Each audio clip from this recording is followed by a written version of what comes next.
welcome to Castle Avenue in Clontarf, where I'd love to say the sun is out and there's a gentle sea breeze that's caressing the outfield, but instead we're met by genuine gusts of wind. It's a blustery day, and I just wonder how that's going to impact the cricket. That said, the sense of anticipation is palpable. You can almost hear the crackle of anticipation from those in attendance, because this is the third and final match of the Token 5 One-Day International Series between Ireland and West Indies. Ireland lead courtesy of that 124-run victory on the opening day. Second match abandoned, and that means Ireland can't lose the series, but Windies can come back and draw this 1-1. It's all to play for at Castle Avenue. Let's find out more from the captains. Here's the coin toss with Andrew Leonard.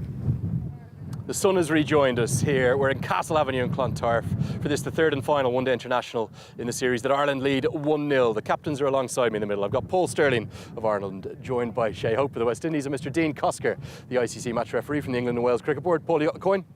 Give it a toss. Heads is the call. It comes down as a tail. Paul, you've won the toss. What are you going to do and why? Yeah, we're going to bowl. We've moved across to the original wicket, and I think the same disciplines that we want to show, and get some early wickets and inroads. Any temptation to bat first, given the carnage that we saw in that second ODI, West Indies posting that huge score? Yeah, I think there always is, but it's just it's a small ground. It's hard to defend, and particularly in the second innings, anything is gettable. So that's our thoughts. Is no matter what the West Indies get today, that we know at half-time we'll be in with a shout. How big an opportunity is it today to take what would be a very famous series winner, first ever for Ireland over the West Indies on home soil? Yeah, big time. Look, we just want to play cricket. It was a shame we didn't get back on the other day. We want to get out there and play as much ODI cricket as possible, and we've got that second opportunity today. We know that we need to play well for 100 overs and not 70 or 80, so that's our challenge. Final question. I saw a cap presentation. That means there must be a change to the team. Tell us who's coming in, and it's a debutant, isn't it? Absolutely. Jordan Neal comes in for his debut, and Tom Mays misses out today, and so really excited to get another youthful man in for his first game. Special day for him. Best of luck today, Paul. Appreciate it. Thank you. Okay, that's Paul Sterling, the captain of Ireland, who's won the toss, decided to bowl first. Shay, blustery, cold morning. Welcome back to real Ireland after all that sunshine. What would you have done if you'd won the toss? I would have bowled first as well.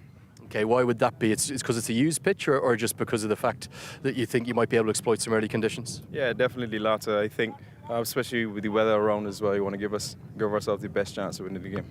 Okay, tell us about 2 days ago. I didn't get to chat to you with the way in which it finished, but what a day. Casey Carty century, and then Matthew Ford joining AB de Villiers with a world record. Exceptional hitting. Yeah, very exceptional. Casey just continued his fine form over the last couple of months. He's been batting really well. It's good to see he started the year on that same note.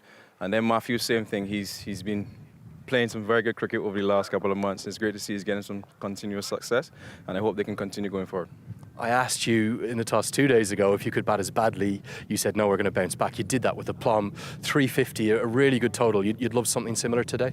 Yeah, we have to. We don't have a choice. We've got to give ourselves the best chance of winning this series, and the biggest total we can get, we definitely need to do that, and then obviously put them under pressure with the ball and try to win a game. Okay, very final question. You had a really good performance the other day. Have you decided to make any changes to your team, or are you going with the same 11? Same 11. No. Shay, lovely to see you, mate. Okay, that is the news from the middle. Ireland, they've won the toss the same as 2 days ago. They're going to bowl first. Thank you, Andrew Leonard. Out in the middle with the captains a short while ago. Well, an opportunity to bowl first. Both captains wanted it, it seems. Isabel Joyce, former Ireland women's captain, and former T20 international captain. Carlos Breathitt, World Cup winner as well. Carlos, let me start with you. Both captains, it seemed, wanted to bowl first, and perhaps that is down to the weather. What did you make of the coin toss and the decision to bat? Yeah, I think it... Or bowl, rather. Primarily is down to the weather, because if you think about it, Ireland got hammered 352, but an hour later, you were thinking it could be a 20, 30 over game, and they only needed to be, I think, 120 odd without loss in 20 overs. So it's a drastically different game when you're batting second because of the Duckworth-Lewis stern. So if you do win the toss and you can back your bowlers to A, get the best out of the moisture in the pitch, and B, get the more favourable end of the Duckworth-Lewis stern, then it's a no-brainer. You definitely bowl first. Isabel, Ireland can't lose the series. They lead at 1-0 coming into the third and final Token 5 One-Day International Series match. But they can win the series, and that is a landmark achievement. Well, it will be if they win it. And I suppose what they got the other day was a practice run at being smashed around in the first innings, and I'd say they went back to the drawing board, some of the bowlers, and figured out, right, if they're coming at me again, what can I change? So it's great for those bowlers to have that opportunity to bounce back so quickly, and also have that carrot of not only can we bounce back and hopefully for them bowl better, but also to win the series. So yeah, I think there'll be kind of jitters in among the playing group in Ireland's camp, because it's a young group, and for them to go out and win a series with so many players missing, I know we've harped on about it, but with so many players missing, it would be a massive moment for them. How do they create that dot ball pressure that they created so beautifully in the opening one-day international? And maybe to touch on that, bringing Jordan Neal, the 19-year-old debutant, into the seam attack today. Yeah, it's really an interesting move that. He's been talked about a lot in Irish cricket in the last 12 months, and they think he's got tearaway pace. So that's something that Ireland don't generally have. We tend to have people who swing the ball, who can be consistent, but that tearaway pace, Josh Little was kind of that for Ireland. He's not maybe bowling as well, so they're trying things out. So really delighted for him. His dad was there for the CAF presentation, and lots of family coming in to support him. But to create dot ball pressure, it's take wickets. So that you can get that with tearaway pace. They'll hope that Josh Little maybe will be able to swing it early on, and Barry McCarthy to continue on as he has done in the whole series. Yeah, 6 wickets for Barry McCarthy so far. But how do West Indies maintain the batting momentum that they had in the abandoned second one-dayer? I actually think it was a perfect template for the simple reason that they didn't go gung-ho. They played proper cricket shots, so just switched the intent, I would say probably 10%, 15%. So it's just about replicating that. Like, you play every ball in its merit. You really look to put pressure on the bowlers, put away bad balls. You think back to some of the boundaries in the power play. I don't think we saw 6 until 20 overs, so it was calculated batting, structured risk, when to go after a bowler. They probably can improve that dropping and running, but you have to respect the Irish bowlers and the way that they set up their spells as well. So I think it's more of the same, to be honest. Brandon King will have a big score before he leaves. Evan Lewis will like a big score before he leaves. Casey Carty, I see and think is much in the mould of a Shea Hope, where 3 and 4 offers solidity. One thing that Shea Hope did in that role, as when he used to bat 1, 2 and 3, was pile on runs. Whenever he got the chance in good form, he always made good use of it, and Casey Carty would want to do that as well. So I think, to be honest, it's more of the same. Nothing to change, nothing to adjust, and obviously you have to adapt, but keep the intent, keep putting away the bad balls, put the bowlers under pressure, and someone in top 4 going big.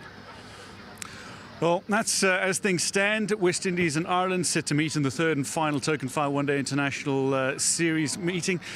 But it is critically poised. West Indies need to fight back and win this to make it a 1-1 in the series. If Ireland win, it is a 2-0 victory. There is still the possibility of a 1-0 finish. That said, plenty to play for. Ireland, the one change. Debutant Jordan Neal into the starting lineup today. In the starting 11 for West Indies, unchanged from the second match. We look forward to the consistency from West Indies as well. How will the game play out? We go to a quick break. When we come back, we'll find out.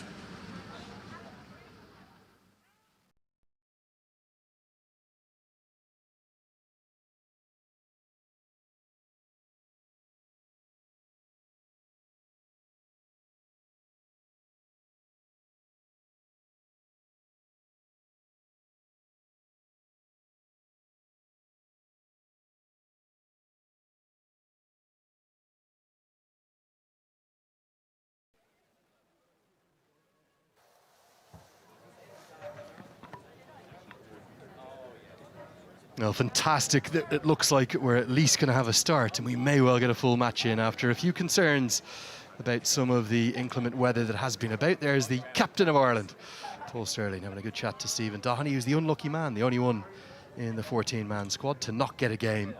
And here comes some of our Cricket Ireland smash it youngsters. Plenty of representation there, you can see, from the Greystones Cricket Club in the north of Wicklow. Beautiful ground there in Druids Glen. And for the West Indies boys, I have no doubt it feels more than a touch frigid, more than a touch cold. It's very blustery. I think the official temperature is about 13, 14 degrees. It's probably got a real feel of more like 8 or 9 degrees as Paul Sterling gets ready to lead his team out for the national anthem. It's going to be fascinating to see how the debutant goes. What the story of Jordan Neal. 7-8 months ago, he was bowling off spin, spotted by Simon Johnston, the Northern Knights coach, one of the 4 provincial sides. And there we are. In fact, all of the Smash It kids this morning are all from Greystones Cricket Club. So great moments. Getting to hold the hands of the likes of Josh Little. And there is the debutant, Jordan Neal. Nervy moments ahead for him. The young man comes from a prodigious sporting family. His brother is, by all accounts, the most exceptional young rugby talent, being scouted by clubs all throughout the Northern Hemisphere. South African origin with the Irish passport, and he comes in for his debut. Means that we're going to see 4 debuts across the series. So Kate Carmichael, Liam McCarthy, Tom Mays, who misses out today, and now Jordan Neal. We're all set for the anthems. We're going to start with the national anthem of the West Indies, and we'll pause now. And we will begin now with the anthem for Rally Round the West Indies.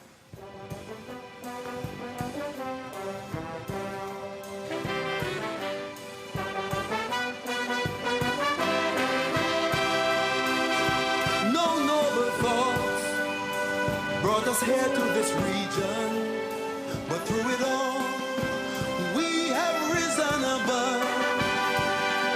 Through our flannel nights, flashing their willow and leather, these keepers of the flame must feel our undying love. This Caribbean nation is rising fast, a sunbeam cutting through a clouded past. A passion fills the world like a raging fire. As the sun shines, you know we can take it higher. Let every voice be raised. Everybody give praise.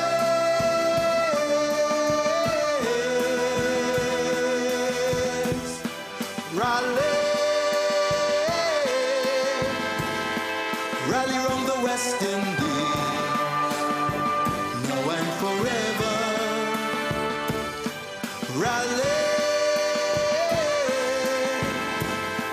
Rally round the West Indies, now and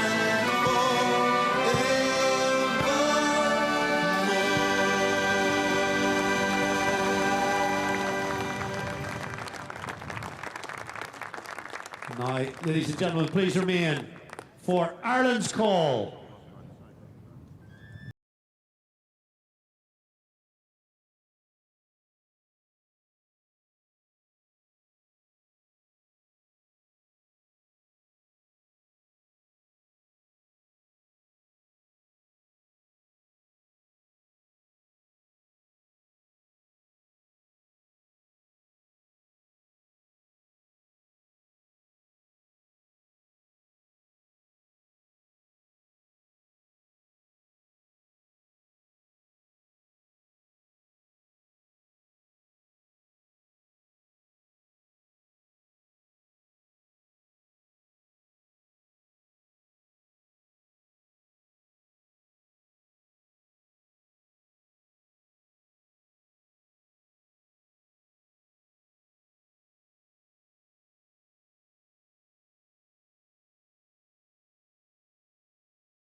Well, beautiful to see the anthem sung with such pride as ever. Rally round the West Indies, David Rudder's favourite tune, followed by Ireland's call. Andrew Leonard here, alongside Carlos Brathwaite. Carlos, very good morning to you. Fantastic to see. It looks like we're going to get at least some cricket in, maybe even a full 100 overs, and the series is very much on the line. Yeah, it's great to see the series still alive one way or another after the trouncing in the first game, or the original belief that West Indies should win 3-0, but the series is still well alive, and I love the fact that West Indies have gone unchanged, and it shows the importance of the game, not only to the series, but to the West Indies, but to World Cup qualification. And I'm excited to see Jordan Neal. Heard his quick, electric pace. And I think that's one thing that every good team needs, that out-and-out fast bowler who can be an X-factor. Nothing is going on or a partnership is building. You think back to Alzari Joseph giving the debutant in the first game, Carmichael, some good short balls.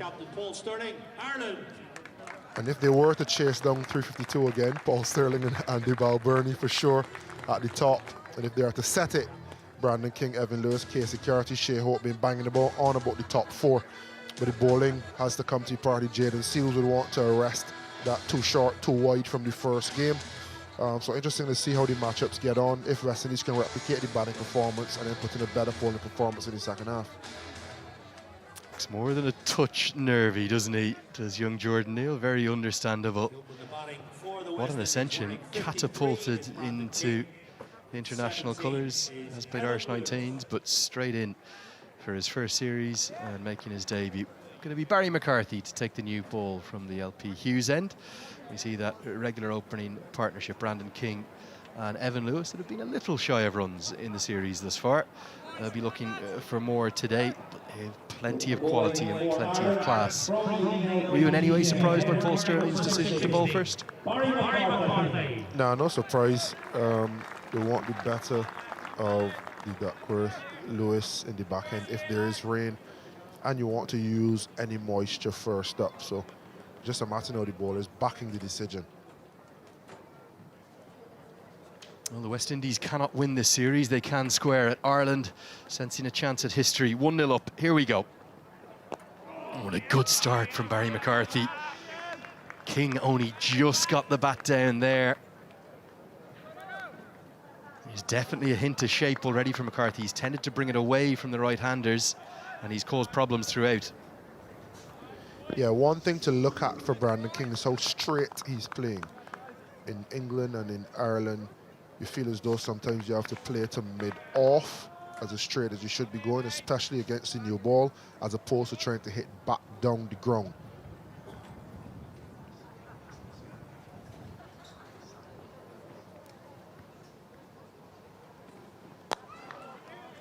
It'll be the first runs of the day, a single through the offside.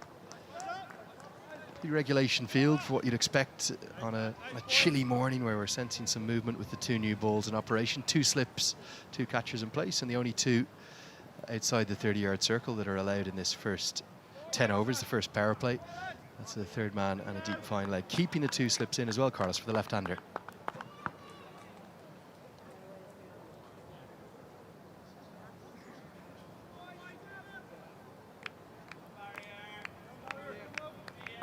Yeah, Evan Lewis poses a different challenge. We saw the difference in figures from the first game to the second game for Tom Mays, having to bowl to the right-left, predominantly to Evan Lewis.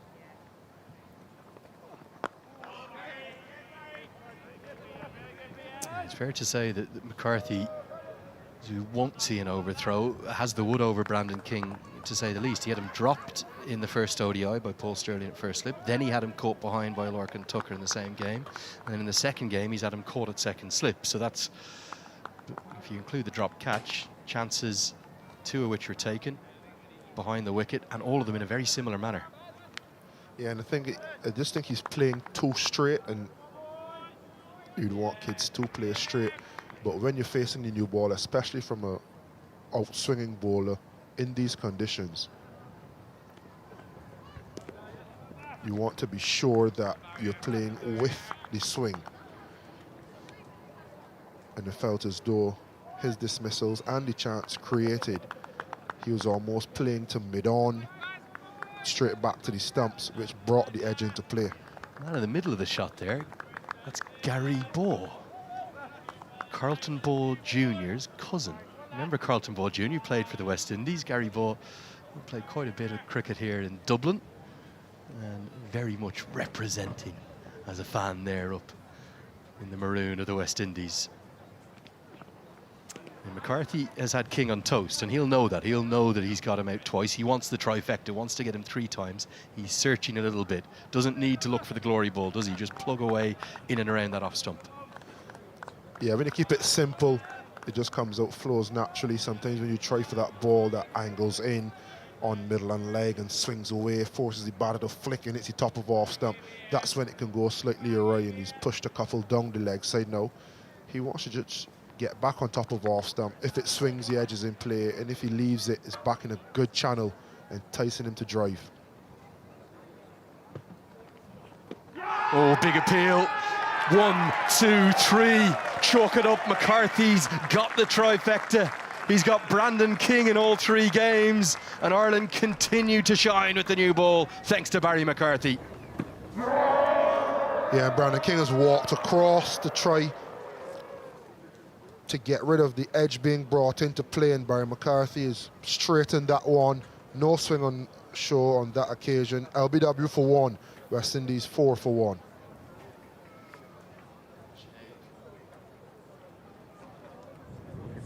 The opening over Brandon King was LBW to Barry McCarthy for 1.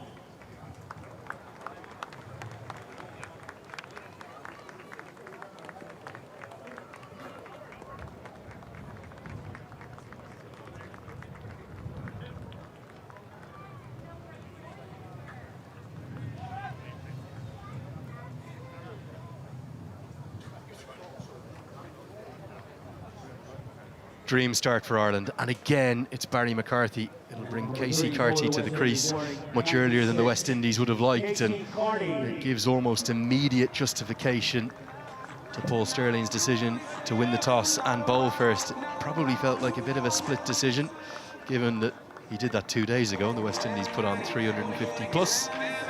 Barry McCarthy, who sometimes doesn't take the new ball in this format, remember. Ireland's leader of the attack over the last 4 or 5 years has been Mark Adair. He's missing this series. It's given McCarthy the opportunity to take the new ball, take the first over, and he's really answered the call in a big way, Carlos. Yeah, and he looks as he's slightly adjusted, and we spoke about trying to bowl the magic outswing and pushing it down leg, but just wondering if he was always trying to bring the ball back. Driven through the covers, sparkling drive from a man full of confidence. Fresh from that century 2 days ago. 4 from his very first delivery. Yeah, gorgeous stroke from Casey Carty. Such balance, such poise in his stroke.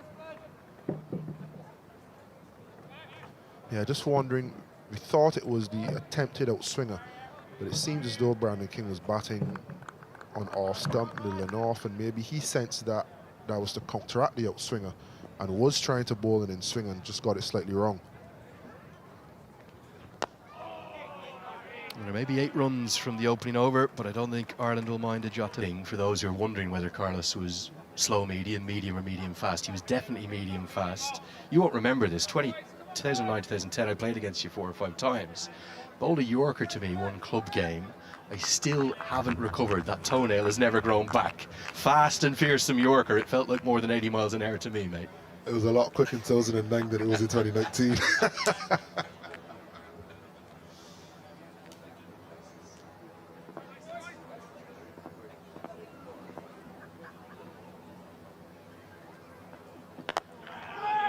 Good finish to the McCarthy over. End of the second, 16 for 1.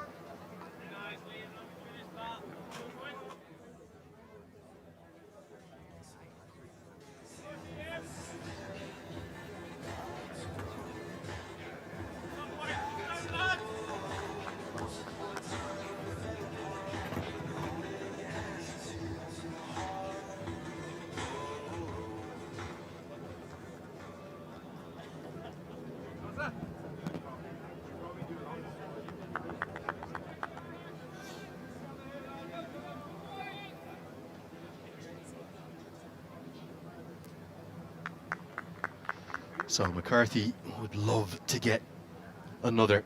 Can Ireland get 2 or 3 in this first power play?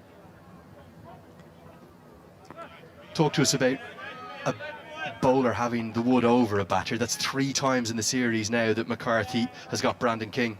Yeah, and there's all wickets that you dream of as a seamer, full, enticing him to drive. That's the first ODI. Second ODI, similar. And when Brandon King tried to counter-attack that again a little straighter, he brought it back. It's been sublime bowling and awareness and understanding of a batter, how he wants to counteract you, what tools do you have to counteract that? And Barry McCarthy's definitely won this series in that matchup. Driven, but a diving stop will keep it to just a single from Harry Tector. Excellent fielder. Why is it that bowlers tend to, in a series, whether it's a 3-match or maybe a 5-match test series sometimes, where you might have, 10 times that you'll bowl against the same batter, why is it, as we see Tector stop there, is it a mental thing that gets into the batter's head, or why is it that you kind of end up seeing that happen so often? Sometimes it's a good matchup. You think Broad to Warner. Broad loves to bowl at left hand. There's Warner, obviously, is a left hander. He's going to bowl the new ball, which is going to get the better conditions. Clipped away, quite square, and McBride won't cut it off. Races to the rope. Casey Carty is simply picking up from where he left off 2 days ago.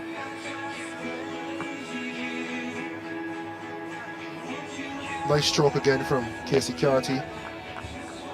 Nicely timed, easy on the eye. But he's really picking off anything too full in length. It's nice to watch. But yeah, I think to a matchup like that, you get a batter once or twice, now all of a sudden the batter's in his head thinking, what do I change? Like Brandon King walking across to the off stump. And batting is a reactionary skill. The bowler has all the aces. The batter just responds to what the bowler sends down. So the bowler always holds the aces when it comes to what happens with this delivery. So Brandon King has tried to make the first play in this third ODI, which you have to give him credit for, an awareness of a challenge against a bowler and trying to find a solution for it.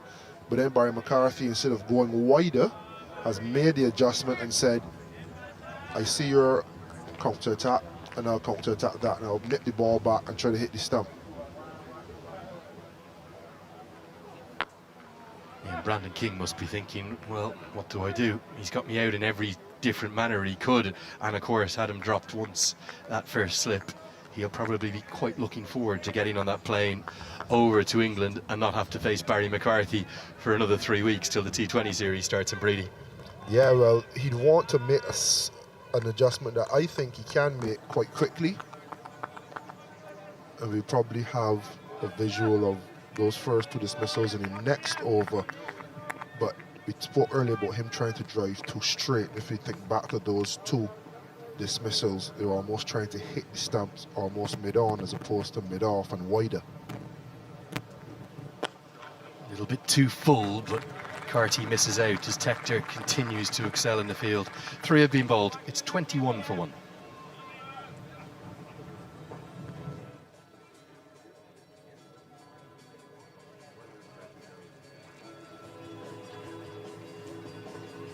Put my leg in.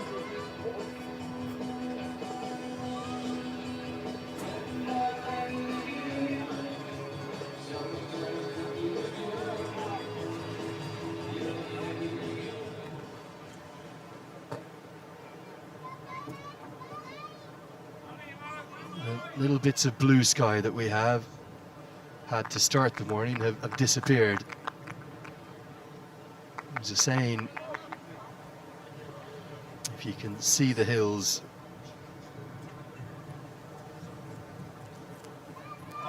big play and a miss, nicely bowled. Lewis was very much on the move there. You might remember this saying from when you played Irish club cricket. If you can see the hills, or sorry, if you can't see the hills, it's raining. If you can see the hills, it's about to rain.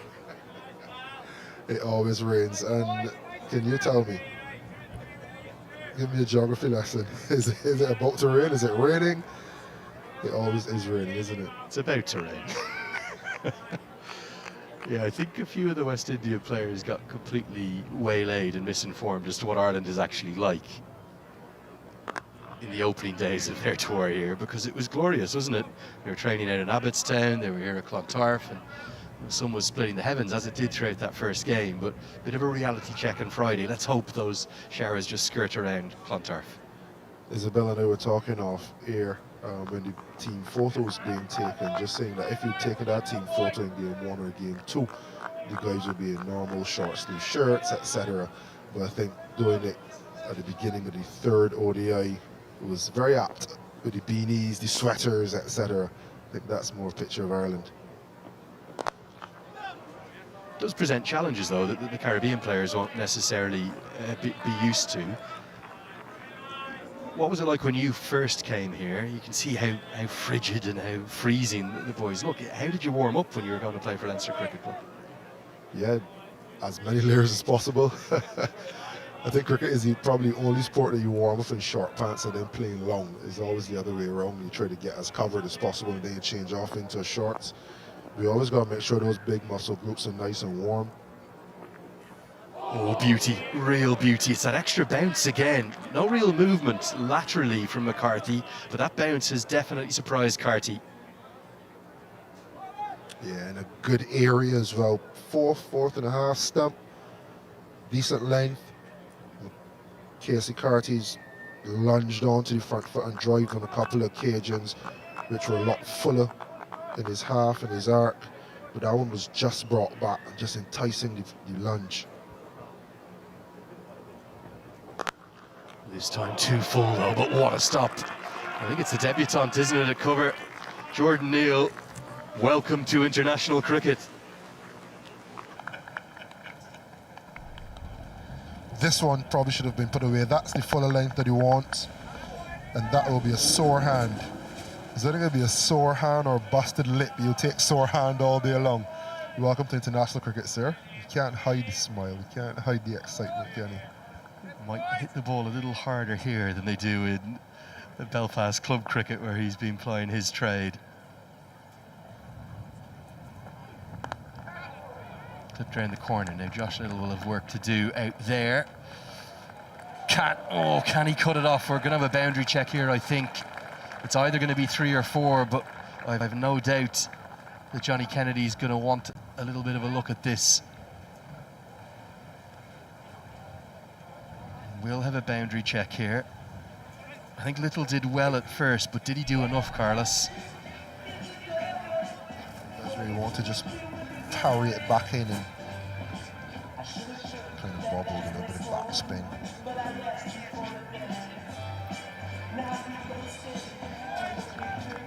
I think he might be okay here. Josh Little might have done really, really well.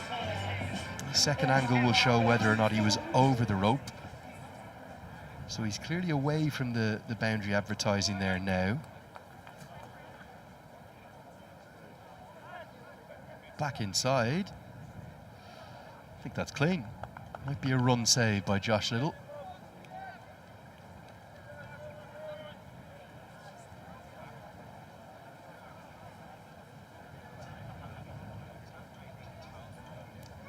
So that will be given as runs and not a boundary. 3 runs to the total. Aidan Seaver will move across to his position at square leg without having to signal. Runs, runs, runs. 25 for 1 the score, 4 bowled.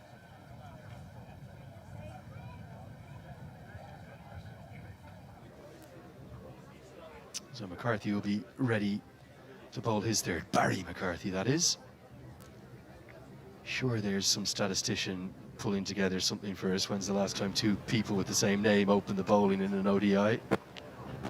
As McCarthy gets that little bit of extra bounce. I mean, just looking at the dismissals of Brandon King, if you watch the area he's aiming, that with the back turning on contact, again, trying to go mid-off, mid-on. And if you continue to watch throughout the process of this power play, you see the better strokes are the ones that go almost to mid-off. And you can see on your screen between the umpire and to the left of the screen, there was no cover. So the mid-off is always wide because the ball is new. So you still have ample opportunity and area to get through there. McCarthy just searching a little bit too much for me. How impressed were you with Casey Carty the other day? He's a young man with rich potential, isn't he? His second ODI century.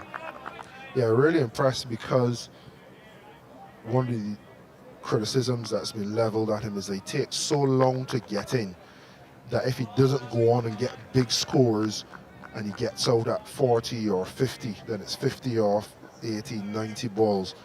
What he's started to do now, as he's done today as well, is put away a lot more bad deliveries early on. and he's mixed that with rotational strike. I think for me, the hallmark of his knock in the second ODI was he had a good partnership with Shea Hope, but once that partnership with Shea Hope ended, he then reined it back in a little bit, tried to build another partnership with Amir Django, and then he started to motor on again. So it shows signs of increasing maturity and understanding and awareness at this level, that not only you're good enough to play good innings, but you're also good enough to stitch good partnerships together and then make match-winning innings, which I thought that innings would have been. Going to get the single. I'll disagree with you on one point, Carlos. It's what that innings could have been, not should have been. Ireland, we're still in the contest. We only saw half of the match. Could, would, or should I say so? I said would. And if you look at this, we're seeing the brute force mixed with elegance. And guys are as elegant as they come. And he started to back away, coming onto the back end to add some impetus. And it was a real nice watch. And you come back today and the first ball you face is a half volley. You don't just block it, you smash it for 4, but then you get back in your box. He's done it brilliantly so far. And that is a half volley that's dispatched through the covers. Beautifully played by Evan Lewis, overpitched again by McCarthy, looking for that movement, doesn't get it, and Lewis finds the gap.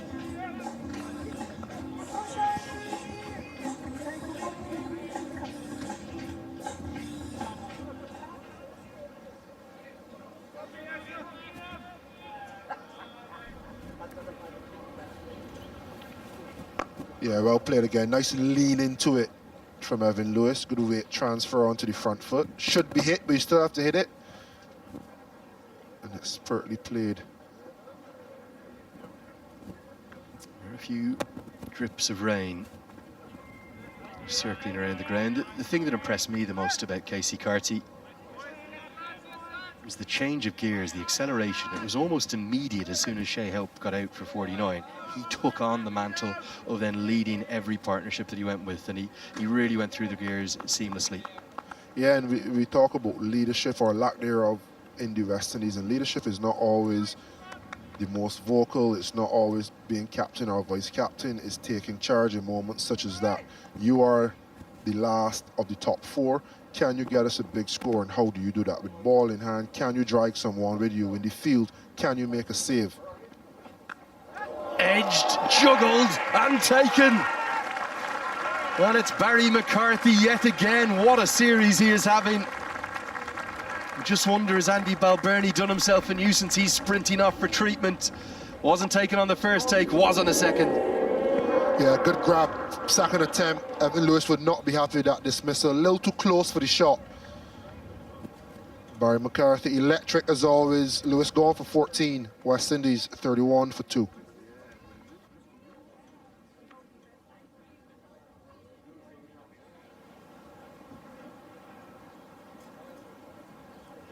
Evan Lewis was caught on the ring, ball by McCarthy for 14.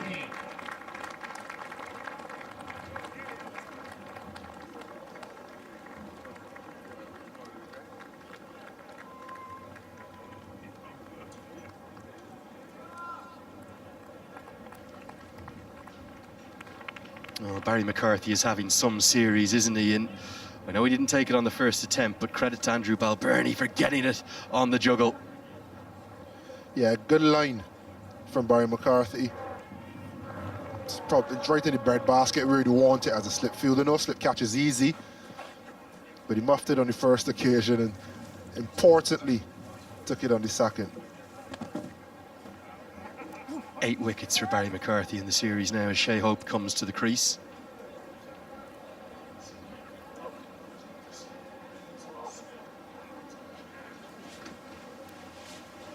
Well, the slightly concerning news for Ireland's opening batter is that he's sprinted off. I wonder whether or not he knew immediately that there was an issue. Paul Sterling's coming back on. Matthew Humphreys got on the field, but now he's trotting off and trying to work out who the subfielder is on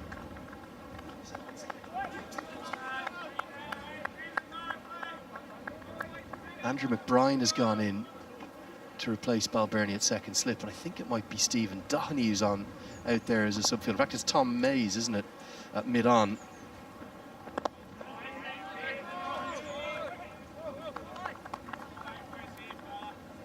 So Tom Mays has come on for Balbirnie. We'll try and give you a status update for him. The fact that he sprinted off immediately, Carlos, is that the sign of a dislocation, or he knows his cricket? He's been around the game a long time. Definite discomfort.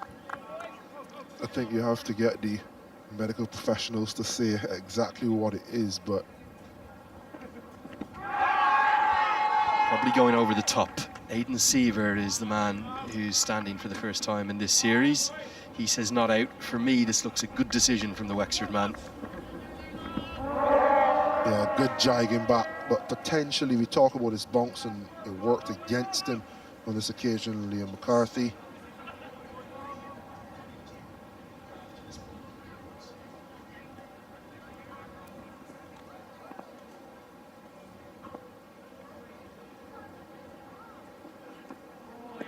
You can see there, maybe slightly shorter length that time, but clearly going to go on and miss the stumps, isn't it? So it's possibly the most difficult part of umpiring, isn't it? You might think, okay, it's pitched outside the off stump or it's pitched in line. It's going to go on and hit the stumps. The question is, though, would it have gone over the top? And from that evidence, you'd have said yes. Yeah, definitely. And you need to take whatever you can from the conditions, from previous balls, and almost create a little bit of a think bank. Bounce continues to cause problems, doesn't it? Correct. So every ball is bouncing like that, then when it hits the top of the pad, you just have to expect that it will.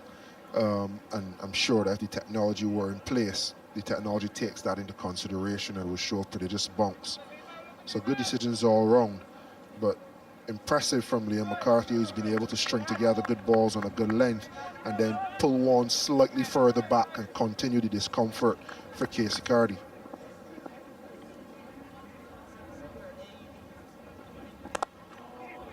Yeah, the Railway Union man does in no way look out of place out there, does he? It's been a fine debut series for him. There was plenty of good things from Tom Mays too. I know he's the one who missed out today, and we're going to be fascinated to see as to how Jordan Neal goes today.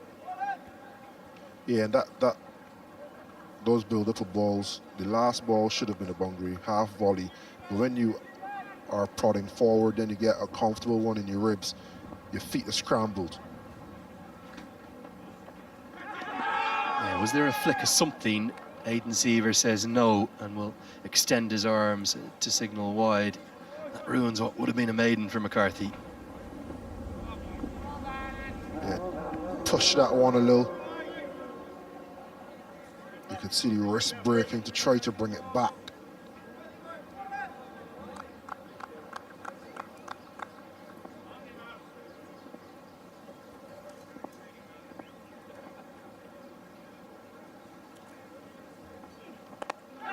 Edged away, but no gully in place, so safe enough for Carty to keep the strike. 2 runs from the 6th over. It's 33 for 2.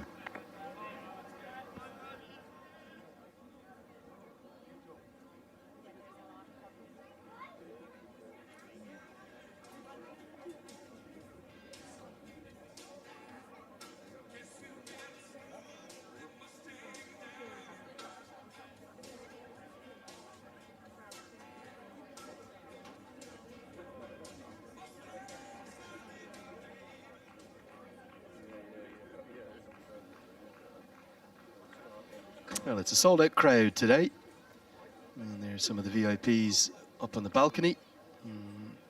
Andrew Balbirnie, well, just wonder, has he got a bit of taping? That's Mark Rouse, the head of sports science, and it's whipped away into the leg side. Good stroke. McCarthy, the one thing he's probably done at times in this series is gone a bit too full, and he's punished again by Casey Carty.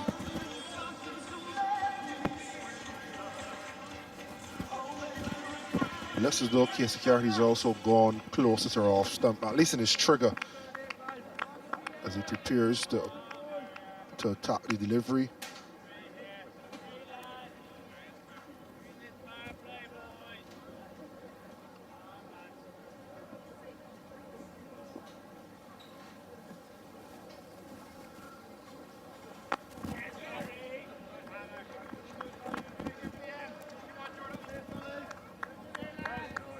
Mark Rouse, the head of physiotherapy and medical services for Cricket Ireland, he was the one right next to Andrew Balbirnie in the tent. It looks as though he's got a bit of treatment, and hopefully he will be good to get back out onto the field. They'll certainly need his runs, whatever kind of a chase that Ireland have to try and undertake to win this series. They'd love to win it 2-0.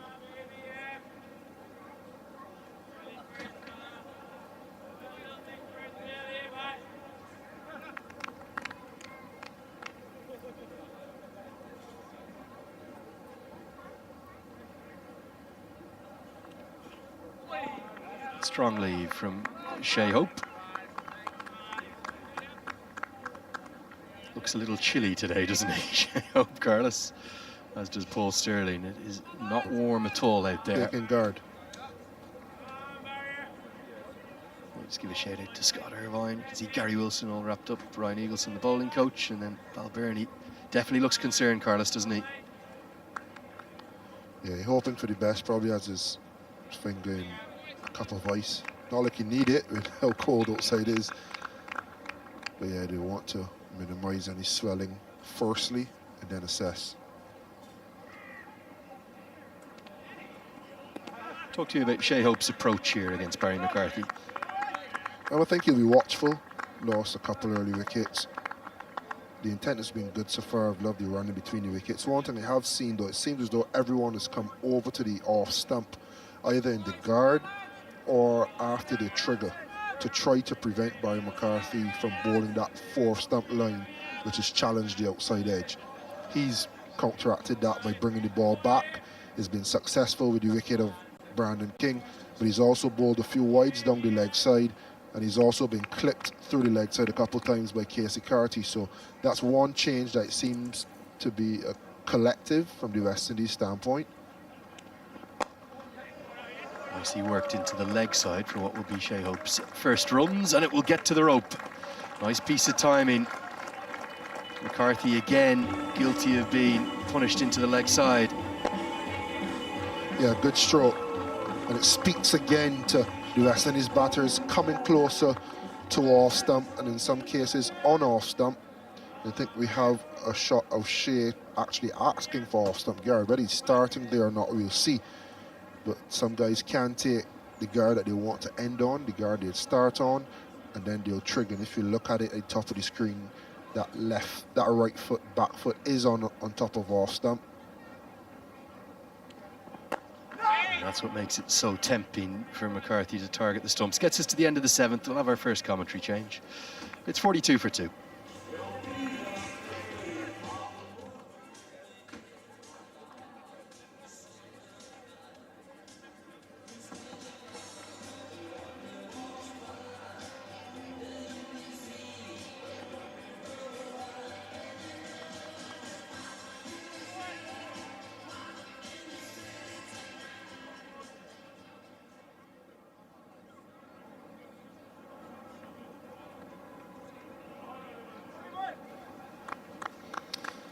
So West Indies 42 for 2 through 7. Casey Carty looks in really good nick, continuing on from that 102 that he made in the second one-day international as Liam McCarthy continues from the City end. Got a little something off the pitch. Isabel Joyce alongside. It's been a steady start for West Indies, but Ireland would fancy they're still well in this game, given the 2 wickets for Barry McCarthy early. Well, this was the partnership a couple of days ago that started things off really for West Indies, so Ireland will be really keen to break it as early as they can.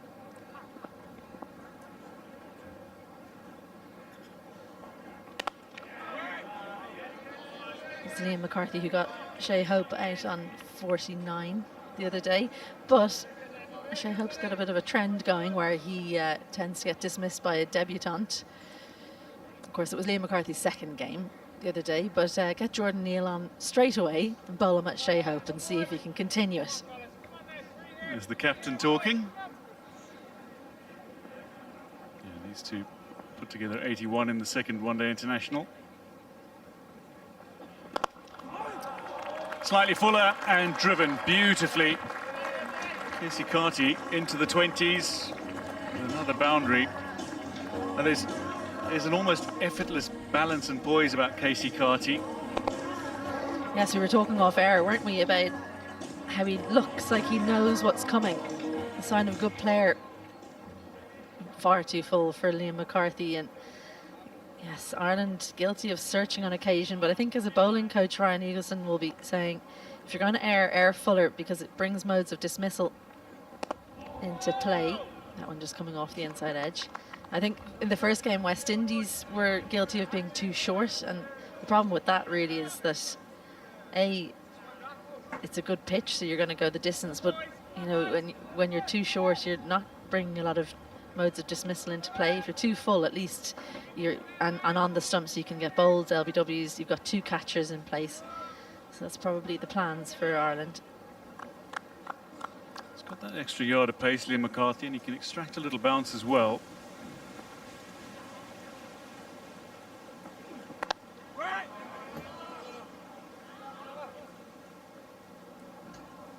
A solid platform, effectively a run of ball so far for West Indies this innings. 46 runs off the 47 that have been bowled. And a good crowd that has made their way in at Castle Avenue in Clontarf. We find ourselves in Dublin from this third match of the Token 5 one-day international series between Ireland and West Indies.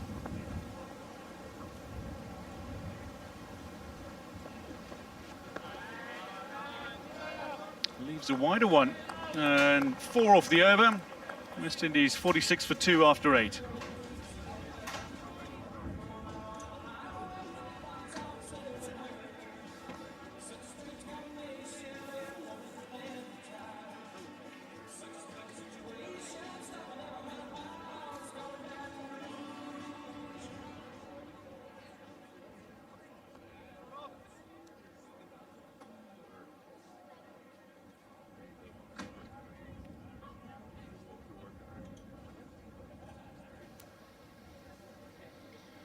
West Indies 46 for 2, and Andy Balbirnie is back on.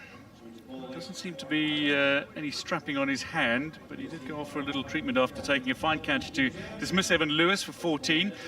But the big news is Jordan Neal, 19 years old, on debut. He's coming in to bowl his first delivery in international cricket. He makes his one-day international debut for Ireland today.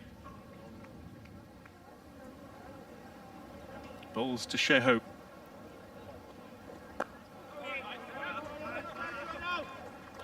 Nice little bit of shape to start off, and a lovely moment for young Jordan Neal. A special moment. Stuart Thompson was given the job of giving him his cap, and I love to see the smiles on the faces of the squad. Everyone remembers their first cap, and it was lovely to see his dad was there as well. Flew in from South Africa last night and was there to see his son get his cap. Shot. The crack on the bat was rippling all around the venue. That brings up the 50 for West Indies. 50 for 2. But a marvellous stroke from Shea Hope. A little short from Jordan Neal, and onto it very swiftly. Yeah, far too short. We've heard Andrew Leonard talk about it. He's gone from spin back to seam, and he's a tear away quick, but just got a little bit too excited, digging it in short. Shea Hope looked like he was expecting it.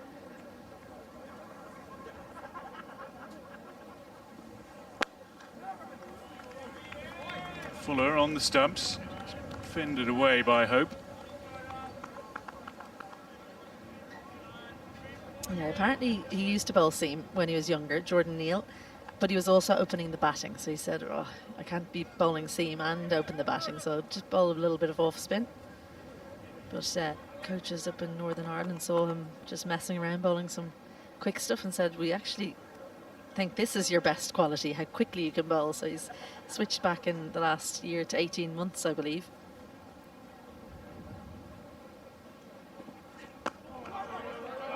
That's a far better line and length.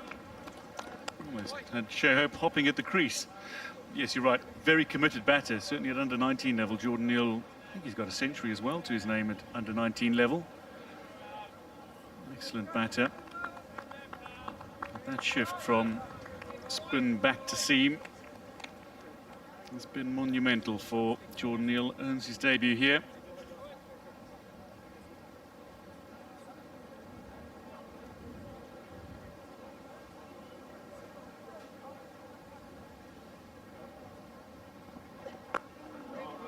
Cut away, but straight at the fielder, Kate Carmichael.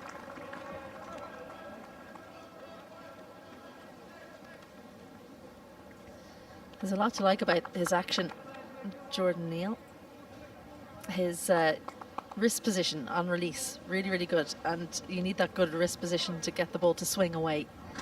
You can see as he's releasing the ball, he gets his he's got his wrist behind the ball, and that gives him that lovely little away shape.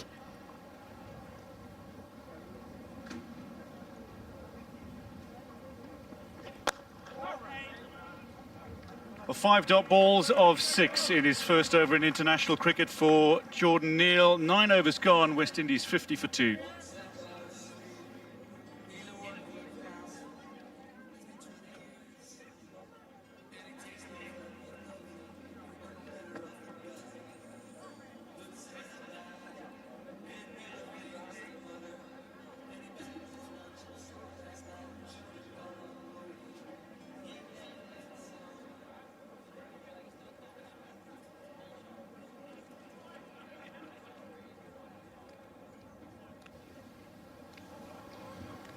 So the final over of the opening power play. We'll see another bowling change for Ireland. Josh Little makes his way into the attack. Still 2 slips in place.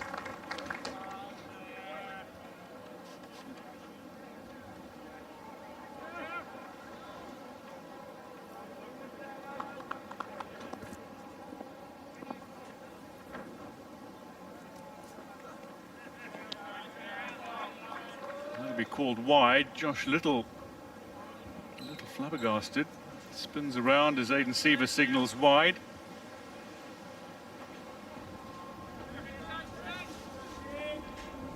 And Josh Little's surprised. I'm surprised as well.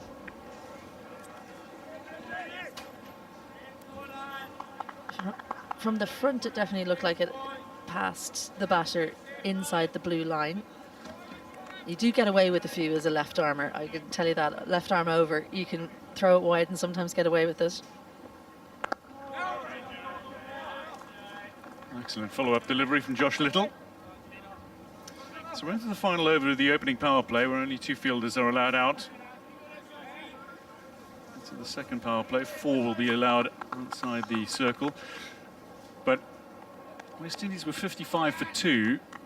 After the opening power play in the second one-day international. They went on to make 352 for 8. After a great partnership between Carty and Hope set up the recovery. There's a partnership developing here as Carty works this away. McCarthy will do the fielding. Yeah, well, West Indies' batting lineup this is what it's set up for. It's these 2 or one or two of the top 4 to bring them through to 30 overs, and then they've got the power hitters at the back end, and we saw that the other day. What Ireland need to do is get into those power hitters earlier and put them under pressure.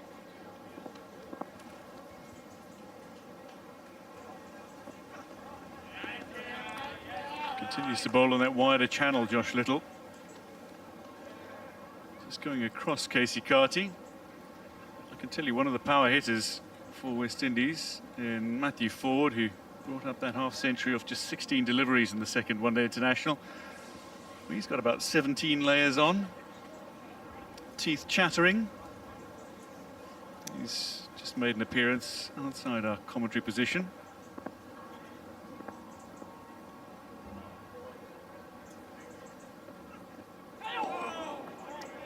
Flashes, Casey Carty. He's not one to chase too many wide deliveries. Didn't commit to that shot like we're used to seeing. Almost just threw the hands at it. Have a look at his front foot. It just stays down the middle of the pitch. You need to at least move a little bit towards the offside. Get your head closer to the ball. technically not great there from Casey Carty, which isn't something we've said much of in the last couple of days. Technically very proficient. Nice little back foot punch, takes the single.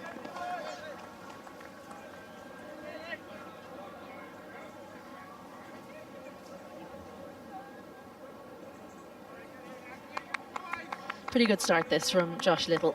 His most expensive spell in ODI cricket 2 days ago. He won't want to repeat that. So it is an important ball in the context of his bowling spell. If he can close out this over without much further ado, then he'll get his confidence back ever so slightly.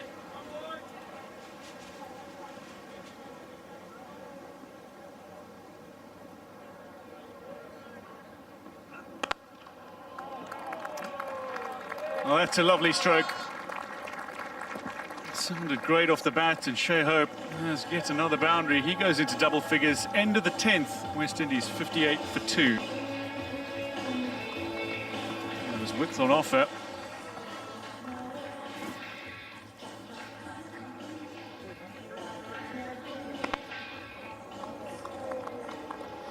Much better that time. Got closer to the ball. Head position good, and Josh Little thinking to do. Signalling second power play, Richard Illingworth. So 4 fielders allowed outside the circle now. Carty's on 25. Hope has stroked some beautiful boundaries in his rapid 12. Jordan Neal to continue.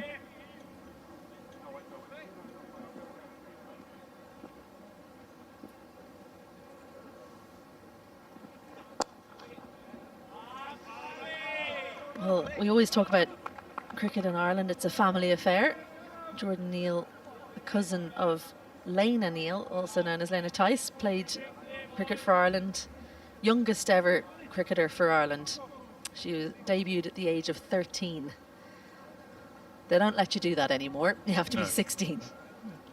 But she plays hockey for Ireland now. I believe she's at training at the moment, but she'll be down later to support Jordan.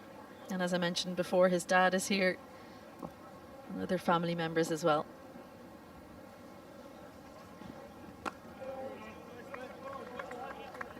Carty just opening the face of the bat, running that down to third, and then McCarthy whips it in.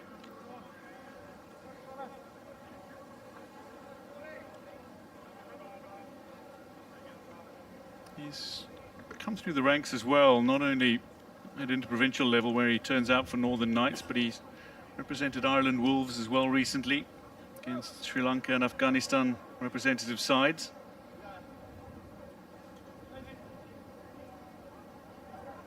Just adding those additional steps on the way to international cricket.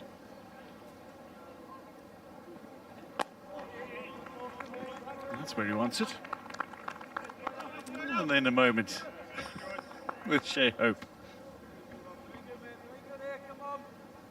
Youthful exuberance from Jordan Neal. I'm not sure I'd be doing the same if I was out there. There's a little bit of to and fro between the two of them, all in good humour, of course. Back to the top of your mark as quickly as possible, but he's handed the ball to the umpire. We'll have a look at that ball. There's just a little bit of thread coming out. The umpires have to have all sorts of little tools, and there'll be a little scissors in there for Richard Illingworth. Going to cut it off. Barry McCarthy, I think, was the man who was overseeing it and making sure that ball stays pristine.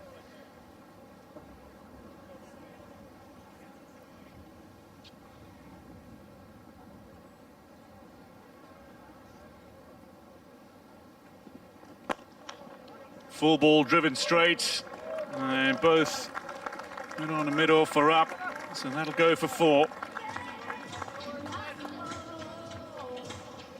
Not much wrong with that ball from Jordan Neal. Looks to go to Yorker, just ever so slightly misses, and that's the margins in international cricket.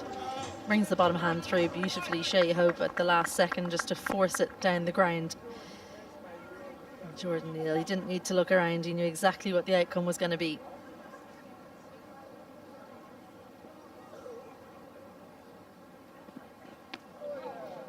Goes short again. I hope gets something on this.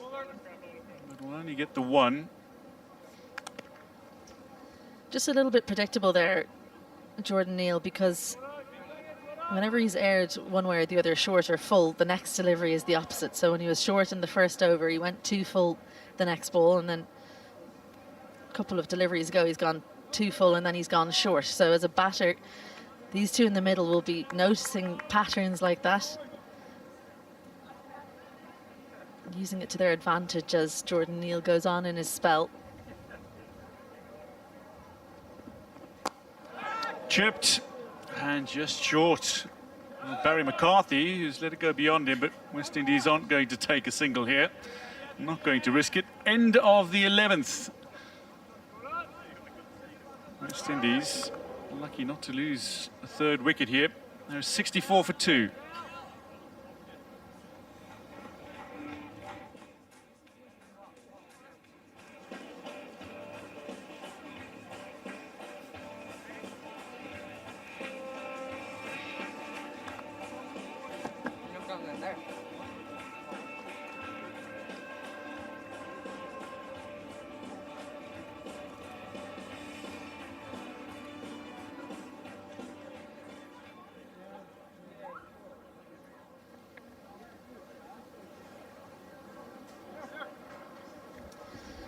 Well, he swings the ball away, Jordan Neal. That little bit of shape is what got Carty into trouble there, because when the ball's moving away, and that's a bit of trouble for Barry McCarthy. Terrible techers from the big fast bowler.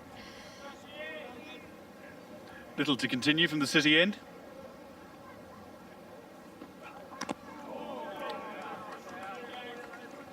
He's got himself a little cramp there, Shea Hope. I don't think he was expecting that pace. Maybe Josh Little had a little rest after the last over and thought, right, I'm going to ramp up the speed. It seemed to get on to Shea Hope a little bit quicker than he expected. And that's what Little can do.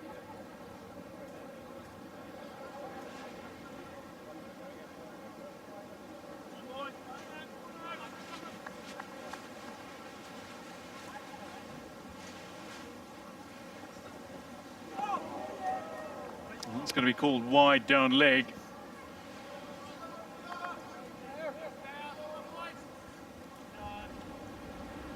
Goes for the shorter one, just threw the action too early, Josh Little. I think Shea Hope will feel like he missed out. It was almost a free hit. There is a fielder fine leg, but he wouldn't have got close to that. These two teammates play together in the PSL with Multan Sultans.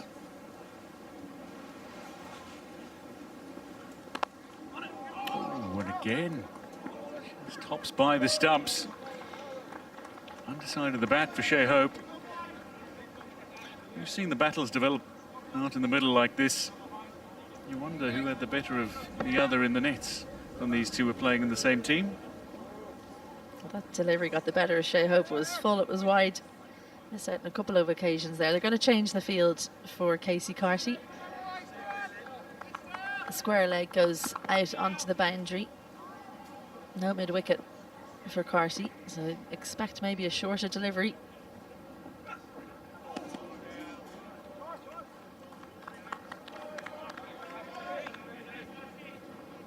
Yeah, definitely much shorter there. That square leg going out just enables Josh Little to bowl a little bit more straight, a little bit shorter as well.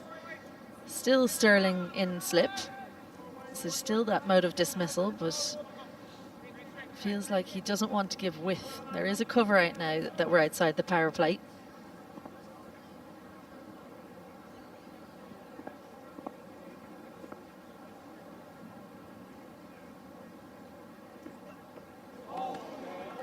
Another one that Carty reaches for and doesn't get to.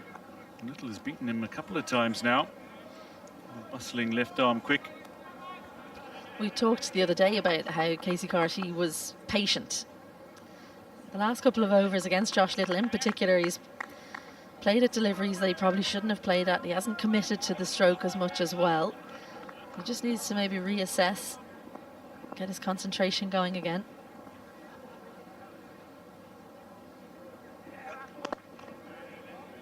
It's better from Carty. Got into to line nicely, worked it away leg side. Dockrell fielding on the boundary. Well, don't be fooled if you're watching at home and you're thinking it's warm here in Clontarf. West Indies players are getting the hand warmers out. Pretty early to do that. I'm not going to be in the field for a very long time, but I think it's the 12th and 13th. No hand warmers for Darren Sammy, but hoods up. Many layers as possible on. Dot ball to finish the 12th over. West Indies 67 for 2.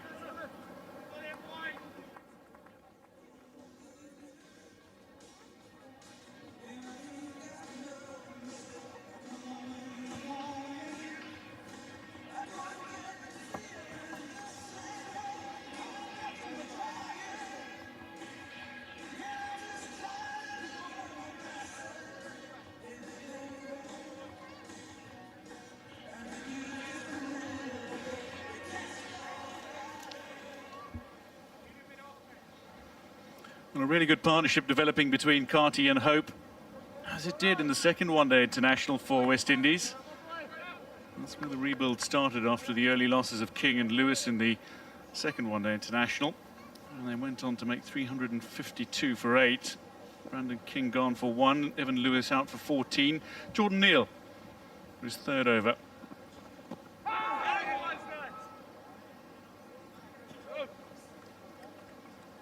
Hits the pads, but that was going down leg.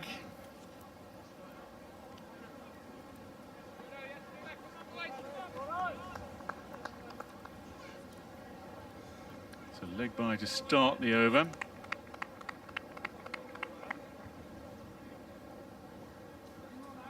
Paul Sterling.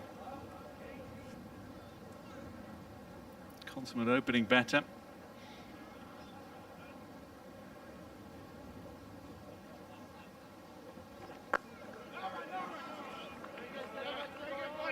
Sterling who does the fielding.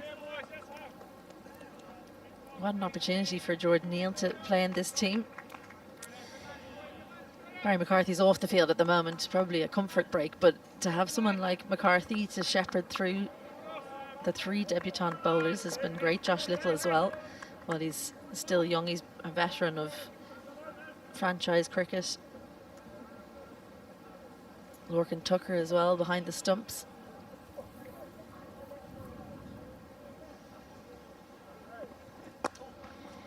Well, that one's come out a lot fuller than Jordan Neal wanted it to, but it's not punished by Shea Hope. Well, that's what happens when you're a little bit quicker than everyone else, because it definitely surprised Shea Hope. He couldn't get his hands through it in time. If you're a little bit slower and you bowl that delivery, you're most likely going to see it sailing back over, if not your head, the fielders' heads.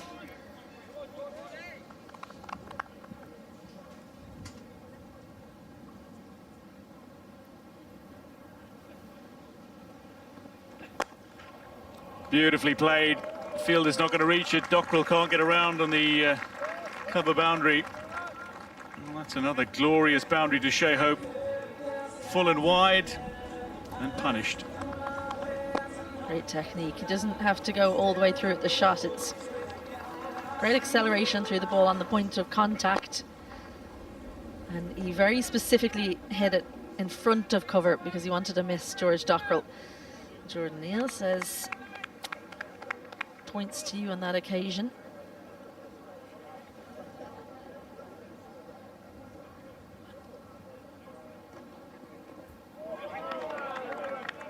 Tries to go with the bouncer again to Shea Hope. This one a little too high, called wide. Sailing well over the head of West Indies captain. No, I think that actually bounced in Jordan Neal's half of the pitch. So needs to definitely get a little bit fuller. You're always aiming for probably the badge of the helmet. That one, I think if Shea Hope was standing on his own shoulders, it wouldn't have hit the badge.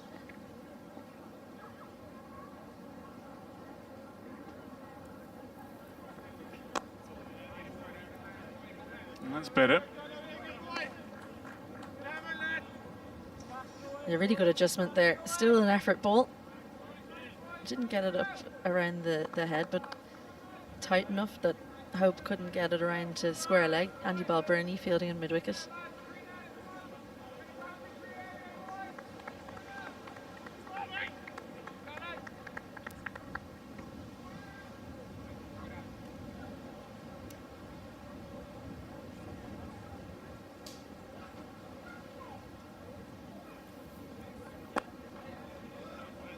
Worked away, it'll just be the one. Partnership goes to 43, West Indies go to 74 for 2.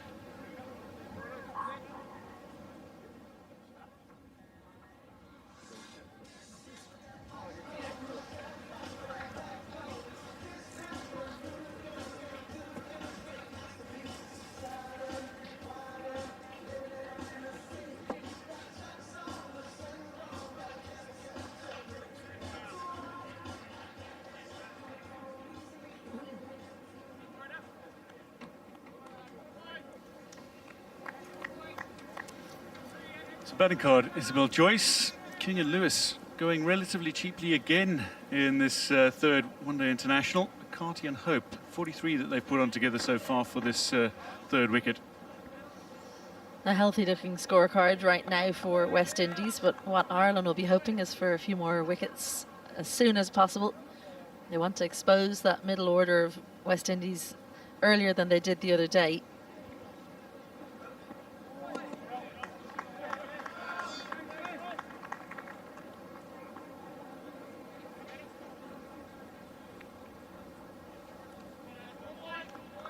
Josh Little is largely bowled to this field and largely bowled to a plan here, coming across the right-handed batters.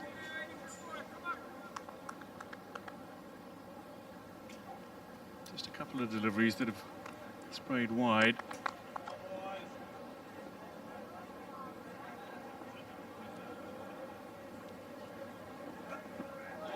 Play and a miss.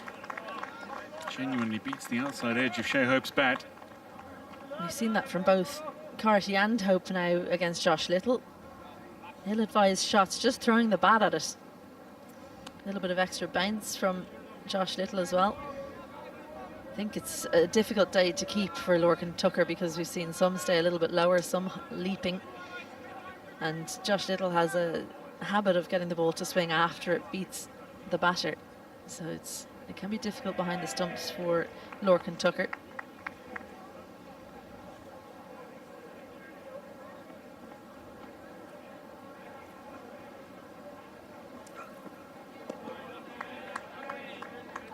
This time left alone by Hope. So 3 dot balls to start his third over, Josh Little.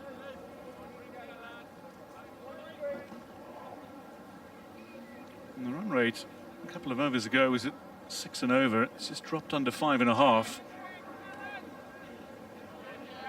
So Little and Neil seeing a little more pressure on the West Indies batters, but they're still certainly in this game.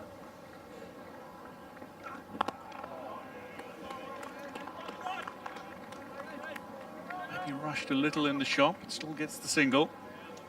It does well to steer it around. That's Ryan Eagleson, the bowling coach, fast bowling coach on the right, and Gary Wilson, assistant coach on the left. So they'll be having chats about how they can improve things and what messages they might want to send on to the seam bowlers. They've got the good gear, the warm gear. It's nicely worked away.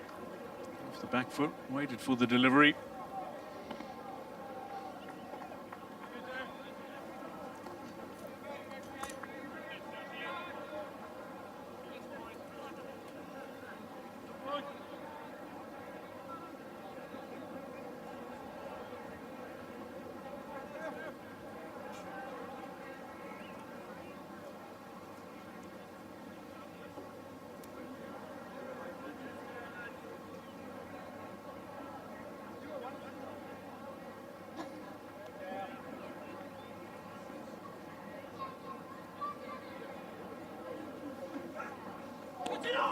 Yet again, a play and a miss from the West Indies captain. That ends the 14th over. West Indies 76 for 2.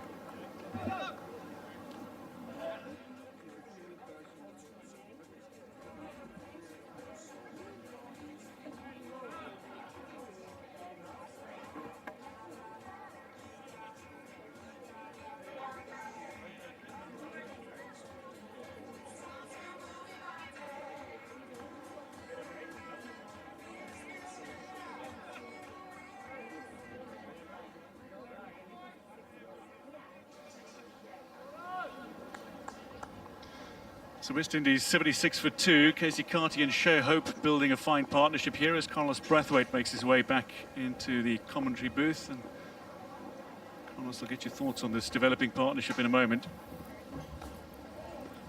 Neil continues. Yeah, enjoying watching these two work together. You always talk about bowling in partnerships, but obviously batting in partnerships is most important. And when you find someone that you bat well with together, you almost look forward to when that person strides to the crease with you, or when you stride to the crease with that person. And I feel as though there's an on-the-field bromance building between these two. I've had some really good partnerships together, and this looks like another one.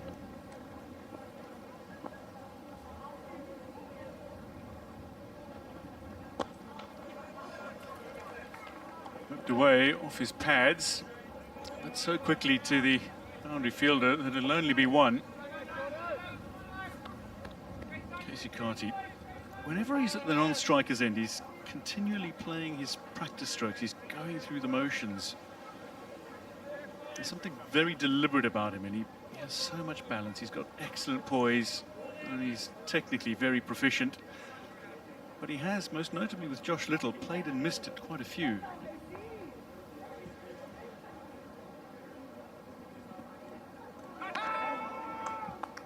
Well, that's a hopeful appeal that is going to be denied because that's wide down leg.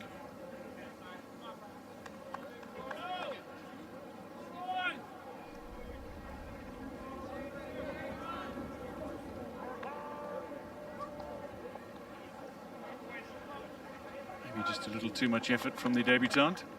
I hope he isn't discouraged. He hasn't had immediate success, and figures aren't bad, but not exceptional. But he has to realize that his role in the team, more often than not, will be to be an X factor on most of overthrows. So he's bowled a couple short balls. He's been a little bit uncomfortable at times for Shea Hope when he comes into the hip rib area. That's your role. You build pressure. He probably would be expensive, but if he can break this partnership, if he can get 2 or 3 and be a nuisance for a batting unit, knowing that he has over his left, that will be his role, and that's how he can carve his success. Certainly has the confidence. I mean, you don't bounce Shea Hope's second ball if you don't have the confidence, so he brings that in. Still only 19 is Jordan Neal, as he makes his one-day international debut here. But has been prepared for this moment in recent months with the appearances for Ireland's Wolves team against Sri Lanka and Afghanistan just last month. Short again, and that's going to be wide. And that wide will bring up the 50 partnership. Too many extras starting to creep in. So 50 runs off just 58 balls. And this was the partnership, Carlos, that laid the platform for West Indies' magnificent 352 for 8 in the second one-day international.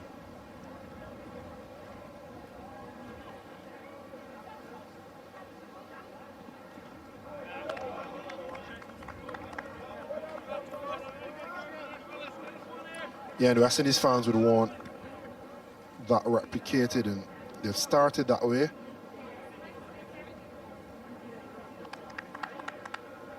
Josh Little signing a few autographs, a few mini cricket bats.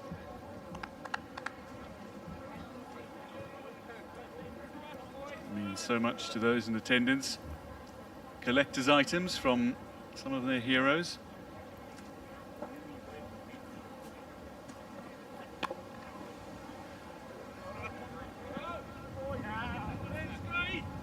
Away for a single to end Neil's 4th over. 15 gone, West Indies 82 for 2.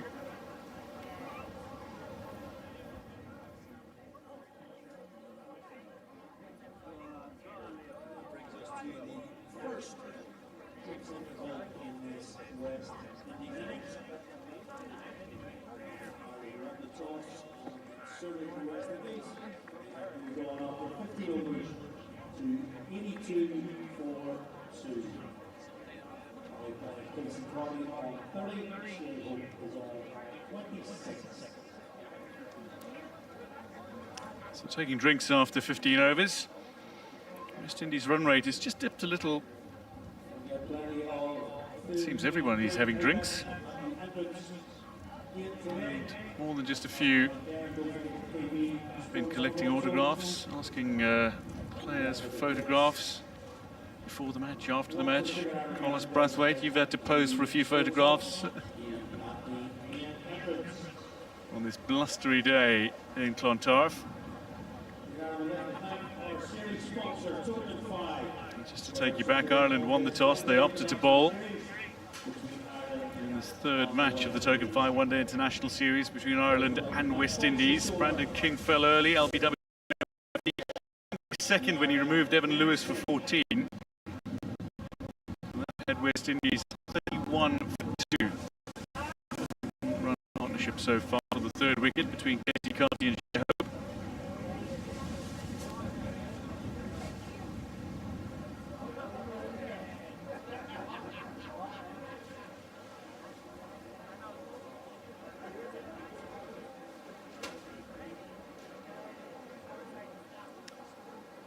So Jordan Neal making his debut for Ireland today, the only change between the two sides. Have you liked the way he's bowled? Have you liked the way he's approached this match so far? Yeah, I have. I think at 19 years old, there's definitely a lot you can mould. But if his X factor and his USP is a bit of extra pace, which we can see, you can't really teach pace, can you? So if you have it, now is guiding him how to use it. Now you would have seen Mays in the first game, Liam McCarthy in the second game, all of them get success with wickets. And if that is the only barometer, then yes, he would feel as though I want to get into international cricket a bit more. But he needs to be told that his role will be more like the Liam Plunkett of the England's rise from 2015 to 2019, where you come in the middle overs, you make it really difficult for the batting team to get boundaries, to build partnerships. You won't bowl the most dot balls, but you'll be uncomfortable to face. You'll eke out the odd wicket here and there. You might get 2s and 3s. You may not hit the headlights of the 5s and 6s like your Barry McCarthy's potentially, but your role is mightily important to bowl a 3-over burst here, a 4-over burst there. All short spells, quick spells, and impactful spells. So he, at this stage, should rate himself on the impact that he has. And when you come into bowl and you give Shea Hope a few bouncers, force him to pull out the pull, then it's finding a way now to get back from that short length into good length again. On occasion, he's gone from too short to too full. And once he can get that adjustment going, then you really see the depth of his impact, because you're making batters uncomfortable and then you're challenging the stump, you're challenging the edge. It does seem as if he has a slight overcorrection after certain deliveries. After a really short ball, will often go full. Drinks done. Josh Little to continue.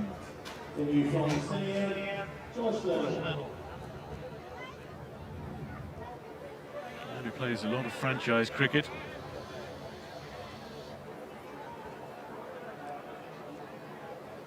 Josh Little recently signed for Middlesex to play for the English club during the season when his commitments allow.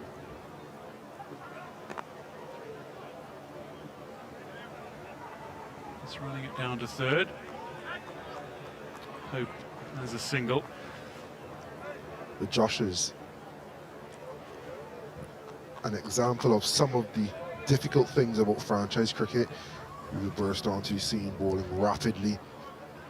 But when you're traveling here, there and everywhere, you seldom get to work with your coaches, whether that's strength, whether that's bowling and technical stuff.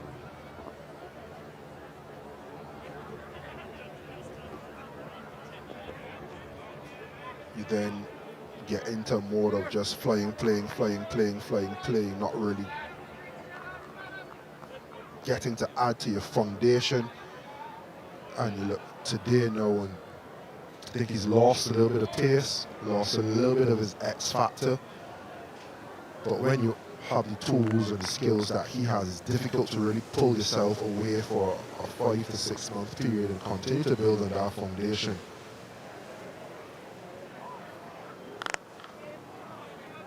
And I think is important for young players who see the glitz and glamour of franchise cricket to be able to find that period of a month, month and a half to 2 months where you always have a chance to reset in between maybe 2 franchise tournaments, back to basics, prepare yourself for the next assignment, as opposed to going back to back to back, and then by the end of 3 or 4 stints, you're so far off where you were when you came into it. So I'd love to see Josh Little get back to his best, bowling rockets. The quicker you bowl, obviously age is slow ball as well when you get into the back end. There's a lot to love about his talent and skill set. Straight to this time. That works it away. Couple sweeps quickly. 1. Yeah, he's very much a vital part of Ireland's seam attack. The ability to move the ball. Not a really destructive bowler on his day. He has. I mean, he's played from IPL to PSL to the CPL to LPL to Major League Cricket to the SA20 to the 100. He's played a lot of franchise cricket.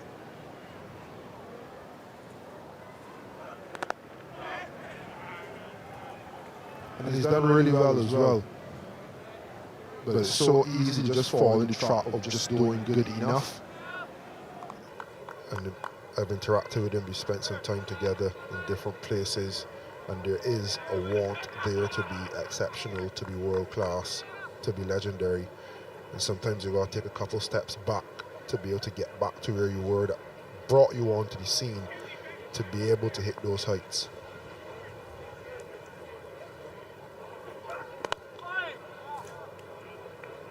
Top ball to finish. Josh Little's 4th over. 16 done. 85 for 2 are West Indies.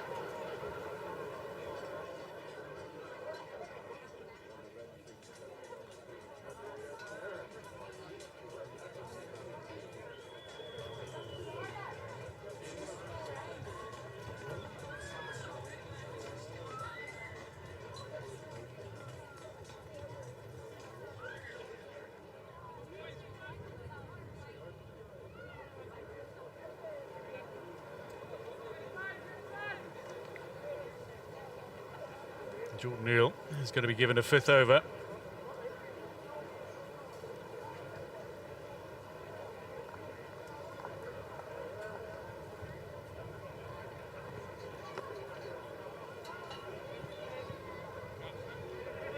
Away off the pads, McBride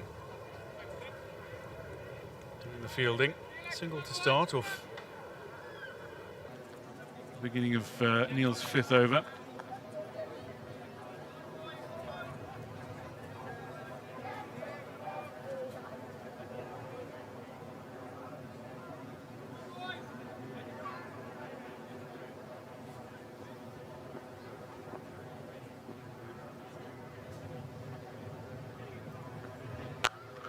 Exemplary stroke player is Casey Carty. He saw the width early and exploited it fully. That is a magnificent stroke.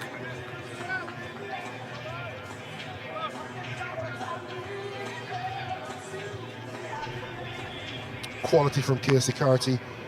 Not only dispatching it, but dispatching it so far in front of cover that his sweep on the offside had no chance.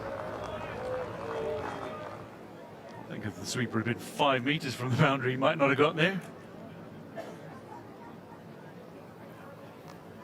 Straight to this time and whip fine. Fielder's not going to get around, and it'll be successive boundaries for Carty.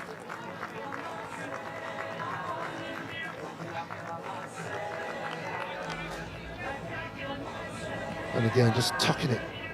He's played the shot really well today, whether it's been on that length or a little fuller and just glancing it through the leg side. He's played a real purpose, and you mentioned it. He looks real intentional at the non-strikers, and he's always switched on.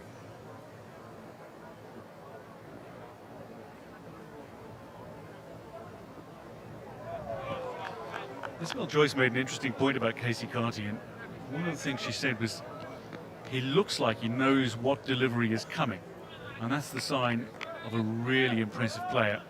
Somebody who's got that cricketing brain, that's got the anticipation.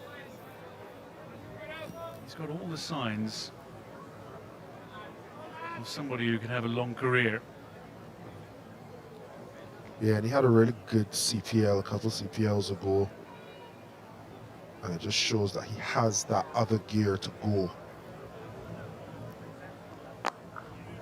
And I think when you're playing the role that he and Shea Hope would play, it's okay to use your technique, and same thing we're talking about Andrew Balburney, getting to the 30th over, 35th over.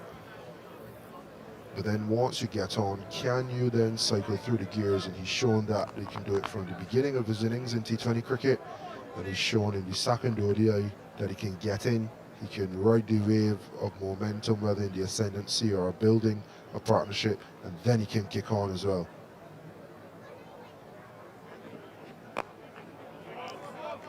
Good slow ball from Jordan Neal.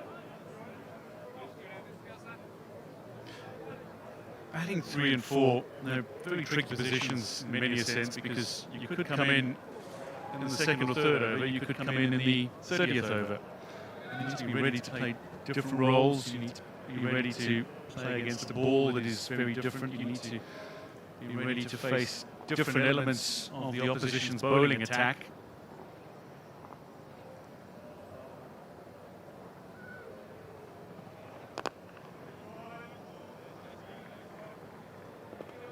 These two, well, they didn't necessarily have it on display in the first one, international, and the second and third showed it fully. West Indies, 96 for 2.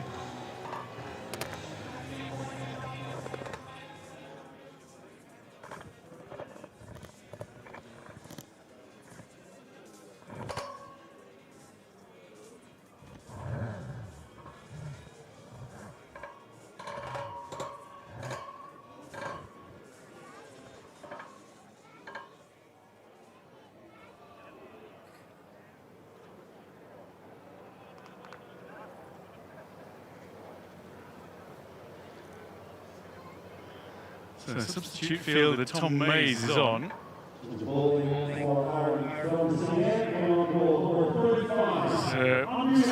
Change.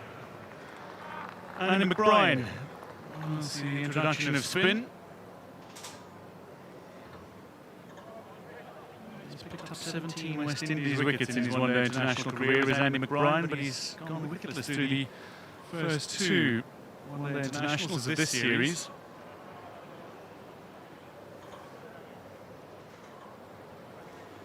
Coming from the city end, 64 metres to the boundary, longer boundary.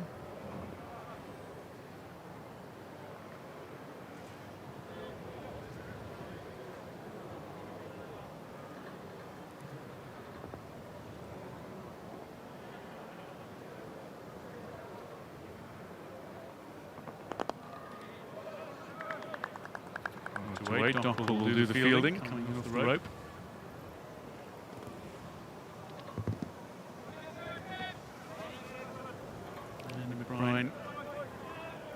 Will performer for Ireland over the years.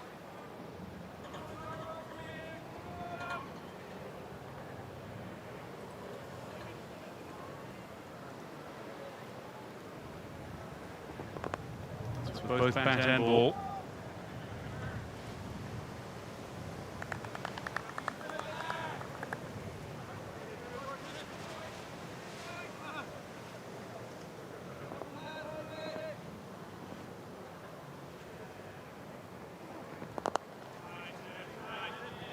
It's really interesting to see the different approaches to spin. I think of someone like Andrew Balburney who happy to sweep and manipulate the field that way. These two, their manipulation of the field, I'd be giving themselves room to go over mid-off, or using the feet to go over mid-off, and then forcing the mid-off to go back, one of the leg side fielders to come in, and then they can rock back and pull in the vacant area. So you have to have options with those four fielders on the boundary. How do you access that one man that is in the circle that you think you can get over his head, and then how do you counteract that field change as well. That's the 100 up for West Indies. Just 2 down.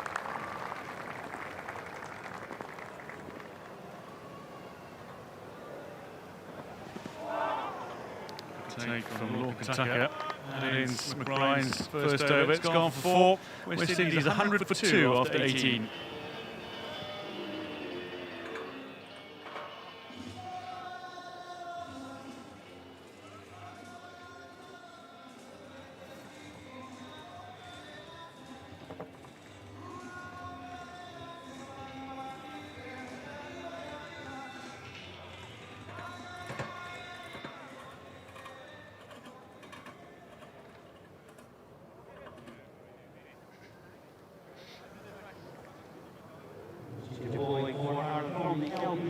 Bowling change from the opposite side as well. Jordan Neal, he's bowled his 5 overs. Barry McCarthy, who's going to come back into the attack.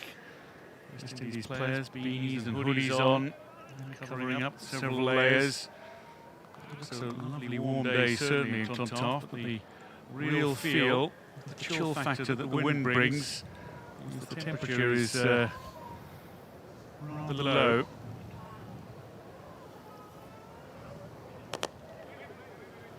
Certainly a long way off the tropical conditions of the Caribbean.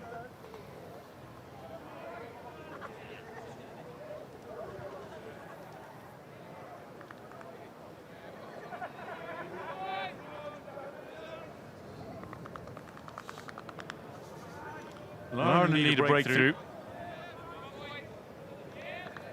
Partnership at 69 between Carty and Hope. McCarthy has been that man. It's made the breakthrough so often this series for Ireland.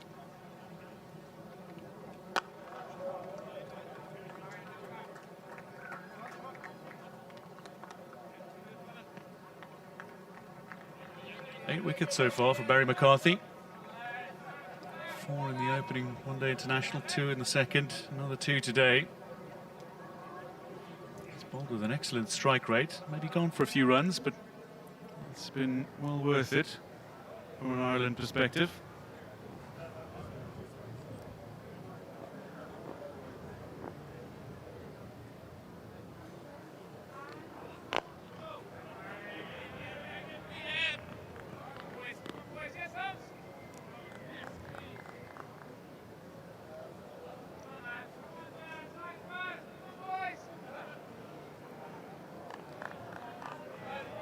Sterling leading this Ireland side. In recent years, started to play with a great deal more adaptability and versatility. In years gone by, perhaps a game plan that they would look to stick to. And they are so versatile in recent years, and certainly under Sterling's captaincy.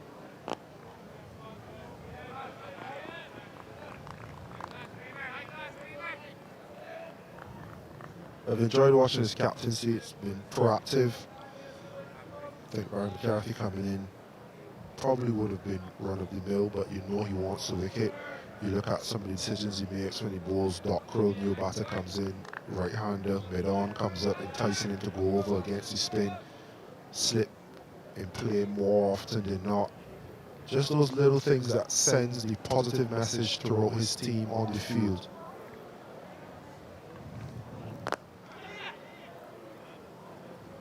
The quick single. It's good running from Casey Carty.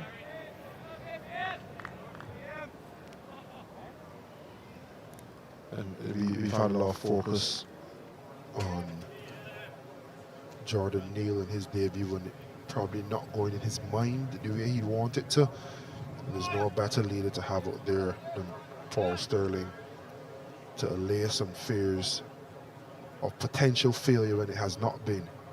Just keep going, son. Just 2 off Barry McCarthy's 5th over. West Indies 102 for 2 after 19.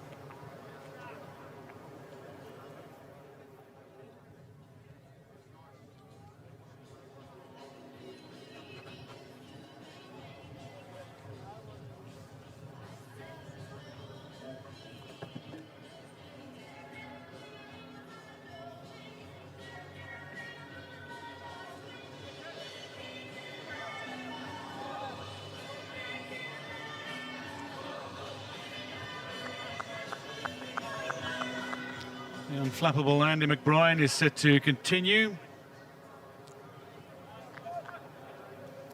Good news, Andy Balbirnie back on the field as well, so Tom Mays leaves, but it's the second time that Balbirnie's headed off the park for a little treatment. Just a cold.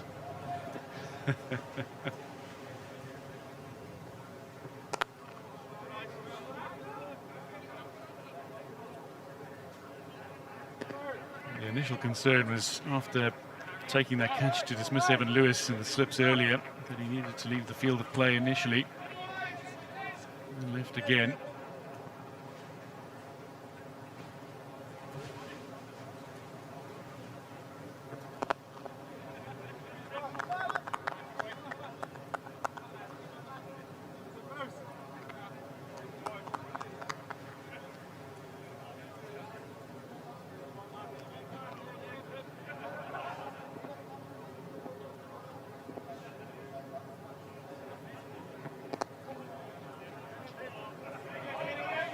Brian putting the ball right where he wants it. There were appeals from those in the stands. They wanted two. Kate Carmichael quickly around to it and whipped the ball into Lorcan Tucker. Restricts West Indies to just the single. Carty 5 away from another milestone.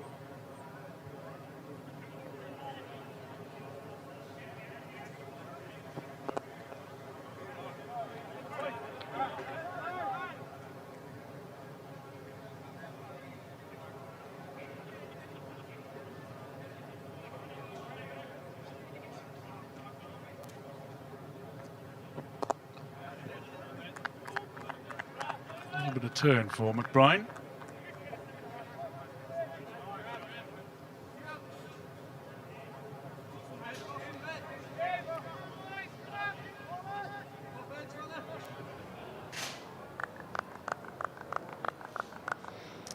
So McBride is going to change sides, change the angle here, come around the wicket. Straight back to McBride, who does the fielding off the last ball of his second over. 4 off the over, West Indies 106 for 2 after 20.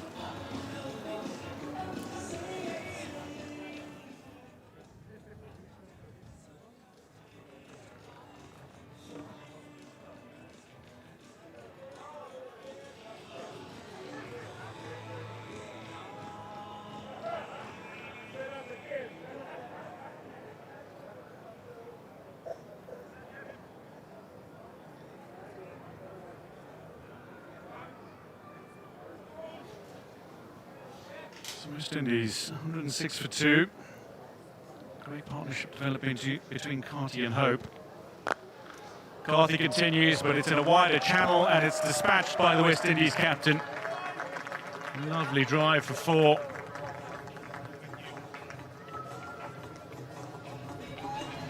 Elegance personified. As gorgeous as they come from Shea Hope. It's got an interesting action because his foot plants straight down the pitch, but his head goes wide towards the ball. He's got his head moving in the right direction, but he seems so balanced in playing the stroke.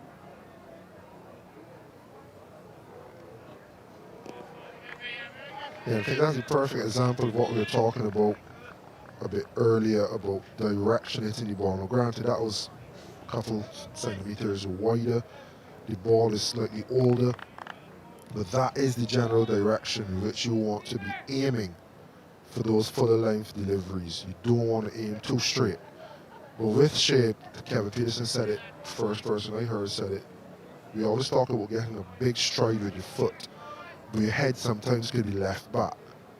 If you take your head to the ball, your body follows, and that gets your weight going right through the shot. I think Shea Hope is one of the best in the world when it comes to playing a cover drive and playing it as elegantly as that.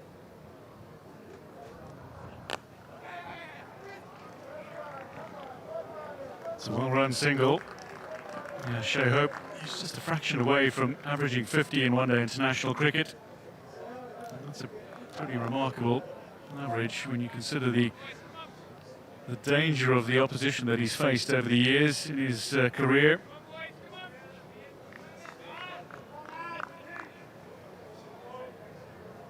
So Nelson up, 111 for 2.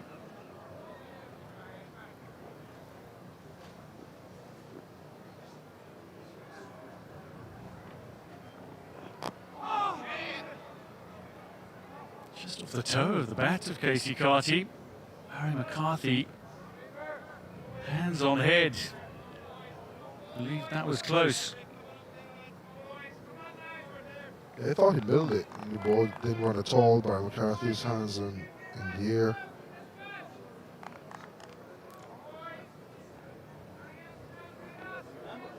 It looked like he was in a good position, Casey Carty, and the shot was on, but somewhere in the execution. Shorter, the edge, and the fielder's going to get around brilliantly to prevent it from going over. The debutant Jordan Neal. A very acrobatic attempt to prevent that ball from crossing the boundary. And he's stayed down, has Jordan Neal. He's holding on to his right shoulder. That was a splendid effort to prevent that ball from going over the boundary rope. Wonderful commitment from the young man. But now a little concern. It's his bowling arm. They're taking an age to get around to him. It's fantastic work, good commitment, but that landing and jarring all that body weight through the shoulder. I mean, salute him for a good save, but we just hope that there's no lasting effect.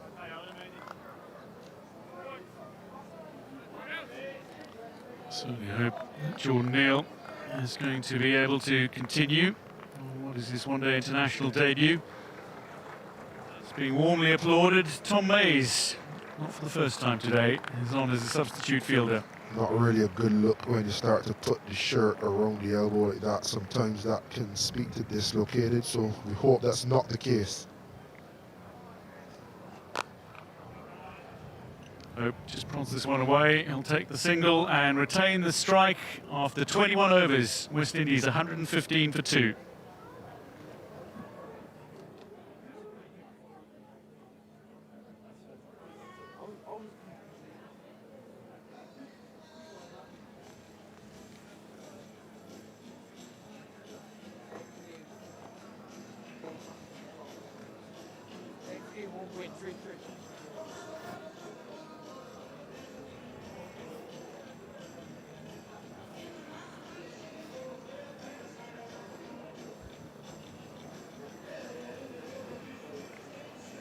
Well, really concerning scenes these. Young Jordan Neal, a teenager, just 19 years of age.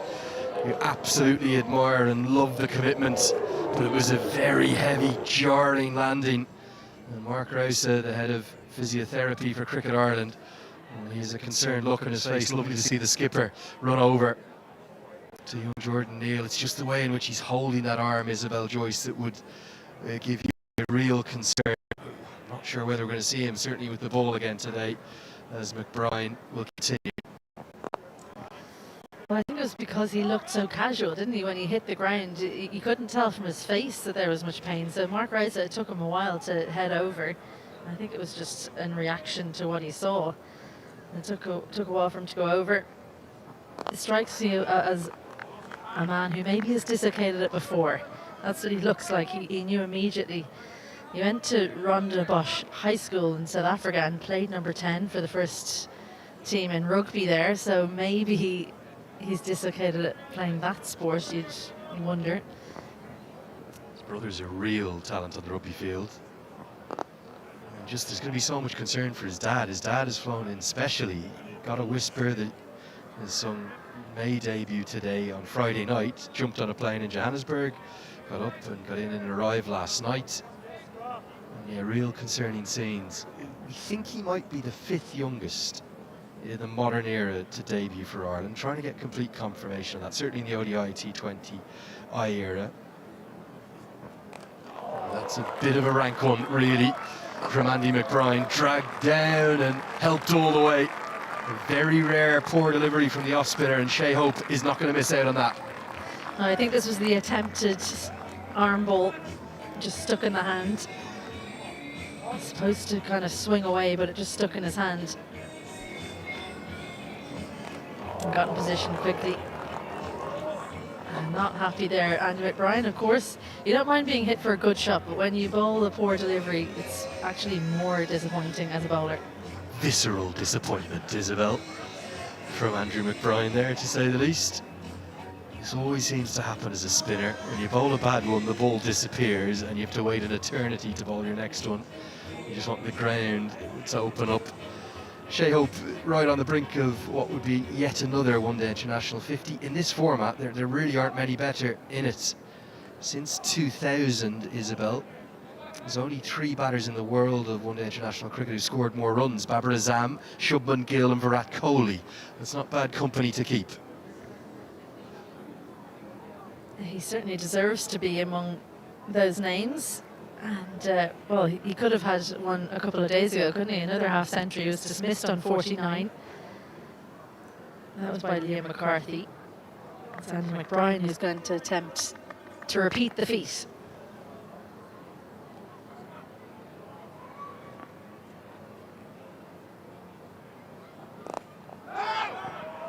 In that time, since 2020 that is, so over the last 5 years, he's actually got more centuries than anyone as well. 9 centuries in that time, to go alongside 11 50s. His conversion rate is exceptional. With that single, he'll get to one-day international 50, number 27, to go alongside the 17-100. Marvellous innings from Shea Hope, and he looks like a man who would love to double that up. He missed out a couple of days ago, and you could see the application of that shot to get to the half century. He's in, he's looking in good touch. That's a good day to go to 3 figures as well. He'll be thinking.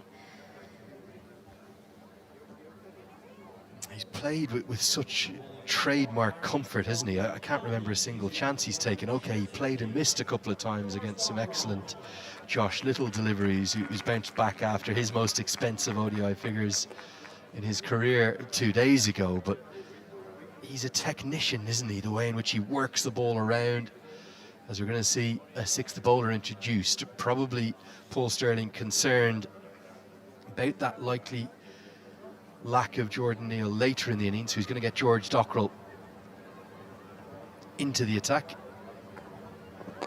Spin from both ends, change of ends though for him. He's bowling from the LP Hughes end, has been generally bowling from the City end. He's been very impactful though in his 2 bowling appearances so far this series. Yeah, absolutely. Brilliant to have him back in the bowling ranks, George Dockrell. He is bowling with just a 54-metre boundary behind him as the raindrops start to fall.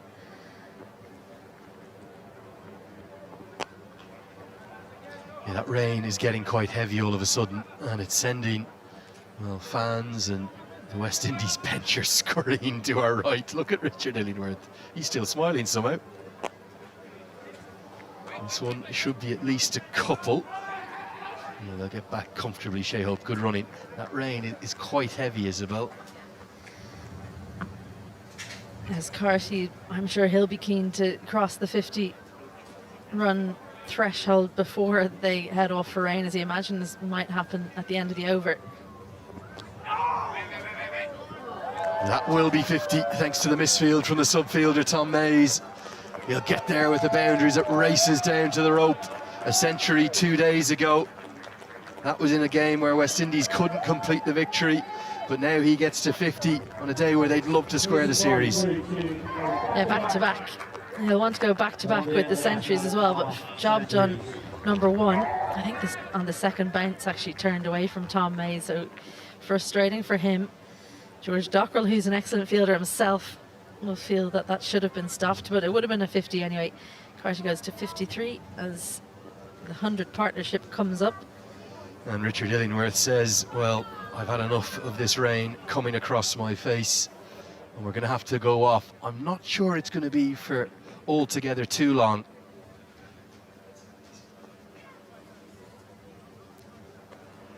It is reasonably heavy. It feels like it's a bit of a squall, though, doesn't it, Isabel? Because there is some bright clouds across to our left. And the good news is, whenever you've got wind here in Ireland, you've always got a chance that it will blow over. But what a fantastic comeback from those 2 early Barry McCarthy wickets from the West Indies. They've looked ever so good. Shea Hope and Casey Carty have combined brilliantly well, and they've really just picked up from where they left off 2 days ago. Ireland are again staring down, likely having to chase a very large total here. Those two men again, Carty and Hope, doing the work for West Indies, but yeah, we've talked about it before. Clontarf has its own microclimate, so don't go anywhere. I reckon we'll be out pretty quickly. King and Lewis once again dismissed early. McCarthy once again the man to make the breakthroughs early on, but Carty and Hope, they picked up where they left off a couple of days ago. 50 each for them as we go into the rain today. Yeah, Barry McCarthy again, the star of the show. He's got 8 wickets in the series now. Thought Liam McCarthy bowled really nicely. Maybe he could have been given one more with that new ball, taking it for the first time. Jordan Neal, well, let's hope that that potential injury isn't too bad for him, making his one-day international debut at the tender age of 19.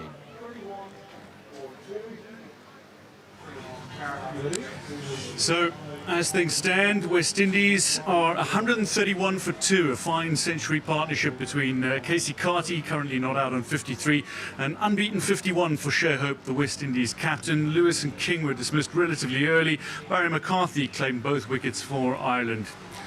And disappointingly, in this third token fine one-day internationals match between Ireland and West Indies, the rain has started to come down, the umbrellas are out, and that means we're under covers as well. Carlos Brathwaite is alongside. And Carlos, what does this do for players when you're getting into a rhythm, you're finding momentum, you're playing well, and suddenly you need to go off for something like a rain interruption? Ireland will love it. You talk about water breaks, any sort of interruption for the batters, bowlers, for the time they can pounce. And you think back to, I can't remember who it was, but first ball after the water break in the second ODI, someone lost their wicket. I think it could have been Django. Yeah. So they'll be hoping that this presents an opportunity now for them to break this partnership, which is building into be a terrific one and potentially game-changing. Yeah, let's talk about this partnership, because the second one-day international, if we draw correlations with that, it was a partnership of nearly 90 between Casey Carty and Shea Hope that got West Indies back on track after losing those early 2 wickets. They went on to make in excess of 350.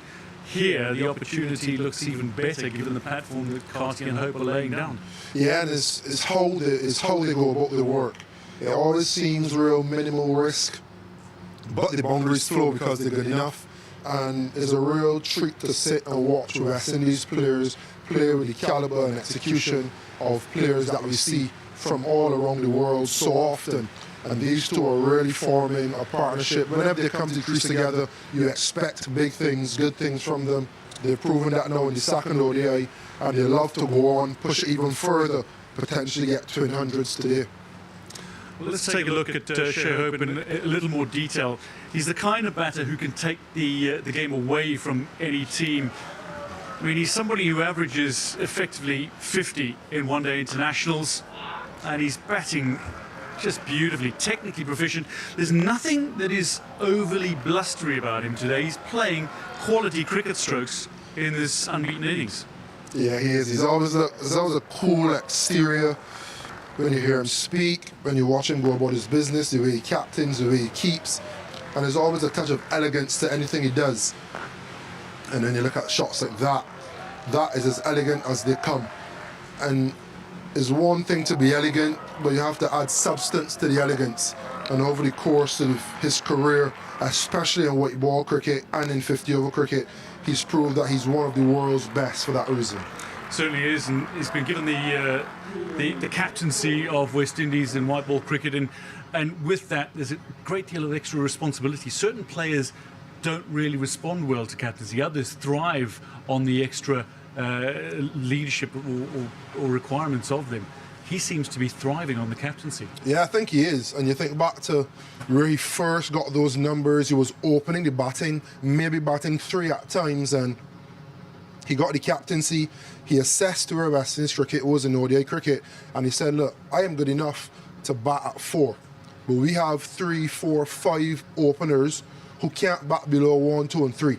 So I'll make the sacrifice. I'll drop down the order to bat at 4. I'll trust myself to be able to get the numbers that I'm getting at 1, 2, and 3. At number 4, allow other guys to set the platform, bat where they're most comfortable. So he's also shown a selfless streak. If he can now go on to do that in T20 cricket as well, it now creates a kind of white ball template for the West Indies under the captaincy of Shai Hope. And I would say he's thrived in it. You've seen his game go from a strike rate of 65 and 70 up now to 80 and 85. So he's not only now scoring hundreds and scoring big totals, but they're potentially match winning because of the rate of speed he's scoring it at. It is incredible to think that somebody who was so good in the opening position, where for a stage he was averaging, I think, 77 in one-day international cricket opening, and then dropping down the order, 1 down, 2 down, where he seems to be settled now. He's creating that average again. The centuries are coming, the half centuries are coming. It was an interesting move, but not an easy one to make. He's the kind of player, though, that has showed genuine mental strength. Casey Carty, look at him as well. He's somebody who practices his strokes continually on the non-striker's end. He's continually talking to himself. He's an interesting character, but he's somebody who's come into his role quite beautifully, whether he's batting in the second over or whether he's batting in the 20th over at number 3. Yeah, and you can see developing maturity. There's elegance there as well. There's a lot of power, proficient to the offside especially. But the maturity he has not only allows him to score a little bit quicker, but he's put so much more emphasis now on partnerships. And we really saw that in the second ODI. Once he lost Shai Hope, he almost took the mantle up. So you have 2 players here who are going into the prime. And you have Shai Hope, who basically wrote the book. In the West Indies, this is how we're going to be successful, batting in the middle order. And apparently Casey Carty's read it and studied it, and now it's starting to manifest itself with him at 3, Shai at 4. If you can have these 2 guys together for the next 5 to 10 years, and then showing West Indies young batters how they can play, then I think it'll be important. Well, probably not 10 years for Shai, but definitely 5 to 7 years for these 2. You think to Sangakkara and Jayawardene, can these be that partnership for the West Indies in ODI cricket? And then you're hoping that it starts a culture and shows the batters down below what you have to do to be successful at international level. Talking about Casey Carty, though, he was a relative latecomer to international cricket, given his age. Some cricketers, you see their talent early, they're blooded in quickly, they're playing T20, they're playing one-day international cricket, but he was allowed to play domestic cricket a lot more. Has that given him more of a stable platform to be as proficient as he is at this level now? I think it is. Look, West Indies aren't blessed with having the best facilities in the smaller nations. And where he's from, you wouldn't have the resources of a Trinidad or Barbados or Jamaica, etc. So yes, we saw the talent in under 19. He was part of that 2016 World Cup winning team at under 19 level, and he showed in first class cricket, list A cricket, that he's good enough. But you wanted to see it over a period of time. You want to see him score. You want to see him fail.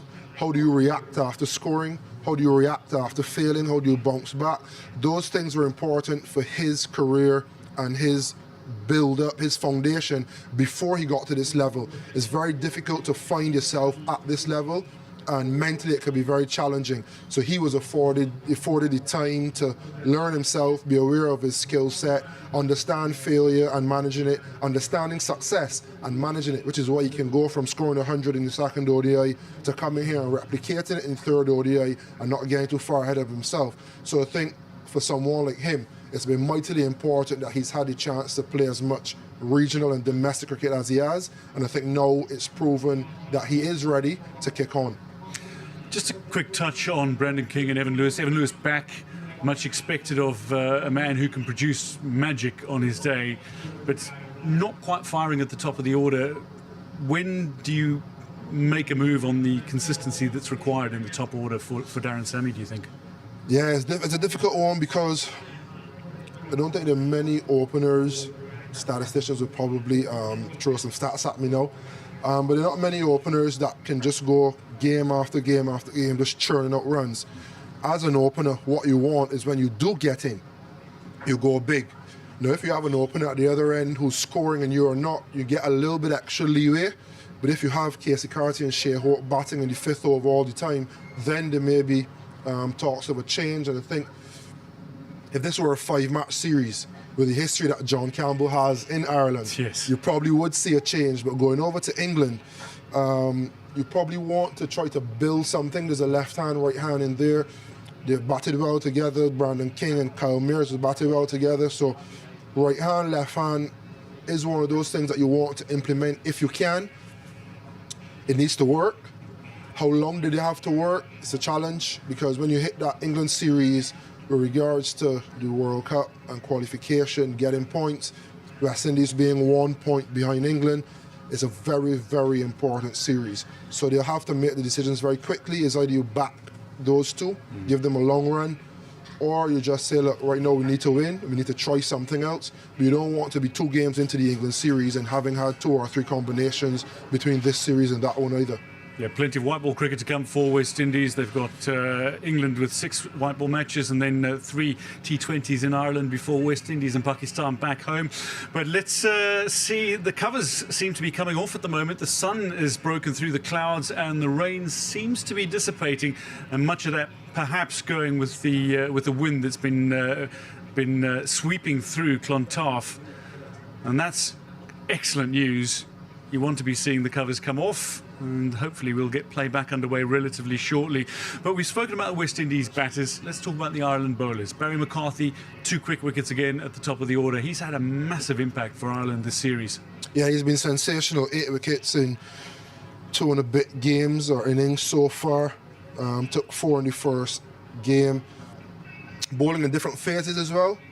Then came back with 2 in the second ODI and started again with 2 here. And you always want wickets in the power play. You always want your new ball bowler to eke out 1 or 2 wickets. If you can get 3 wickets in the power play, it's a really good setup because of those 4 fielders out in the second power play. So he's done his job where that's concerned. The other part of his job is roiling up a very young group of fast bowlers and taking on the mantle as a leader, which he's done well as well. And it's been good to watch the way he's gone about it, bowling really full. And then you saw an adjustment from game to game. First 2 games away, swinging the ball on a fuller length. And when the West Indies batters counteracted it with going over to off stump, he then started to trap the ball back, which is how we got Brandon King, LBW in this game. So really good to watch, not only his approach in game, but from game to game and the adjustments he's making. Great news for cricket lovers around the world. The covers are coming off in Clontarf, but the cricket won't get underway immediately. The umpires are out and the grounds people have got some work to do, certainly, before the cricket can get back underway. So for now, let's revisit some of the magic that West Indies were able to produce in the second one-day international.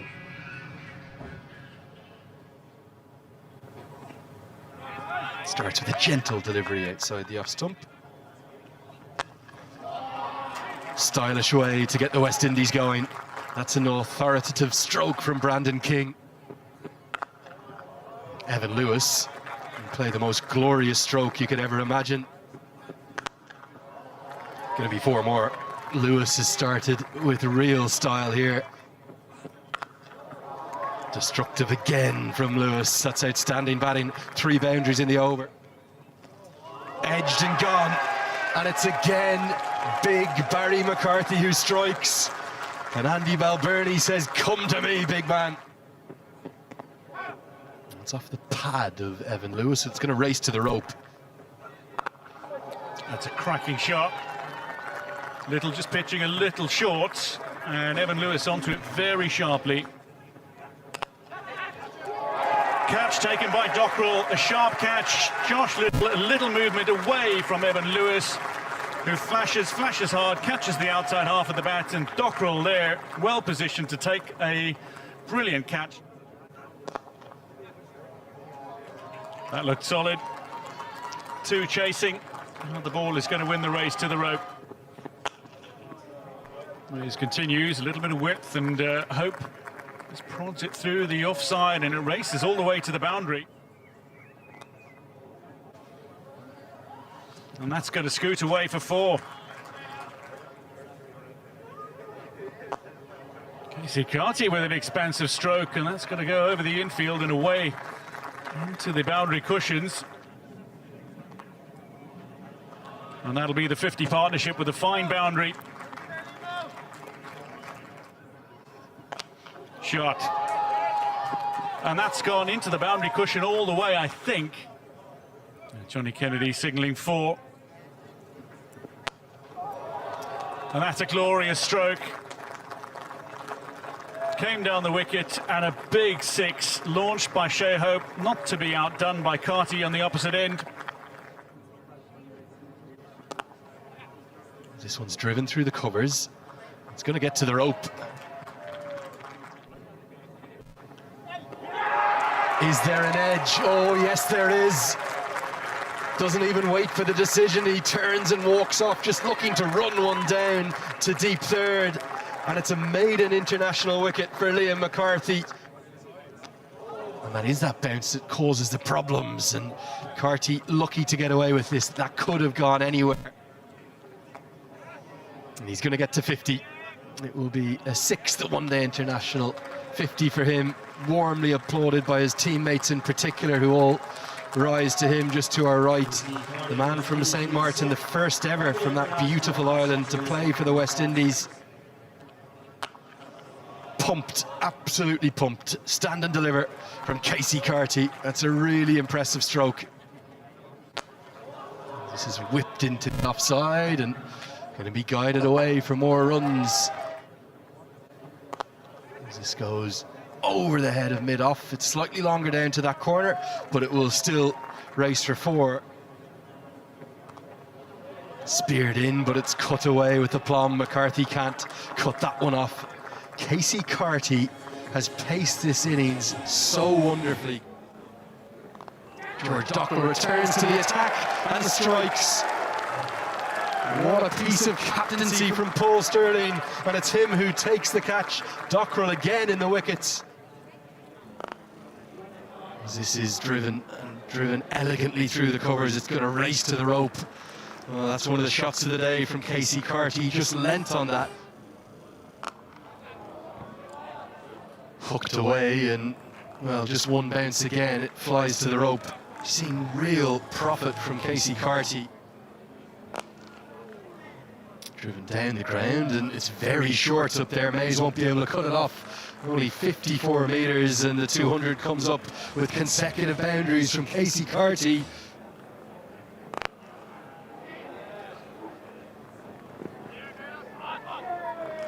And he comes back for a second. Casey Carty. A majestic knock from the man from St. Martin. Applauded, adored, enjoyed by all, here and at home. A sensational knock. Well, that's beautifully played. Graves loves to play his strokes. It's taken the edge, and that is it. The end of Casey Carty's innings. It's been a marvellous innings, his second ton, but a big one here for West Indies that has set them up brilliantly. Chase early in his innings going over the top, and that's going to have a couple of bounces over the head of Josh Little and over the rope for 4. Steady will turn to Barry McCarthy, who immediately strikes, and what an excellent catch. Both of the ball and the sunglasses from Ireland's multi-talented captain, Paul Stirling. Slapped away, and that's going to be all the way. Ford has a reputation as a very dangerous power hitter towards the end of the order. This one's obliterated. It's only 54 metres up there, and it soars over the rope. This is the perfect time of the innings for Matthew Ford to come in. His pace off, but Ford answers in rather audacious style. He doesn't even look at it, he turns and signals to his teammates that he is ticking. Goes again. This goes a mile up. Tom Mays runs back over his shoulder, not going to get there, and it's another maximum. It's the 4th of the over. Looks to repeat the dose, and repeat it he does. And this time, I think it's going to go all the way. Make that 6 sixes from just 12 deliveries. Innovation now He's simply toying with this Irish attack. Might be just one bounce just in front of the rope. That's going to be the 50 partnership that has come up in a matter of moments. Graves gets in the act now as he pumps that one down the ground. Pumped it out of the ground. He stands on the brink of history, does Matthew Ford. Oh yes he can, and in what style? In the history of nearly 5,000 one-day internationals, nobody has made one quicker than Matthew Ford, who joins A.B. de Villiers in getting there off just 16 deliveries. It's been a knock of sumptuous class and quality, no shortage of power either, and he just continues along his merry way. Bowls him. He's equalled the world record here today.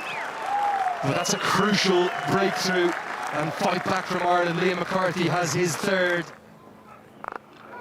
Just hooked away, and it's going to be hooked all the way. We've seen some remarkable stroke play, and now Graves, who's been very much batting in his shell, he too gets in the act. Hit down the ground and hit for 4. Instead he goes short, and it's given the royal treatment. Graves is very much playing his hand. And this one comes right out of the screws, and I think it's going to be deposited down into one of the gardens. Josh Little more than a touch frustrated. Oh, what a shot this is, glorious. Maybe one of the shots of the day. I think it's embedded itself in the roof of the Castle Avenue Pavilion. Instead, it's the perfect Yorker. No celebration at all from Josh Little. His most expensive ever figures in ODI cricket will at least have a second wicket next to his name. He'll finish with 2 for 89. Well, certainly great memories from a West Indian perspective. 2 days ago, they'll be devastated they weren't able to pick it up and complete the win. But really concerning scenes for the 19-year-old young Jordan Neal. Well, the dream debut is almost certain to end without any further action for him. You would imagine that from looking there at Jordan Neal, he certainly isn't going to bowl again. I've got Isabel Joyce alongside me here. Isabel might not just not be able to bowl, might not be able to seem to bat. That looks heavily like a dislocated shoulder. Yeah, it's hard to imagine that it could be anything else, and you have to feel for him. Yeah, he made a great effort to keep the ball in play, but the fact that he had to use his right arm and then land on it might have been the thing that caused the most damage. He couldn't get his body into a good position. He's a big lad, landed on it. What you don't want is to land, you want to be able to tumble onto your back in this position. Have a look now when he lands. Yeah, I think that looks to me like someone who's dislocated their shoulder before, because it popped out pretty easily.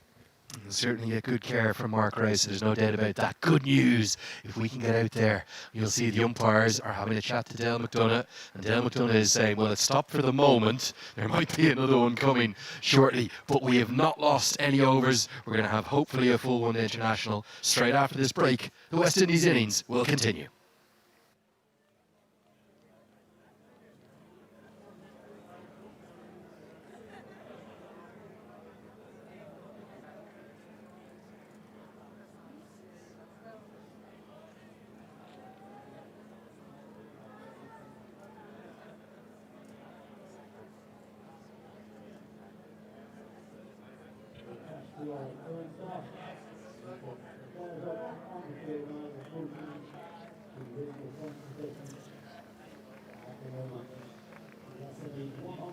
Welcome back to Castle Avenue. We're at Clontarf Cricket Club here in North Dublin, and after a glorious early May, we're getting a little bit of the mixed bag that you can see in Ireland at any time of the year. It can always be 4 seasons in one day.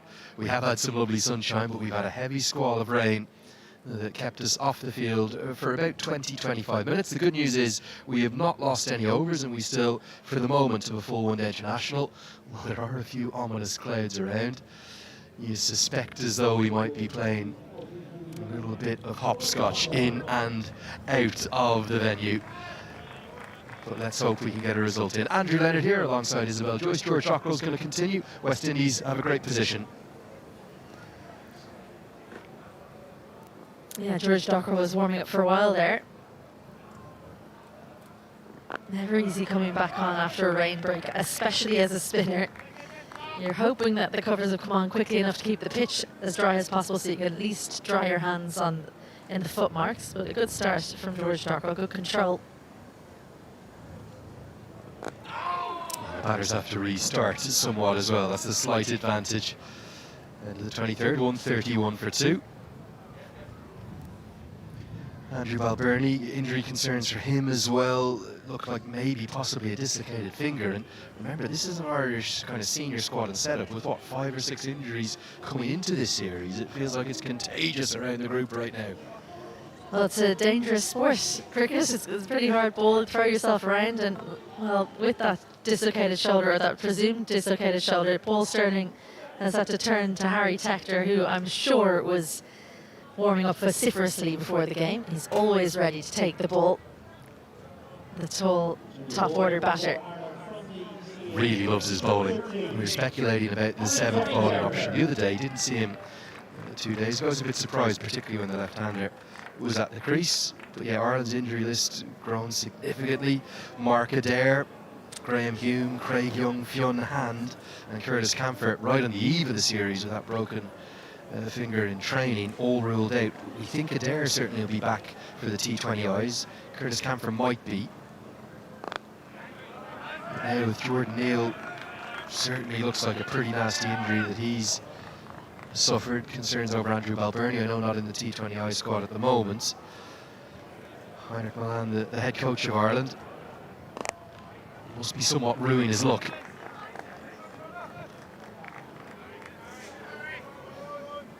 Well, lucky for Paul Stirling, he's got a couple of part-timers in the squad, one of whom is Harry Tector. He's one himself. Oh, real drag down. That's a big one to get the innings back underway. Shea Hope, he's done it once before, does it again. Second six for him in the innings. It's Harry Tector. Just drops it far too short. And up on the balcony, well, the drinks are flowing and they're loving this. Yeah, poor delivery. I think this might have been put down in the crowd. Oh, where did it go? It was going everywhere. Bounced off the chimney. VVIP hospitality up top, loving every second of that. That was a poor delivery, wasn't it, from Harry Tector? Better this time. He got away with the ball before. I thought, okay, there's the drag down for the over. He got away with it, and then you don't need to offer a third invitation to Shea Hope. He was ready for it. Much floatier, fuller delivery on that occasion from Harry Tector.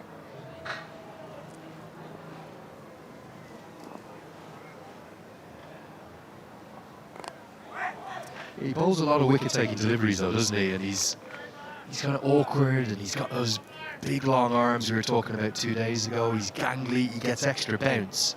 He can be the kind of guy who can break a partnership. So quite like the move from Stirling straight after the rain delay, just to see if he can kind of find a wicket. Instead, there's 8 from his first over as Tom Hayes, the subfielder, will have to be on for the rest of the innings, you would think now. It's 139 for 2.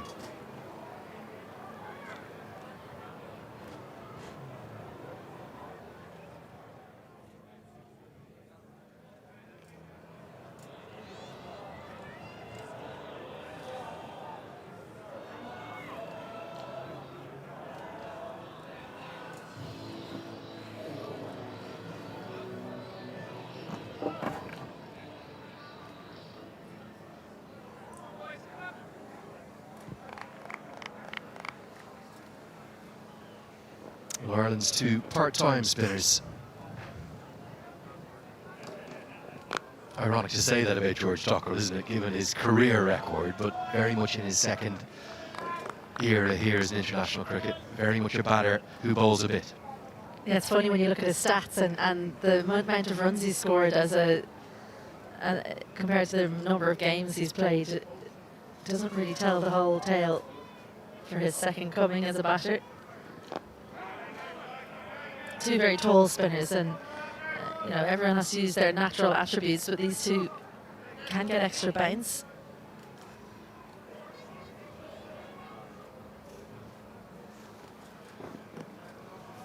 That will be given as a wide outside the off stump. He just slightly lost his action, didn't he? Maybe 4 or 5 years ago.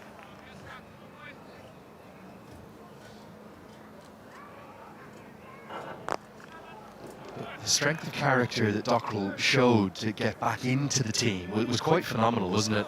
Completely changed his body shape.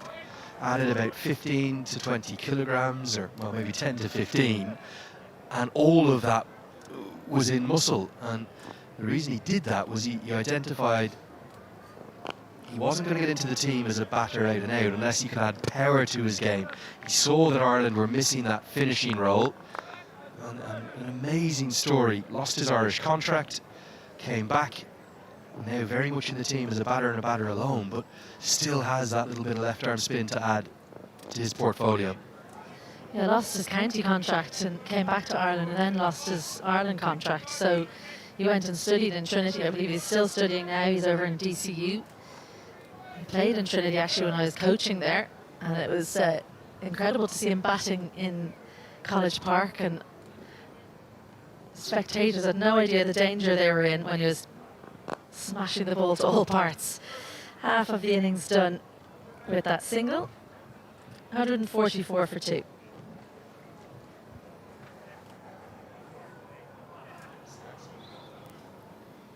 Halfway stage of this first innings, let's get a look at the state of play thus far. Casey Carty continues his wonderful tour, and Shea Hope, well, there's not many better in the history of one of the greatest sides of all time in our much fabled game than Shea Hope for the West Indies. He'll very much be looking to continue that excellent conversion rate that he has. 7 bowlers used, and unfortunately Jordan Neal, he's icing his shoulder, probably won't come back. 2 wickets for Barry McCarthy, but all the other bowlers wicketless. The best economy rate, Liam McCarthy, 4.5 for him.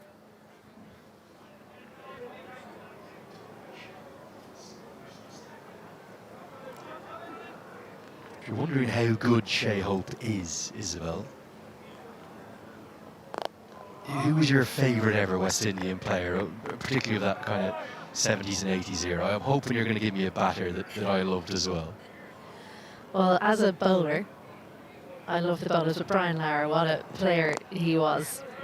Think a bit earlier. Just go to a decade before. You just tell us the story, Lenny. I'm always worried when I hear my name said by Andrew Leonard. I know I'm getting a story. Well, that's and usually a lengthy story, never an abridged version. But we're in ODI cricket, we're not in T20. It's always time for a tale or two. Isaac Vivian Alexander Richards,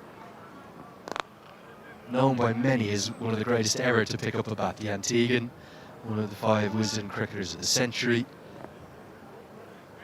Flamboyant, extravagant, and the most wonderful batter you would ever see, not just with his big hitting and his swagger, but his captaincy and his confidence as well. He's one of the highest rated players ever in the history of this format in terms of his impact on ODI cricket. In his career, played 187 times. He only made 11 centuries though, despite averaging nearly 50.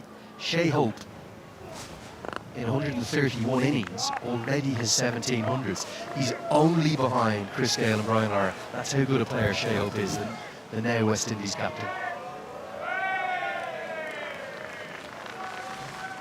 I think that pretty much tells the tale. He's Richard Illingworth has to. That's never a good sign if the umpires can't keep their hats on. They have to go for the heavy bails and the heavy rimmed hats.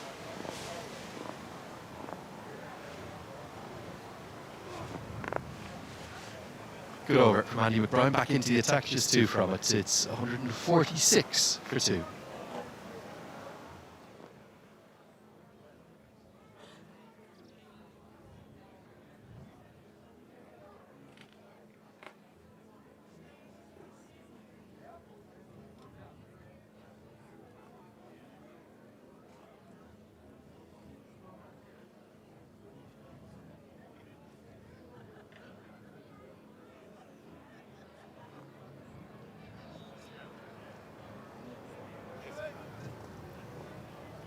All of a sudden, Castle Avenue is bathed in sunshine after a very heavy shower that interrupted us for about 20-25 minutes. We're going to see another change of bowling.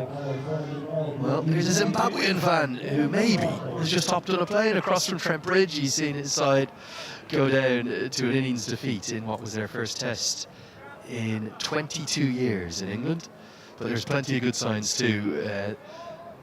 Maybe one of their greatest ever in Sean Williams, he was robbed of 100 to be honest yesterday.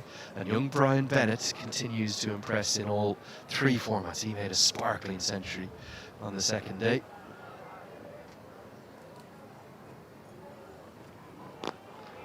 Speaking of Test cricket, with that little shot of the Zimbabwe fan there, don't have any Test scheduled for the summer in Ireland, but talk of some before Christmas. Maybe a trip to Bangladesh is what's in the FTP. That'll be great to see Ireland back into action in the whites.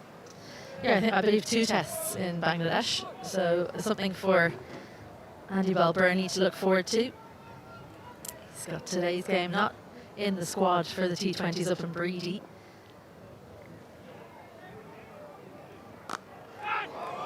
Now, did this carry Harry Tector? It's burst through his hands, but did it bounce just before him, or was this a half a chance? That has come at him at such a rate of knots. Sometimes you think, oh, I'm glad I missed it.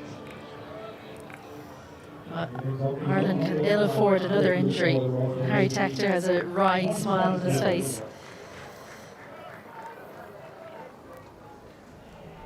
He's one of the quicker bowlers, Liam McCarthy. That means it comes off the bat quicker. I reckon it's just about dropped short.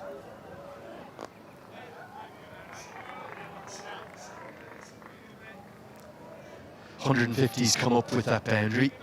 I don't know, Izzy. I think this is carried. I think this is a chance, and Harry Tector's reaction is saying this was a chance. If we just slow this down, you're going to see very difficult. But if he could have got the fingers down, might have been able to just pluck it from the surface with those extra long arms that he has. Incredibly tough. He'd be disappointed to concede the boundary in particular, but it might just have been catchable. And that would have been catchable if a slip was in place instead of a race to the rope. Bit of fortune for Shea Hope. McCarthy's bounce continues to surprise the West Indian batters. Yeah, he did him here, didn't he? Liam McCarthy, Shea Hope knew nothing about it. Feet going nowhere. Pushed at it and got the thick enough edge. That's leapt up at Shea Hope. Have a look at his feet. Yeah, he's almost pushed back towards square leg, trying to get out of the way, and the hands just don't get the message. He's dealt with it really well, despite being done all ends up. Another one beats the outside edge. McCarthy finding something in this second spell. You could have felt as though he maybe could have been given 1 or 2 more. I'm just having a look at this positioning from Harry Tector, and I just wondered, did he split step too late? He doesn't usually field in point anymore. He fields kind of mid off, mid on the boundary a lot. We'll take a look at it next over, but I think he split stepped a little bit too late, and maybe that was why he couldn't get down. It was a good over from McCarthy, wasn't it? Could have been 1 or maybe 2 wickets in it. 155 for 2.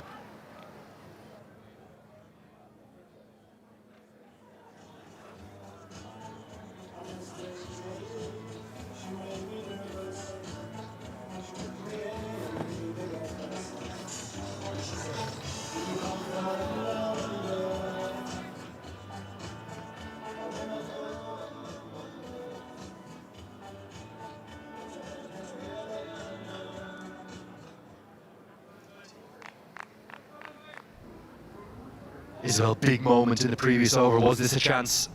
Yeah, I just had a look there. The feet hitting the ground too late. You need to be doing that split step before the ball is hit. So difficult, isn't it, in terms of how tight in you are there.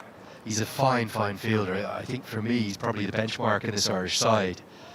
And you could just see from his reaction, he's still thinking about it. Pretty sure he would tell you after the game today that was a chance. I reckon the thing as well, it was just coming at him so fast. It was a race between the ball and his hands getting to the ground. It's a sharp chance, but it would have been a big moment in the game had he been able to get there in time. How big a spell and how big a day is this for Andrew McBride? We spoke about that Irish summer in terms of the home men's summer.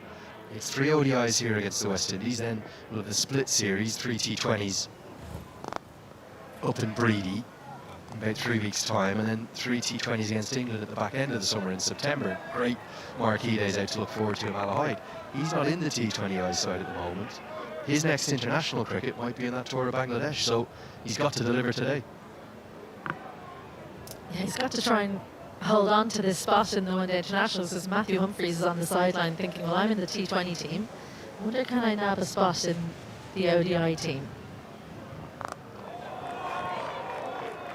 Slog swept to perfection. Finds the gap beautifully between the two sweepers in the deep. And hope continues to accelerate now. Well, there were 2 fielders there, but he was waiting for the straighter one, I think. Square leg behind. And deep mid-wicket, so the gap was square. And finish out with a single. 28 overs gone. West Indies 161 for 2.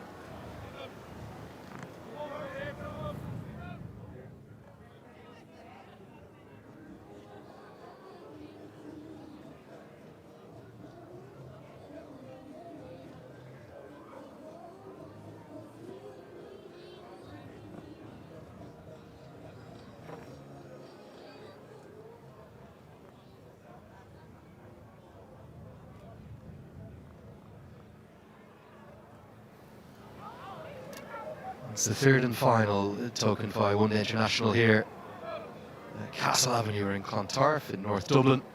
And we've seen what a really entertaining series from basically every single angle you could imagine. Ireland are 1-0 up in the series. They've never won a home series against West Indies in this format. They haven't won an ODI series at home since back in 2019 against Zimbabwe. It's a golden opportunity, but after a 350 plus score 2 days ago, and this platform here for the West Indies, they have it all to do. Well, the great thing about cricket is you can't tell at this point what's going to happen for the next 20 odd overs, because yes, you could have a repeat of a couple of days ago, but also Ireland could run through. If they do manage to break this partnership, and I think they'll hope it sooner rather than later, as Hope had a massive swing on that. But if they do break the partnership, then who knows what the likes of Tristan Graves will do afterwards. What Shea Hope is saying here is he's in, he's set, he thinks it's a good pitch. It's the second use of the pitch, the one that Ireland scored 300 on in the first game of the series. And he's saying, I don't just want 350 again, I want more than that today. Got all that power hitting to come.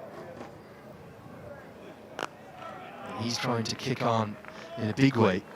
I really enjoyed one thing he said at the toss. I asked him... Only one? Well, I enjoyed it all. Just got lost in his eyes out there, Shea Hope. Very, very good man, the Barbadian. But he said one thing to me. He said, we don't just want to win today, we want to win the series. I didn't want to correct him and say, no, Shea, you can only square the series. Was he talking about a moral victory? Well, he's basically saying that they won the other day, even though only half the game was played. But you'd say they were odds on. Of course, a lot of talk about moral victories in the Ashes, and English fans saying, oh, well, we didn't technically win, but we got the moral victory. If they did take a big win today, they kind of would, even though the series would be shared, they would kind of hold the moral edge. They played some wonderful cricket 2 days ago and now again today. Incredible bounce back, wasn't it? When you think about how they batted in that first game and how Barry McCarthy just took them by heart in the power play, to come back and post 352 is remarkable. Some of the stroke play we've been treated to, the century from Carty, the world record equaling batting of Ford and all of his power. He's going to be a hot property in those franchise leagues coming up. You said it. I mean, incredible hitting from him. But when you think back to that innings, it seems so easy. That was what really struck me. The power he has. Glorious shots and a misfield from, I think it's Barry McCarthy, who's got Jordan Neal's shirt on him just to try and confuse us. It's a boundary to close out the 29th. beautiful shot, and McCarthy tumbles over it, unable to effect the stop. He just didn't pick it up early enough, Barry McCarthy, but a beautiful shot. Shea Hope watched. Did jog, he was thinking maybe it might be cut off, but it wasn't in the end.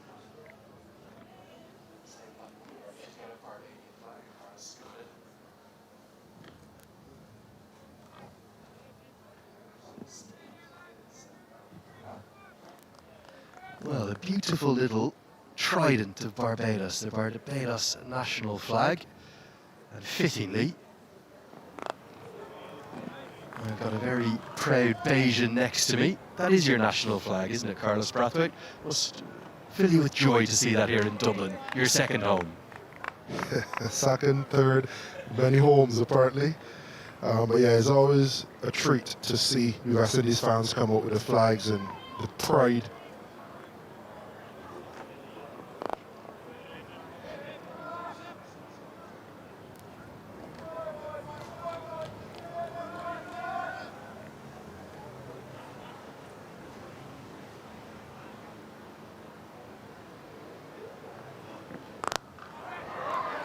Is it going to carry? Yes, it is.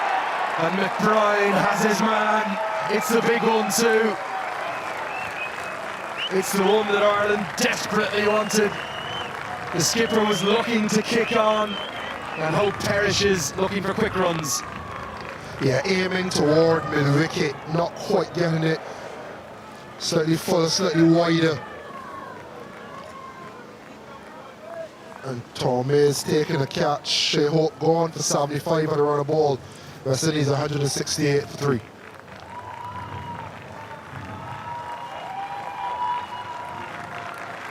The ball is on the board by substitute. Scott Mays. Paul McBride for 75.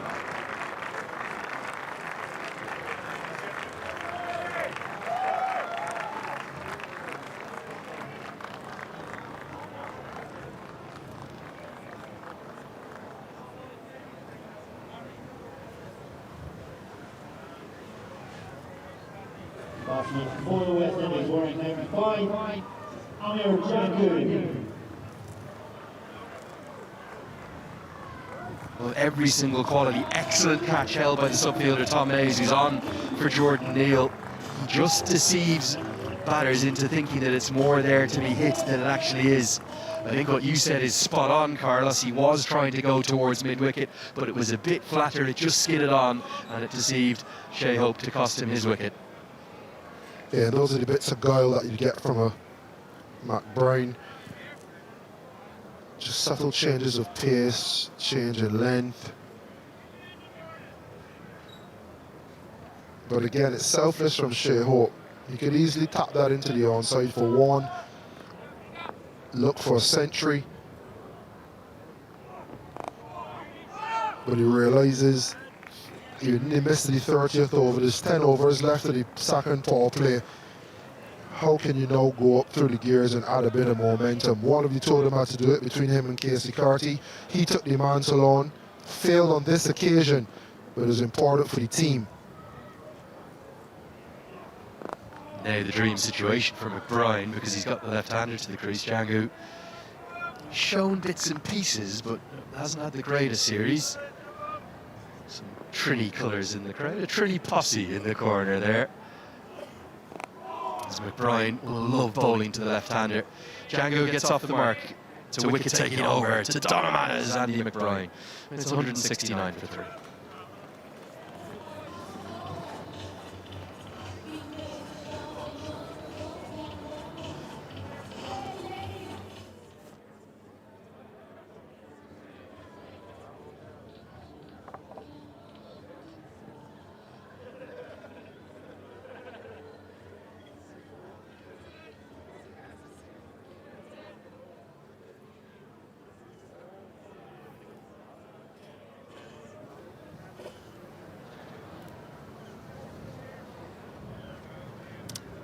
Few autographs and moments to cherish for the young fans in. Decked out in their Cricket Ireland gear. That Cricket Ireland beanie, that's a key one today, isn't it, Carlos? very necessary. And a couple of hand warmers as well. One of the West Indies boys tossed off a pair of theirs, so I've been using mine. Josh Little into the attack. Carlos, I know you captained the West Indies, you captained the Birmingham Bears, you captained at franchise level. Talk to me about Paul Sterling as a captain and his proactiveness. You saw immediately there, the left-hander in, he goes straight into slip. New batter to the crease, strike bowler back on. Yeah, and there's little bits like that oozes positivity. Having a proactive captain, and yes, Paul Sterling, those hand warmers are very necessary, not only out on the field, but in the commentary box as well.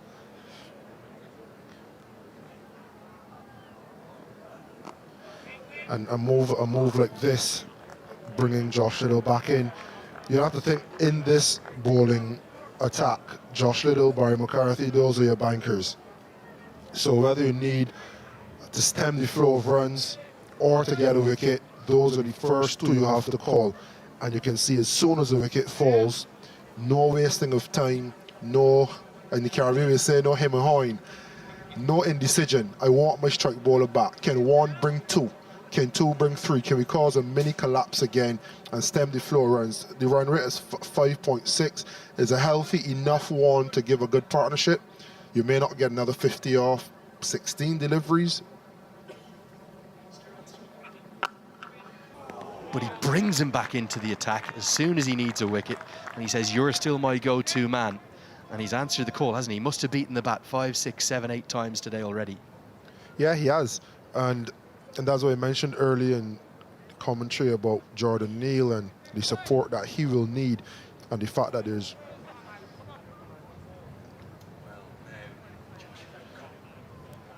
Joshua Little coming down the hill. I think he is just strayed. I'll try and get the evidence of it. It's confirmed though. You'll see here, nothing behind the line. Here comes the free hit that will follow. Oh, big hit. What a strike that is. It's going to soar all the way for 6, and the no ball will cost 6 more with the free hit going the distance.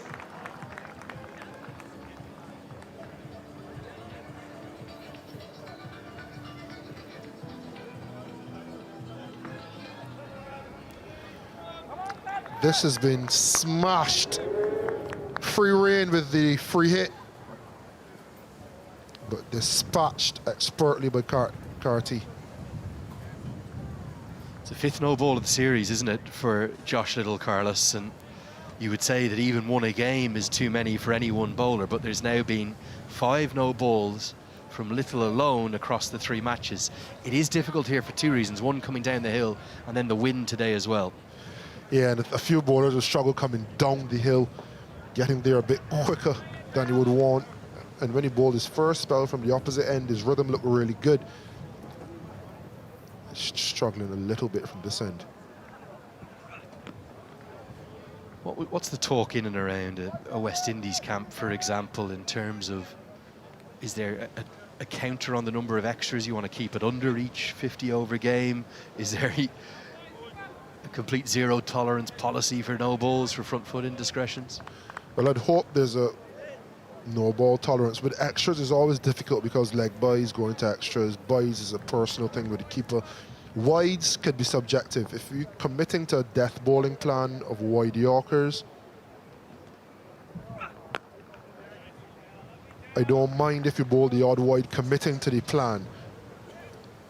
That's the end of the 31st over. 180 for 3 to West Indies.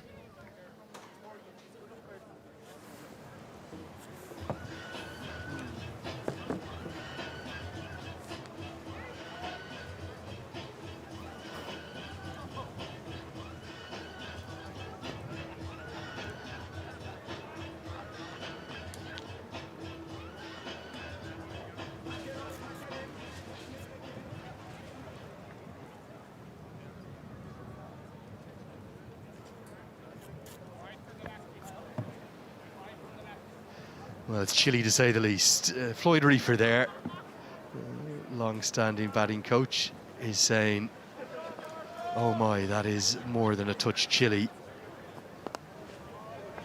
Ravi Rampal is here, isn't he, as the bowling coach. He's someone Don't know if you know this. He played for Ireland. In the 40 over comp when you could have overseas. Well, good knowledge. I thought you were going to look at me and say, Lenny, you're wrong. But you know I'm such a badger, I was never going to get that one wrong. I think it was 2008, so maybe just the year before you started with Leinster Cricket Club. And that was back... Oh, this is a big appeal. Aidan Seaver's having a think. Maybe just skidding on, maybe bounce involved. Decision goes in the batter's favour. Yeah, this end has had a bit of bounce. That looks good though. I think it's still going over. Probably umpire's call on the DRS. Close though, very, very close. Not dissimilar to the one show Bashir got Sean Williams with yesterday in that test match. Just wonder, was it height? Don't think there was bats involved. Very close call.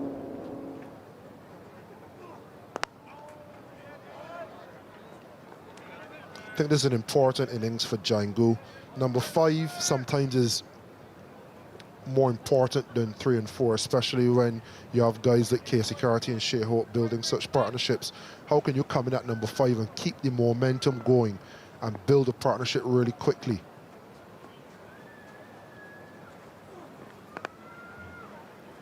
Nicely worked for a single.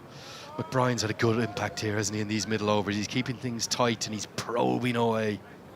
And that wicket may have been a sliding doors moment. Just think, if that had gone for 6, would he have been kept on? Maybe he would have been, because you're short of a bowler with Jordan Neal being injured.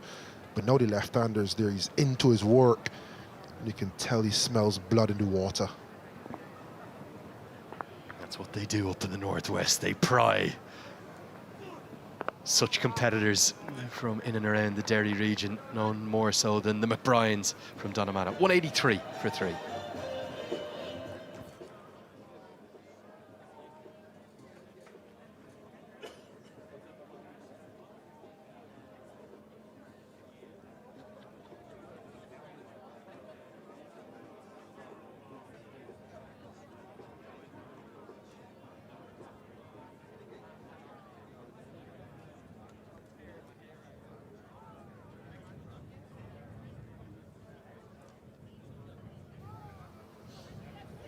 Well, he's kind of hiding away in us there. Oh, he might be coming out. Good on you, Ravi.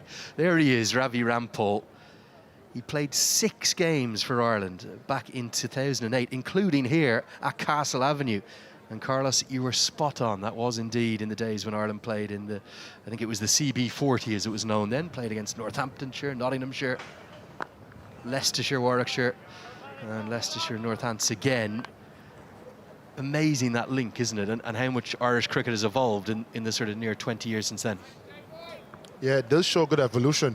There are some other stories with the Jesse Riders and Shahid Afridi's, I think, also proing. And now you've developed Irish cricket to the stage where you have a first-class setup. You have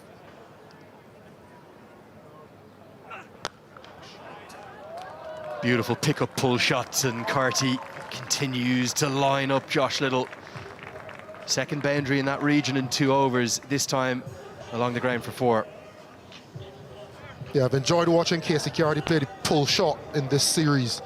Standing, good balance, and really getting his hands through the ball nicely. That's through wide mid-on, shows your authority.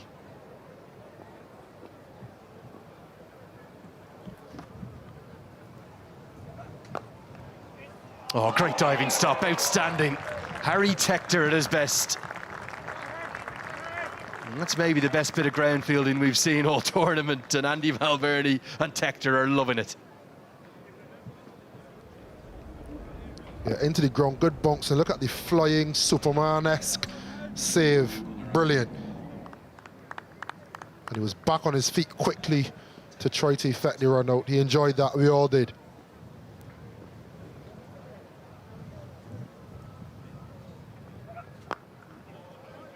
We were talking about famous overseas players who played for Ireland. John T. Rhodes played for Ireland.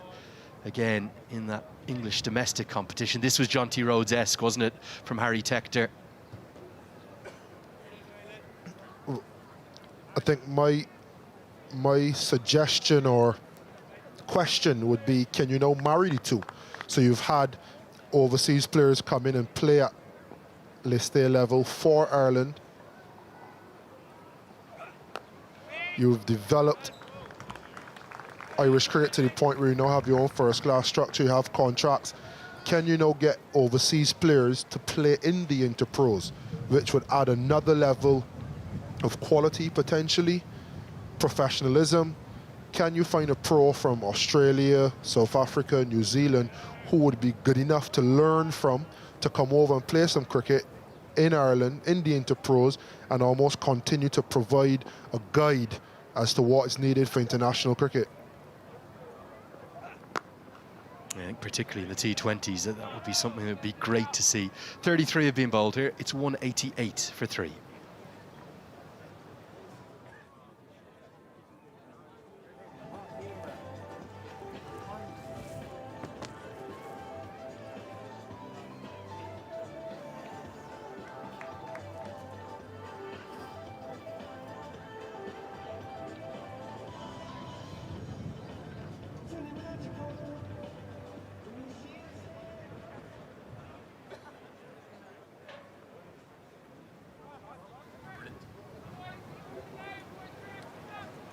Brian is going to continue to twirl his web here. He's bowled really nicely. Most of the bowlers have been going at over a run a ball. He's going at in and around 4 runs per over. Just going to bring long off up into the circle. Maybe try and tempt Casey Carty to hit against the spin. Can he get one through the gate? Instead, he's happy just to work it around.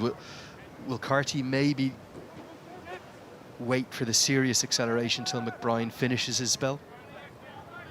Probably not. I think he still has the intent that if McBride serves up something, he'll take it apart. But once again, he's kind of come off the throttle slightly to try to build a partnership with Django, who hasn't quite got going yet. This has been a really good matchup. So you can still see Django searching for a little bit of rhythm. Casey Carty just trying to turn the strike over, hit the boundary in the last over. So they're still building something, and once Django gets going, he'll then start to run through the gears, Carty. Yeah, this is a really strong and fascinating period of the game to watch, because every dot that McBride bowls here is a big win for Ireland. It's just kind of dragging out that period where the West Indies aren't able to launch. He just loves bowling to left-handers, doesn't he? You can see it dotting up. Yeah, I think what Django would want to do is a ball like that, get back and punch that more confidently for a single, pull your sweep shots out. It's a shot he can play. So again, a single like that is important. The last thing you want is for the dot balls to pile up. He's now 4 off 16 to then play an injudicious shot and lose your wicket when there's so many balls in those 16 balls that you could have got singles from. So Casey Carty's doing it right, just getting off strike, keep the runs flowing. You need to now chuck the strike back at him. It's another marvellous over from Andy McBride, just 3 from it. Paul Stirling will be delighted with that. 191 for 3.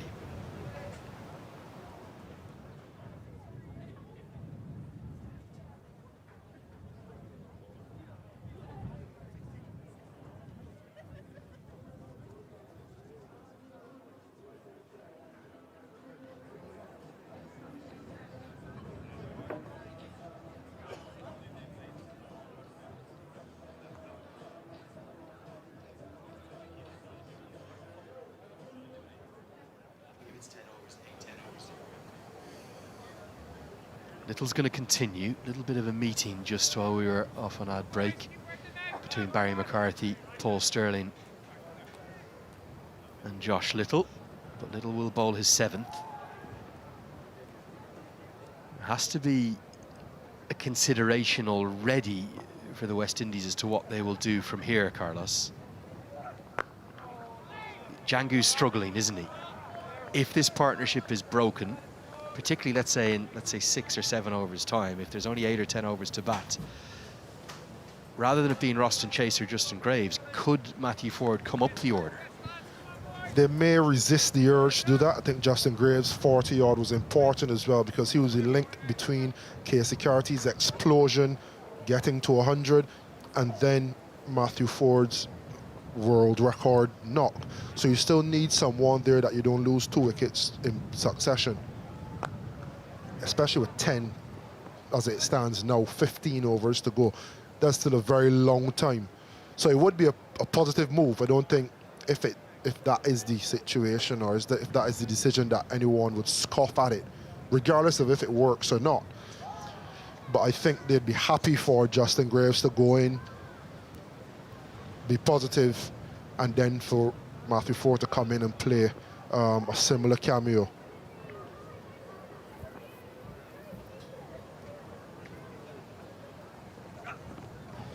One's going to hurt. I think that's into the lower stomach of Django. Josh Little shows no mercy. He just turns and walks back to his mark. A little bit of fire in Babylon there from Joshua Little. Oh, yeah, that'll be painful. I think that just missed the thigh pad. Even if he had on a chest pad, he just missed it just below the navel. And he's glad it's a little more northerly than a particular region that would have caused a lot more pain. Straight into the six-pack. Rather than the stomach. That will have hurt. What was the talk back in Barbados, back home, about Matthew Ford's innings? It really absolutely lit up this series, didn't it? Pyrotechnics, to say the least. Yeah, I think everyone knows the talent that he has. West Indies on a 19 player, did well for Barbados this year in the first-class tournament, but it's always a level of awe or wow when you do it at the international level. So I think that has caused a little bit of a bridge between what people know he can do and him actually doing it at the highest level. Oh, that was a bit of an ungainly hack. It was a shot of desperation, to be frank, from Django, who's really struggling, isn't he? 5 off 19, good fielding again from Tom Mays. Having taken that excellent catch, keeps that to just a single. Yeah, and this is what you fear will happen for Django. Go from a couple dots to then potentially a shot with no composure and poise because he feels the pressure. So especially if he does go into facing the next over from the off spinner, he has to make a play early. It's an excellent over from Josh Little. Only 2 have come from it. Carty not happy. 15 remain. It's 193 for 3.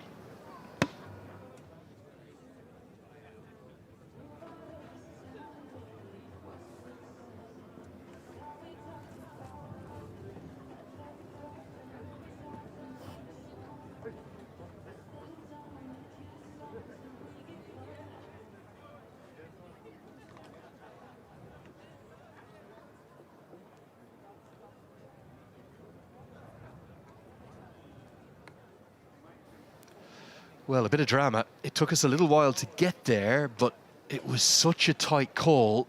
Josh Little has overstepped again. It's his 6th no ball of the series. Just as I said, it was a fantastic over, Carlos. It's very marginal. Remember, he just needs any part of that foot behind the line, but the line belongs to the umpire. It means the over isn't over, and the free hit follows. Yeah, he's really struggling from this end, isn't he? It's Rolly Black, the TV umpire today. And a big swing and a miss. It is now the end of the over. 194 for 3. And Casey Carty not happy again. Tell us a bit more about Amir Django, the man from Trinidad. 79 ball, 104 against Bangladesh in December. You've looked at him today and you'd say he's not the kind of player who might score quickly, but he clearly has those strokes and that potential in the locker. Yeah, once he gets going from Trinidad, so he's come up on spin. But no matter where you're from, when there's a good matchup, there's a good matchup. Matt bring the season campaign into his work. Django would have come into this series, not got any scores in the first 2 games, so there's that element as well, wanting to do well. And this is where international cricket and the psychology of success versus failure and the perception of such, how can you put all that behind, start from 0 the following day, and play every ball on its merit? Can he then force a play now and try to take this innings in isolation? This next ball is the only ball that matters. Forget what happened in the first 2 games. Forget what happened on debut. and try to help your team get to a big enough total. Yeah, you've got to remember, it's still just his 4th one-day international. Has played that one test match as well to go with it. That came against Pakistan in Multan earlier in the year. So still learning his trade at the international level, absolutely. Had a marvellous 2024 Super 50 Cup. I think he was the MVP in that competition, wasn't he? 624 runs, averaging the best part of 90 with 3 centuries. So there's no doubt he's deserving of his chance in this middle order in this format, Carlos, but I guess it's just been a difficult battle for him against McBride in particular.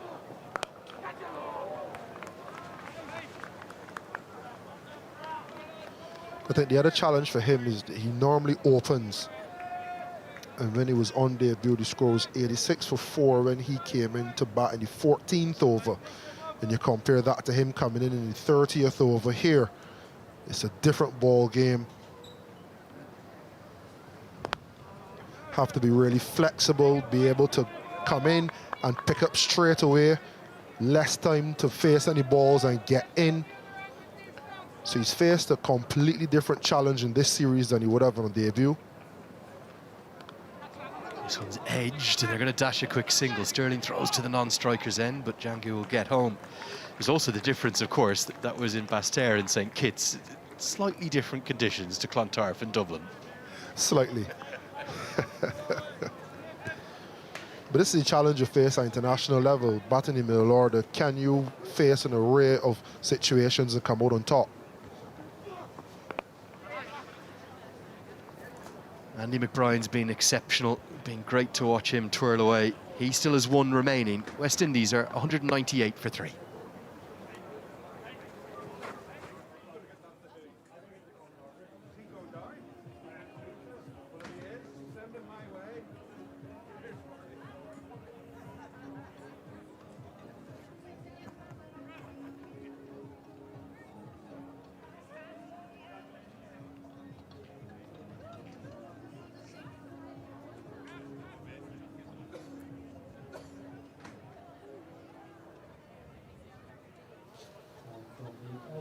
Thank you, Andrew. Thank you, Carlos. And thank you very much for the debut. But it's not been ideal for Jordan Neal.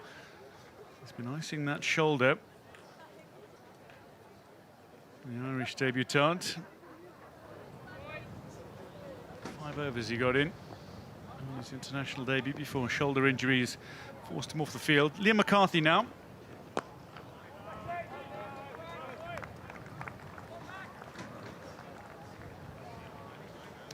Isabel Joyce alongside me. And Isabel, 5 overs ago, West Indies were 180 odd. Only 18 runs off the last 5 overs. Ireland looked to have stemmed the flow of runs a little. Amir Django just getting bogged down on one end.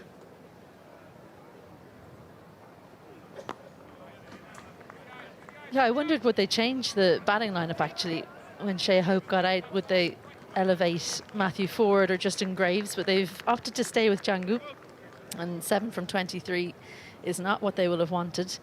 And we talked about it at the top of the show, didn't we? How do you stem the flow of runs when you're facing someone like West Indies, and it's take wickets? And they did that with Shea Hope. Graves and Ford with pads on. Austin Chase as well. Shot straight back over the bowler's head and all the way for 6. And that brings up the 200 for West Indies. In magnificent fashion in this 37th over. 205 for 3, just as we were saying. Django's getting bogged down. He sees one in the slot and punishes it. He was waiting on that, sweating on the full ball. Django, as soon as he got it, he knew all he had to do was chip it, because it's the shortest boundary by a long shot back over Liam McCarthy's head.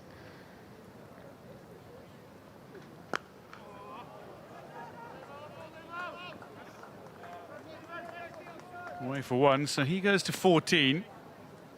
Really shot to prominence in his ODI debut with a wonderful unbeaten century, 104 off just 83 deliveries against Bangladesh. then struggled here in Ireland. Second ball duck in the first one-day international and out for 13. Had a strike rate of a little over 50 in his second. This one, though, is lifted over for 6. Carty goes into the 90s. And 200 runs in the series for Carty at an average of exactly 100. He makes it look so easy. Just a little pivot, helps the ball on its way. It was angled down leg side. All he had to do was make sure he got around to top edge, actually, which is maybe why he bailed on the shot ever so slightly. But the pace is there from McCarthy. Second 6 in the over, an expensive one. After just 18 from the previous 5 overs, there's already 14 from this one.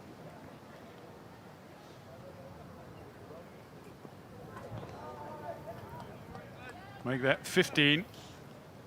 Wide down the leg side, another ball to come.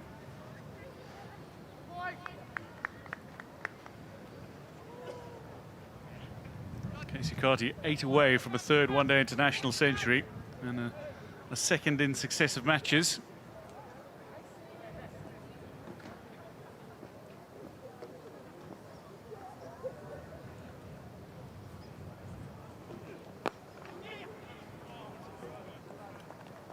And he'll retain the strike as well. End of the 37th, West Indies 214 for 3.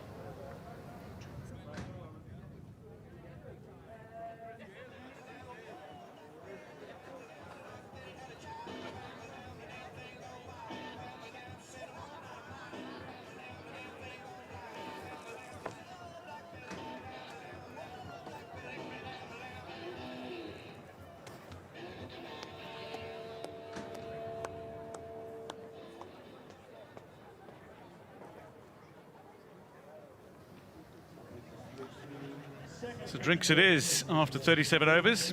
214 for 3. Carty, 93 off 108. Amir Jungu was getting bogged down for just a moment, but good 6 off Liam McCarthy in the last over. Seen him into double figures.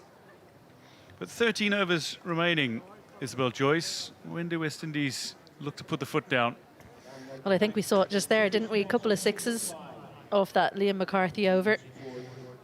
Carty, I think he'll probably work his way up to a century and then look to put the foot down. He didn't manage to do that a couple of days ago, got past the 3-figure mark and then he was out soon after. A few Barbados fans. Oh, the flag of Barbados out. And we've got the very cool, calm Carlos Brathwaite from Barbados working with us, but the likes of Shea Hope, Austin Chase, Justin Graves, Matthew Ford, all from Barbados.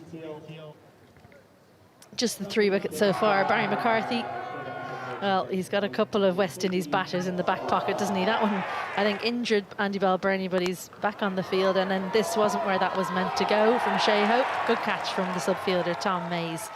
But just the 3 wickets so far, and a far cry from where they were on Wednesday when Ireland managed to take 5 wickets in the power play.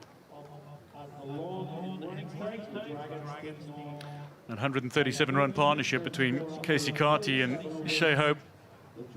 Magnificent recovery for West Indies, who were 2 down relatively early on again in this innings.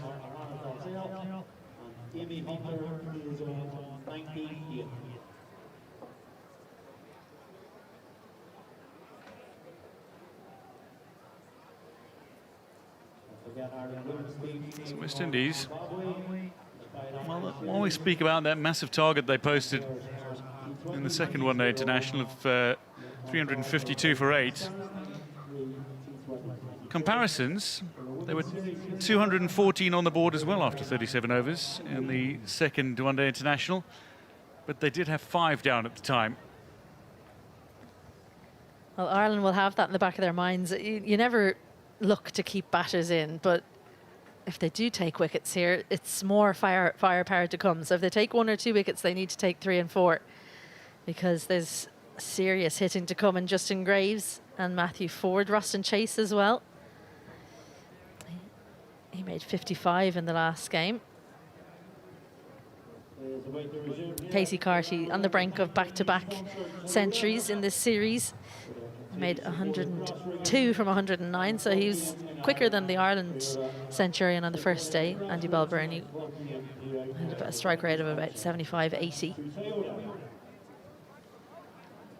It's a big last session for Ireland here with ball in hand. Who can show up and maybe take some wickets? Harry Tector says, I'll give it a go.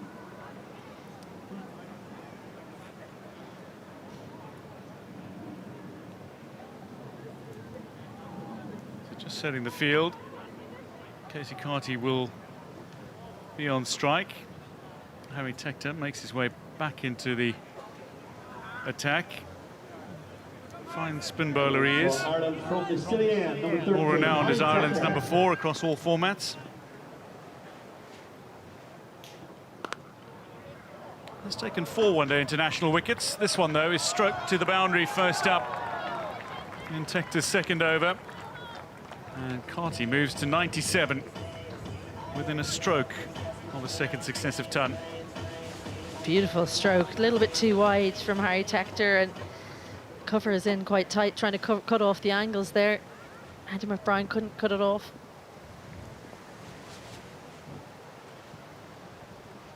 Ooh, some purchase for Tector. A very odd shot for a man who's on 97. A complete hack at that, Casey Carty. Good signs for Tector because there's turn, but not the greatest shot.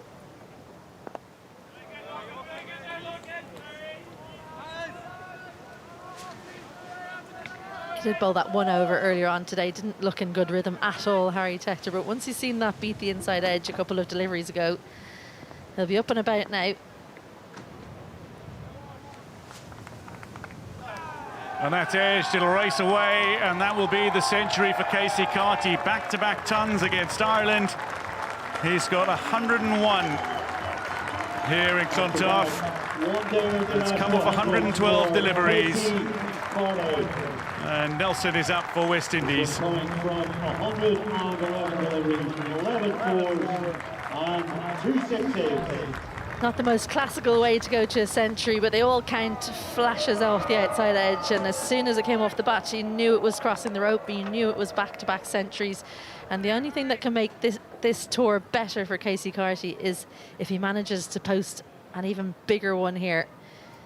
101 from 112 deliveries, so it's been a little bit more watchful today, but there's plenty of overs left in the game for him to look to really hammer the advantage home. Did very little wrong until he nicked one behind of Liam McCarthy in his 102. He'll go to maybe 103 now.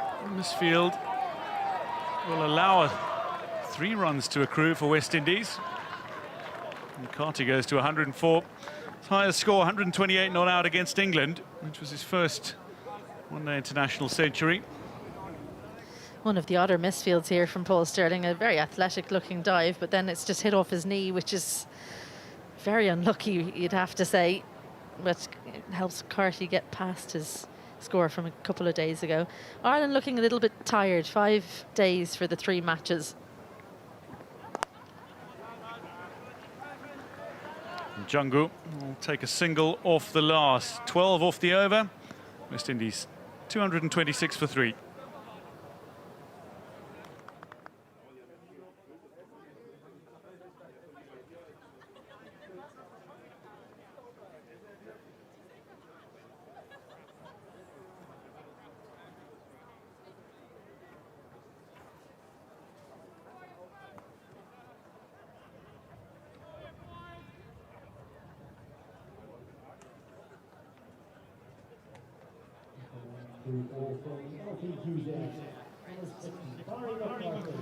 So Casey Carty's century has been superb. It's a wonderful wagon wheel. Scored all around the ground here in Clontarf. Now, when you talk about a 360 player, that's the kind of wagon wheel they're talking about.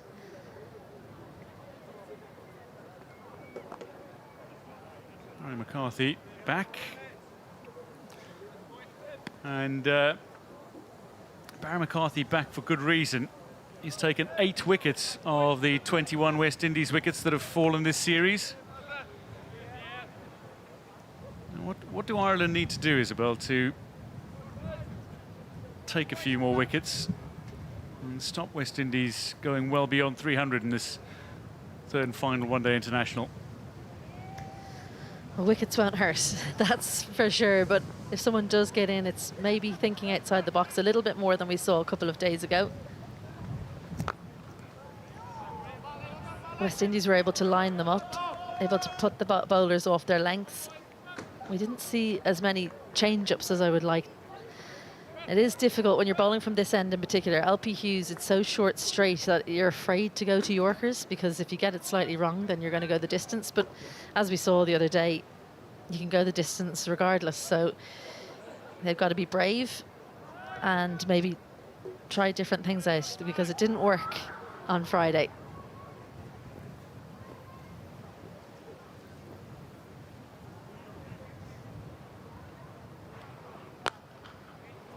That's a lovely cracking shot off the bat of Casey Carty. Another 4. He's within 20 of his highest one-day international score. That is just simply a stunning strike. Not even that short, but gets the hands through, and the crack off the bat. It's absolutely flown to the boundary. And he made the mistake of getting out soon after his century on Friday. Barry McCarthy will be hoping he does it again, but he looks in supreme touch. This will just be a single. And for the first time since the earliest overs, West Indies are scoring at a run a ball.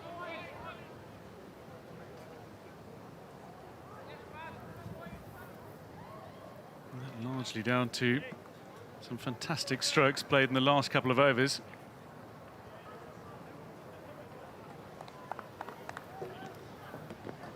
We spoke about what Ireland need to do, maybe thinking a little outside the box. We seem to be seeing a more astute, mature, versatile Ireland squad, though, in recent years.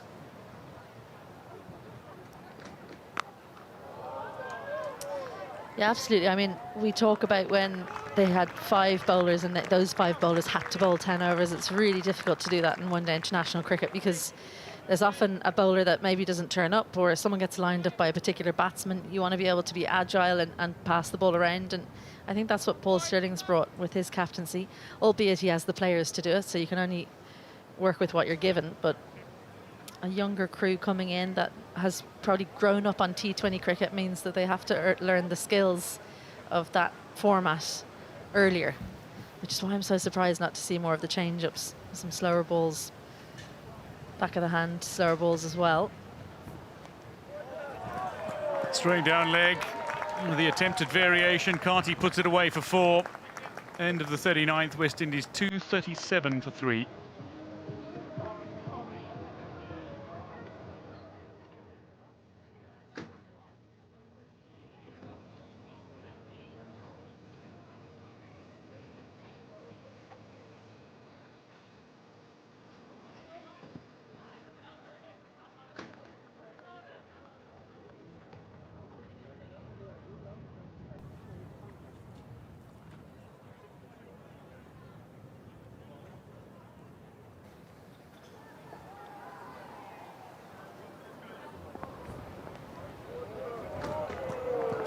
Really smart batting there, just helped it on its way.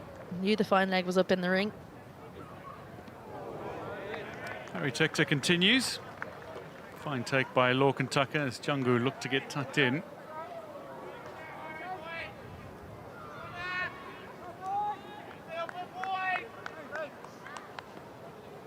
Former Ireland under-19 captain Harry Tector.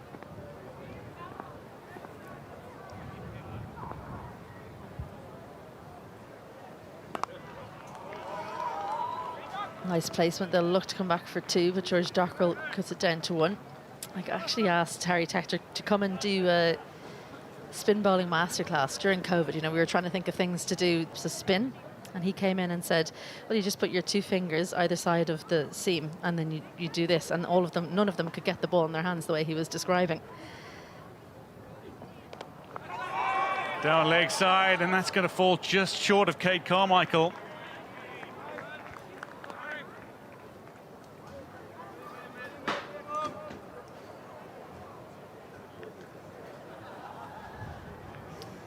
Stacey Carty is practicing that shot over and over and over at the non-striker's end.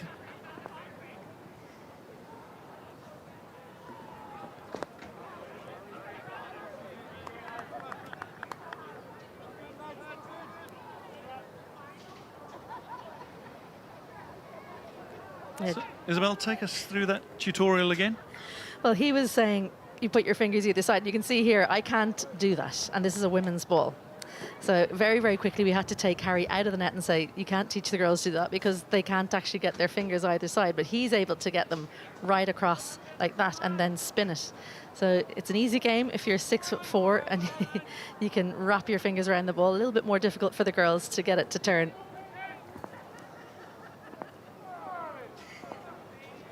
The ball looks positively tiny in his hands.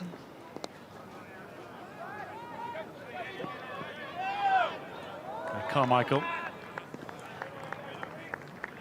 Yeah, sprinting in. And mind, the men's ball is 5.5 ounce. The women's is 5. So it's an even bigger ball that they've got. But the men play with a heavier ball. They can still hit it a lot further.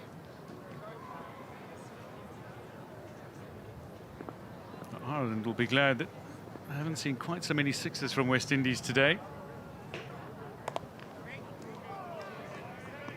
Carmichael came up. That's the end of the 40th. 10 to go. West Indies 241 for 3.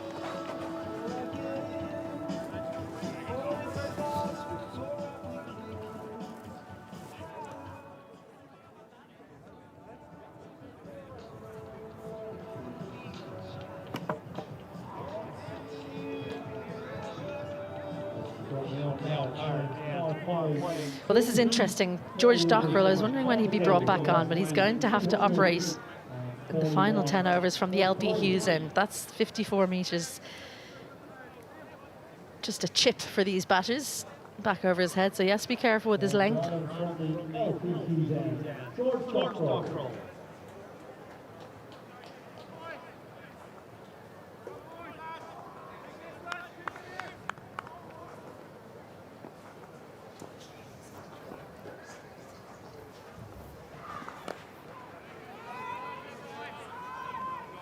He just works it away offside. Substitute fielder Mays doing the work. Jordan Neal on debut as the player is off the park for now. Shoulder injury and some acrobatic and very, I want to say risky, but certainly some athletic fielding to deny West Indies a boundary.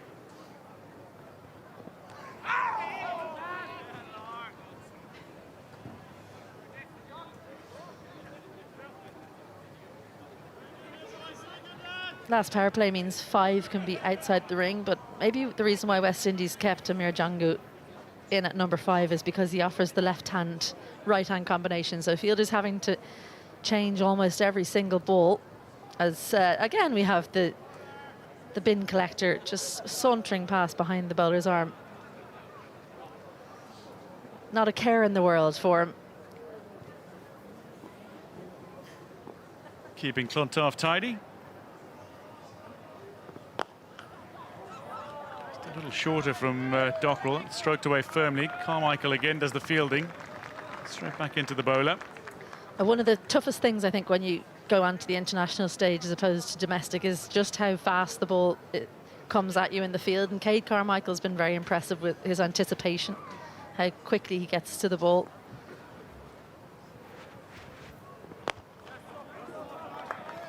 Bump ball.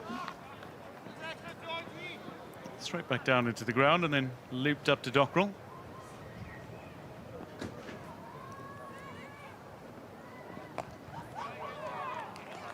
Looking to bisect the two fielders leg side. A little combination play between Mays and Liam McCarthy. Mays stopped it, Liam McCarthy whipped it in. Yeah, good work from them as the rain starts to just trickle down. You can see blue sky over the nets in the corner. That's usually the sign that weather is blowing over, so hopefully though it holds. Expansive shot to the shorter boundary. It's gone high. I'm not sure it's gone long enough. And that's going to be the end of Jangu. Excellent catch by Barry McCarthy, who's wearing Jordan Neal's jumper, it seems. But Barry McCarthy takes the catch. Django's gone for 22, and Dockrell strikes.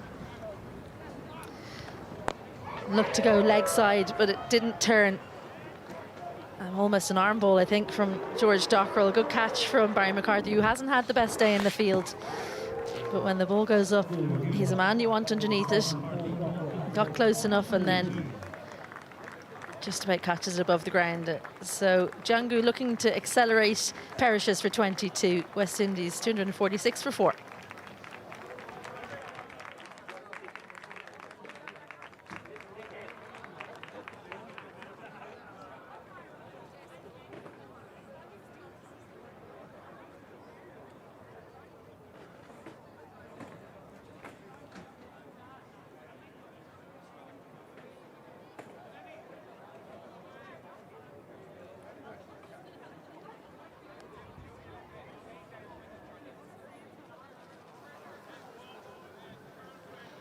West Indies 4 away from the 250. 9 overs remaining.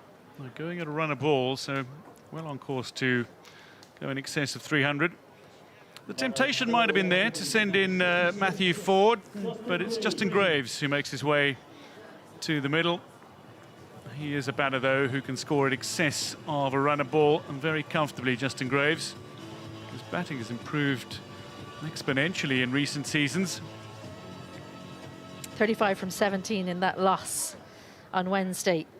He was the bright spot. He looked like he was playing on a different pitch from the rest of his teammates. 44 not out. That from 36 deliveries a couple of days ago. So he's in a good vein of form.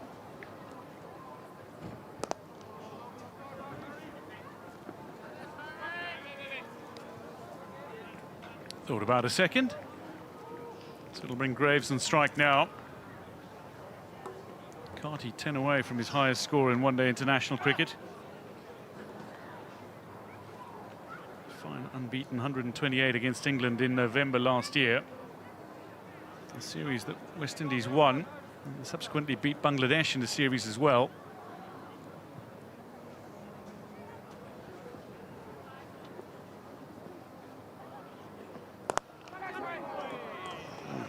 Firmly straight back to Tector. It lands just short of him, though.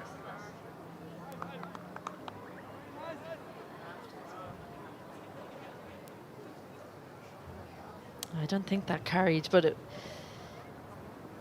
was close for Harry Tector once again. Hit back high, hard, and one bounce over the rope. The 250 comes up for West Indies in fine fashion as Graves strokes a solid boundary. It's almost like he was saying, this is what I meant to do the ball before. Straight back over the bowler's head. Stephen Doheney, subfielder on, not able to catch up with it. So he's straight into his work. Justin Graves. Tector is going to come around the wicket.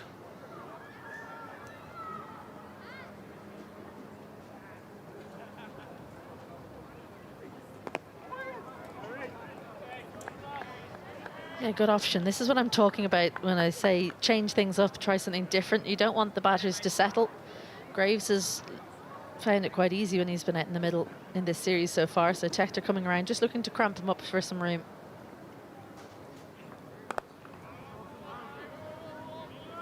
Puts a little wider. Should just be the one. Quickly in from Liam McCarthy.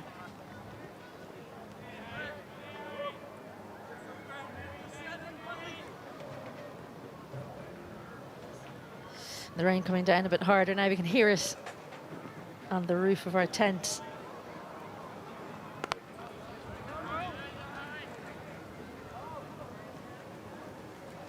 Final delivery of the 42nd over. West Indies 253 for 4.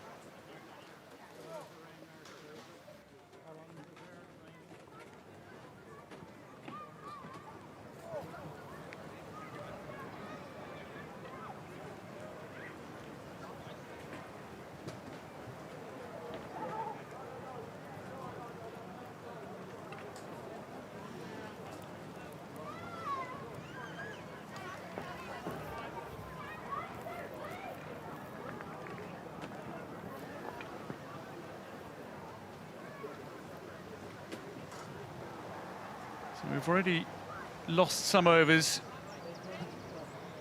without, already lost some time without losing overs, but the rain coming down a little harder now means the covers are back on.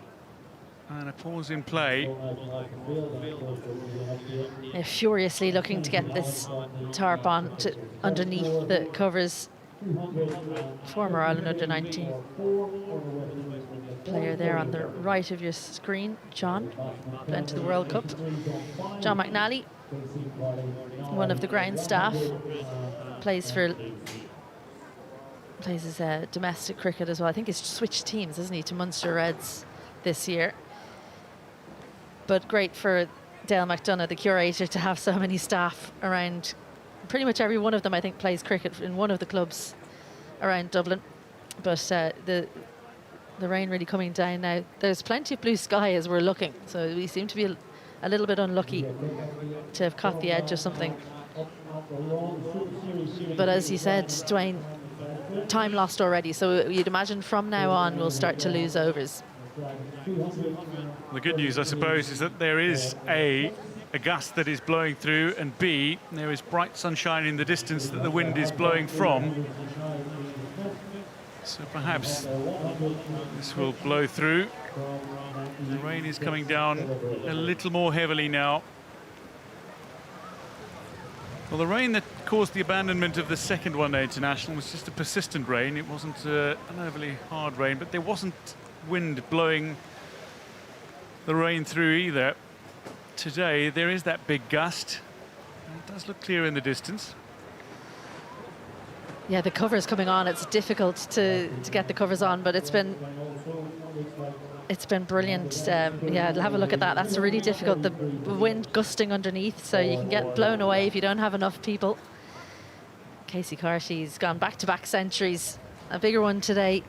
Started with a stunning drive through the offside, and really it was a case of him continuing on where he left off. 102 on Friday. He's bettered that today. He's still out in the middle.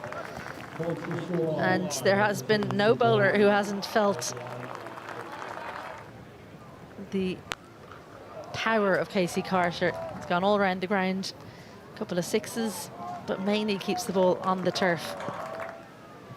He hasn't played with explosive power and perhaps some of the flair that we're used to seeing from West Indies batters traditionally, but he's had a remarkable set of stroke play that we've witnessed. I mean, he's played very solid cricket strokes to bring up this century. A little fortunate with that top edge, but largely the ball has come out of the middle of the bat. So good through the offside. That's been a standout. That was the moment he actually got to the century, an uncharacteristically loose shot, but there was no slip in place, so he was able to take the fortune and go to three figures. And his teammates, one and all, stood up to congratulate him. Well, these are live pictures for you at the moment. The groundspeople out in the middle, standing on top of the tarpaulins that are covering the wicket and the surrounds. It's almost like they're being left out there as offerings to the rain gods, but it was a very quick shower. It was pretty heavy, but like I said, over the nets the sky is blue, so it looks like it will blow over pretty quickly. Let's take a look back at some of the earlier magic as well from the West Indies captain Shea Hope. He made a rather brisk 75. Played some extraordinary strokes as well against this Ireland attack. That was unbelievably good. Got so much out of it, very little. And again, looks like he stops on the shot. He just plays the punch, and that was magnificent. Foot down the track, but the head goes in the direction of where the ball is going. And then a mammoth six in his innings as well. That was the moment he went to 50, and he'd missed out a couple of days ago, out on 49. He wasn't going to do that again. The leader of this West Indies team, he's the captain, but the leader at the bat as well. But Carty it is that's still out there in the middle, 119 for him, the highest score in the series so far by anyone from either team. He's joined by Graves, who has been powerful throughout the series. I hope the next highest score, he made 75, and it's been a brilliant platform laid so far. 253 from 254 deliveries. Barry McCarthy, the pick of the Irish bowlers so far, a couple of wickets, 2 for 50 from his 7. While he's gone for a few runs, he's picked up 8 wickets across the 3 one-day internationals so far. Barry McCarthy striking early, as he had Brandon King trapped LBW, and then Evan Lewis into the slips. Andy Balbirnie took the catch at the second time of asking, needed 2 grasps, and then left the field to get some medical attention. Have a look at Evan Lewis there. He thought he survived. He thought, oh, he spilled it. And then at the last second, his head goes up. Oh, he's held on. But the reason I think why the ground staff has stayed out there is because it has stopped raining. In fact, the coaching staff for Ireland are out on the ground. Heinrich Malan and the rest of his staff standing out on the ground. That's almost their way of telling the umpires, hey, let's get back out there. What are we doing still in the dressing rooms? I'm sure there's a bit of calculations going on, and if they've lost any overs. Well, yes, ultimately, this is where we edge into that territory where, while we have lost time, we haven't lost overs so far, but this is the area where we start to lose overs. And with that, West Indies maybe not at a disadvantage, but certainly might play into Irish hands if they are to come in with it and chase down a target or fewer overs. Well, the way Duckworth Lewis works, if it's in the first innings and say they lose a couple of overs now, they'll readjust up. And the fact they've only lost the 4 wickets, correction, means that they could actually see some runs added to their total.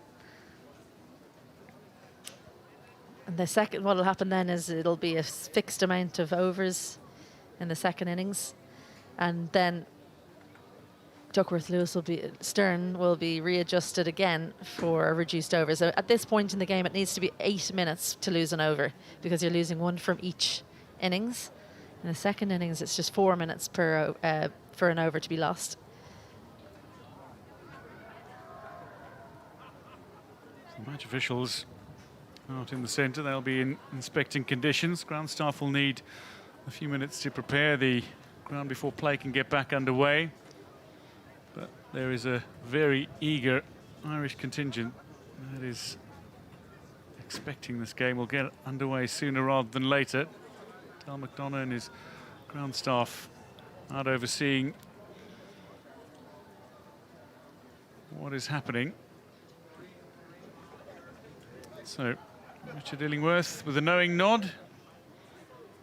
One wonders what the conversation will be, but we expect to see play shortly. We'll go to a quick break.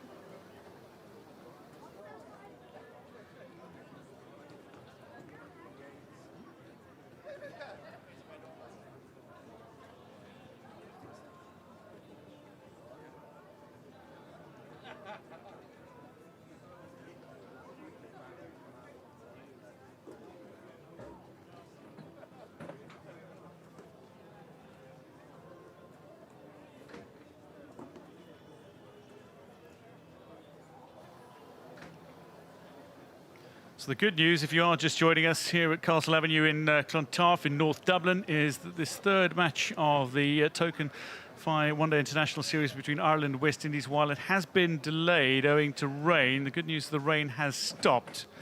So we're hoping that the covers will come off shortly and that play can resume in a little while. The ground staff waiting patiently for instructions as to how we will proceed. But so far, Ireland having won the toss, they opted to bowl. West Indies have come out and made full use of the surface through 42 overs, 253 for 4. Casey Carty still at the crease, unbeaten on 119. The umbrellas are out. Although the rain has stopped.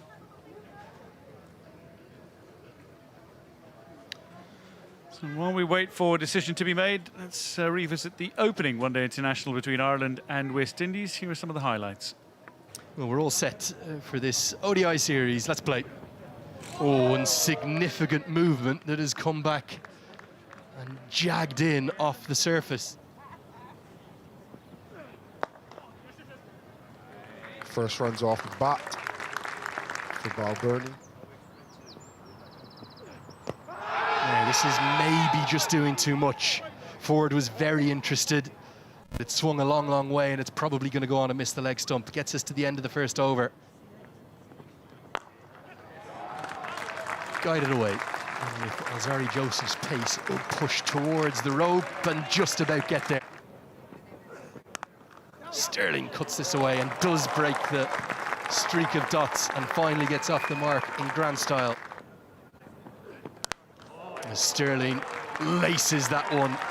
May well have gone all the way. It's a very flat six.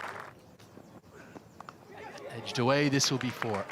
Races away. It's probably, what, only 55 yards or something like that up there. Carlos, bit of fortune. The 2 slips in place, flies over their head. Balbirnie will lace it through the offside for 4 more. He's not going to miss out here. This is a soaring 6. Lovely from Sterling, his second 6 of the innings.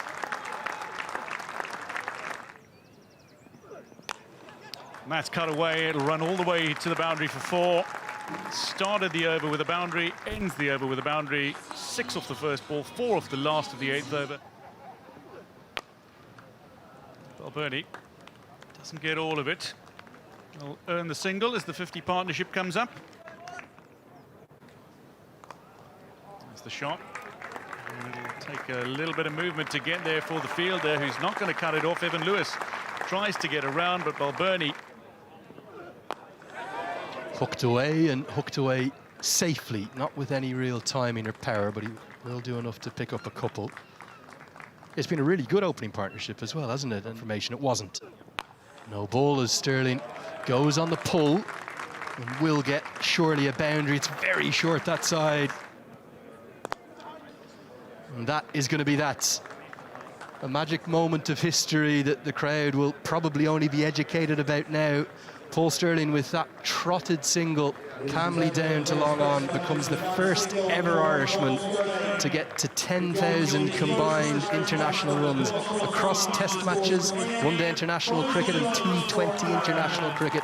Just the 97th in history to do it on the world game, and he's going to just continue along his merry way now, and he'll rather fittingly get a little bit of assistance from the fielder. To spoil the party here for Ireland. Paul Sterling, though, is going to try to right the ship with another boundary.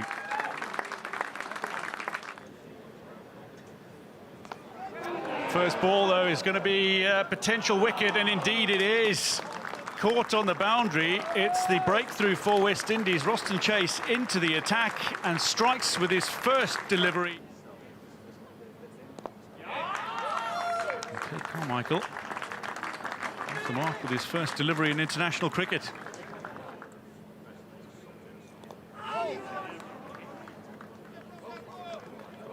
It'll go away to the boundary. It's going to be an additional 4.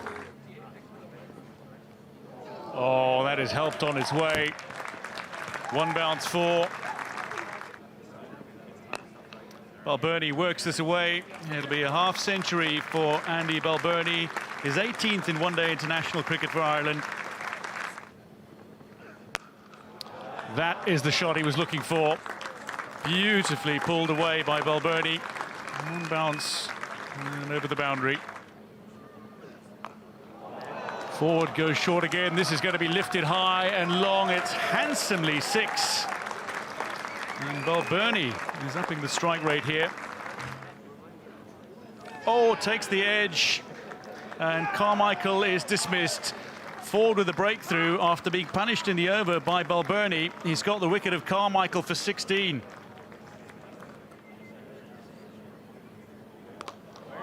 can use those long levers, so too can Andy Balbirnie, who hits another 6.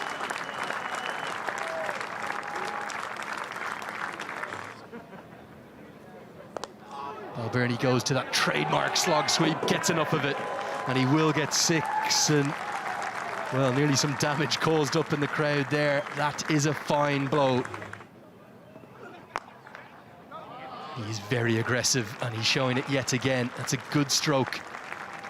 Banged into the surface at no shortage of pace by Shamar Joseph, and an old-fashioned hook shot well in front to square. Glorious stroke, what a way to bring up the 200. Ireland are starting their summer in some style in the sunshine here. Should well be the second boundary of the over, straight down the ground, as straight as an arrow from Tector. Beautiful drive, a flowing drive from Tector, and it's going to find the gap and race to the rope. It's one of the longer pockets of the ground there, but Tector, as he so often does, just finds a way to score. With his extra pace on, there's going to be runs and wicket-taking opportunities. The first one is a boundary from Tector, slashed away. Clipped away, and it's going to be one-day international century number 9 for Andrew Balbirnie. He has started this season in red-hot form, to say the least.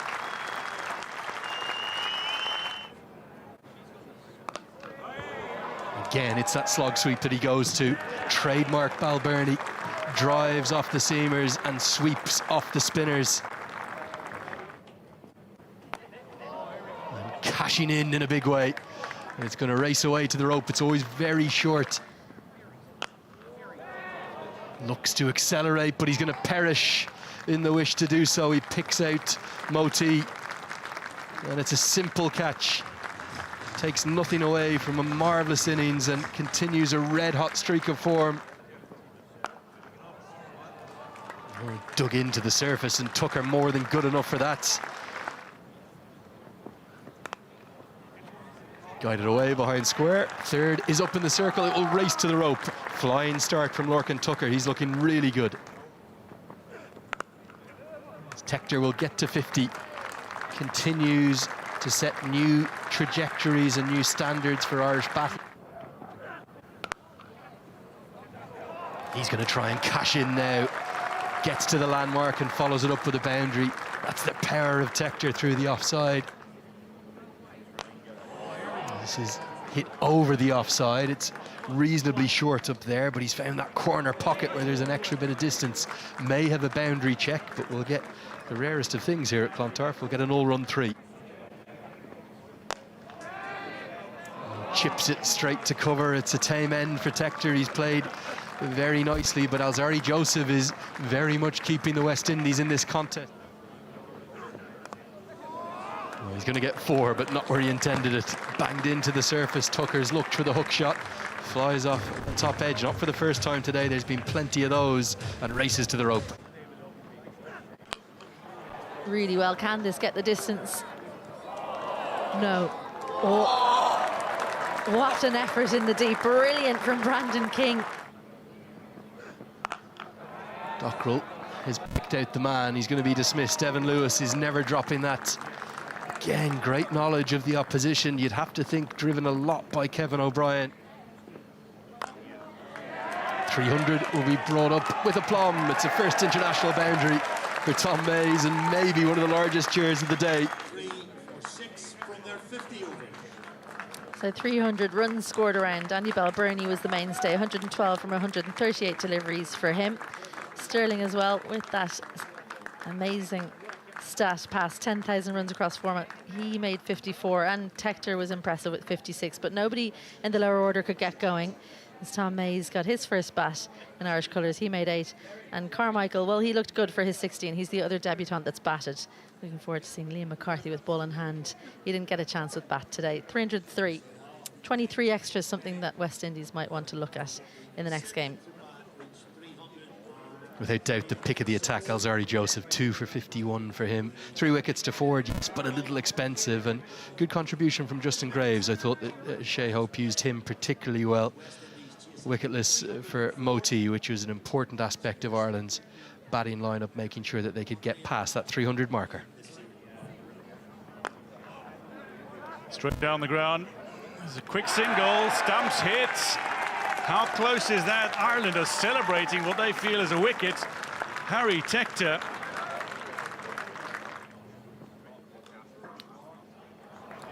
First runs off Tom Mays. It's a bludgeon boundary by Brandon King. Put this one away very comfortably. Mays strays down leg side and he's punished by King. A little straighter again. This is chipped and it'll be out. The second wicket. Barry McCarthy strikes with the final ball of the 7th over. And West Indies are 2 down. Casey Carty removed for 6. Tom Mays continues.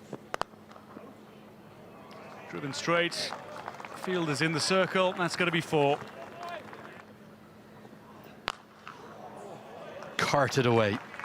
Too short, too wide, and well, that's an absolute buffet ball from McCarthy, his first really poor one. Well, that wasp might fall now down into lower single digits because Barry McCarthy, he may have been dismissed for a boundary, but he's now dismissed Brandon King. Massive appeal given. McCarthy absolutely on fire and living every second of it and loving every second of it. Bowls him, it's a beauty, and what a maiden international wicket for Tom Mays. Driven aerially at a catchable height, and it should race to the rope. Graves into his work immediately, 3 followed by 4 from his first 2 deliveries.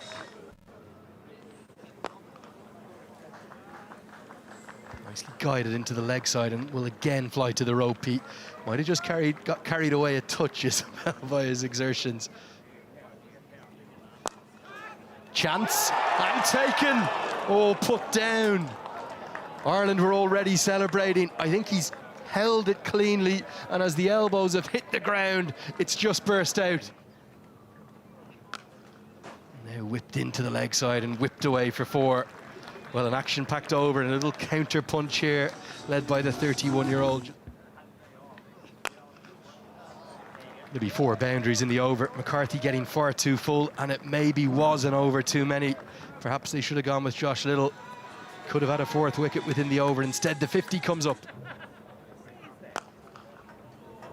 Square drive, and, well, Graves has started like he's playing on a different pitch to the rest of his teammates. It's another boundary for him, again over-pitched and punished. Going to be 4 more. This is not a highlights package you're watching here. It's Justin Graves smashing everything to the rope, and it silences the home crowd yet again. It will be number 6, and fittingly it's Paul Stirling that takes the catch. Ireland need to pinch themselves again. The free hit is hammered away. I think it's going to go all the way, in fact. It's a good stroke from Ruston Chase. He's a very effective batter. Swept away. Very short up there, will race away, and it'll be a boundary for Chase, who's taken a while to get in, but is starting to get into his work. Hooked away and hooked all the way. That will reduce that required run rate. Ruston Chase, he really is the man for all seasons, whatever the format. Getting good bounce, isn't he? Good lift, McCarthy. That was the first boundary that he conceded, that maximum. Straight back past the bowler, that'll be 4. That's a wonderful riposte from Ruston Chase. Looks to play a lovely stroke, and indeed that is all the way to the boundary for 4. And there's the edge, and it'll skip away kindly for West Indies all the way to the boundary. It's cut away beautifully. Bit of a chase on. And disappointingly for Tom Mays. Swept away, and has he found the gap? Oh, yes, he has. It may well go all the way alongside it. Rolly Black is looking for confirmation.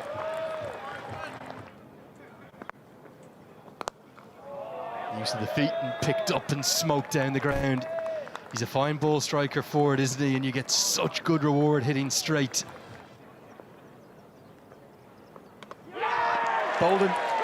And the gamble works for Sterling, and it's the big wicket of Rustin Chase. Oh, and he's got another. He's got 2 and 7 deliveries. He's actually on a hat-trick. He's clean bowled Rustin Chase, and now he's forced Alzari Joseph to chop on one that's maybe kept a little low. Hat-trick ball. Oh, guided away beautifully. It's going to race to the rope. Doesn't need to slog sweep that kind of a length, and just opens the face incredibly elegantly.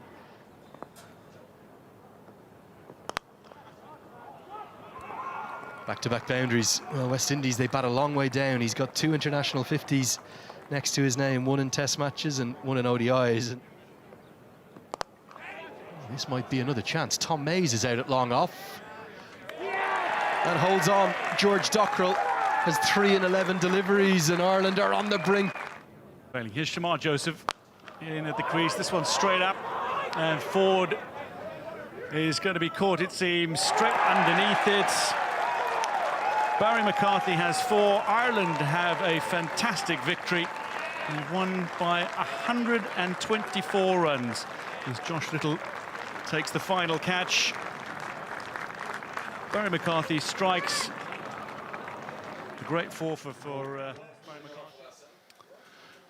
At the highlights then of the first one-day international that Ireland claimed by a mammoth margin, 124-run victory for Ireland. They lead the series 1-0 as a result of the second match being abandoned. No result after West Indies had posted a very fine 352 for 8.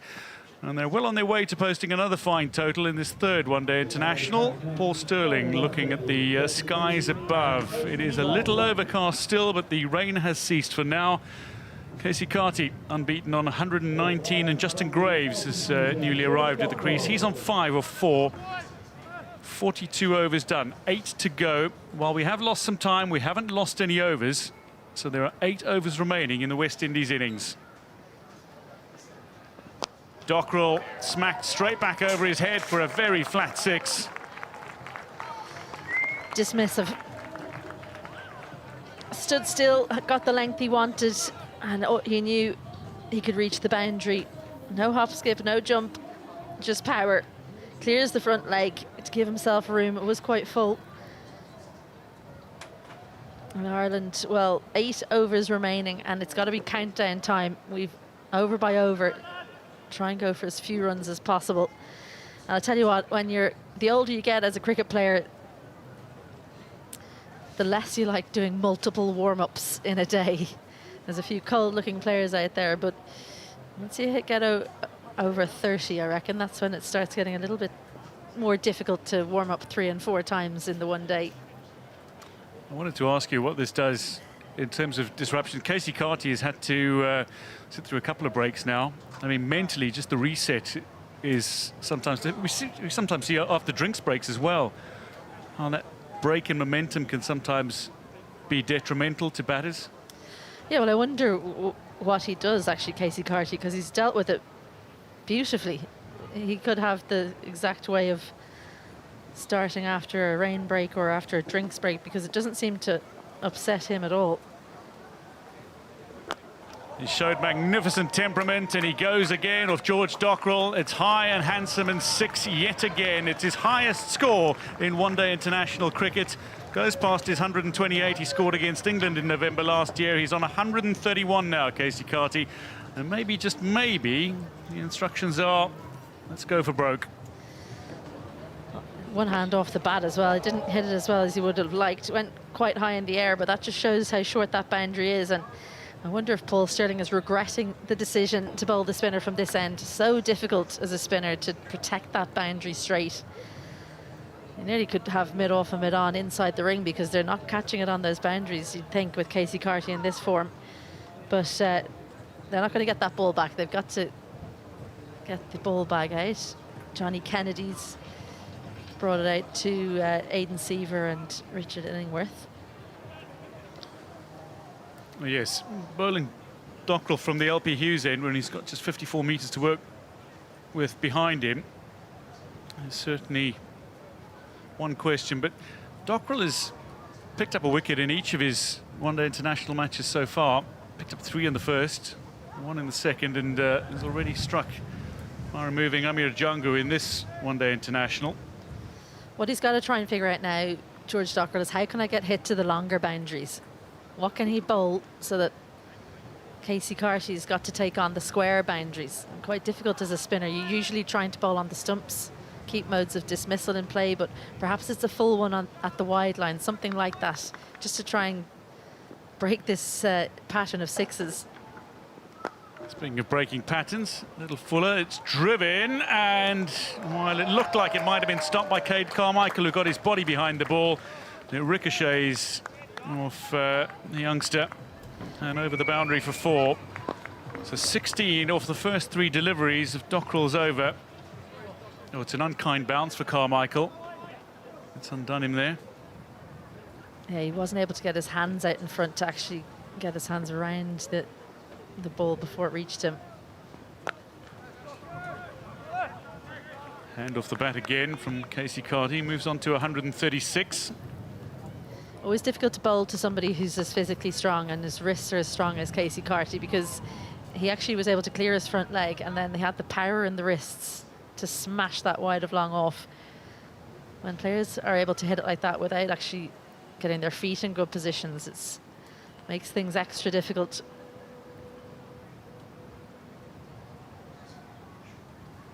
A few more drops of rain starting to come down. Straight back at Dockrell, and he's put it down. Justin Graves hits the ball particularly hard. You could actually hear that, couldn't you? The fleshy sound as it hit the heel of the hand, I reckon. Yeah, that's nasty. You want those ones to just land in the palm. Ball was headed well wide.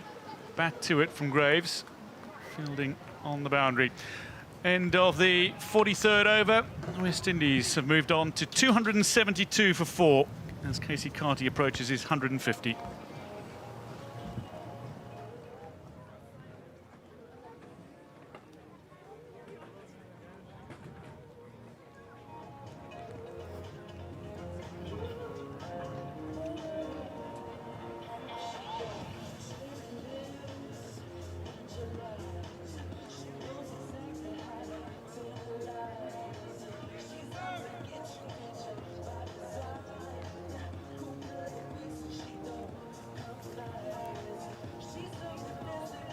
Everything must go time here for the West Indies. Big final 7 overs in store as Andrew McBride will come in to bowl his 10th and final over.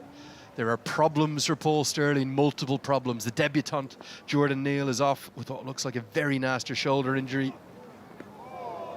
Josh Little is also off with what looks like a lower leg injury, maybe a hamstring that he's nursing. So as a consequence, he's trying to squeeze these final overs out. This one smoked down the ground and smoked all the way. Casey Carty is lighting up this series as I welcome Carlos Brathwaite.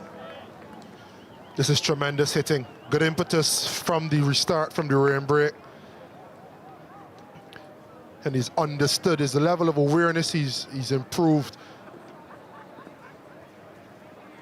He's understood that Ireland are bowler short, have to bowl spin.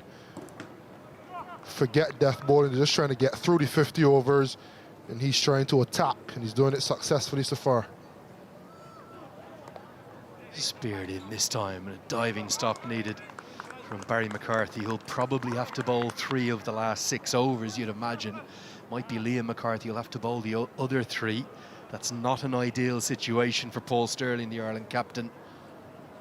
And those two may well be lined up. As the slog sweep comes out, fielder out there, George Dockrell does well but carries it over, and it's going to be 6. He held the catch but his feet went over the rope, he couldn't readjust them. Another big moment in the game. Greaves has another life. He has to get on with it, Justin Graves, and gone against the angle.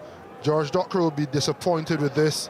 Feathersley was trying to throw it up and decided to throw it to the fielder, and then did neither.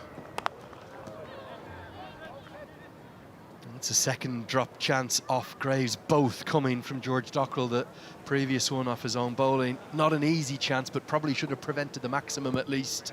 Yeah, you should have. You have to make a quick decision. You're either going to throw it up and try to jump back inside and catch it on your own, or you're going to toss it to the fielder who should have been closer, but was still a mile away, to be fair to him. You feel a bit here from McBride, don't you? Because he's just trying to get out of his spell.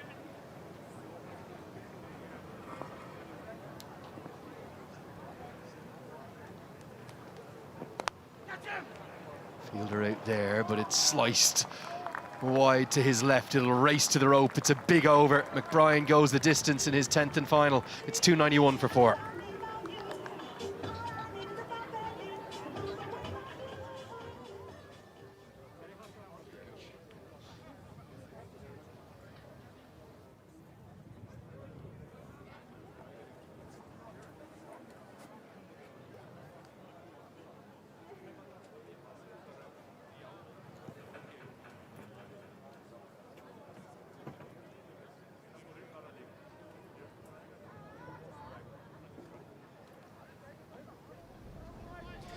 Carty just continues to excel, doesn't he? How good an innings is this we're watching, Carlos?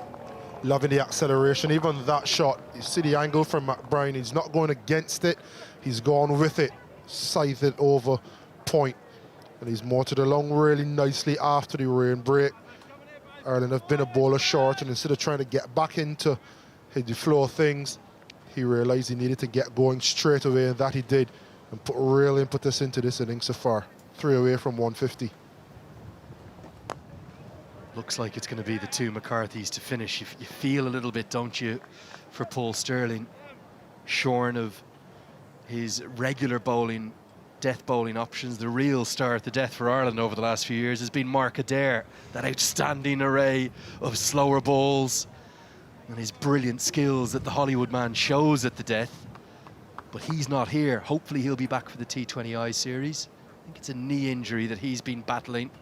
So it gives McCarthy a chance to show how good he can be at the death, and a big challenge for Liam McCarthy too. Don't quite have the same experience right at the latter end of the innings. Yeah, but it would be a good experience for them, because now you have to get into your work, and one of the options that works so well at the death is your slow ball, and with the ball being wet, with it being cold, you won't get the grip that you require to back yourself to execute it consistently. So you have to cycle through an array of options, and you have to execute all of them. They'd want a wicket, they'll be eyeing the wicket of Carty. That would stymie the flow of runs for sure. Graves hasn't really gotten going since the rain break, so they wouldn't mind keeping him at the other end. Yeah, good short ball, that's good skills from McCarthy. Banging it into the deck. So we've had a couple of rain breaks and rain delays, and if you're wondering just how cold it is here, well, the Cricket Ireland team have treated me to one. What have you got there, Carlos? Yeah, nice little West Indies beanie. I had to shuffle home for my jacket as well. Weather 3, Carlos 0. It's a 3-0 series, clean sweep for the Weather against the big man here. You'd think he would know better, given he lived here for 2 years. Poor memory from you, Carlos Brathwaite. Disappointed in you. Saw some sun and got all excited. First couple of days, sun was out, and I was like, nah, weather not tricking me. I got my skins on, walked in, and by the time I got in to the comm box, it was absolutely roasting. Went for a run this morning and decided, you know what, good to go. Weather can't trick me today. And then it's been the coldest day we've had so far, and the most blustery with the wind. So yes, I had to accept defeat, clean sweep, and I have my jacket. I can promise you all of the former Leinster Cricket Club teammates of Carlos Brathwaite are saying, you should know better, big man. It's a good over here from Barry McCarthy. What are West Indies thinking total-wise? Now, Carlos, is the mix-up almost creates a run-out chance. They get back successfully. They want probably more than that 350 they got the other day. Yeah, they'll be targeting more than that. I think there'll be serious considerations about retiring Justin Graves. You just want someone now to push on with Carty. You have Roston Chase in the hat, Matthew Ford, and right now it's time for cameos, so they don't want balls to be wasted. It's not a slight on Justin Graves. You haven't got going. Django before you didn't get going either. They just don't want any loss of impetus in the innings. Full toss, but it's pumped straight to mid-off. You're gonna have to say that to me again. Did you just say you're suggesting Darren Sammy might be thinking about retiring Justin Graves, getting forward into the game? Yeah, I wouldn't be surprised if that is a consideration. And as we say that, we realize the 50 partnership comes up in merely 23 balls. So yes, he's been instrumental again in a partnership. So he's batting well, but for this moment, for what the West Indies needs, for the last 5 overs, 30 balls, can you get someone more impactful than Graves? Whilst he's at the crease, you can guarantee he'll give his best. I just want him to continue to time the ball and not try to overhit it.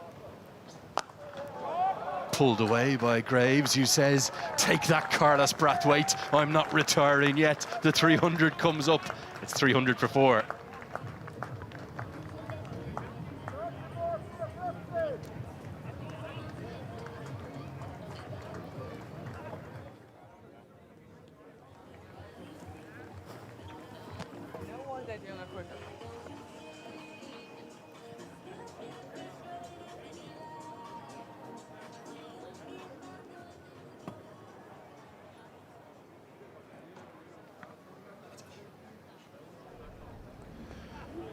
And this is the best of Justin Graves, swiveling, timing the ball, not overhitting it, picking the gap.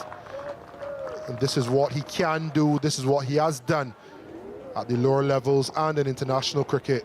Sublime stroke from Graves again.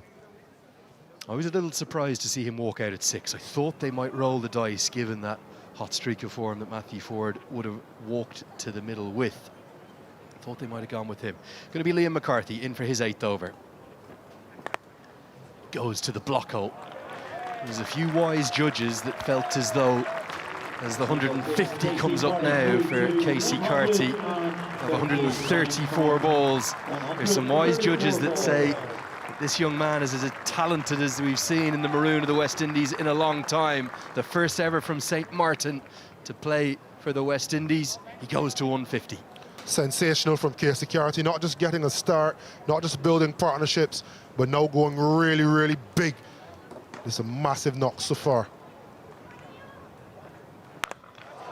This goes a long, long way up, but I think it's going to fall agonisingly out of reach for both George Dockrell and Harry Tector. Casey Carty has joined, well, an incredibly elite list. It's like a who's who of Caribbean batting, Carlos. Those with scores of 150 plus in one-day international cricket. Christopher Henry Gale, that remarkable 215 he made down at the 2015 World Cup against Zimbabwe. Isaac Vivian, Alexander Richards, Evan Lewis, Shea Hope, Brian Charles Lara, Xavier Marshall, Dinesh Ramdan, Desmond Haynes and Shivnarine Chanderpaul. That is some company for the man from St. Martin to keep. Yeah, quality, and there'll be a lot of records if he continues on this trajectory that he'll break. And there's been a definite uptick in not only skill set, but execution, maturity, understanding, awareness, and it's so much to love when you see something like this happening to a young batter in the West Indies, something we've been crying out for years. And he's embodied that acceleration. Bowled him, and gets to 150 and will get no more. Might have kept a little bit low. And just as we're waxing lyrical about him, his innings will end. Yeah, that's definitely kept a little bit low. He's looking forward to getting the bat on that and probably getting that over mid-wicket. He's been flowing nicely, and it might be a reprieve. Oh, surely not. Surely not, Liam McCarthy. You're not going to believe this. Aidan Seaver's left arm will extend, and McCarthy, well, he's committed the cardinal sin. It's one of the first ones we've seen coming up the hill. Every no ball has been coming down the hill, but Rowley Black is spot on the money. Only a matter of millimetres. McCarthy can't believe what he's done. And Carty gets a life. And how costly could this be? It could be not only for the free hit, but you have a batter in the form, and in the flow like Casey Carty could potentially take the game away from Ireland. Free hit is upon us. Chip down the ground. Harry Tector's out there at long on. He won't go for the catch, obviously, with it being a free hit. He'll wisely keep it to a single. It's a third no ball for Ireland today. They've been a bit poor and a bit sloppy in a few little ways like that. We know it's an inexperienced attack, but that, well, very sloppy from Liam McCarthy. Yeah, he'd be upset and just striving for that extra. He hit the deck hard on that occasion. It kept a little bit low.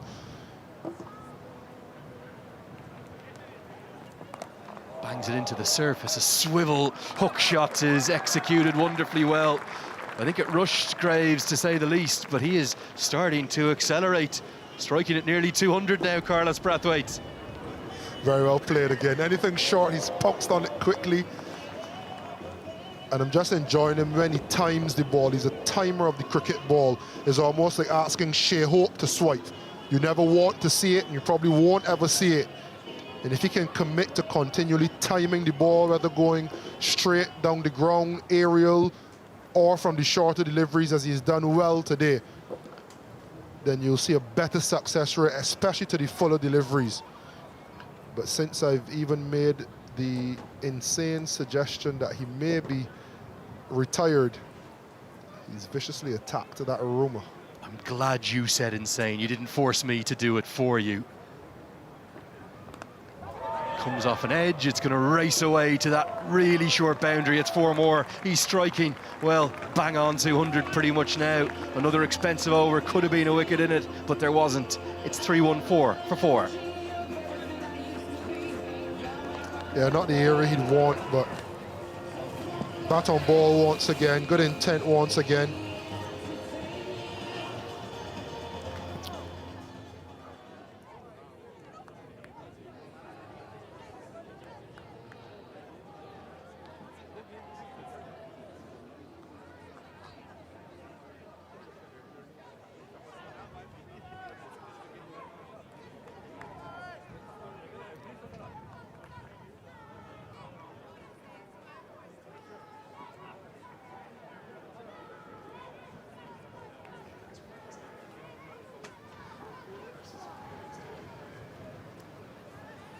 Barry McCarthy to bowl his 9th. Real pressure on the Irish bowlers. Oh, that's maybe a little harsh. I suppose, in fairness, the batter hasn't moved at all. So you can understand why Richard Illingworth has extended his arms, but there's really very little margin for error for the bowlers. Yeah, and you don't mind a wide in that situation. He's committed to the plan. You can be centimetre either side, but I prefer that than getting too close and being smashed. So yes, wide based off the guidelines, and Casey Carty not walking outside of off stump, but you'd prefer Barry McCarthy to do that, aiming for the wide line. Clipped, and McBride does well in the circle. How difficult is it to bowl at the death here, in terms of, you know the batters are coming at you, you know you've got small boundaries. To execute these skills under the maximum pressure must be the hardest thing as a fast bowler. Yeah, it's difficult because the surface isn't as abrasive, so you're probably not getting as much reverse swing as you'd want or you'd get in other places. So you're pretty much hoping that you can attack with your field. He has a wide field set, but he also has 3 men on the leg side, so there's a little bit of flexibility in what he can bowl. He gives himself a couple options. So he now needs to be aware, 1, of the movement of the batters, and then 2, be able to bowl 2 or 3 different deliveries to stay 1 step ahead. And as you can see to the left of the screen, there's the mid-off closest to us, then Paul Sterling on forward point. There'd be 2 fielders in between 2 of them on the boundary, and then the 3 on the leg side to the right of screen.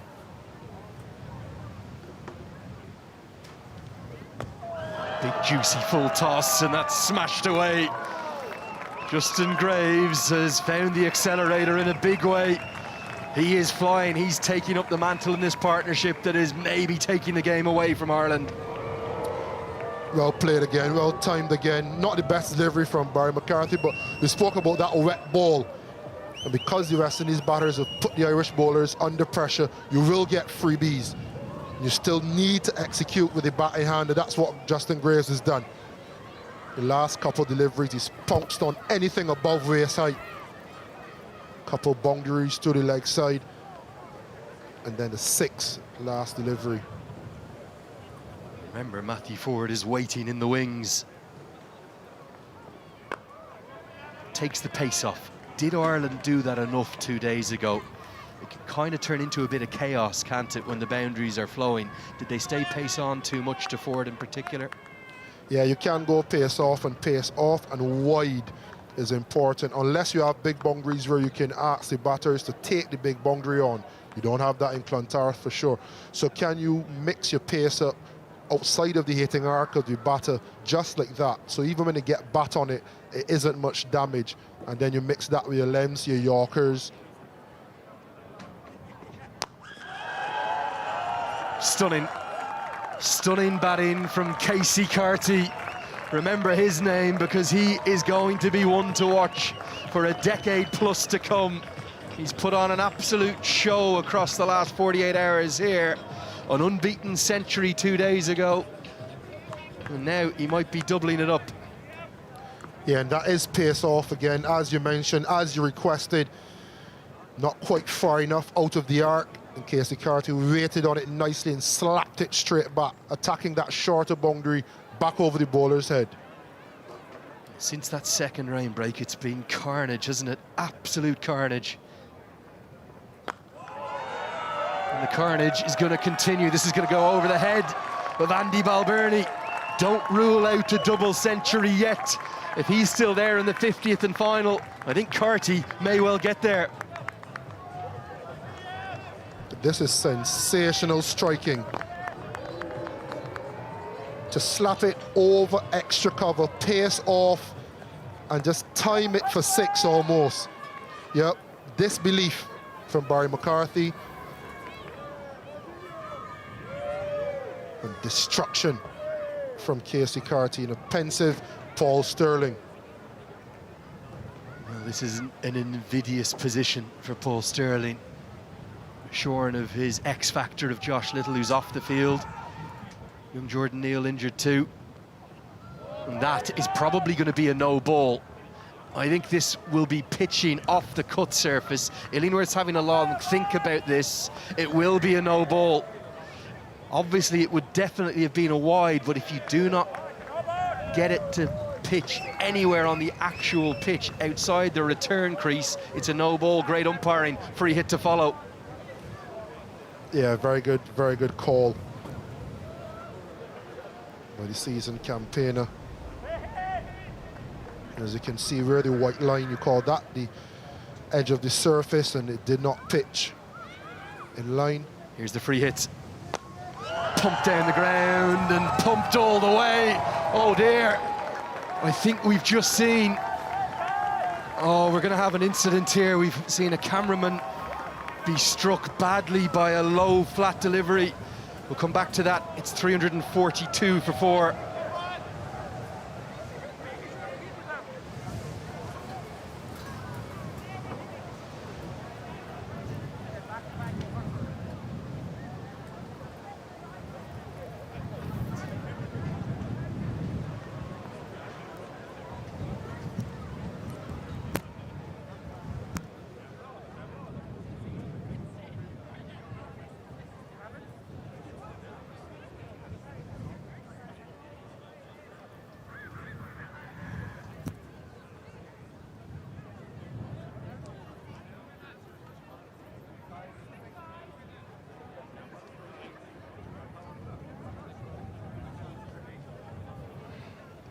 Well, real concern here, because never actually seen this happen before. The cameramen and women and our production team who do such an incredible job.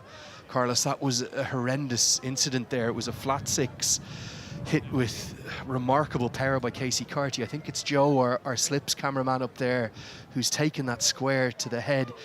He is receiving treatment. He's got Mark Rouse up there, the head of physiotherapy for Cricket Ireland, and we've got the St. John's ambulance crew on site. We may have a break in play here. I've never seen that in the history of cricket. Really concerning scenes. Yeah, it is because of how short of a boundary it is, because of how much of a skim it was, it hit him flush. And the way he fell backward is very, very concerning. Both physios are there, the ambulance is attending to him. All we can say for the moment is we will keep you posted on how he recovers. A horrible incident. It was, well, hit with ferocious power, wasn't it? And the problem is it was so flat, there was no give at all. I want to thank all of our production crew, everyone involved in TVM and Cricket Ireland, doing an incredible job here. And we just really hope that he's going to be okay. We may have an extended break and play here. Could be a good opportunity for us to bring you the scorecards. We'll just try and get a look at those and try and talk you through exactly where this game is. The game feels a touch immaterial whilst the medical attention is being given to Joe there. A very nasty blow. All our thoughts and our prayers are with him. Tell us about Casey Carty though, Carlos, because we're seeing one of the most incredible emergences of a West Indian talent, maybe in a generation here in Clontarf. Yeah, it's difficult to talk about in the condition and situation that we're in, but if we cast our minds back to Casey Carty in 2016 and what he did in that under-19 World Cup final, there being a bit of a lull between then and when he made his debut. Him batting at 7 in Zimbabwe to now being the stalwart at number 3. 3 ODI centuries later and potentially on the cusp even of a double century, 30 runs away with 3 overs to go. On the way he's been striking it, you definitely can't rule it out. It's been very pleasing to watch his ascension, not only to the senior team, but how he's taken to international cricket alongside Shea Hope, and they're building a kind of a rock-solid partnership in that middle phase for the West Indies. And to see him almost surpassing Shea Hope and the heights that he would have gone to in the last couple series is really, really pleasing, not only for myself, but sure for a lot of West Indies fans. Absolutely, there's no doubt about that. Let's get a look at the run where we can just see the scale of the acceleration. The problem for Ireland today has been in the previous ODIs, they've picked up lots of wickets that has kind of helped to stem the flow of the carnage that we've seen on the pitch. But there's every chance Carty might just be thinking about a double 100 here. He needs 30. He's got 3 overs to do it. If you're wondering what's happening right now, we've got an extended break and play after a very nasty incident where we've seen one of our production crew, our TV cameraman, take a shocking blow to his head from a flat Casey Carty 6 off the Barry McCarthy free hit. The good news is he is conscious and he is talking right now, but there is significant medical attention. You can see, Carlos, the worry on some of the players' faces out there as well. And the acceleration, though, including that sensational over from Carty, taking Barry McCarthy, who remembers being the star of the series for Ireland from a bowling perspective, apart. 4 sixes in it. 28 runs came off it, and well, Ireland, they're being blitzed away here. If we can get a conclusion to this game, the West Indies, massive favourites to square the series. Yeah, they would be, but it's not done. And you always have to approach your bowling innings, even with a big target, knowing one, there's a little bit more jeopardy for the bowlers because batters will come hard and they'll come hard a lot sooner. But then also, if you can get 350, the other team surely can get 351. So you never want to think that because you have a big score that it's out of the water, because momentum is a real thing in sport. But I've really enjoyed watching this Manhattan. You look at the first 10 and the amount of 8 run overs, account 4 in total, and then the middle period being able to maintain and then to accelerate in this final power play phase. Yeah, real concern. You can see it on all of the players' faces. Paul Sterling trying to use this break and play to just get a few messages across to Barry McCarthy, who looks crestfallen, as did Casey Carty, because obviously the two of them involved in that moment. Carlos, you've played cricket in every corner of the cricketing world. I've covered it in every corner, and I've never seen anything like that. We've seen a few players take, fans take blows before, but I've never seen one of the production crew take such a nasty blow. Yeah, you always see it go close. You always see it go close to the cameraman, and this is the first time it's been a proper serious blow. Good news, you might just have heard the ripples of applause. Indeed, the players joining in on that. Joe, our cameraman, is up, he's to his feet. He's been helped towards a groundsman's cart, which is going to drive him off. The St. John's ambulance team are with him. And, well, real concern all in and around the ground, even from some of the most loyal Clontarf faithful, the likes of Paul Ryan and Bill Coughlin. You can see them there, some club legends. But again, a warm round of applause as he's going to be driven towards the ambulance. Understandable to have that break and play, and lovely to see that he's hopefully going to be okay. All our thoughts are with him, and we should hopefully now be able to complete this innings. Fairly shocking stuff, to be honest, though, Carlos. Yeah, as he drives past us, glad to see him being aware. He's conscious. They've patched him up, and now he'll get the treatment he needs. And if we switch back to the game, it's not the circumstances you'd want, but Ireland has to use this as a break in play. That was almost like a water break. The rhythm would have been stopped. Can you now bowl your 2 or 3 best balls and try to get some momentum back for the team? 18 balls left in the innings. Maybe just might disrupt that rhythm. I would imagine that Joe, our cameraman, is going to be getting gifts aplenty from the Irish and West Indian teams. There might be a nice maroon signed shirt coming his way, and plenty more on top of that. Let's hope that he's going to be all right. Really, really nasty and shocking incident. 17 balls left. Carty has 170. Don't rule out him joining a very, very exclusive club. Not many have made double centuries in ODI cricket. Only one West Indian has. That's the great Christopher Henry Gale. This one goes up. Now George Dockrell comes in, should get to it. He does and holds on. Didn't look overly confident underneath it, but he does enough. And the break and play does work for Ireland. Big, big wicket. Carty falls. Yeah, well bowled, looked like a slow ball, threw the shot too early. And Dockrell dropped 2 already, backed himself under this one, and took the catch. But what a sensational knock from Casey Carty. 170 off only 142 deliveries. He leaves to a standing ovation from all and sundry. The West Indies 3-4-3 for 5.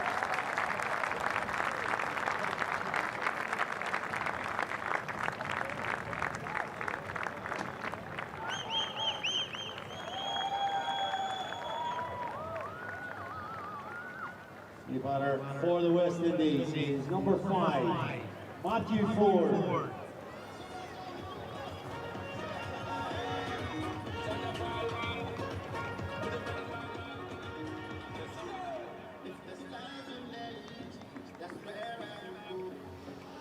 Well, if Ireland thought it was going to get any easier, it's not, because the new world record equaling Matthew Ford comes to the crease. This was the dismissal. That slight break and play, maybe just proving the difference. George Dockrell really didn't look steady under this. He's usually so good in the deep. A little bit of fortune, you suspect, in that catch, as Ford will have 16 deliveries to work with. And that's exactly the number of deliveries that he took to make that record equaling 50, joining A.B. de Villiers. That'll be a wide down the leg side. You saw a very happy Floyd Reefer, didn't you, there, the batting coach? He must be delighted with the way in which his boys have battled back after a difficult first game. Yeah, he would be, and I've worked on them a few times, and one thing he talks about is not wasting good form. So, yes, he'd love to see the 170, but what would have been more heartening is that it's come off the back of another 100, and he's gone to an even higher height, Casey Carty. Right into the slot, but Ford can't get the power that he would have liked, and Stephen Doheney, who's on as a sub fielder, doesn't quite get there. What the difference a couple of days makes. That ball would have been flying out of the park. 2 days ago. But 15 balls, and they have to make contact on all 15 and try to maximize these last. So tough at the death, isn't it? That's missed the guideline by what, 6 or 7 inches, something like that. Has to reload, has to bowl it again. Yeah, and everything they bowl short to Justin Graves has been dispatched. He's not really timed the ball when it's been full, so he would have loved that. Short and wide, and the ability to be able to cut it. I'm sure you wouldn't be trying to hit it down. Probably just get it up and over the field on deep backward square boundary. Oh, this one is obliterated.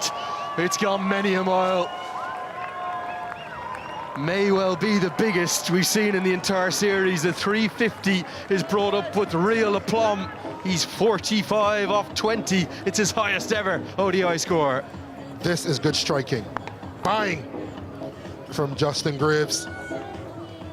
He's absolutely climbed into anything length or short, and that was the best of the lot.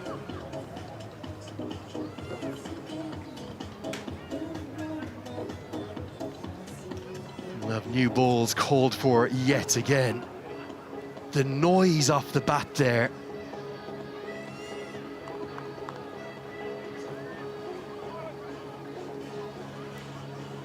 Right out to the middle. The absolute screws of the bat of Justin Graves. I think that's the biggest we've seen in the series. Could have been clearing the clubhouse, and they went for a different ball right away, but apparently it's been returned.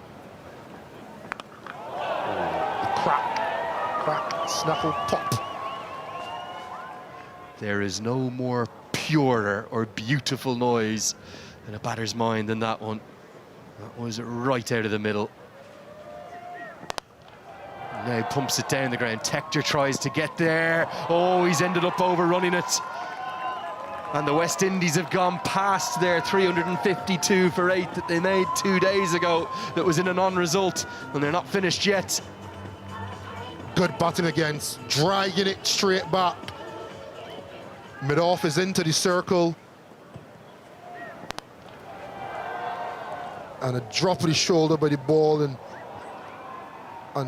unhappy by McCarthy. But Justin Graves is really motoring along on the cusp of 50. It's going to be a 22 ball first ever one-day international 50. He's made it in the most sumptuous of styles. Not quite as quick as the 16 ball one that we saw Matthew Ford make, but the 4th fastest in West Indies history. A marvellous innings, 8 boundaries in it. And it's 357 for 5.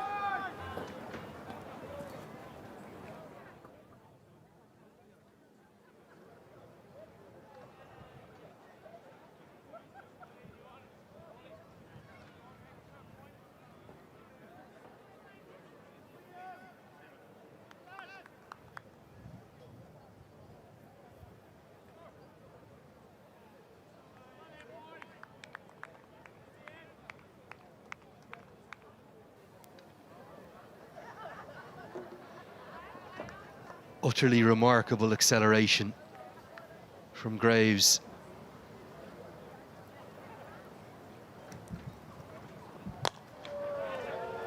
And now he's going to be dismissed. He'll get to 50 and no more.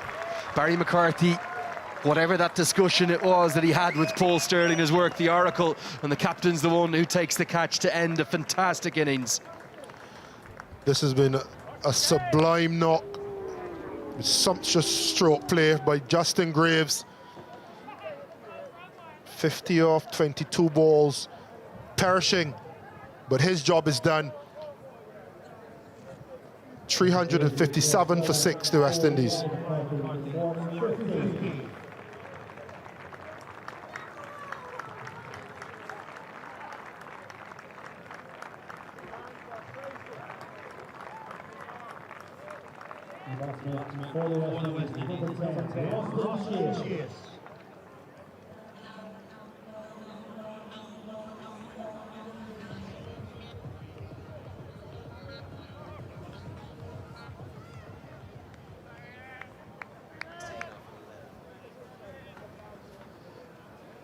One Barbadian will replace another. Austin Chase We'll make it 2 Bajans at the crease out there. There's Matthew Ford at the non-striker's end. Yeah, clearly the plan from Sterling to McCarthy was you need to hide the ball as far away outside the off stump as you can. This probably would have been a wide if he left it alone. It would have been, but when the adrenaline is flowing, you're in the back end of the innings, it's slower, it looks inviting, probably backing himself to get it over Sterling when it would before. And you spoke about that acceleration. It was 16 off 11, and there was a shouts from a certain person in the commentary box about potentially him being replaced and retired.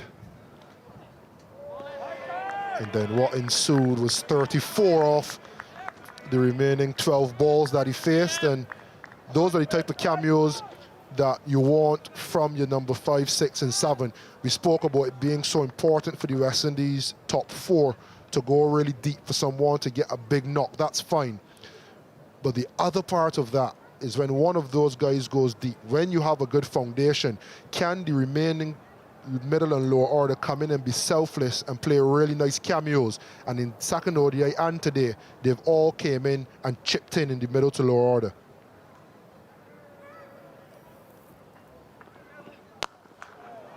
Slower ball pumped down the ground to get Chase off the mark. Luckily, nobody will ever know who that commentator is, as I'd never give your secret away, Carlos Brathwaite. Now, Barry McCarthy stands on the cusp of a record that he will not want. The most expensive spell in the history of one-day international cricket for Ireland was Peter Connell's 9 overs, none for 95 against New Zealand up in Aberdeen, on a day where an understrength Irish side robbed of all their county players, were put to the sword by the likes of Brendan McCullum et al. New Zealand posted over 400 that day. McCarthy's got 3 deliveries left. He won't want to concede 7 or more. That will be another wide. It's now 6. The modern game, to bowl at the death and at the top, is not an easy art in ODI cricket. Yeah, which is why it was good the way Sterling had the bowlers in the second ODI to be able to switch and change and potentially bowl a 1 over here, maybe 2. When you're staring down the barrel of having to bowl 1 bowler for 3 overs from each end, even if they aren't going so well, they almost get into a hole mentally. And 3 balls can feel like a long way to go when you're going for 90 already. Well, that record may now belong to Barry McCarthy. It's not one he's going to want. It does indeed go all the way. It's another maximum. It's the most expensive spell in the history of one-day international cricket for Ireland. He's gone for 96. He does have 3 wickets next to his name. He could well bring 100 up, the kind you don't want to bring up. Cricket is a cruel game. We've been singing his praises for how he's led the attack.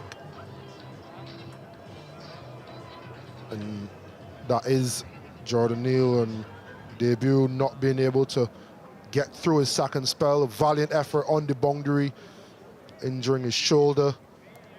And as a result of him and Josh Little being off the field, there's been a deficit in options for Paul Sterling, and Barry McCarthy's felt the brunt of that. 2 balls away already with a record that he wouldn't want, and 4 runs away from another. Won't be easy for Josh Little to watch on. McCarthy's going to come around the wicket now. Looks for the wide Yorker. That's very well bowled, but it still is worked away for at least a single. Ford must be thinking that international cricket is easy, isn't it? He's just 23. Everything he does at the moment touches to gold. Yeah, he's had a good start, both in T20 and 50 over cricket, mostly with the ball. I think this has always been on his bucket list to tick off, more of an impact with the bat in hand. He's definitely proving to have that impact. A lot of people back in Barbados know what he can do. Now he's in with an opportunity to show the world what he can do with the bat in hand.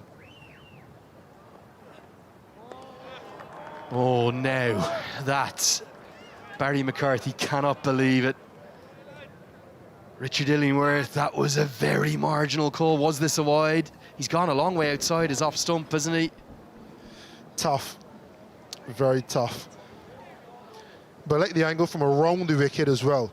Sometimes, yes, you can change both slow balls, you can change your line, your length, your pace, you can also change your angle.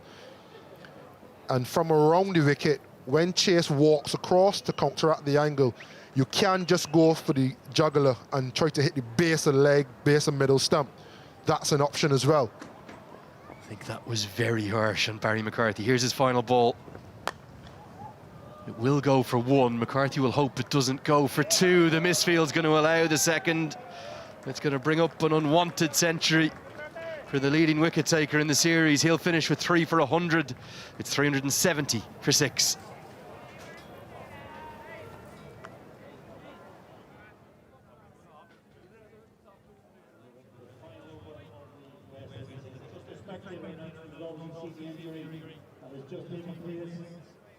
Just our spectators, especially those with young children, always be vigilant while the game is in play. So always be vigilant, especially those spectators with young children while the game is in progress. Thank you.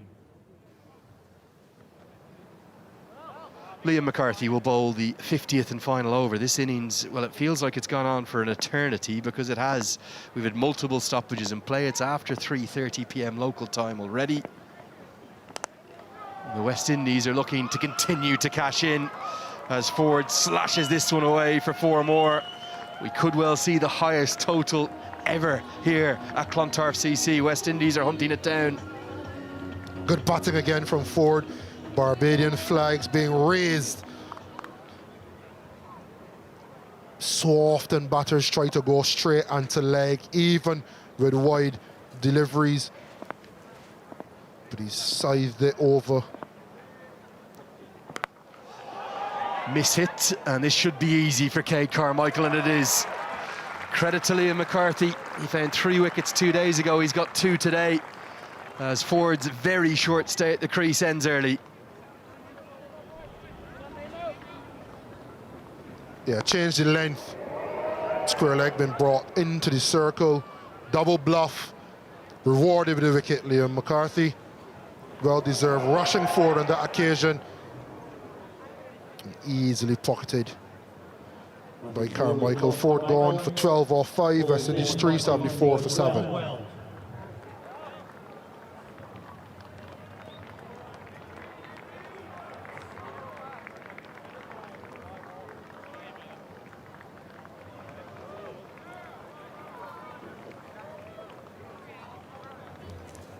The batter for the West Indies is number 64, Carty.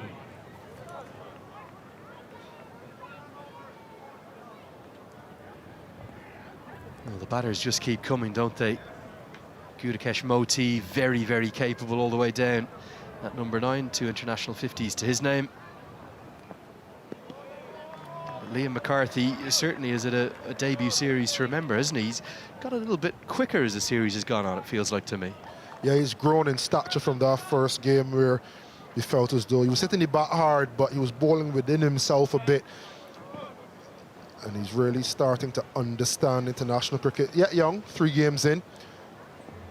And you may look and see 2 for 82 and wonder how well has he gone. Well, the score is 374, folks. Well, that's a trademark stroke of Moti's, and it flies for 6. Fantastic effort out there by Cade Carmichael, but he's not the tallest. If George Dockrell had been there, that could well have been a catch. Instead, it burst through the leap of Carmichael and flies for 6. Yeah, once again, a commitment from the West Indies batters of going offside if it's wide. And having just enough to get over the rope.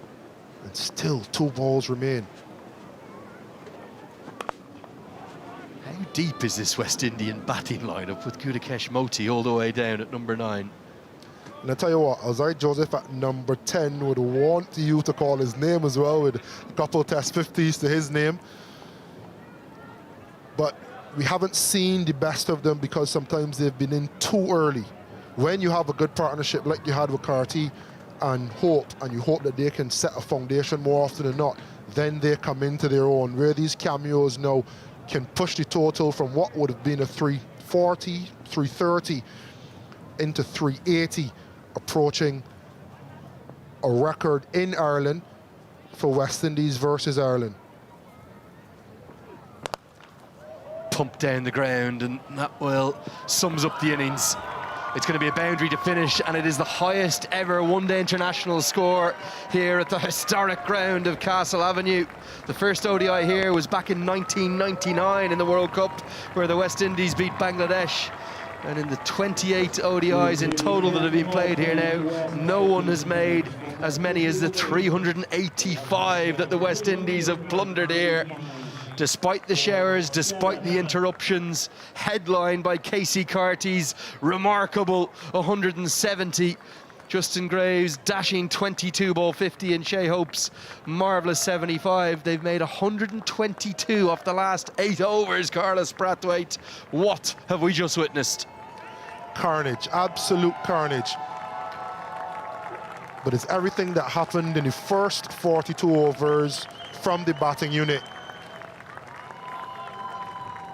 that's been eloquently finished by the middle to lower order, and that should be an insurmountable total. 385 for 7. Floyd Reefer, Darren Sammy and the staff would be more than happy with that result and the way they went about it as a batting unit.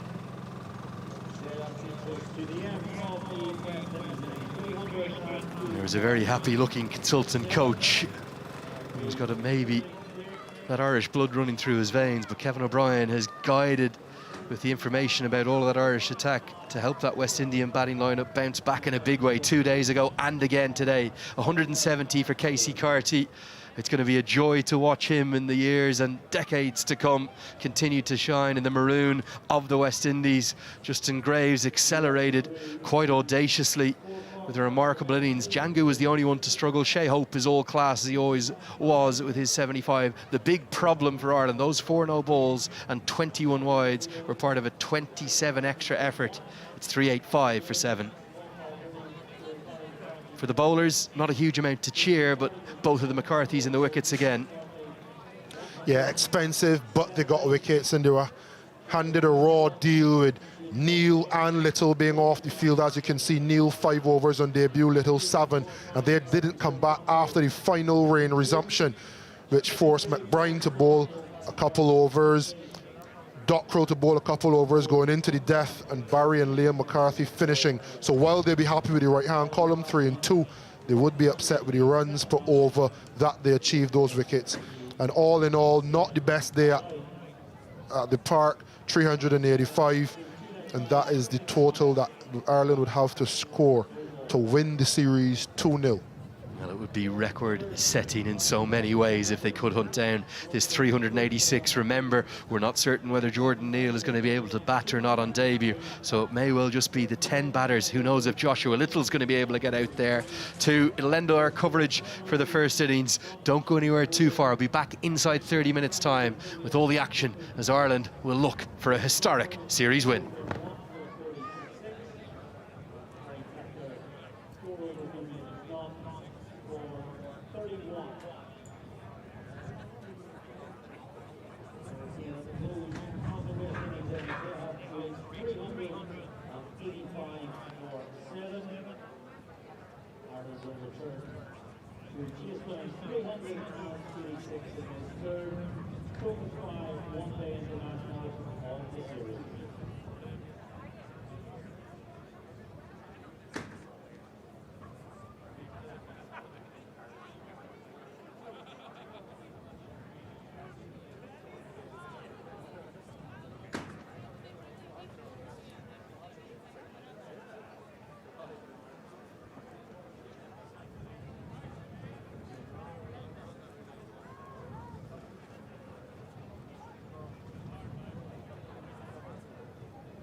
unfortunately, we have some further wet weather delay.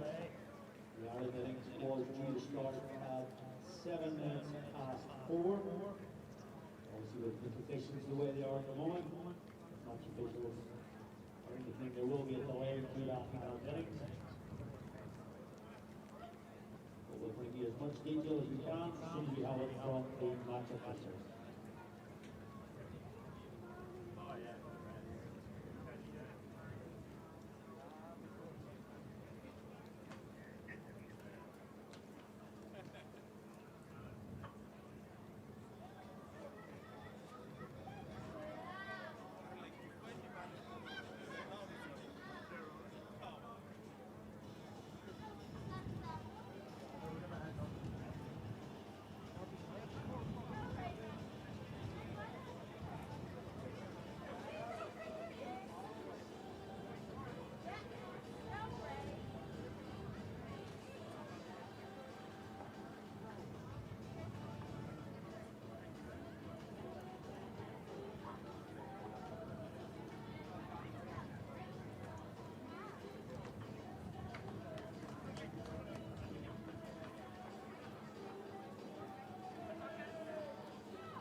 to Castle Avenue in Clontarf. The good news is that while the rain has come down during the innings break, it has ceased for now, so hopefully we should get some action underway.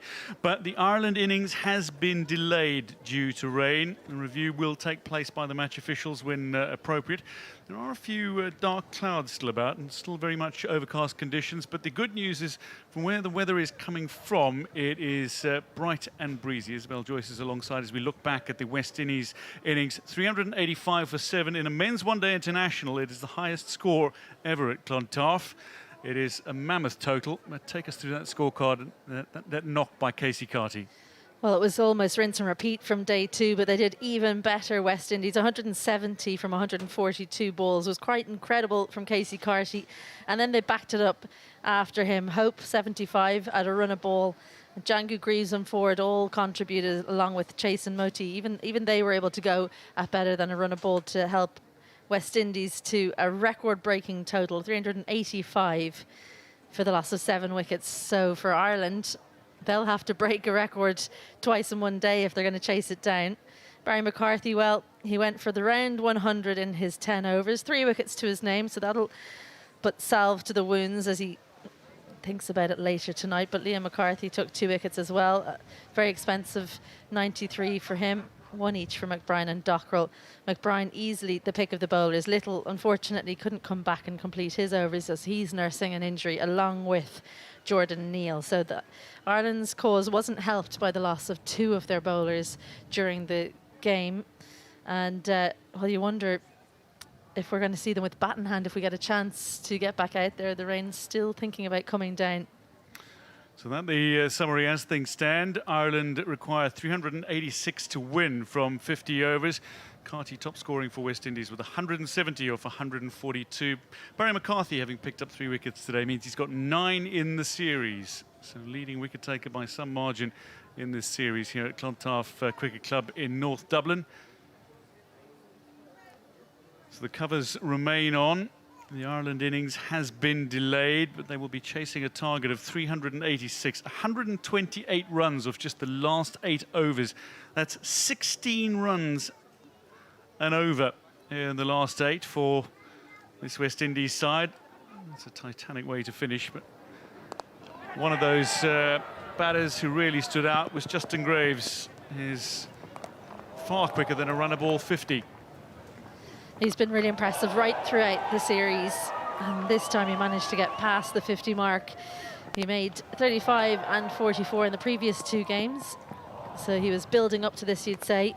A great man to have coming in when you've set a platform in particular. That's his role, and they've really enjoyed watching him out here in Clontarf. Maybe not the Irish bowlers so much, but the spectators who've come out in their numbers today. So 129 runs for Justin Graves, with a very healthy average of over 60. That's a pretty good return when you consider he's got a strike rate of nearly 200 in that time with West Indies with bat in hand, and he bowls as well. Matthew Ford, another player who's got some runs behind him this series, having scored another 12 today after that record-breaking 50 just 2 days ago. Well, the Ireland camp, Tom Mays, just back in the room, but Heinrich Milan's squad will need to produce something mammoth and prolific if they are to chase down this record target of 386, threatening to let the game get away from them in the closing stages. Spoke about this being a record total, 385 for 7. That's a record total in the men's game. In the women's game, New Zealand women visited in 2018, I think it was, with a 17-year-old Amelia Kerr, and at this ground posted 440 for 3. She not only scored 232 in the game, unbeaten, she took 5 wickets, if I'm not mistaken, as New Zealand claimed a victory. That was one of those standout performances you see once in a generation, it seems. I think for the Ireland players playing that day, they'll be happy that she got Player of the World Cup recently, as New Zealand lifted the T20 title. So in some ways, it doesn't make you feel as bad when they go on and do such amazing things in the game. So Amelia Kerr, a real leader in that New Zealand team. And the sun once more back out. It's incredible. If you don't like the weather in Ireland, wait 5 minutes. Sun out, covers coming off. Let's hear from Andrew Leonard and Carlos Brathwaite. Yeah, thank you guys. Really appreciate all of your thoughts. I have the big man next to me. He's making me feel short. I thought I was over 6 foot, Carlos. You get bigger every time I see you. Marvellous first innings. I saw you having lengthy chats, particularly with your Bayesian colleagues there. What were you saying to Justin Graves? I hope you're apologising. Well, making him aware that I did indeed say that Darren Sammy may be thinking about retiring him. But, you know, the first thing he said was we need to work on some power hitting. So, you know, is an awareness where he felt as though he was trying to overhit a few balls. But I thought he batted well.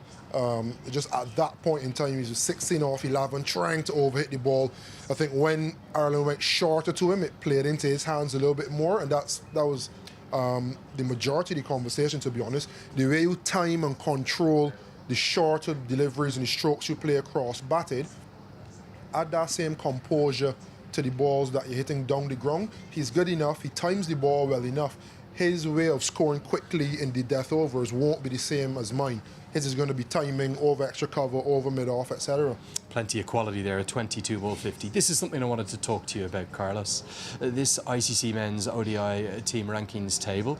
Right now, the way in which this table is shaping up, obviously Ireland are probably too far behind to make up that gap to get into the top 8 full members who'll join Zimbabwe and South Africa as the automatic qualifiers for that next 50 over World Cup that'll be co-hosted alongside Namibia down in Africa, those 3 countries. So it'll be the top 8 alongside those 2 that will get there automatically. And then 2 of the full members will have to go to the qualifier. It's looking very much like a 3-horse race for that second spot. So between England, the West Indies and Bangladesh, it could get very, very close over the next year to 18 months. Yeah. How good has this tour been for the West Indies? I know they won't be pleased having lost one of the games, but they might end up squaring the series if we can get a match in. But how good has this prep been going into those 3 matches against England next week? Well, I don't even think it's prep.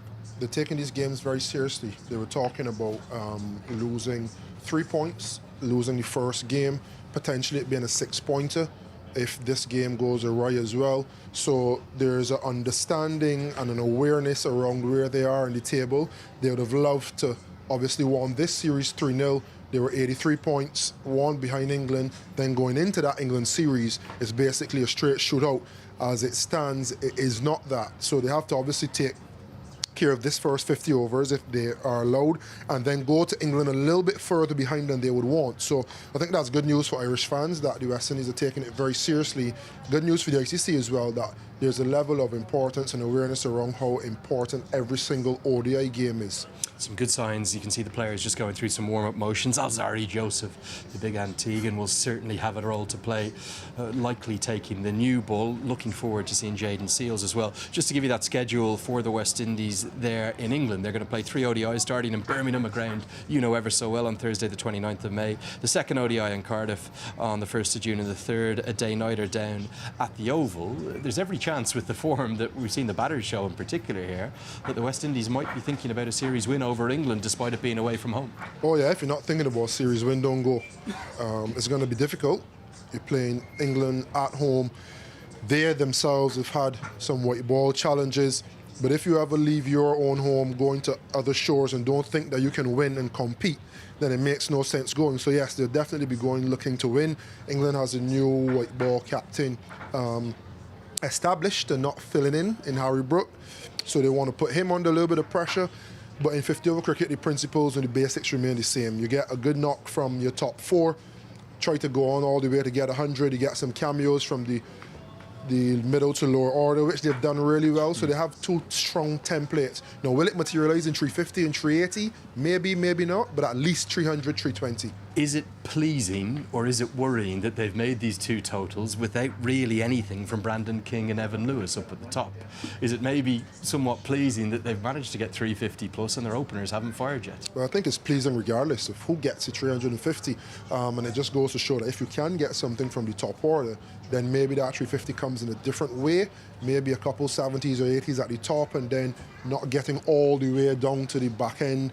And Matthew Fords and Gudakesh Motis having such a big role to play. But the target will be 350, and they obviously want the top 4 to score the bulk of that. And if 2 guys don't get off in this series neither King nor Evan Lewis did. Then the next two, Casey Carty and Shea Hope, they filled the burden, and you never know. There might be a game where the two openers get off and 3 and 4 don't, and as a team you have to be flexible to every situation, and your target must be at least 300, I think. 320 more often than not is a winning total. Well, I can give you some good news, some breaking news. The latest that I am hearing is that we are going to have a restart at 4:30 p.m. local time. That will be in about 15 minutes time from now. It will likely be a 46 over chase that Ireland will have to probably hunt down the best part of 385. There'll be a Duckworth-Lewis Stern adjustment. It might be something like 370, 375 that they'll need in 46.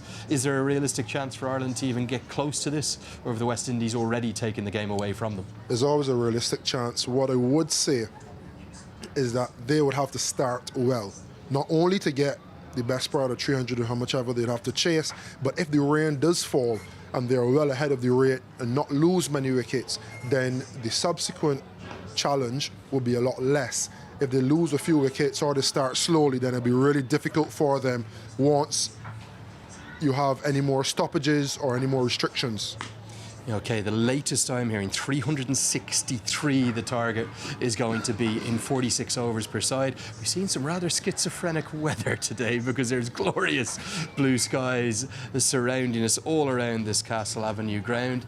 We're going to be back in about 10 minutes time from now. For me, Andrew Leonard, for Carlos Brathwaite, for all of the team. Don't go anywhere too far. You're not going to miss a single ball of the action, where Ireland are going to need a rather remarkable 363 to win from 46 overs, starting in just over 10 minutes time.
this is 46 overs for Ireland, for 363.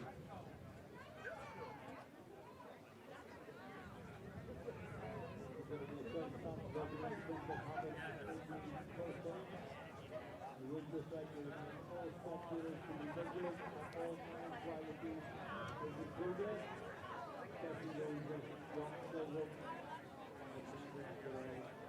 So be vigilant while the game is in progress. Be careful, first ball, and keep disappearing over the boundary.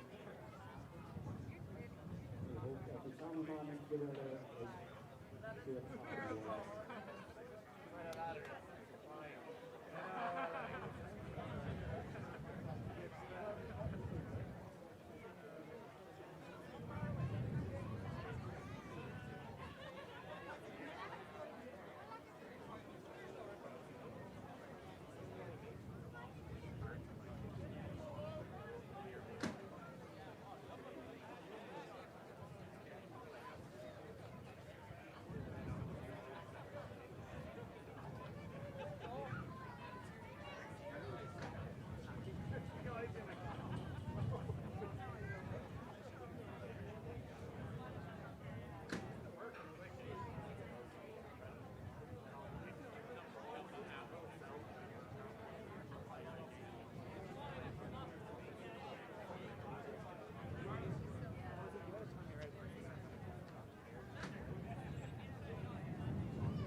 Third match of the Token 5 one-day international series between Ireland and West Indies at Castle Avenue in Clontarf. What a marvellous ground it is. It's not the biggest ground in the world, certainly. Plenty of runs to be had, but this has been a wonderful venue for world-class cricket. The good news is that following a rain delay and a delay to the Ireland innings, that we are going to see action take place. There is a revised target, however. 363 from 46 overs is what Ireland need to chase. That is going to be a record target for Ireland if indeed they can chase it down. They've never made beyond 359 for 9, that against New Zealand in the heartbreaking run chase in Malahide, where they fell one short of the target of 360. But what it does mean is that playing conditions are updated as well. So the match is set to get underway momentarily. With 46 overs per innings for the Ireland innings, that means that the power plays are going to be 9, 28 and 9. 4 bowlers are able to bowl 9 overs and 1 bowler is able to bowl 10. So that is the amended conditions. There's the man that stood out with bat in hand today, Casey Carty. Shea Hope, his captain, alongside him, just bringing West Indies together in a huddle ahead of the Ireland innings. The openers ready for Ireland, Paul Stirling and Andy Balbirnie. But Isabel Joyce alongside me. It's going to require something absolutely mammoth from somebody who's done it before on numerous occasions for Ireland, but this is heading into new territory even for Paul Stirling, perhaps. Yeah, well, I just wonder what approach they'll take, Andy Balbirnie and Paul Stirling, because you'd imagine there are going to be more showers. Now, when I looked at the forecast this morning, it did say things would clear up around now, but it feels like there's more coming. So we'll have to see. It's really difficult as a chasing team to take that into consideration. You've got to look at the target, 363, but also you've got your Duckworth-Lewis-Stern, where you can tell if, say, at 20 overs, what you're supposed to be at if the rain does come. So it's one of those where you have to try and be up with the rate in Duckworth-Lewis-Stern, but also think about the larger picture if the game does go to 46 overs. So there is the revised target for you, 363, that from 46 overs. Duckworth-Lewis par scores will be updated as the innings gets underway. But wickets is going to be key. For West Indies, the more wickets they take, the greater the total Ireland will need to make for a pass score, and vice versa. Not losing wickets for Ireland makes the target less. Well, what can happen is if you really think there's going to be rain, and it doesn't look like it right now, but we know that it's very windy today, so weather can be blown in as the players take to the field once more. But if you do set up to just worry about Duckworth, Lewis, Stern, and then you either lose a wicket or the rain doesn't come, then you're not setting yourself up for the victory. So they have to be very clear. I think that clarity of thought has to be communicated with the whole squad, and that's what we don't know. We don't know what way they've decided to go about things. Are they just forgetting about the rain, just saying, okay, we've got to act like it's 46 overs no matter what? One thing that can play into Ireland's favour is it's blustery, it's wet, and it's been a difficult day so far for West Indies. The cloths are going out. Well, a few players like Justin Graves and Roston Chase, they just always look cold at the moment. And they are walking onto the field with hands in pockets. Richard Illingworth standing at the LP Hughes end, waiting for the play to start. Roston Chase, he's been very warmly dressed for the bulk of today. By the time he was out in the middle, put on an unbeaten 7 for the last few deliveries to help West Indies to that 385 for 7. And Paul Stirling, man who holds several records in international cricket. He's third on the all-time list for most successive 50-plus scores in ODI cricket. Only Javed Miandad's 9 and Inzamam ul Haq's 7 have more than his 6. Scored a very fine 54 in the opening one-day international. Didn't get a chance to bat in the second. Matthew Ford, a man who can perform with both bat and ball for West Indies. 3 wickets in the first one-day international for him, and indeed that record-breaking half-century in the second one-day international is going to be taking the new ball. He started so well, didn't he, in that first one-day international. First delivery cut Andy Balbirnie in half.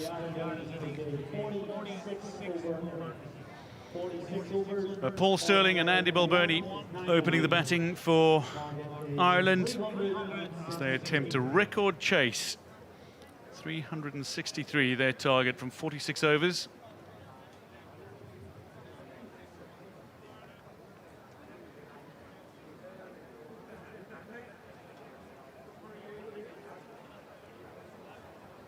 So Matthew Ford to open the bowling.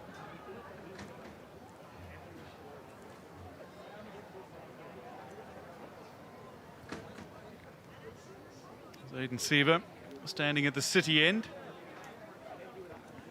Yeah, I think something about the sight screen hasn't quite been done correctly. It's not all the way over. They have to cover.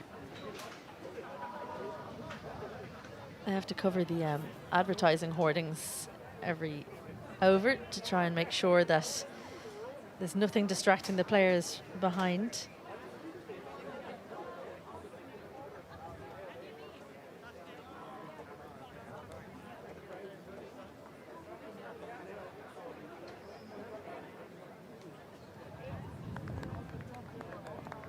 A few rain delays to this game, but the Ireland innings is now set to get underway. Ford to bowl the first ball to Andy Balbirnie.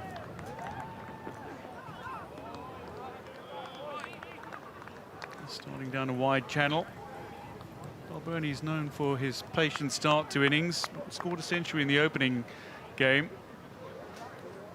Loves playing through the offside against seam and up against spin. Very proficient leg side. Yeah, 112 from 138 in that opening game. He'll have to go quicker than that, you'd imagine, if Ireland are to have a chance at chasing down 363. Punch off the back foot, no run. What a sound there was off that. He barely even pushed at it, Andy Balbirnie. Felt like he had to wait some, so he did well not to hit it in the air.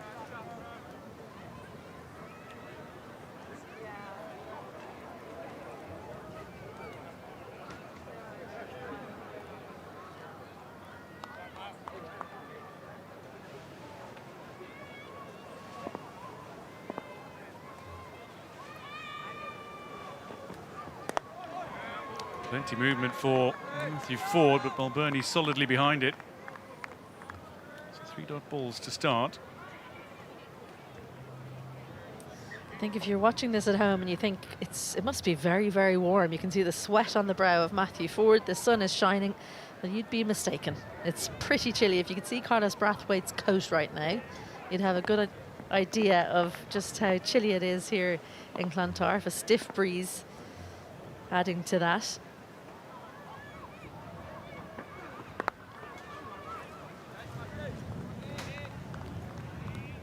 Straight to Jayden Seales. He'll be expecting to get in some bowling today, included in the second one-day international after being ill for the first. So he'll get his chance to play today, the man from Trinidad and Tobago.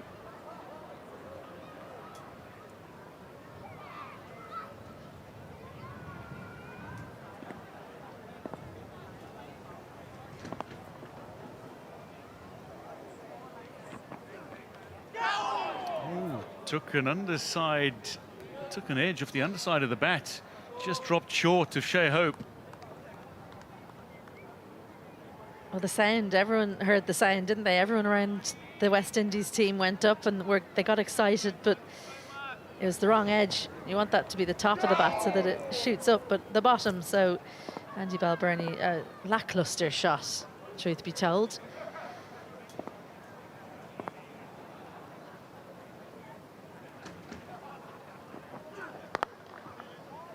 Well, it won't be a maiden to start. Balbirnie pushes at this one, beats the fielders in the inner circle. Seales is after it, manages to reel it in. But Ireland run 3 and get their chase underway.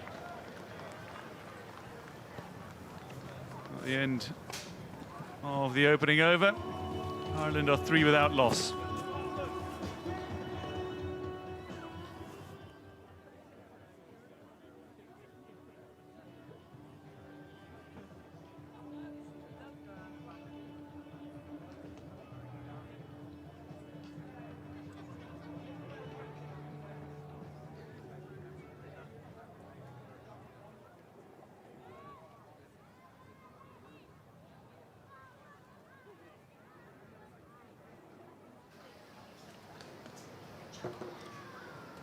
So a required run rate of 8 and over is what stands between Ireland and success. Balbirnie having scored the first runs of Matthew Ford's final delivery of the first over. They'll be on strike again as he faces up to Jayden Seales, 23-year-old who's already made an impact, burst onto the scene during the Under-19 World Cup in South Africa in 2020.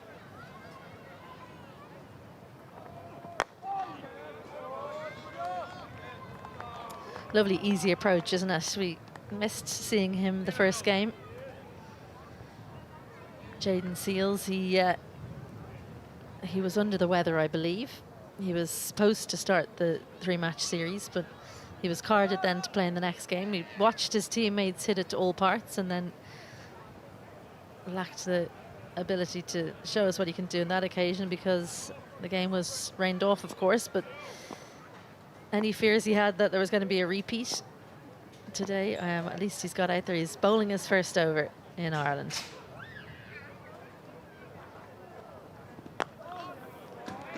This is good from Jayden Seales. 2 relatively straight. He can start a little waywardly at times, but with the older ball, he generally bowls around off stump, hits the bat really hard. I think for many, though, he did shoot to prominence at the Under-19 World Cup in South Africa. 10 wickets at an average of 18 and an economy rate of well under 4. And let's look to translate that success at youth level, at full international level. Bowled him, Andy Balbirnie, a man who's had 5 successive innings in excess of 50, is dismissed for 3 as Jayden Seales, with only his 3rd delivery in Ireland, claims his first wicket. Great delivery. A bit of a gap between bat and pad for Andy Balbirnie. He won't be happy when he watches that back. Maybe just didn't get quite far enough forward. Good pace from Jayden Seales. His first wicket of the series and of the day. And Ireland, not the start they will have wanted. How long did they work on that one for? Balbirnie goes for 3, Ireland 3 for 1.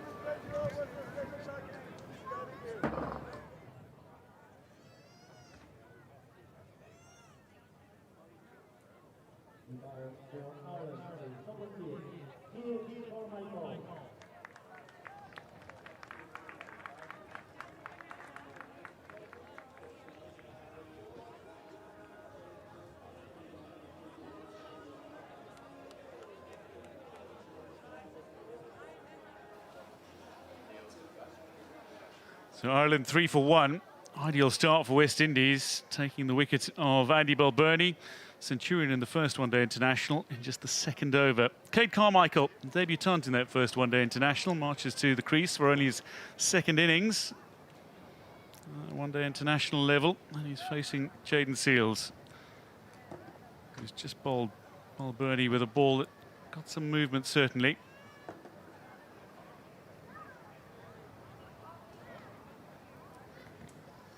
Just making the West Indian team wait ever so slightly. Cade Carmichael, much shorter in stature than Andy Balbirnie. Lovely movement again from Seales.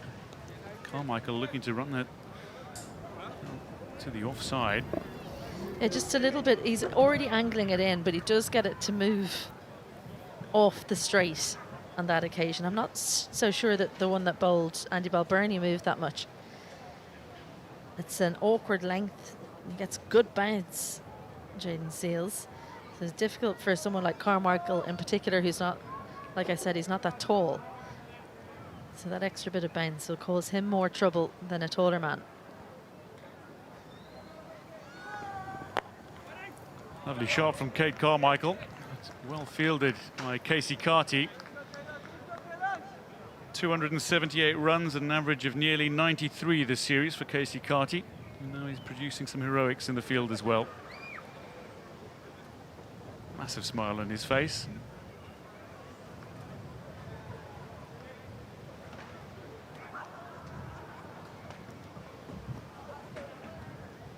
Stern test for Cade Carmichael, but he's leading run scorer in the Interprovincial Series in Ireland.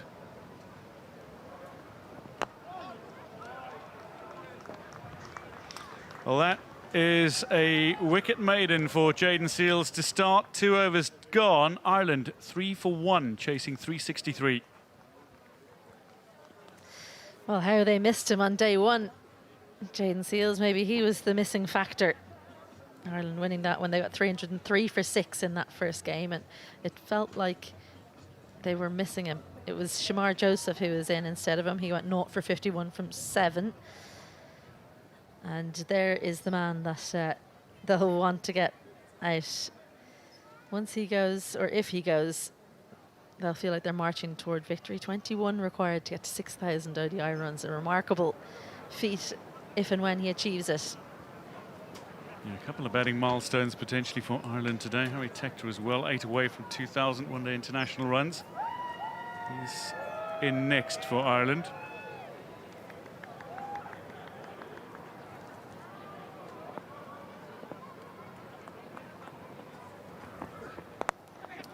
It's the third over, and Paul Stirling faces his first delivery and puts it away for 4. And that's the kind of start Ireland needed. Went for the in-swinger, but aired in line down leg side. All he had to do was make contact. Just make sure you don't hit it to any of the fielders, which sounds simpler than it is, but didn't try to overhit it. Great balance. Pivots on the front foot and eases it through square leg for 4.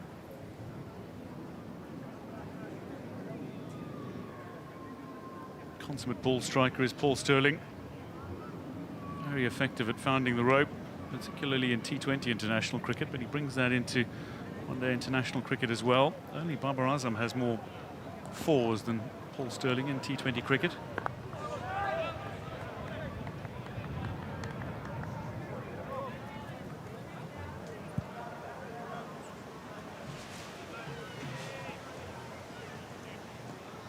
Something about the middle of the pitch there that Paul Stirling's not happy with.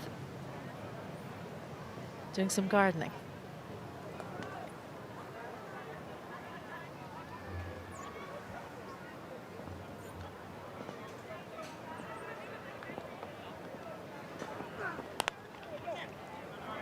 Struck firmly.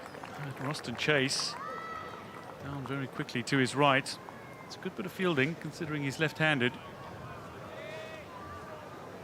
Well, you have to expect it to your left when you're in point. It quite often goes there at pace.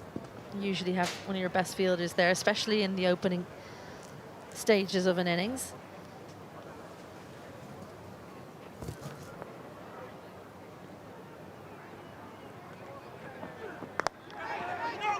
Charges forward and then chips one just beyond the bowler, but short of Seals mid-on. Could have easily just chipped that to one of the two fielders mid-off and mid-on. I think he just bailed on time, Paul Stirling. Quite often see him charging quite early on, but it didn't come off on that occasion.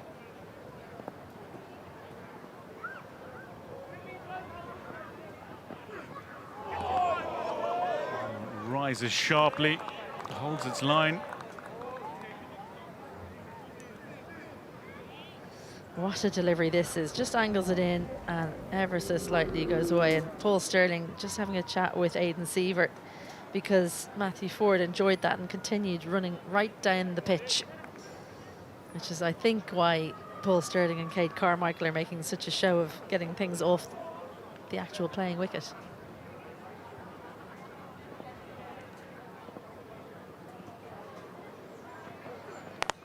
There's the charge, there's the shot. Turns it into a ball in the slot.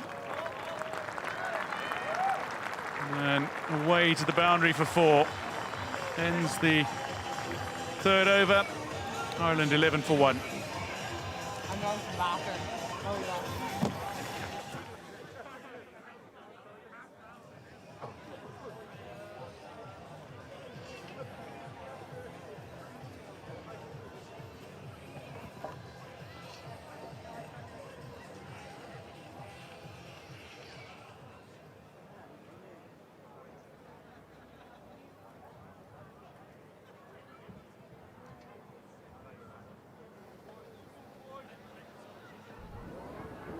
Final ball of the last over from Matthew Ford. Stirling coming down the wicket. Got some elevation on that. Ball didn't quite plug, made its way to the boundary though. And for a second there I thought that the fielder running after it was going to have to chase it down. Just kicked on at the last second.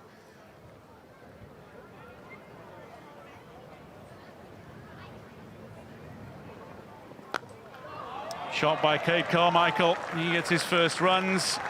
And the first runs from Jayden Seals. After a maiden to start that included the wicket of Andy Balbirnie, Seals is put away by Carmichael first ball. Far too full. Bit of width as well. Big gap there on the offside. They leave that gap to try and entice Carmichael into an edge, but the length was there to smash it to the boundary.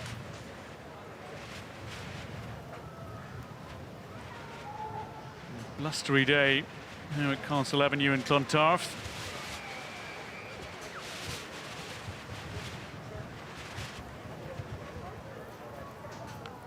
Edge and dropped it first slip. Put down by Brandon King. Almost the perfect setup. The Fuller won the ball before. It just straightens up ever so slightly, and I think it just gets onto him too quickly, Brandon King. It's not been a happy tour for him so far. 19-8-1 with the bat, and now he's spilled a pretty regulation opportunity. One little step to the left, a catchable height. Carmichael survives.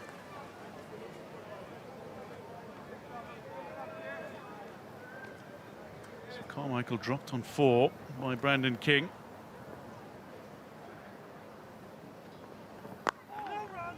Seals to Stirling. I tell you what, for Brandon King, he'll be counting every single run that Carmichael scores from here on in, because he's cost his team there.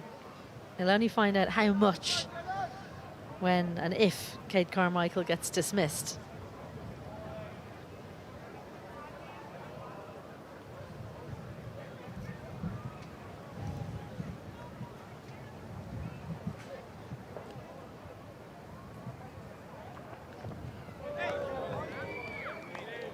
Each of a delivery from Jaden Seals.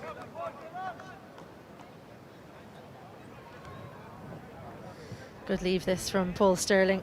It's leapt off a pretty decent length, angled in, straightens up, and he does well to stay out of the road there, Paul Sterling.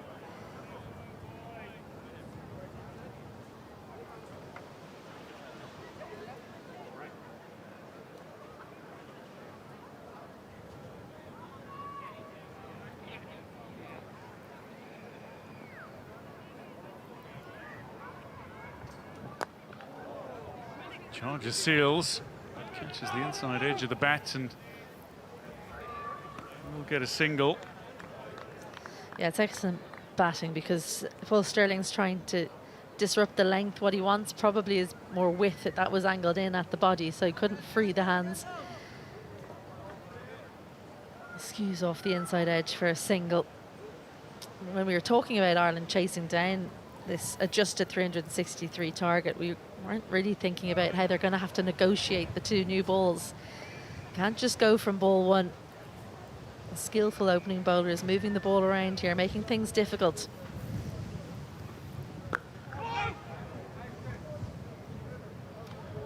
End of the fourth, Ireland 17 for 1.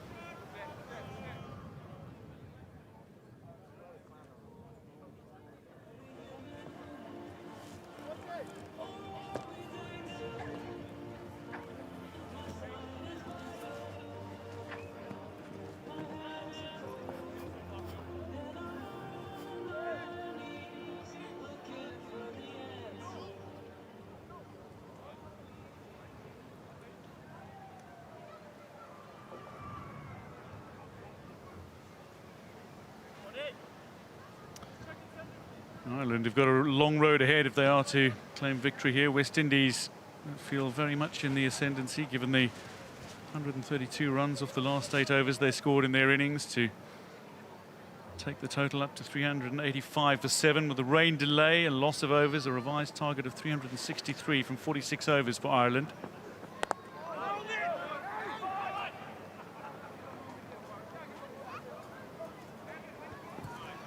Yeah, have a look at that run rate required, above 8s for 42 overs. That's quite something.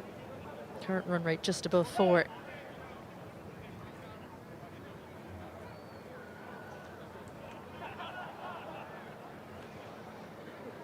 Harry Tector readying himself.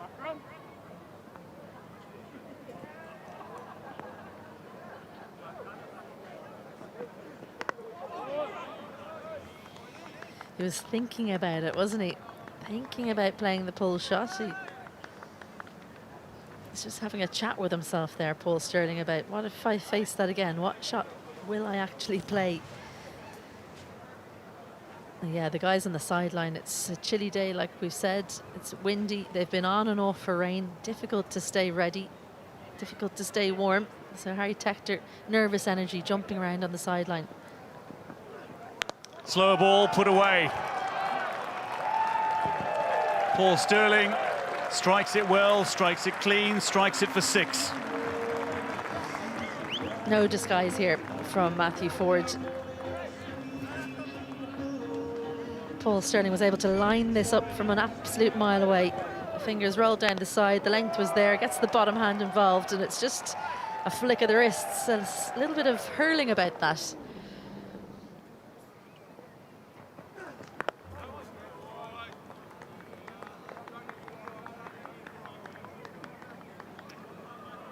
So Paul Sterling,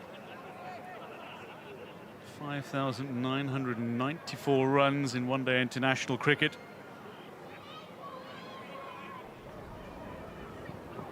Just 6 away from the 6,000 mark. Well, that's sublime. But you're right, very little disguise from Matthew Ford for that slower ball. I think he needs to put that one in the back pocket. For now, doesn't have the field set for it. Float it out. It's one thing not disguising it, but then the execution was poor as well. For those kinds of slower balls, you need to bowl it into the pitch. He's just floated it right up under Sterling's nose, and he's helped himself.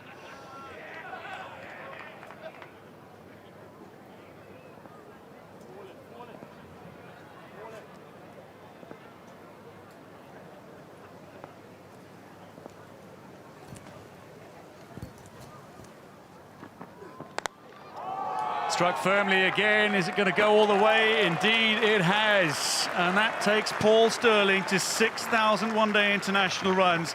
He's achieved the mark faster than legends like Rohit Sharma, like Dhoni, like Ricky Ponting, like Jacques Cullis, like Adam Gilchrist, like Owen Morgan. And even faster than Chris Gayle or Sachin Tendulkar. Phenomenal stroke to end the over. After 5, Ireland are 29 for 1.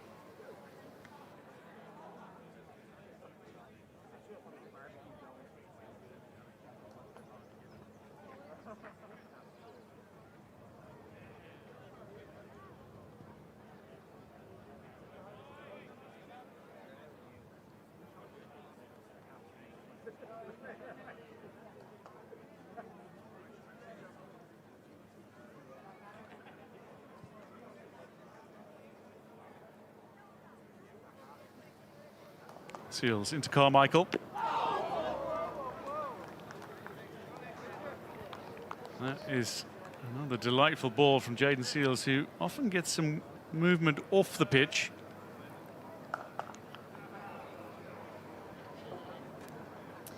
You can't afford to play this type of shot to Seales. He's just hanging the bat out. Look at the front foot, not close enough. Needs to be tighter with his technique there. It's all hands. You want to get the body involved. Head to the ball. I heard Carlos Brathwaite talking about it earlier. Get the head to the ball, foot will follow. And then you don't leave that gap between bat and pad. Short pulled into the gap by Carmichael.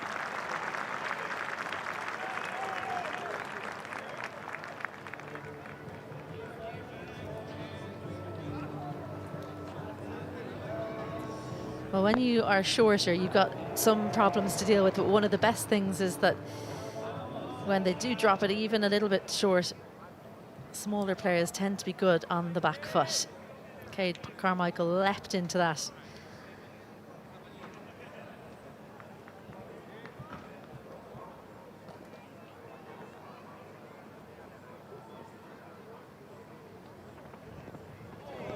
And then flashes at a slightly wider one.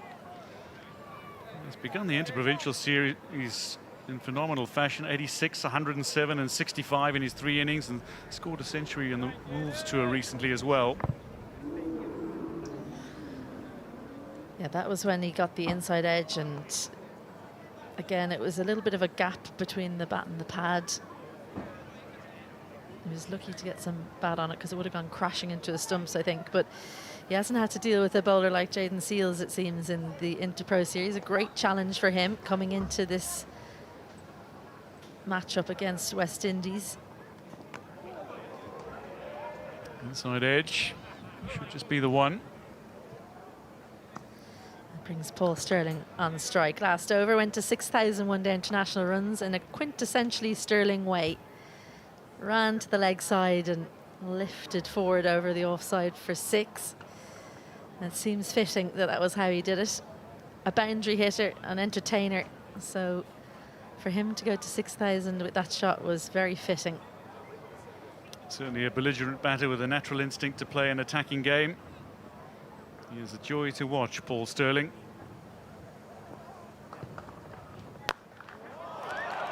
Well, that's just hammered between the fielders, over the rope.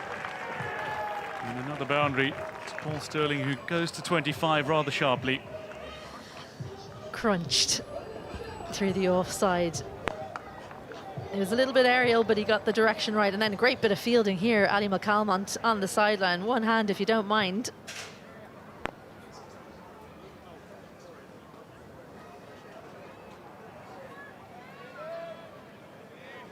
Well done, Ali McCalmont. He'll be pleased with that. He got a big cheer from in front of the clubhouse, probably one of the biggest of the day.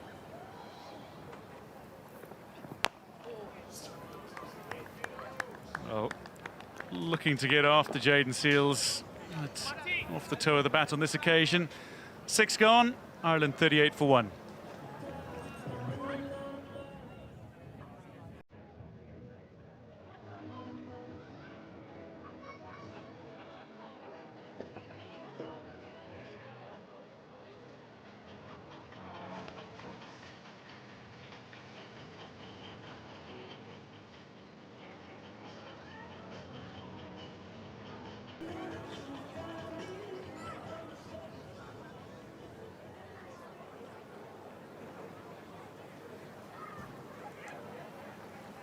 Carmichael, a run of ball 10 for him so far. Sterling going along very nicely, 25 of 17. Matthew Ford will continue. He'll bowl a 4th over.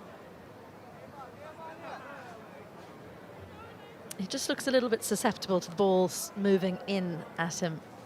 Cade Carmichael finds himself with his hands away from his body every now and then. He was out caught behind in the first game. That from a pretty straight up delivery. There wasn't any demons in the pitch, not a huge amount of movement, but I think he could tighten up a little bit when the ball's moving in at him.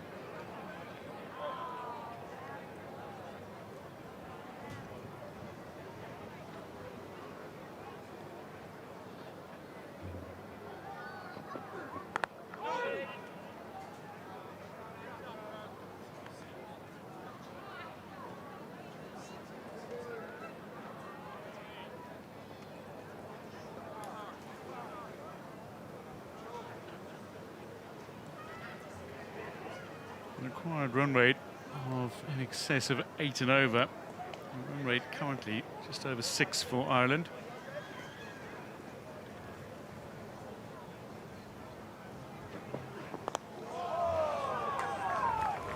Runs to be had. Full toss on leg stump. Yeah, I reckon that was supposed to be the big booming in swinger and just not executed by Matthew Ford. They spotted that maybe a slight weakness to the ball swinging in. You could see from the way he was holding the ball that he was trying to angle it in at the right-hander. And I think actually Cade Carmichael will be a little bit disappointed not to have managed to beat the fielder on the inside.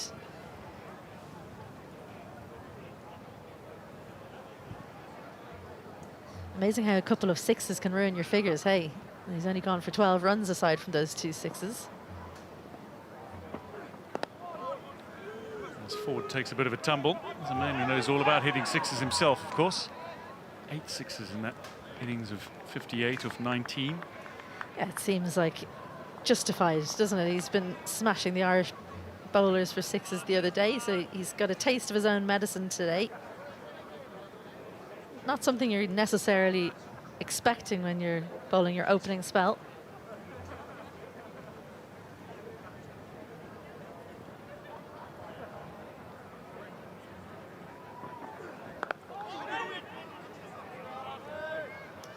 Dropped on 4, remember, Cade Carmichael, so it's Brandon King who'll be somewhere. Where is Brandon King? Can we spot him? Because he's the one who's thinking about every single run being hit. He's been taken out of the catching area and put into mid-wicket.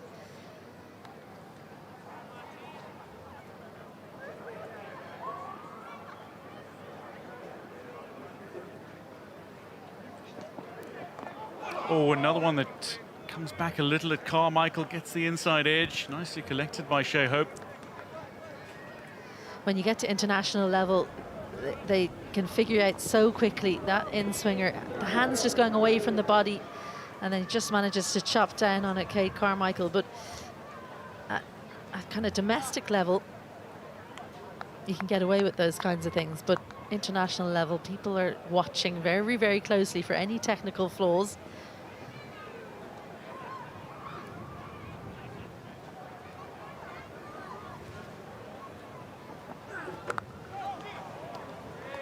One is struck firmly, straight at Roston Chase. End of 7. Ireland are 40 for 1, chasing 363.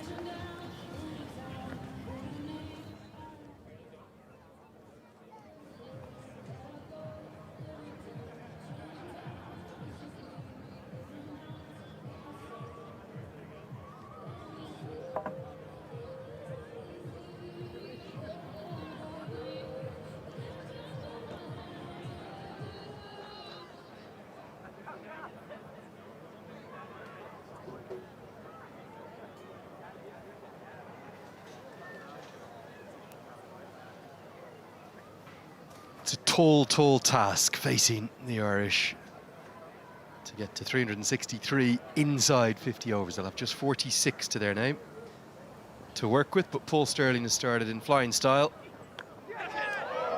And now he's been dismissed. Looking to continue to attack in this first power play. All he can do from one that was back of a length, there was a bit of width from Seals, is find the outside edge, and a good catch held.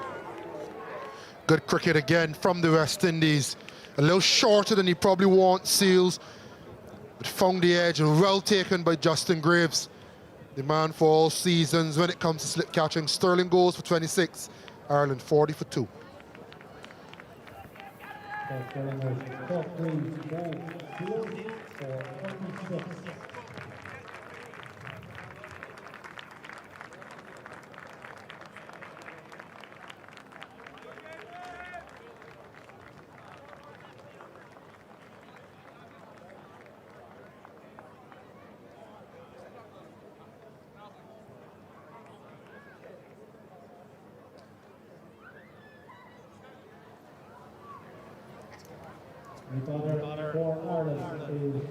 Big impact from Jayden Seals into the team 2 days ago. Didn't get to bowl. He's got more than a yard of pace. Look at how quickly that flew to Justin Graves. And here comes those trademark celebrations. Who's designed that one, Carlos Brathwaite? No idea. Absolutely no idea. But they are building some nice camaraderie within that dressing room, and whilst they were batting, had a nice little chat with Fordy, and always enjoyed chatting with Ford and Seals, and you can see that with the handshakes and the celebrations. Always love to see teammates being happy for whoever it is that's performing on the day. It won't always be your day, but if it isn't, you should always celebrate and embrace your fellow teammate. It's a team game, and it's good to see. Second ODI was for Ford, and today could be Seals' game.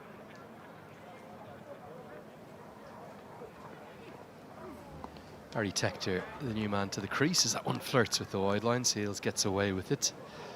Is the most pleasing thing for Darren Sammy here.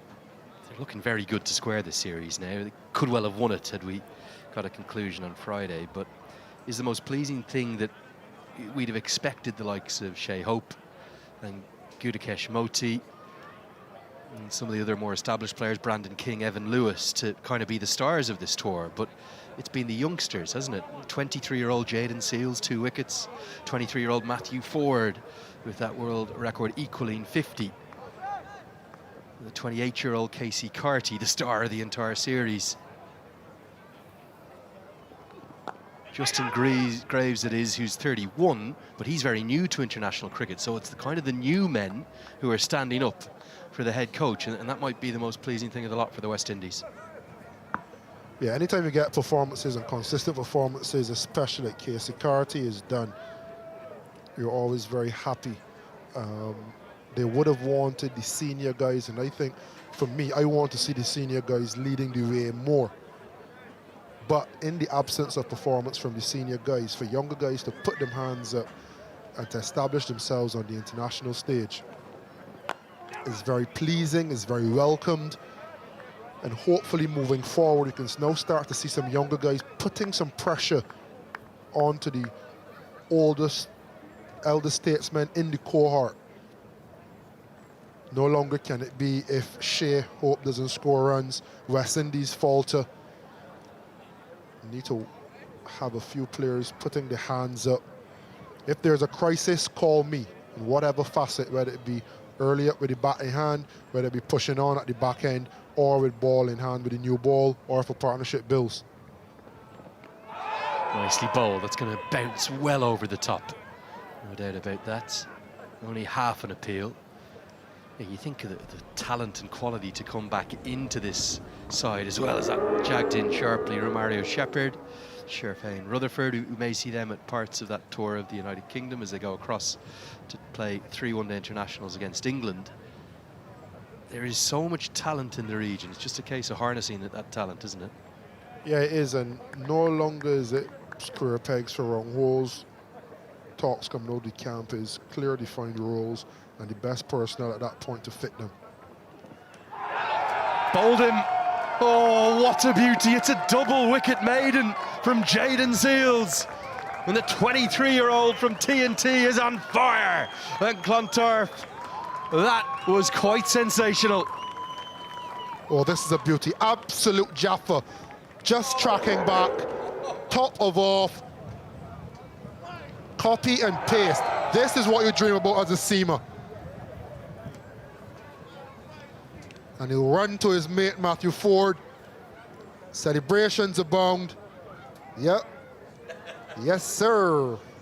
Beautiful cricket. Wonderful bowling from Jayden Seales. Tector gone for a duck. Ireland 40 for 3.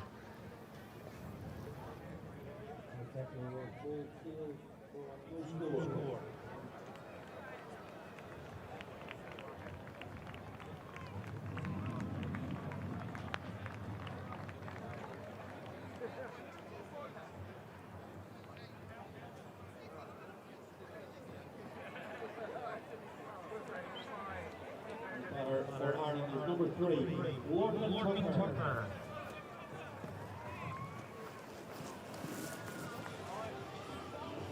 An already difficult position for Ireland is, well, starting to grow ever more titanic in terms of its scale of challenge. Lorcan Tucker comes to the crease. He'll be at the non-striker's end. He's in at number 5. You have to remember, though, Ireland potentially only have 9 fit players here. Cannot see young Jordan Neal batting. He was listed at number 7, and Joshua Little has a lower leg injury as well. The injuries have mounted up for Ireland, and well, the West Indies are in danger of blowing the hosts away.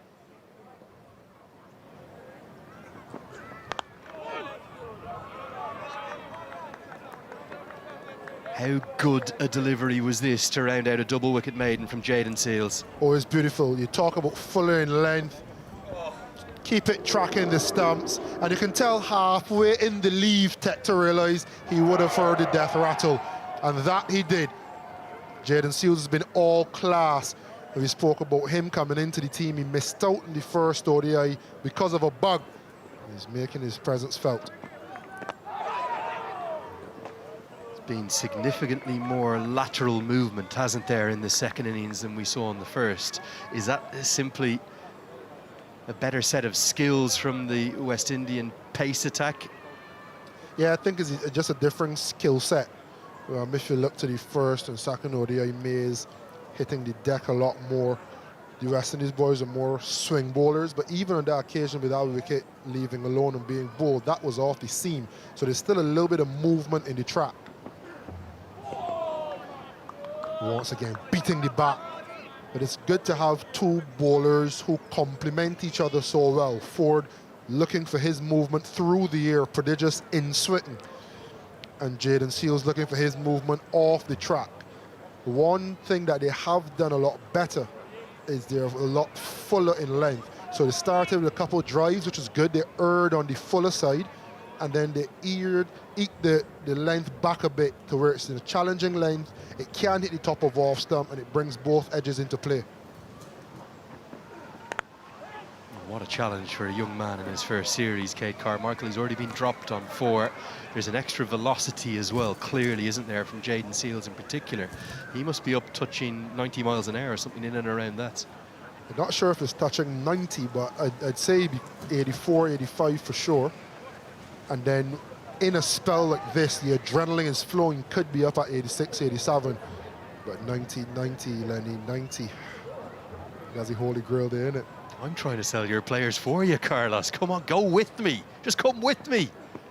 Might be 95 the way it's coming out like rockets. He would think it's 95. The Irish batters may feel it's 95, but I don't think the speed gun would corroborate our rumour of him being a 90-mile-an-hour bowler. But he is sharp, and we've been there. When you're facing a bowler on the speed gun, it isn't always quick.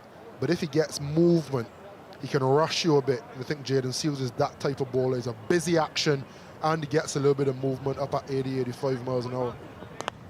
Look out for a screenshot in your WhatsApp from me when the West Indies play England next week. He's the one to watch. It's back-to-back maidens. The first one a double wicket maiden, now Ford bowls 6 consecutive dots. It's 40 for 3.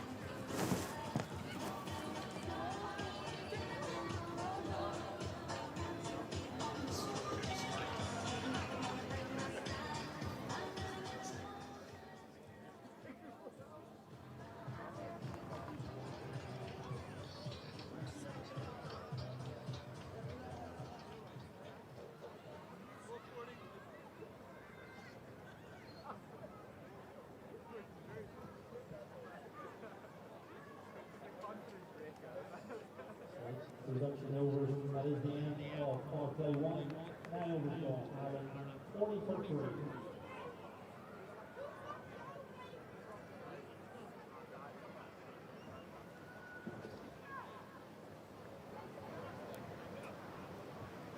Lorcan Tucker to face up for the first time, the Ireland vice-captain. Such a difficult position. Historically, maybe 10, 15 years ago, Ireland in a situation like this with a sold-out crowd on home soil, they might have batted for time. They might have said, okay, let's get 220, 240 and make things look respectable. Those days seem to be long gone. There's been a real transition under Heinrich Milan and Gary Wilson as the assistant coach that we won't die wondering, and sometimes it will lead to some rather heavy and possibly an embarrassing defeat. But Tucker in particular, the way he plays his natural game, and George Dockrell to follow, they'll just keep attacking. Yeah, they have to. I mean, it's not a tournament. There's no net run rate involved. If you lose by 100 runs or you lose by 200 runs, you still lose the game. But the intent is to try to challenge and win the game, and that is important. It's a good front foot pull shot from Tucker to get him off the mark. They won't get the second, though. What's the difference been since that first ODI, Carlos? Has it been a significant West Indian improvement throughout the series, or have Ireland maybe stagnated a touch after such an impressive win in the first ODI? Well, you give Ireland credit for how they batted in that first game. I think when West Indies batted in that first game, Ireland did what they are capable of, being really miserly, really disciplined. I don't think West Indies ever got on the front foot with the bat, and as a result, there was a collapse. And once they collapsed, they then weren't able to challenge and obviously fell to heavy defeat. From the second game and into this third one, they threw the first punch with the bat, and I think that was the difference.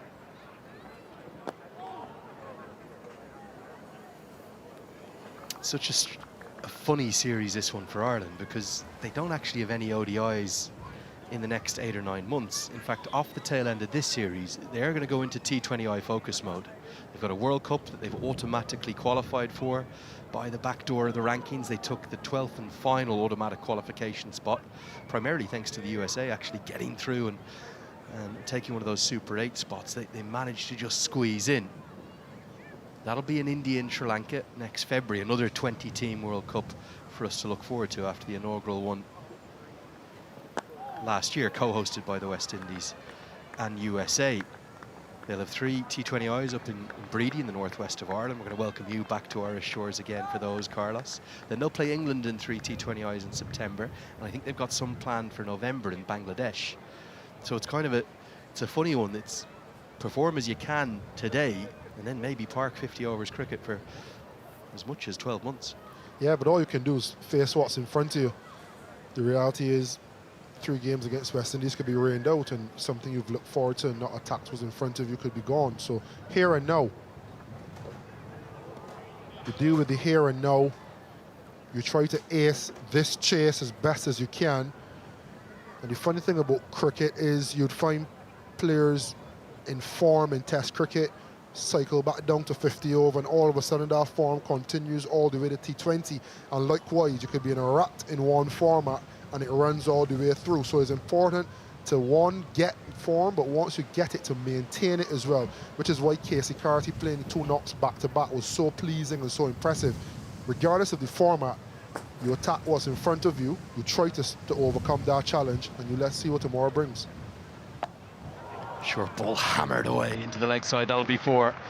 Lorcan Tucker loves to attack and indeed counter-attack. Good finish to the 10th over for Ireland. It's 46 for 3.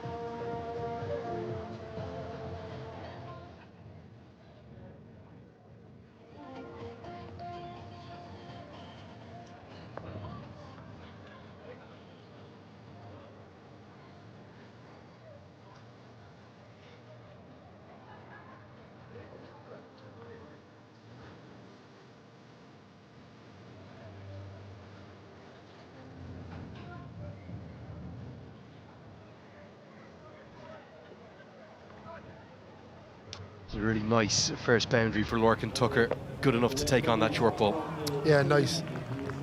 Placed it really well as well. Hit high on the back, but to essay it down through that region was quite important. Didn't want to go up and over, so he had to be really particular about where he placed the stroke. And that 10 overs in brings the first change, first sign of spin, go to Kishmoti. And there was always going to be spin a bit earlier than normal, potentially, because of the rain, and maybe just trying to get through 20 overs.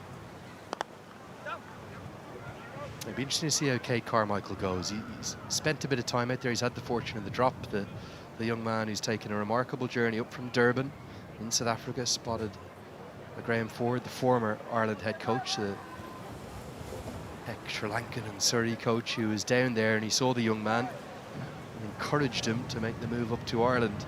He's very much bought in, has moved wholeheartedly up to Belfast, lived there for the last 4 years, playing for the Instonians Cricket Club and the Northern Knights. Very affable young chap, incredibly likeable, and having made that debut for the Irish Wolves out in Kathmandu against Nepal, we're being honest, at points he looked a little bit like a fish out of water, but it's kind of the improvement and the rapid improvement since then in the last 12 months or so that's earned him this call, alongside the injury to Curtis Camphor, to bat number 3. He hasn't looked out of place, but he'd love to get a score, wouldn't he? Whatever that kind of score might be, just to finish this series in some personal form.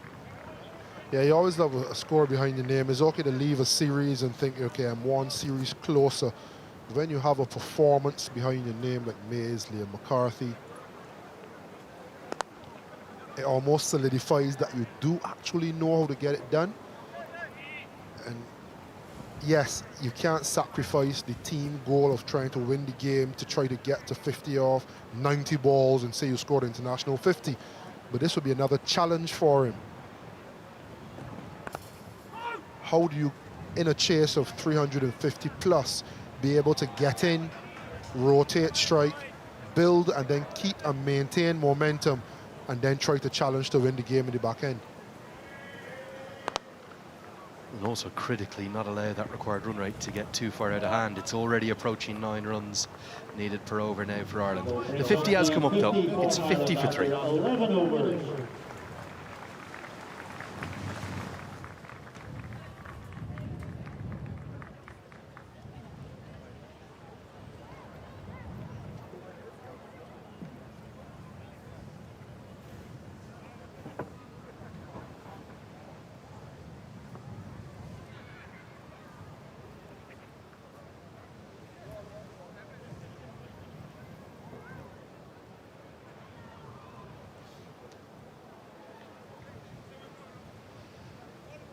I want to talk about this ICC men's ODI rankings table right now. The West Indies, Bangladesh and England very much jousting out in terms of only 2 of those 3 will qualify automatically for the next ICC Men's Cricket World Cup, the 50-over World Cup that will be co-hosted down in South Africa, Zimbabwe and Namibia. Zimbabwe get an automatic spot alongside South Africa, so it's the next 8 ranked full members who'll qualify automatically. Ireland, it's probably going to be a bridge too far to get up and into the 80s, particularly with no ODIs scheduled for the rest of the year. The cut-off point will probably be at some point in 2026, with the Cricket World Cup qualifier slated for late Q1 of 2027. The event itself will be October, November of 2027 as Alzari Joseph gets ready to come into the attack. These 2 tours, the tour of Ireland and England for the West Indies, critical for that automatic qualification spot for the West Indies. As Tucker gets a quick single, very well run, won't be time for the overthrow. A series win in England, whether that be 2-1 or in a dream scenario 3-0 for the West Indies, would not just massively improve the West Indies' chances, but very much put England down into the mire. Yeah, and that is the conversation within the dugout. So there's a real awareness of where West Indies are, and I'd say the opportunity that the West Indies have. Obviously, this game not yet completed. This game, this series, ensuring they salvage what's left of this series, and hopefully a game win and a series draw. But then the impending 3-game series in the UK as well. They know how important that is. You have an England team, some may say in transition, an England team that they played on their own shores at the end of last year. Can they come over to England now and do it in their backyard, and they know the prize at stake? who's that being driven by within the West Indian team setup? Fine front foot pull shot will get to the rope by Cade Carmichael. It's definitely an excess of pace that he's faced before. You can see that, but he does enough to get 4. Yeah, I don't think that was a bouncer of such, just too short, missing his length. He's rocked back and slapped it through mid-wicket. That's authority. That is authority from Cade Carmichael. Certainly give him some confidence. Is it Darren Sammy himself as the head coach? Is it the team analyst? Who's kind of driving these discussions for the West Indies to say we do not want to go back to another men's qualifier? Yes, we qualified in 18 by the skin of our teeth, but the heartache, the pain of missing out in 2023, we don't want to allow that to be a possibility again. Well, since Sammy came in, I'm not sure if he's been the catalyst, if it's come from above or within the dressing room, but I personally know Floyd Reefer and Avinesh as real goal-driven, data-driven coaches, if you call the video analyst a coach in his own right. So I think it's a combination. Can't ever give one person credit. Pulled away, and Evan Lewis does really well. That's excellent fielding. 2 runs saved. Can't ever give one person credit for such a big decision. Love this commitment from Evan Lewis. Got a funny bounce as well, but stayed with it. But you would have heard things coming out of the camp in T20 cricket about trying to get up the rankings. So it's been very rankings and ratings focused, whether ODI or T20.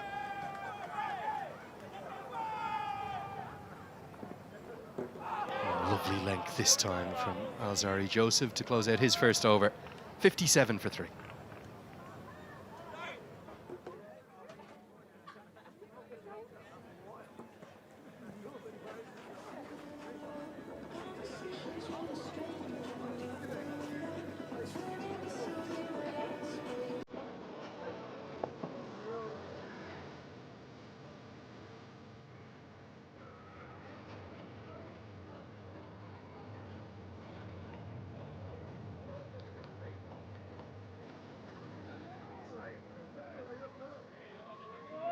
Ireland looking to build something for this 4th wicket now with Cade Carmichael and Lorcan Tucker combining. Tucker's a very aggressive player. Doesn't have the greatest record in this format. He's done really well, particularly in Test cricket.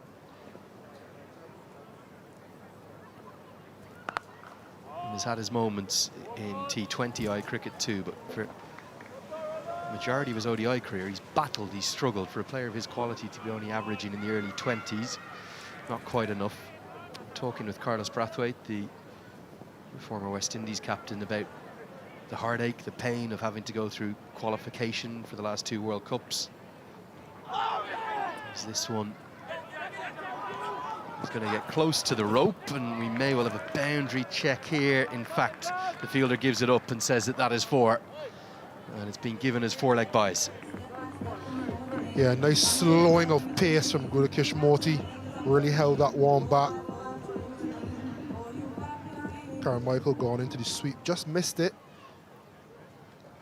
But the team would appreciate the 4-leg byes, albeit not to the quarter of Cade Carmichael. Nice little battle here. Morty trying to spin a web. That one is maybe going to just angle down. He's come a little way across his stumps. Aidan Seaver had a long, hard think about it. It probably needed to turn, didn't it? Very full in length. Was this just missing leg stump? On first glance, I thought it was. A little bit of drift, and not enough time to show that it was straightening. So good decision, I think.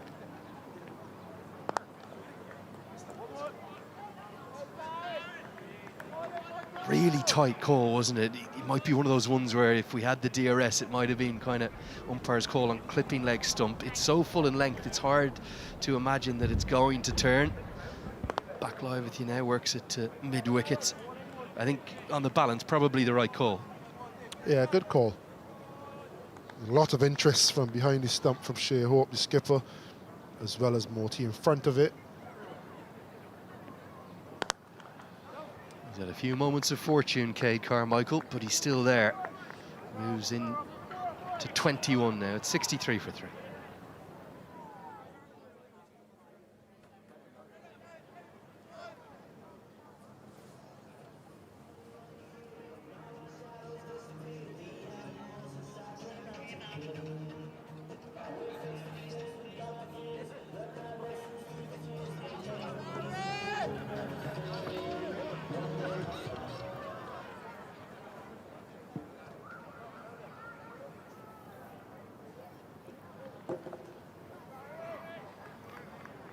Well, it's still the small matter of 300 more runs required for Ireland.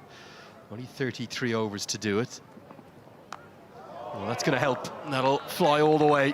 Uses the extra pace and bounce of Alzarri Joseph to get Cade Carmichael's first maximum. This is nice.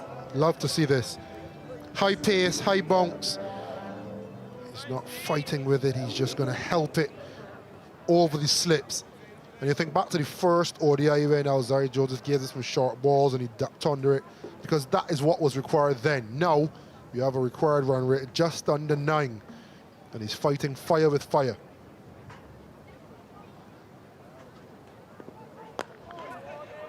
It is the kind of venue you can score very quickly, and the outfield, despite that rain, is still pretty quick.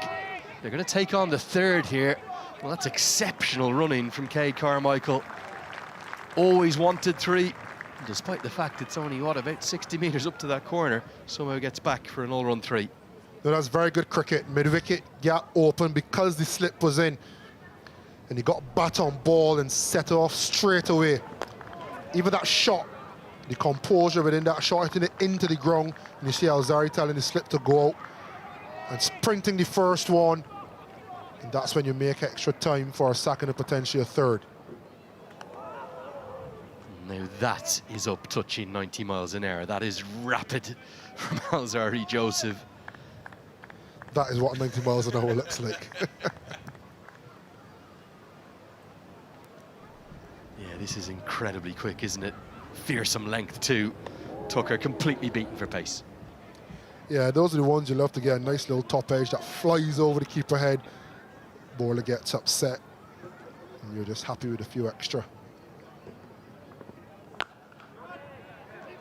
He's such a talent, isn't he, Alzarri Joseph, ever since he first came to prominence. You want to think that cricket is a soft sport, or cricket is an easy sport.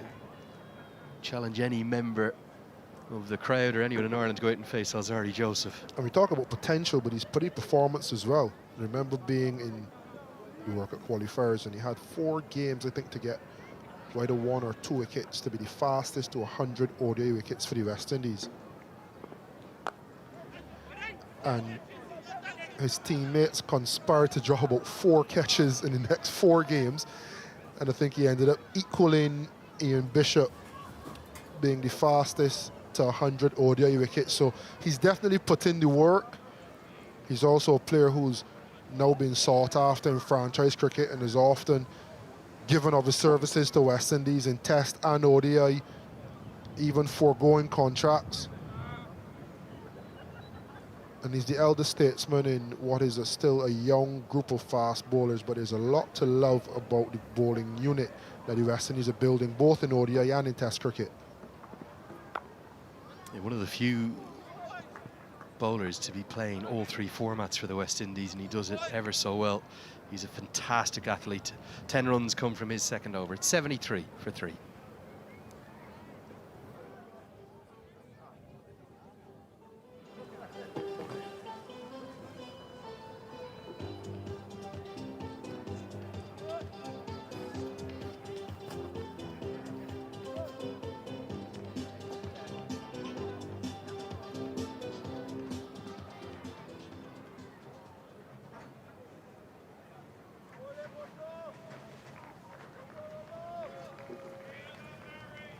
Well, beautiful late spring sunshine is bathing the Castle Avenue grounds. The required run rate spiraled to over 9 runs required per over, but Ireland are just starting to build something. They'll certainly be pleased at what it looks like they've unearthed in Cade Carmichael. He looks like a very compact player, looks like someone who knows his game very well, and someone who could have a very bright future. Yeah, and his knocks like these, he's 30 off 36. You'd say he's gotten a start, he's in. How can he now build on the last over and a couple of nice shots? Good running, good intensity between the wickets. How can he now build on this and make it a real impactful knock for his team?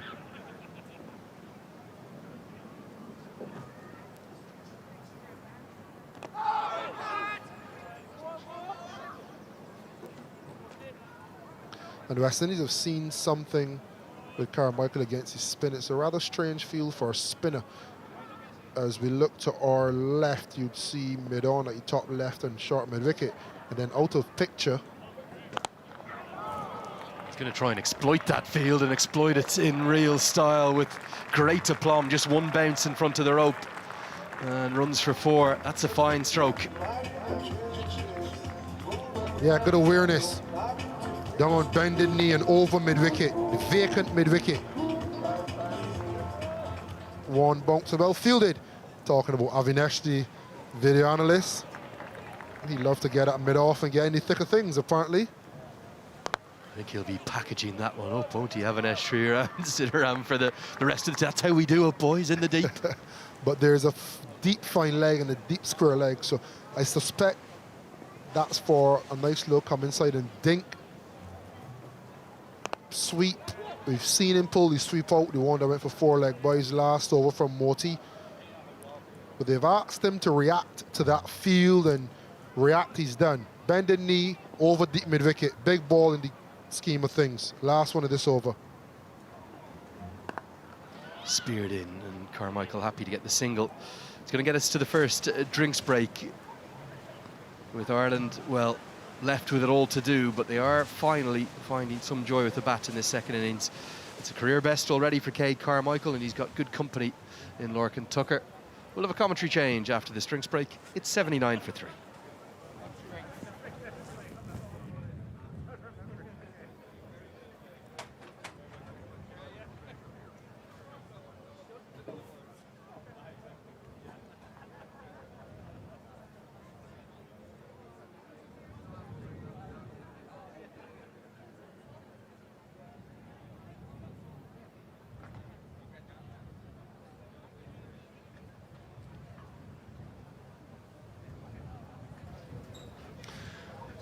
Welcome back.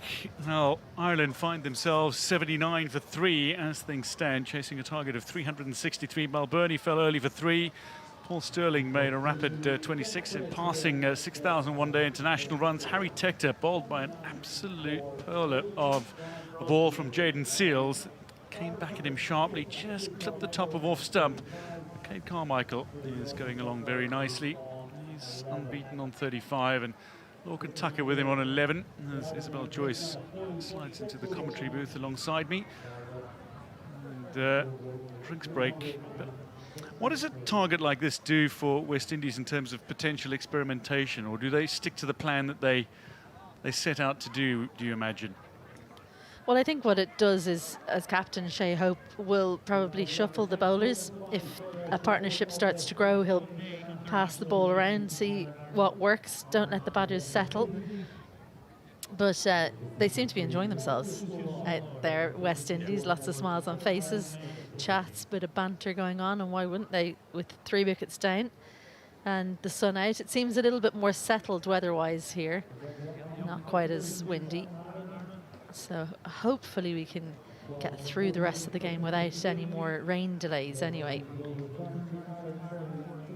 The likes of Jayden Seales, Matthew Ford, Justin Graves,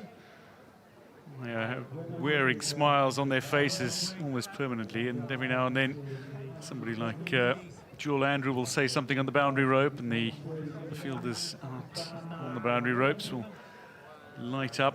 There's definitely a good mood and good atmosphere in the West Indies camp at the moment, and good signs as well as they head towards the white ball series in England, where they play 3 one-day internationals and 3 T20 internationals before returning to Ireland to play 3 T20 internationals.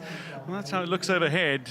It's a far cry from the weather we've had, the overcast conditions that saw 3 rain delays and indeed a reduction of overs for the Ireland innings in this game so far.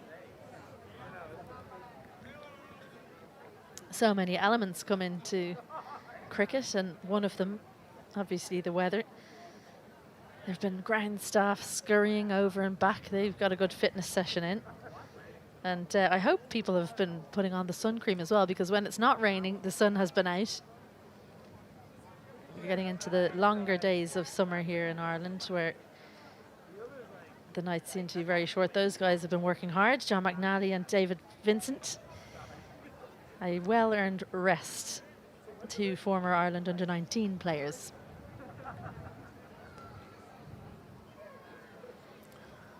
If you are just looking at the pictures and seeing the glorious sunshine that is bathing Clontarf Cricket Club, and wondering why everyone's wearing hoodies and dressed up in layers, it's because there is quite a bit of wind chill about. Seeing the real feel drop significantly. So we're into single figures in degrees Celsius in terms of temperature, which is suboptimal. A few players, I imagine, might not be wanting the ball to come toward them, particularly at pace in the field. Well, Andrew Leonard outside earlier was claiming it felt more like November, which I think just tells you he hasn't been in Ireland in November for a while, because it's definitely not as cold as all that. He likes to pretend he's not Irish anymore, doesn't he? Here's Alzari Joseph, man from Antigua.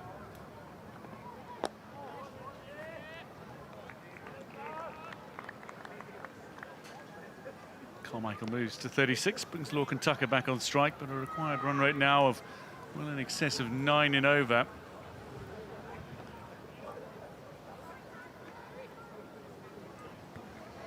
Yeah, I mentioned that it's 3 wickets down, but in fact it's almost like it's 5, because Josh Little and Jordan Neal unlikely to have much to do with bat in hand. So actually an easier job than usual for West Indies to take the win on this occasion and tie up the series. It certainly looks to be going that way. Alzari Joseph beats the outside edge of Lorcan Tucker. Enjoys playing his strokes. It looked for all money like that was there to hit, didn't it? It was quite full and wide, but a little bit of shape away caused some trouble for Lorcan Tucker here. He's lucky not to take the edge, actually.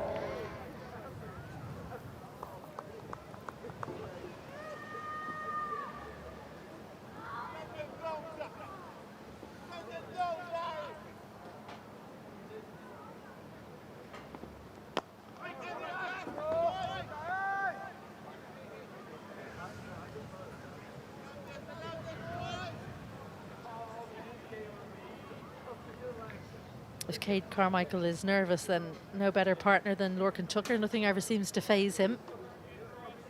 Takes everything in his stride, the Ireland vice-captain. Spoke about Carmichael's successes in the Interbrovs.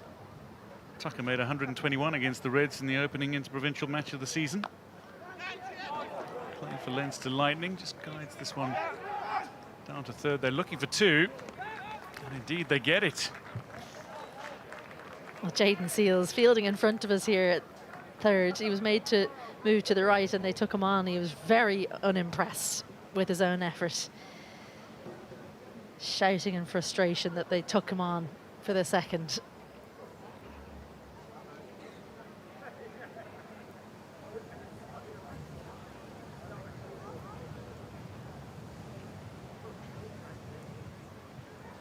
Alzari Joseph, fastest West Indian bowler to 100 one-day international wickets.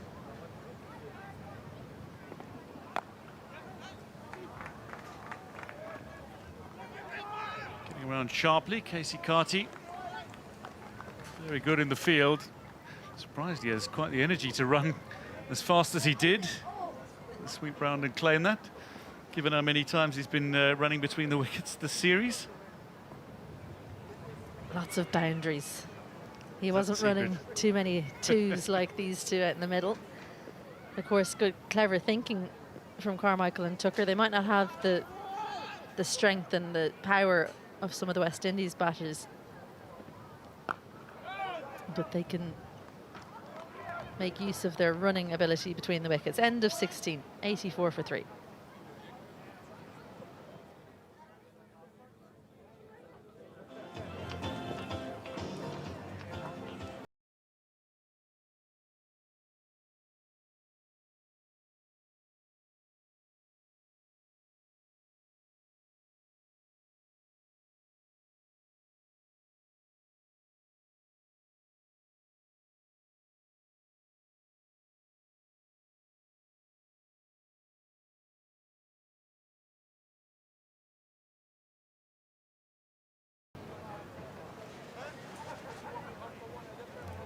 So Ireland, 84 for 3.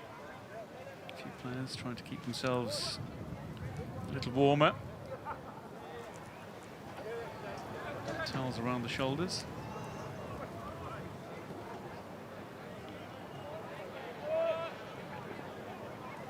Gudakesh Murthy to continue. Bowling to Carmichael, who's standing well off to the side of his stumps. Beyond leg. Interesting tactic, giving himself room on the offside. Just indicating maybe his preference for playing through the offside. You generally, as a batter, you might be a sweeper or you prefer to take the spinners over the top.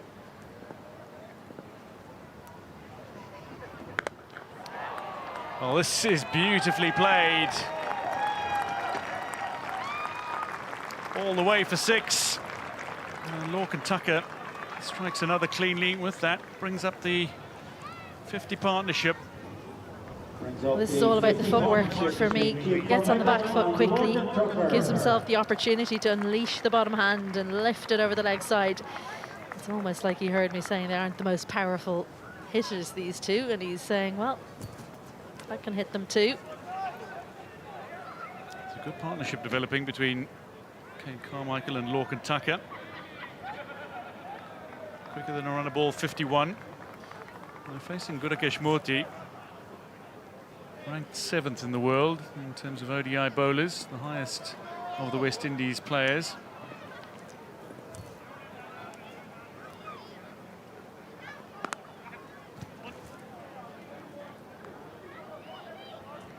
All of a sudden, the boundary fielders are moving with that bit more energy after those couple of 2s in the last over. None of them wants to be taken for a second.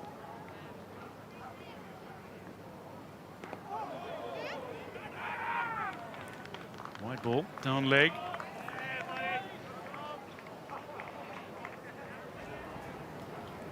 They got the wide, but he missed out. Cade Carmichael, an easy boundary it would have been had he been able to catch up with it.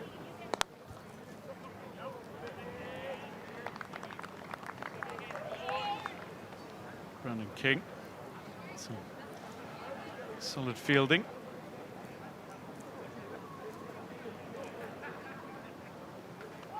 Oh, that's the kind of delivery that can often take just the top edge of the bat and end up nestling into the keeper's gloves. Carmichael gets away with it. A little bit of a periscope there, just leaving the bat hanging out, Cade Carmichael.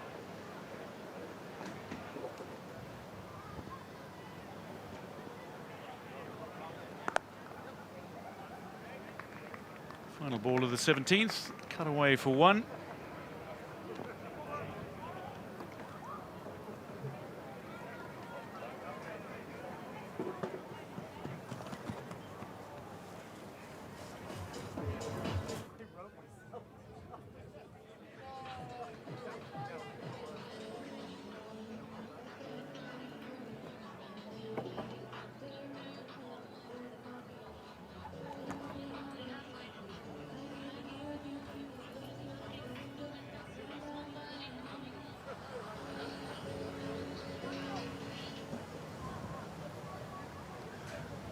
And it really is a challenging task for Ireland.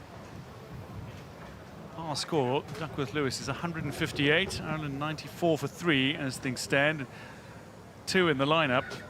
Might very well not be able to make their way out to bat. Jordan Neal is very good with bat in hand, making his debut today. Landing awkwardly and hurting his AC joint. And Josh Little left the field early as well. Here's Justin Graves. Welcome to the attack. It's over the infield, 1 bounce 4. Carmichael shifts into the 40s. Very elegant.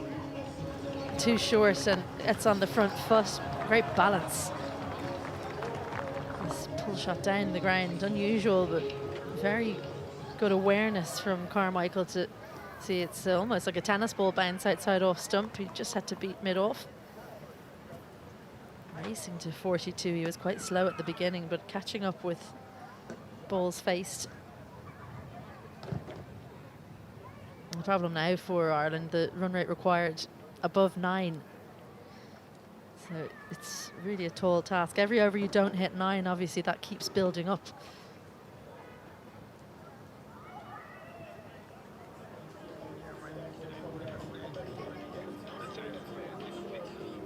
Justin Graves just pointing out that there's a little problem where his foot is landing, it seems. So the ground staff out quickly. What is it, 8 times your body weight goes through your front leg when you bowl? So big strong boy Justin Graves. He needs to make sure he can land safely on that front foot. What you don't want is to be slipping around, or when you're bowling, if you feel a little unsure of your footing, it can really impact your ability to bowl properly. Didn't look comfortable, that delivery.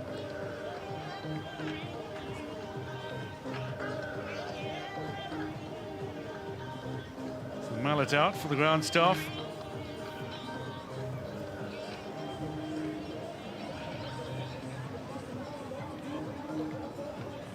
Del McDonough, he's got all the tools out, ready to go.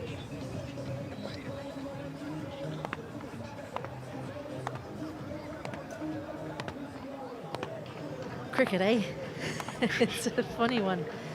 So many little bits and pieces that can be difficult to understand from the outside, but he has to make sure that the area where Justin Graves is landing is secure.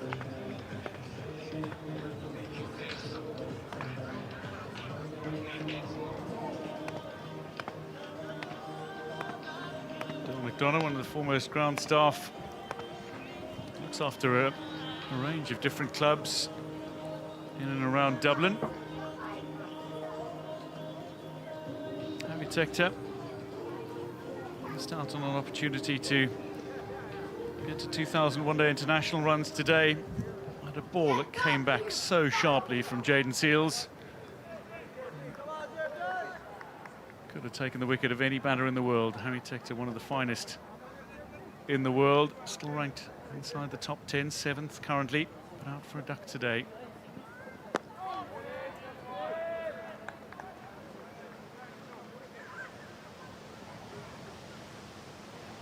Sometimes as a batter, you just have to put your hand up and say, you were better than me today, to the bowlers. Left one that he thought was safe to leave and then heard the death rattle. Nothing worse as a batter. There's lots of debate about what's the worst way to get out. I think that's right up there. Particularly when you're leaving one that's so far wide of off stump, you think. Or when you're leaving one that's short, but actually doesn't get up. As the 100 comes up, 3 down for Ireland.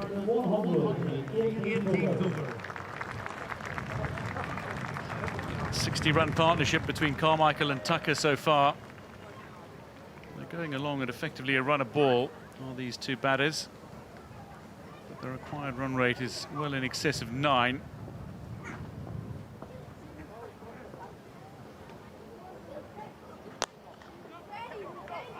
That'll beat the field. And Carmichael scoots along to 47 now. Really beautiful here. Great commitment to the shot from Cade Carmichael. Have a look at the big step and good balance as well. Technically so perfect. Right out of the book.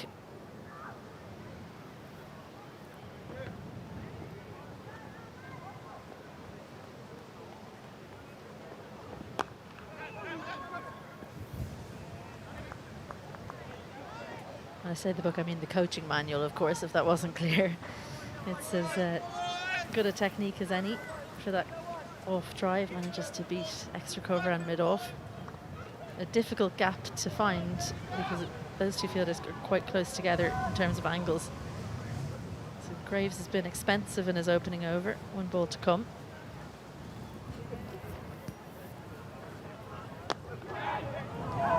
Oh, is that put down? Matthew Ford got there, and Carmichael is dropped again. Tucker is dropped after Carmichael's dropped earlier. 104 for 3 after 18. Yeah, definitely dropped. Full stroke. Could have just moved the feet there, Matthew Ford, you feel. Wasn't coming at him that quickly. Definitely one you'd expect to pouch. So that's 2 drops. 104 for 3.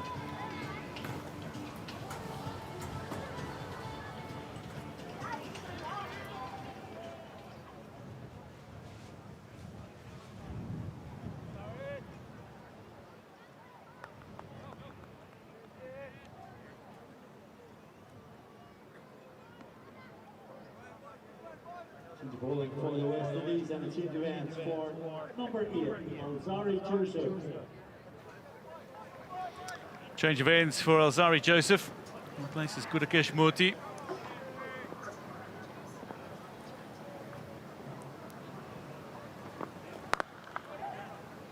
Trying to walk down the wicket, and Alzari Joseph.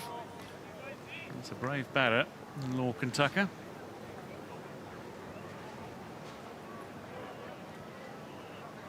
Yeah, good thinking there from him. He knows he's going to get the bounce. They won't be happy about those drop catches. Darren Sammy is seated on the left there with the beanie on. Head coach. Good catcher of the ball himself.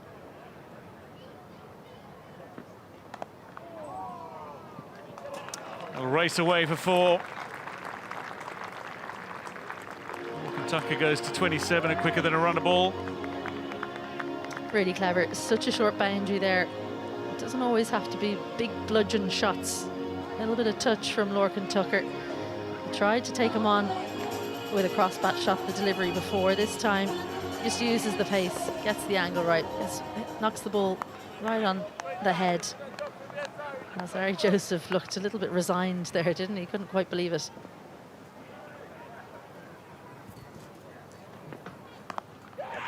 Oh, and this drops just short, I think, of Roston Chase.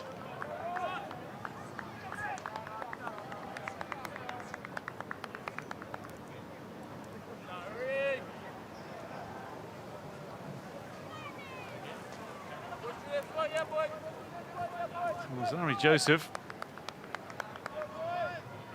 going to pick up his first wicket today.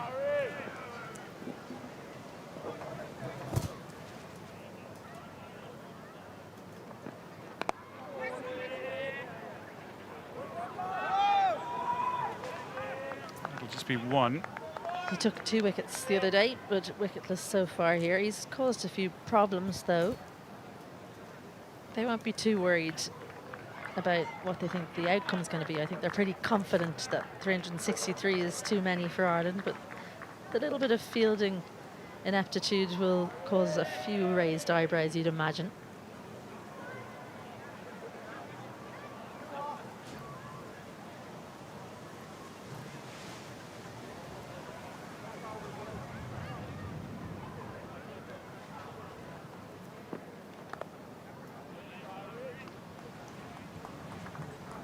Michael just runs that down to 3rd for the single.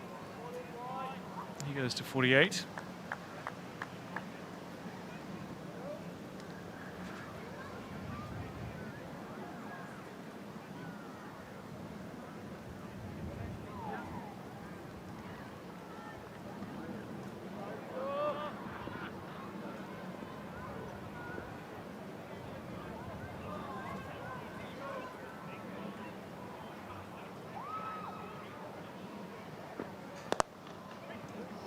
Lovely straight drive, but can't beat Seals.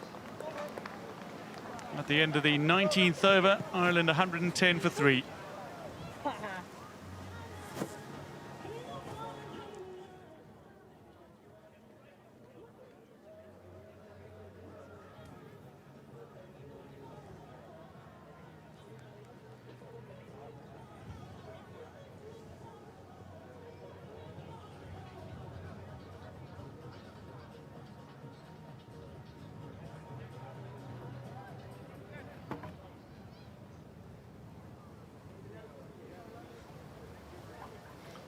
Carmichael 2 away from a maiden one-day international half-century.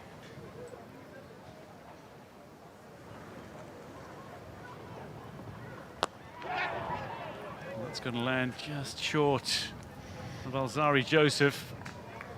Living dangerously, Cade Carmichael. He's made the most of a few dropped chances. Dropped on 4. Dropped on 47, was it? Yes.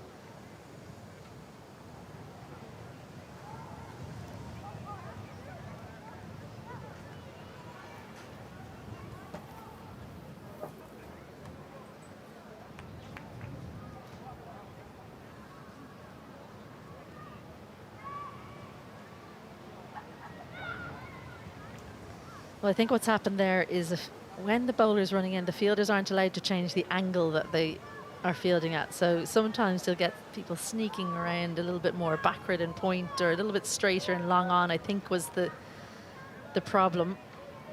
The fielder is saying he didn't do anything, but it distracted Carmichael enough.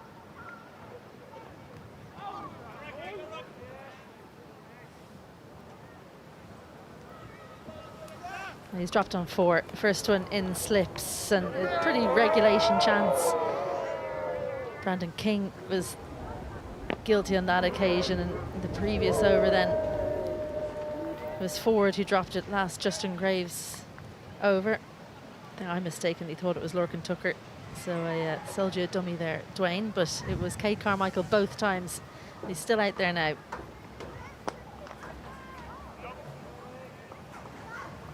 And he looks like a man who's on 48, I was waiting just about to get to say, 50. he looks like he's in that nervous period before a milestone mark, because he's played so naturally and beautifully. After a bit of a scratchy start, to be fair, he really got into his flow nicely.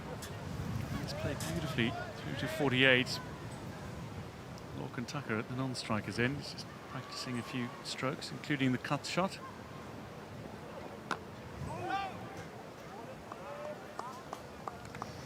As a bowling team, it's a time where you can sneak a few dots in when someone's approaching a milestone like this. 4 dots in a row now that Carmichael has faced. Run rate required up above 9.5 now. And every delivery that they don't hit for more than 1, that run rate required goes up, which is quite the stat. And you've got another 20 odd overs to go.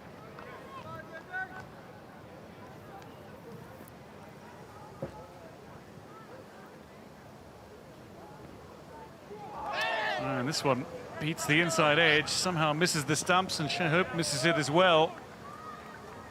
Carmichael scrambles through to the other end. Run for byes. And Nelson is up, 111 for 3. Brilliant skills, Shea Hope. Well, there's not much he can do about that. He actually did well to slow it down. Fine leg inside the ring, so he saved 3.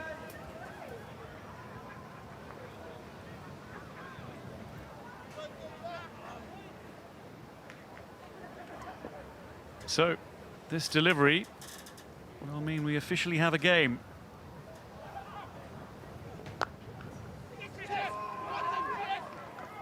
Taking the quick single, Lorcan Tucker gets hit by the attempt to run him out. At the end of 20 overs, we will officially have a result. Ireland 112 for 3.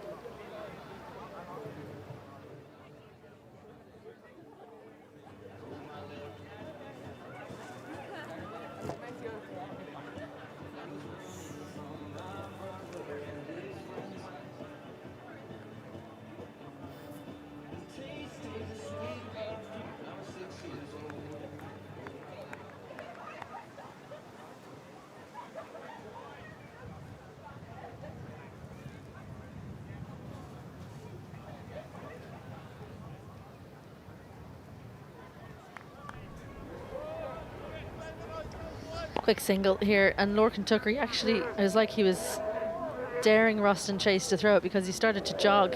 Roston Chase didn't like that, so threw it the stumps, and unfortunately for Lorcan Tucker, he doesn't have eyes in the back of his head. He couldn't avoid the throw. There's Alzari Joseph. Has that taken the edge? Indeed it has. The finger goes up. Lorcan Tucker is gone for 29. Alzari Joseph has his first of the game, and Ireland 4 down. It's a shot he's good at, Lorcan Tucker, these ramps and scoops, but all he could do was get a little edge on that. He turns around and sees the finger, but he knew well enough himself he was out. An easy decision for Aidan Seaver. Tucker goes for 29. Ireland 112 for 4.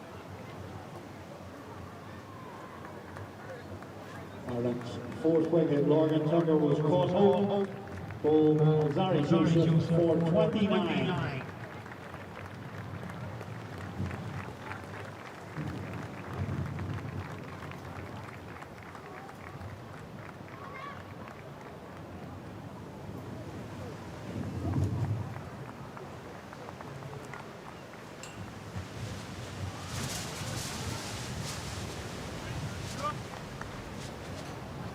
It's the end of a 72-run partnership. Lorcan Tucker just got a tickle on this as he looked to play the ramp shot over the keeper. Instead caught by Shea Hope. The bowling of Alzari Joseph. Ireland 4 down for 112. George Stockrell makes his way to the crease. Made a match-winning unbeaten century against Northern Knights in the second interprovincial match of the season, the Leinster Lightning man. And in a sense, he's got an opportunity to play with some freedom here today. Well, he came out in game 1 with very little time left and he couldn't get going, but he had to go from ball 1 then. He doesn't really have time to play himself in, but he doesn't have to try and smash sixes from ball 1 either. So he's got a lot of time to build an innings. He's very good straight. Likes to go leg side and hit it over the offside. They've brought cover in, so there is space there if you can find the gap to try and get a few boundaries away early.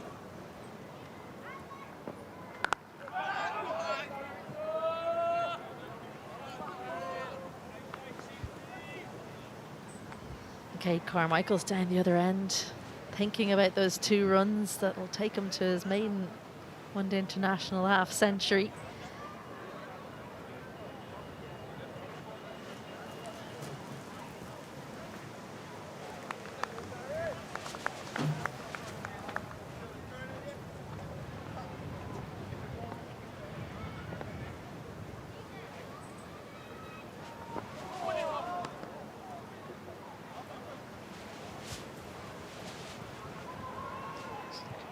Ball called. Stockrell just pulling out of that delivery. Pulling out of the way as Alzari Joseph looked to deliver.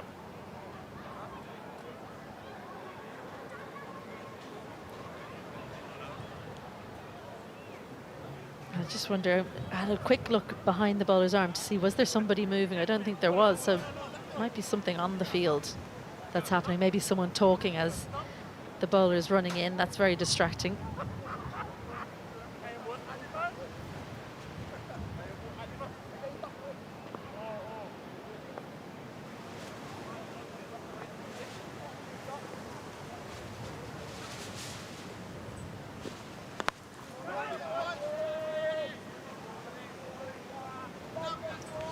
It's rare as a number 6 that you get the opportunity to have enough time to score a century. If Ireland are going to win this, then George Stockrell will almost certainly have to try and do that. They need a further... How's your maths there? How quick can you come up with it? Further 250 to win. Dwayne DeLocca, so another 100 each for these two. They'll be nearly there. You need to go 10 and over for 26 overs. It's effectively the equation.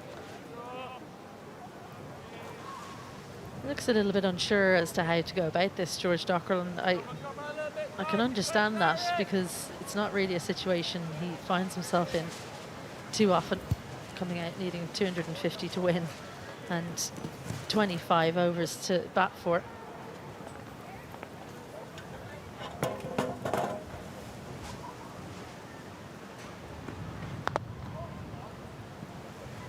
One ball away, and this being the second wicket maiden.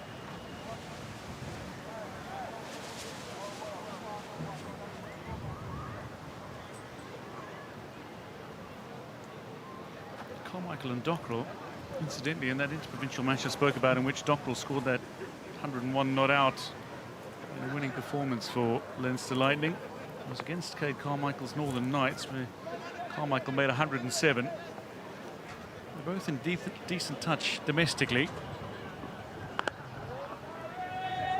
And a wicket maiden from Alzari Joseph ends the 21st. Ireland 112 for 4.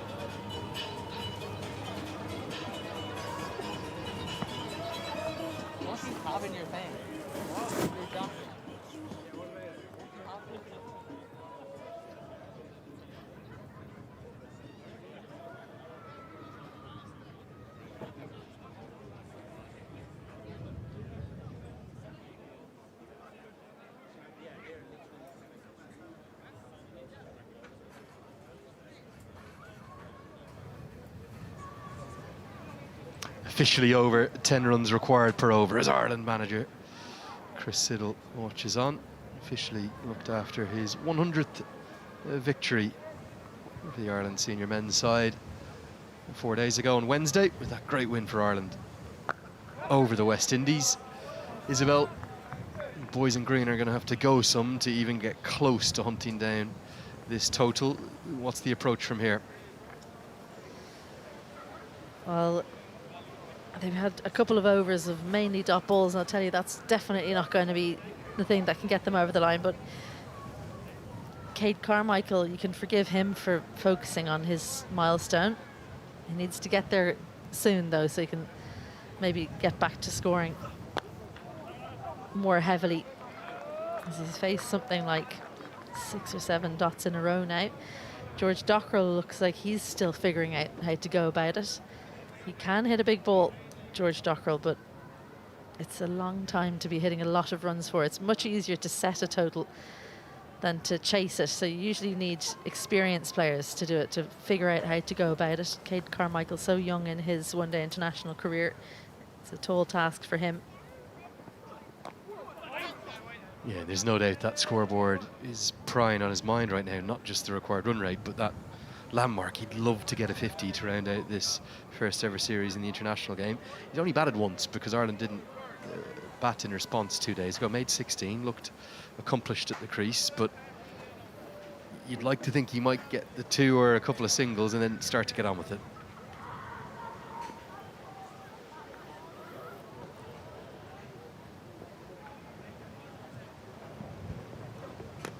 Bowls him, maybe kept a little bit low. And it won't be 50 for Carmichael. He'll get to 48 and he will get no more, as Justin Graves continues an excellent series for him personally. Ireland have lost 5. Yeah, definitely stayed low, but Carmichael's feet getting him into trouble there. Didn't commit to going forward. And West Indies definitely having the best of the bowling here. Carmichael sweating on those 2, doesn't manage to get to 50, but a well-made 48 from 61 for him in just his second innings in international cricket. 112 for 5 Ireland.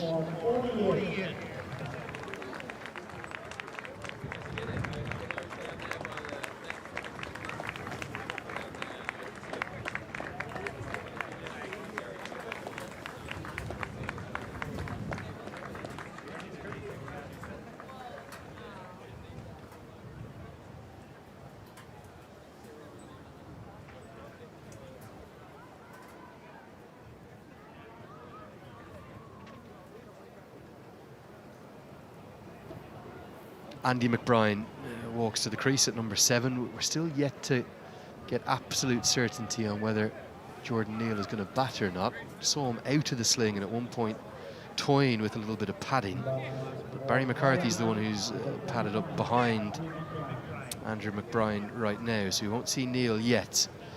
I wonder if some of the Ireland backroom staff will maybe just look after the 19-year-old and say, this game could be gone. We know you want to show bravery, but it might not necessarily be worth it.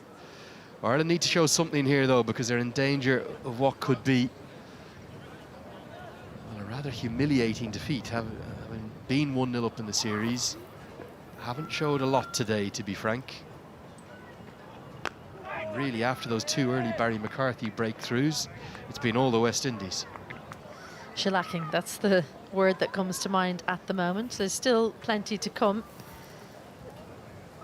Jordan Neal on the left of screen there. So it doesn't look like, and I think this is the right decision. Look, if we're getting to the stage where Jordan Neal needs to come out and hit a lot of runs, then the game will pretty much be gone. He was just 6 or 7 overs ago, just playing with some inner thigh pads and trying to see could he move his right shoulder. Hopefully, I think some sanity will prevail as McBride gets off the mark. 113 for 5.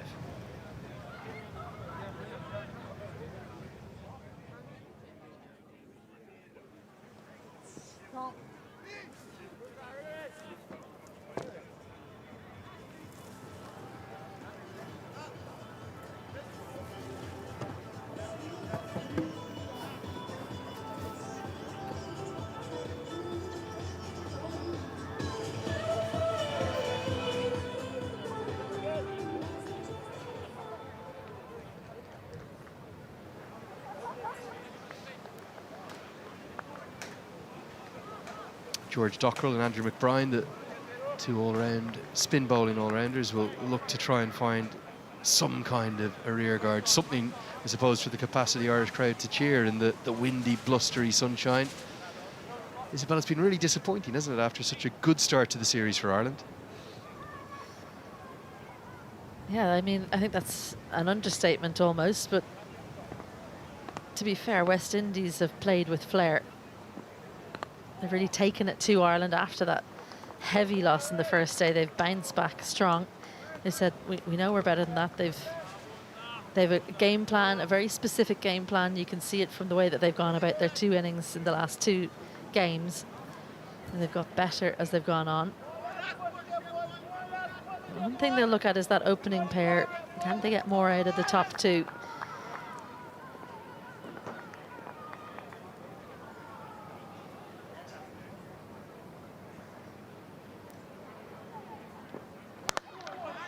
Did go scurrying for the record books, Justin and the team helping me here.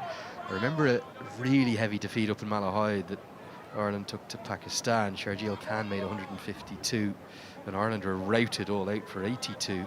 It was early in the Bracewell era, wasn't it, after Phil Simmons had departed as head coach, but it's back to that spectre of Aberdeen that's hanging over us. Peter Connell's record from that game has been broken. He went for 95. McCarthy went past that today, conceding 100.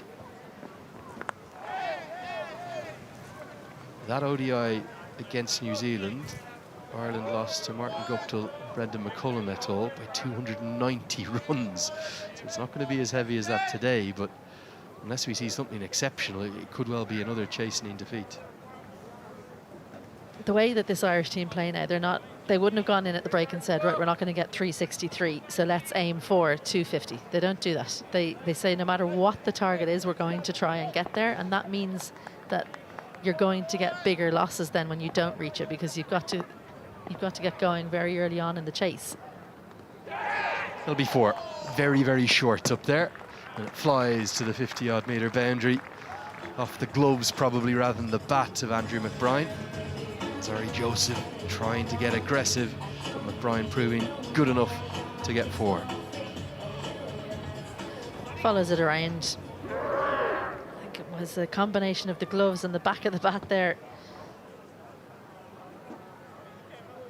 Doesn't matter, says Andy McBride. 4 runs to my total and to the team total. He's someone who doesn't, he's unflappable, I think. Guided away, nicely angled face, opened late by McBride. He's a lovely touch batter, he really is. Seen a lot of his quality, haven't we, in the longer format in Test cricket. Yeah, he's just someone that's so adored by Irish fans, isn't he? The way he goes about his bowling, he is a man of few words when you're trying to interview him. I'm sure he can get loquacious enough, but I've not experienced it. But it's the way he's just, nothing seems to faze him. A little bit like Lorcan Tucker. The two of them, it doesn't seem to matter what situation they have in front of them. They just go about things the same way. Averaging over 35 in Test cricket. Very nearly ended up on the honours board in Lords, remember. Leading edge, and oh, that falls agonisingly out of reach. It could have gone anywhere. If cover was up, that would have been number 6. Instead, McBride survives. It's 122 for 5.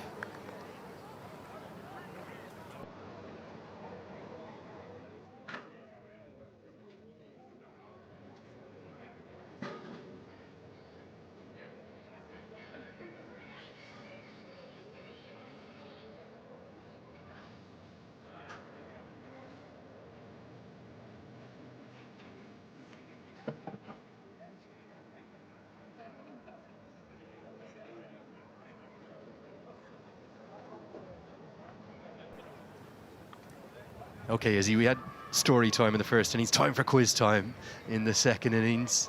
That defeat Ireland against New Zealand back in 2008. 290 runs they lost. It wasn't Martin Guptill and Brendan McCullum, it was James Marshall and Brendan McCullum, both made 150 plus, 402 for 2 New Zealand posted. Only one cricketer in either 11 still playing cricket. Who might that be? They're here today. Paul Stirling. On his ODI debut, correct. What a way to start in one-day international cricket. I knew you'd get it right, didn't even need to give you a hint. Yeah, he was barely even. It was in 2008. I don't think he was 18 yet. He was 17. He was 17 on debut. Paul Stirling, famously, he could play international cricket but couldn't legally drink. Oh, this one's kept a bit low as he got outside the line. Graves was off with a celeb appeal. Stuart Broad, eat your heart out there. He was convinced this was out. Illingworth says no. He might have just got outside the line, Andy McBride. Did he? Yeah, I think so. He's literally not even looking at Richard Illingworth. They don't like that, the umpires, when you don't give them the courtesy of asking to their face. So you got to turn around when you're appealing. They really don't like it when you just celebrate. But he has a wry smile, Richard Illingworth, saying, back in your box, young man. It's a good piece of headmastering there from Richard Illingworth. He's spot on, and you're right, you have to appeal to the umpire. You cannot presume. Where are you off to, Justin Graves? Running away. Turn around, sir. And you'd still have been told the same answer. Not out, not out. Thank you very much. Outside the line. Richard Illingworth says rightly. Incredible to think that, isn't it? Paul Stirling's career has spanned a period of now 17 years in this format, and not a solitary player from either side still playing international cricket. The likes of Ross Taylor, Brendan McCullum, Daniel Vittori, the captain on that day, Tim Southey, who's now coaching with England, of course, Grant Elliott, the hero from 2015, the Superman in that 2015 World Cup final. All in the New Zealand side, Gary Wilson, Andre Botha, Andrew White, the chair of selectors now for Cricket Ireland. Kyle McCallan, the captain that day. You think, we'll have to give Kyle a shout out. We often do commentary with Kyle, don't we? Ireland won the toss that day. Kyle McCallan said, we'll have a bowl. New Zealand made 402 for 2. They say you think about batting every now and then you think better of it, about bowling, I should say. And I think Stirlo, if he had his time again, maybe he'd look back on these couple of days in the field and thought, maybe I should have batted first. Big play and a miss. I'm glad we waited till a Sunday to mention Kyle McCallan, because he would have been watching on Wednesday or Friday, would he? He'd have been busy with his headmastering duties himself. What was Kyle McCallan thinking that day up in the northernmost ODI ground in the world in Aberdeen? I'm sure the ball was nipping around. Bit of swing. It'll get nicer to bat in the afternoon. All these things, they can lull you into thinking that bowling first is a good idea.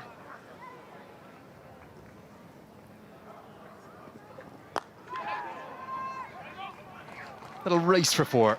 Dockrell loves hitting straight, whatever the length, and he finds a way to manufacture that through the gap to round out the 24th with a boundary. 127 for 5.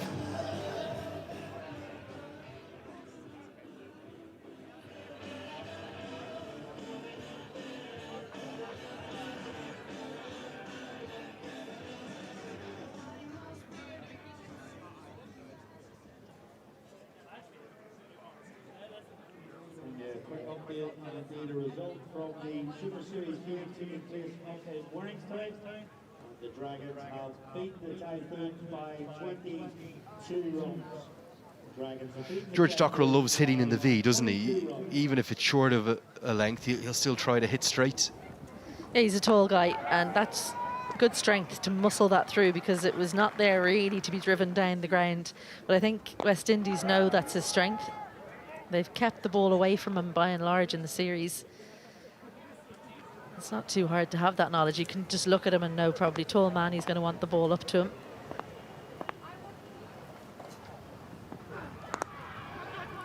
Real asset, isn't he, Justin Graves? I know he's come to international cricket late, and he's had to basically bang the selector's door down through sheer weight of runs in domestic cricket, but the right arm seam is handy. The batting was incredible in the first innings, a 22-ball 50. Really discovered one here, haven't they, the West Indies? I always talk about you never know what player's going to be like on the international scene till you try them out, and I think that might be why they picked Jordan Neal in the Irish team today. Let's see, can this young man step up at the top level, because he hasn't really done what Justin Graves has done. He hasn't really knocked the door down with his performances. Is a part of that the lack of domestic cricket that Ireland has in comparison to the West Indies? Right now there isn't any consistent 3 or 4 day first class cricket. There was a challenge match last year, kind of one-off game, but you can't really replicate that or get a sense as to, I suppose, where players are at without a consistency around it. Yeah, I think a lot of it comes down to how you're training and players that you're bowling at in the nets, what they make of you. Because he hasn't been able to, he hasn't played a huge amount of cricket. Now he's been involved with the Wolves and all of that kind of stuff, but it hasn't been a very long time he's been bowling seam. He's not taking many wickets in club cricket or domestic cricket, so yeah, I think they just said, look, let's have a look and see, and he did pretty well today. Learned quickly on his feet until he had that injury that unfortunately meant he had to finish his day early. He certainly got lots of runs for the Irish under-19s, didn't he, at the World Cup, the best ever under-19 World Cup position that Peter Johnson and Albert van der Merwe's team achieved. Nigel Jones, all of the coaching staff doing a great job with the young players coming through. But if you did look at his recent numbers, particularly in Abu Dhabi, just 3 wickets in the first 2 games, and then in his last 5 appearances between Ireland A and the Northern Knights, he's been wicketless. So it's a bit of a speculative punt from the selectors, to say the least. You look at his career numbers, I think he's averaging 90 with the ball in List A cricket. When you take it 4 wickets in his short career. But are they just backing the promise and the potential that he has over any of the numbers? Yeah, great question. And I wonder how much of it is to do with the fact that there are a good few other seamers ahead of him who are injured, and ahead of Tom Mays as well, who was left out today. So they're just kind of having a look before those players come back in. So half of the innings done, and Ireland a little bit lost. 25 done, and they're 128 for 5. Yeah, let's get a look at the batting and bowling cards here, Isabel. It really is, it's a ludicrously tall task. Have you been a little disappointed, even in the face of this mountain that Ireland have been facing, as to the lack of output or the lack of success with the bat on what is a good surface? Well, I think there have been a couple of deliveries, Harry Tector's one, for example, that were genuinely just fantastic. And that one for Carmichael stayed low. I'm not sure if he would have hit it if it hadn't stayed low. It was kind of difficult to tell. But yeah, I think, especially at the moment, Dockrell looks a man who's devoid of ideas. 5 from 16. Whereas the 5 bowlers are very, very happy. Seals comes in, and he's done really well. Jayden Seals, 3 wickets for him. Yeah, the bowlers have been sensational, they really have. And even Graves here, there's not a huge amount of pace, but he knows his length that he's got a bowl, and he's getting good lateral movement. We didn't see anything like this kind of lateral movement in the first innings, outside of Barry McCarthy, maybe early. But with what's a 12-13 over old ball, with the 2 new balls in operation at either end, West Indies' skill sets have been exceptional. Nice drive this time. There is a trend, isn't it? There is a pattern for Ireland, whether it's ODI or T20I cricket in these series. It's not easy against, it's almost always higher ranked opposition. They're the lowest ranked full member right now in this format. But they tend to win one game rather than win a series. Is that something that Heinrich Milan, the head coach, Chris Siddle, the team manager, and all the staff will be frustrated with? Well, you tend to win one out of a series when you are the underdog. You get one really good performance away, as McBride whips that into the leg side disdainfully over mid-wicket, and well, he's someone who doesn't give up easily. 4 more. A nice stroke, bottom hand coming through. That would have flown all the way for 6 up in Donovan, I can assure you of that, because they're not big boundaries up at the home. One bounce, races to the rope. Ali McCalmont's had a shocker out there. Our ground PA, you were praising him earlier. He's let me down there.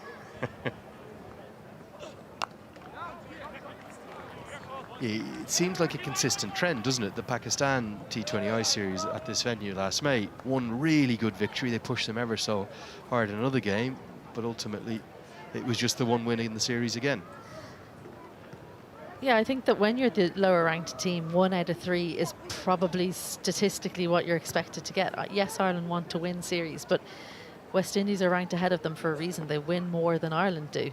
So for Ireland to start winning series, I think, well, first of all, try not to have 4 injuries going into a game. That would help. And yeah, Paul Stirling, he'll be frustrated because they had an opportunity. But West Indies, I think, I've been impressed by how they didn't let it faze them, that loss in the first game. They lost by over 100 runs, which is really quite a hiding, and it didn't seem to worry them. A little bit of bounce back ability, certainly, but also a little bit of a statement from the West Indies. I think they're going to be putting it up to England in a big way. New captain for England in Harry Brook for ODI cricket. Don't rule out these men from the Caribbean taking a famous series win in a week's time. 26 have been bowled. It's 136 for 5.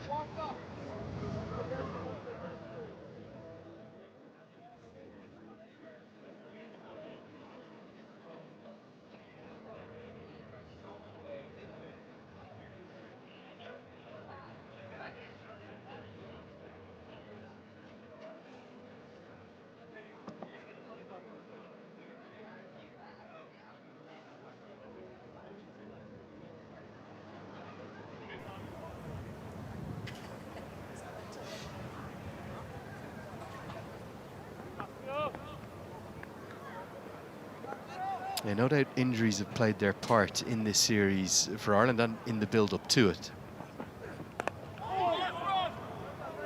The concern would be, what is it, just a little under 3 weeks till we head up to the Northwest for a 3-match T20I series against the West Indies. There's no doubt of some of the reinforcements, the likes of Ross Adair and Gareth Delaney and Ben White certainly coming in for that format, but Mark Adair and Craig Young, who are named in the squad, they still have injury concerns looming over them. Jordan Neal wasn't in the squad, but there's very unlikely we'll see him back fit anytime particularly soon. Josh Little, there'll have to be maybe concerns over him.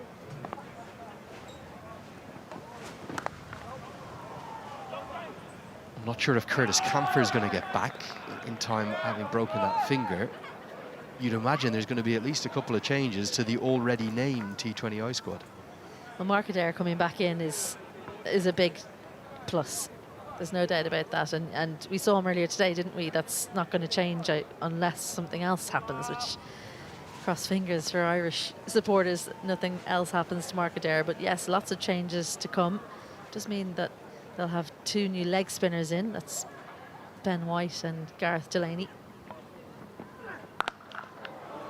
Pumped, and pumped for 4 by George Dockrell. He's taken a long time to get going by his standards. Loves playing this finishing role, but he does get to double figures with a finely struck pull shot that races to the rope. Sat up, tall man stands on top of it, crunches it through the leg side forward of mid-wicket. Lovely swivel. Something he didn't like about it with the grimace afterwards, or maybe he's just thinking, why can't I do that more often?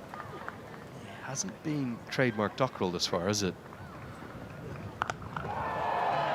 And that's much more like it, and that'll be a maximum and put down in the crowd right in front of the entrance to the Clontarf CC bar. You got to be ready if you're in the clubhouse there, because we've seen plenty sail into the crowd. Oh, good effort.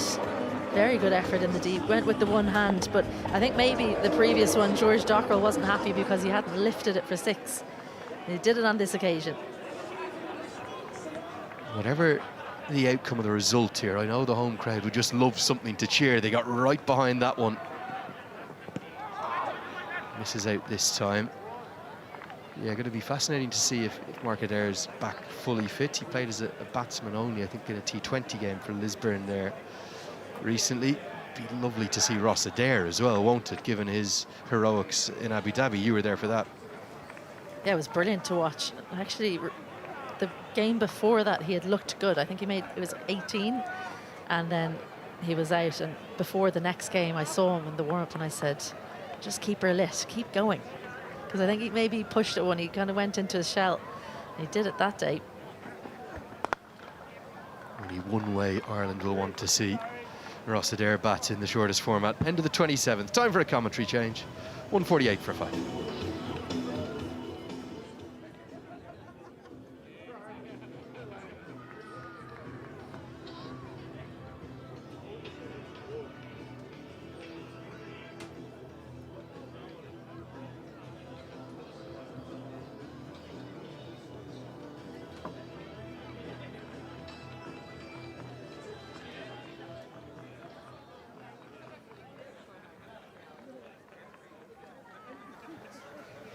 George Dockrell has moved on to 18. He was on 8 for quite some time, and then a good 4 and a 6 in the last over.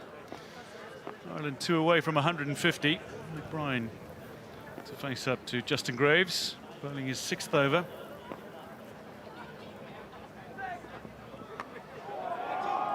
Well, that's going to go away for 4. Catches the edge and races away, and that's the 150 up for Ireland. Carlos Brathwaite joins me in the commentary position. Justin Graves a little short. McBride gets something on it and gets full reward. Yeah, Graves won't be unhappy with that. Saw him using his feet and advancing and dropped his length short.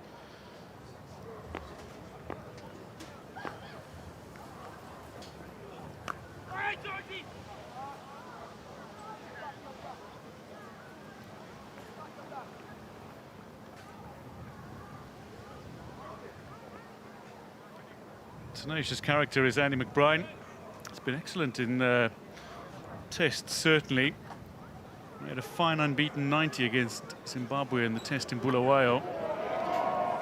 As Ireland claimed victory, took 7 wickets as well in the match. It was a previous effort that went for 4.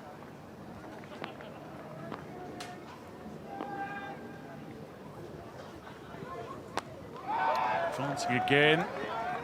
So a little bit of the outside half of the bat. One bounce down to Alzari Joseph. Yeah, there's some players that need that momentum of the charge or advancing down the wicket to hit through the line of the ball. Andy McBride, diminutive, not the most powerful, but he just needs to drop over the rope to get a 6, and he's trying to get any momentum he can by advancing down the track, but Graves has been aware of it, and he's adjusted his length well now on 2 occasions this over.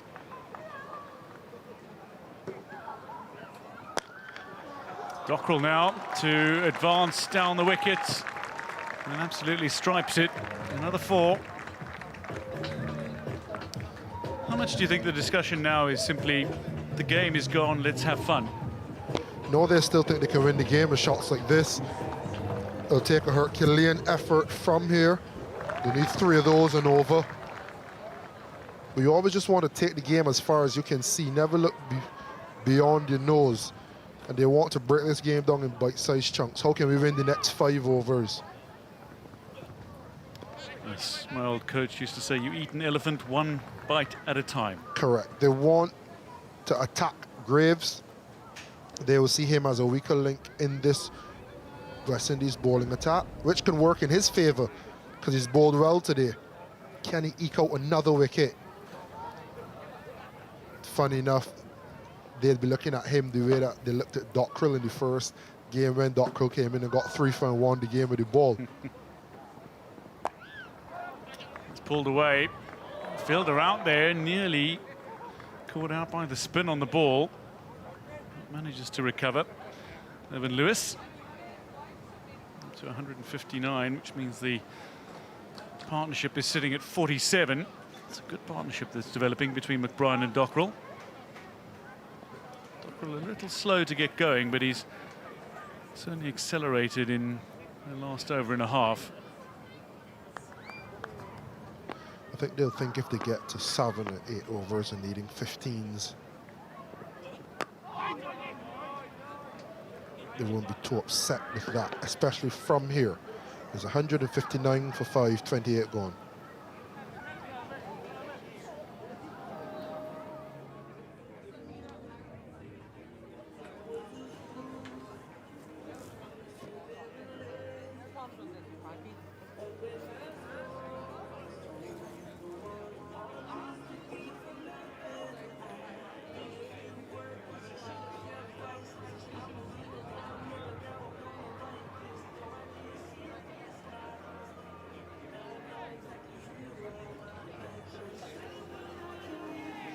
McBride and Dockrell building a fine partnership against West Indies.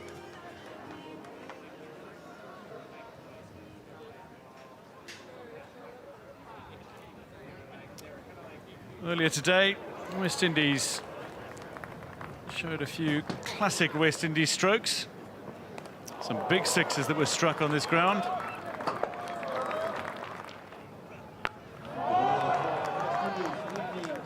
Carty getting in on the net and enjoying his time. Amir Jungu as well, straight down the ground. Carty was in very fine nick on his way to 170.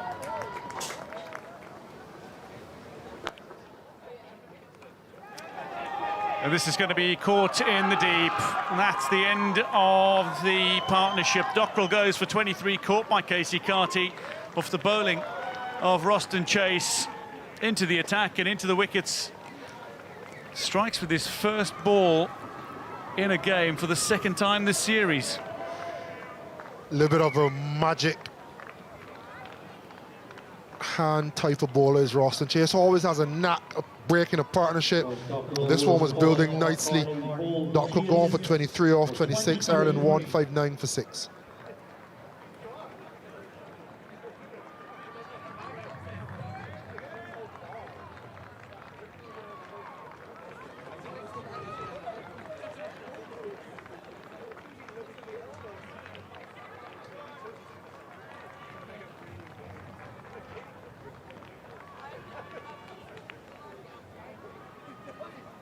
New batter, Ireland, number 60, Barry McCarthy.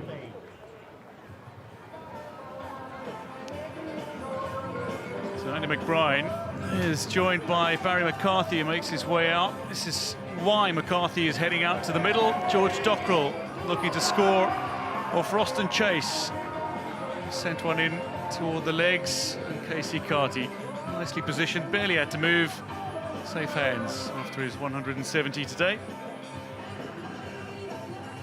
Yeah, the ground is shaped where that area and wide long on, like pockets. So the straighter you hit, the easier shot it is. And Roston Chase, I think he got his first wicket or the first ball in that general area in the first game as well. Paul Sterling caught in almost exactly the same position, yes. So he's cracked the code. Roston Chase, he's been excellent in the field. Justin Graves enjoying a good laugh. Slightly more stoic as Alzari Joseph, but there's a smile. Amir Jungu, Gurukesh Murthy. I'm enjoying drinks are the players. Drinks break was set to be taken at the end of this over.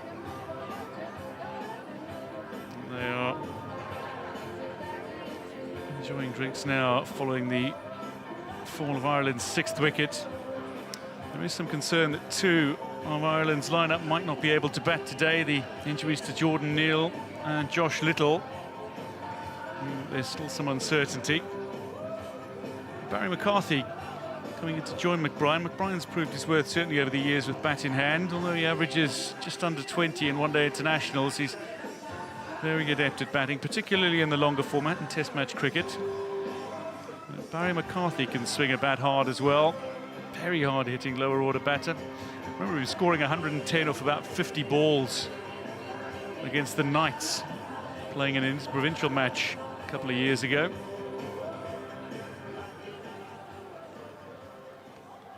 And certainly very much in the side for his bowling. Can swing a bat. And maybe a chance to play with some freedom today for McCarthy. I would like to thank our new sponsor, Toyota. We are continuing support of club and grassroots cricket in Ireland. Our new sponsor, Toyota.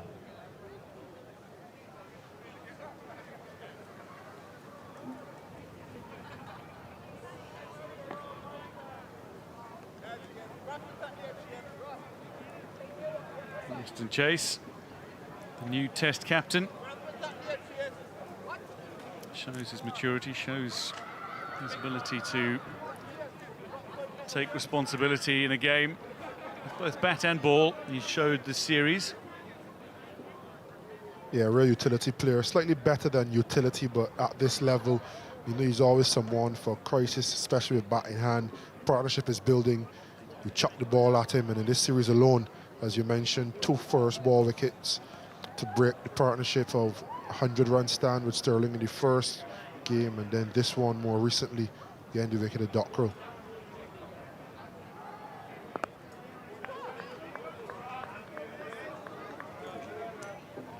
Barry McCarthy, lots of bat behind that ball.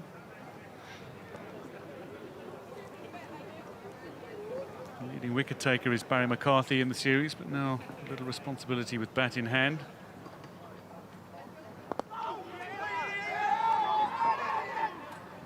Calls for the single, and that's an excellent throw. Barry McCarthy, I suspect, is on his way. Superb fielding. McCarthy fended it off his pads, called for the run.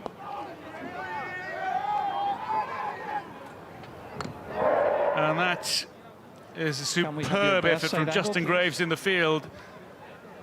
Barry McCarthy's initial reaction to me suggests he's short of his ground.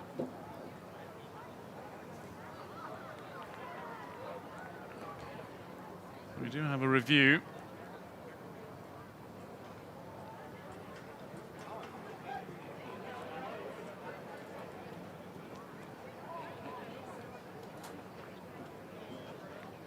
Yeah, sublime fielding from Justin Graves, swooping around to his right, and then the ability to turn and throw in one motion. I think he used the square to get the ball to pick pace up off the bounce. And Deadeye hitting the stumps direct. We're yet to see a replay, but you always feel as though with a direct hit, it just takes a half second or a second away from the batter. More often than not, is out, and that confirms it. Sublime fielding by Graves. There's the red light, confirmation that Barry McCarthy is out. He has been run out by the ever-excellent Justin Graves. Barry McCarthy goes for 0 off 2. Ireland, 159 for 7.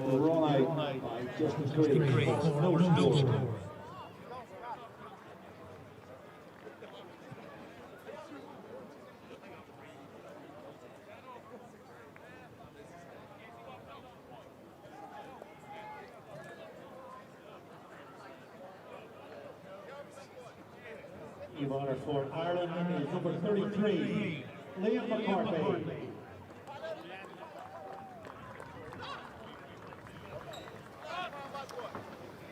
So it does seem as if we aren't going to be witnessing Jordan Neal or Josh Little in action today. Their injuries prevent them from coming out. Liam McCarthy has made his way out to join Andy McBride at the crease. So West Indies a wicket away from a famous victory. An impressive victory.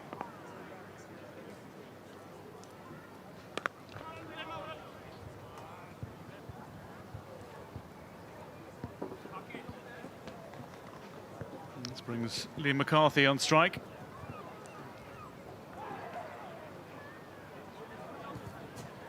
He's got a good strike rate in list day cricket, is Liam McCarthy. Strikes at over a run a ball.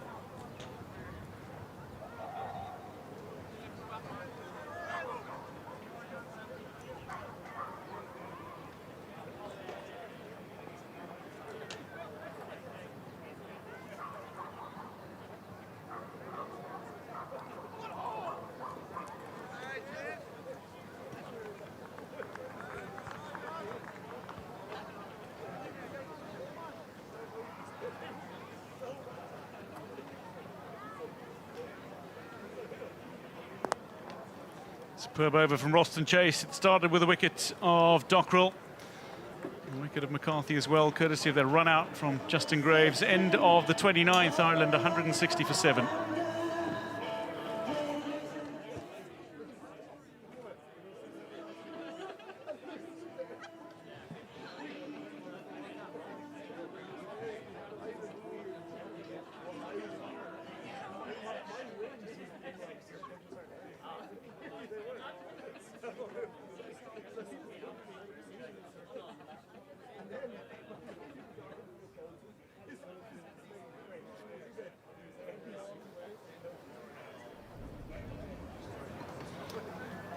Well, here's the wicket again. Justin Graves with the excellent piece of fielding. Barry McCarthy called for the single. Graves is having a superb day. I mean, after his maiden one-day international 50, he then chipped in with a superb wicket as he bowled Cade Carmichael for a well-played 48. And then that fielding to run out Barry McCarthy. It's Jaden Seals back into the attack.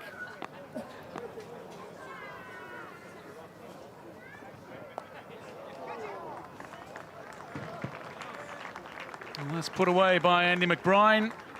And what that means is that Ireland require under 200 now.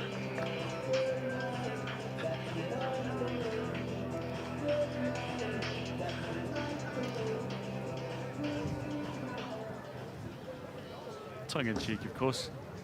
164 for 7, with two batters who aren't going to make their way out. One wicket away are West Indies from a sublime victory.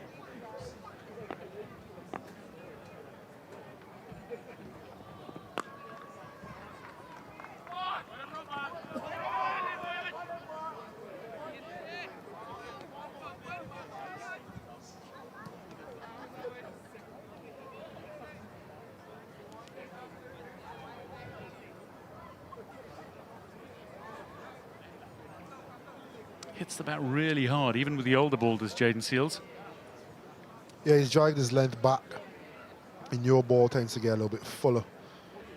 These first two deliveries, he's dragged his length back nicely. Shows good adaptability, bowling from phase to phase. He's bowling at the number 9, Liam McCarthy, who probably would be a lot lower had the other two guys batted. This is really looked to clean up as a fast bowler. Add to your tally. It's been brought back to get a wicket to wrap the game up. Absolutely McCarthy on the pads. But certainly pitched outside leg.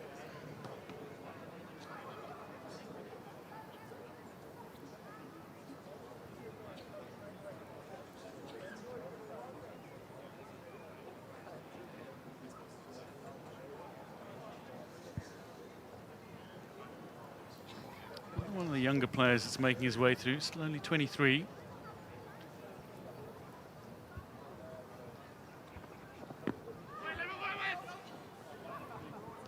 McBride quick to call no, no, no.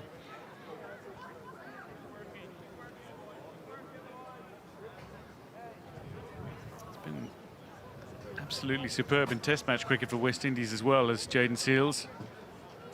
And 4 for 5 from 15 odd overs against Bangladesh in November last year was outstanding. That's some of the best bowling I've seen in terms of spells for West Indies in a while. Yeah, when it's moving around, he's a real handful. Got caught bowling a little too full in England in the Test series last year, but once he adjusted, you could see how difficult it is a proposition face when he's on song.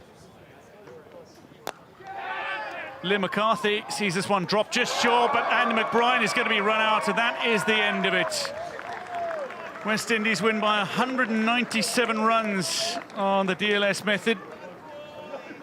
That's a massive victory, a statement victory by West Indies to finish the Token 5 one-day international series that has been drawn 1-1 between the sides. 165 for 8, but with Jordan Neal and Josh Little unavailable to bat, Ireland are all out. Just short of Evan Lewis, and like Justin Graves a short while before him, he hits the wickets. Lovely run out. It's been a dominant display from West Indies. McBride run out for 28. Well played as well, quicker than a runner ball.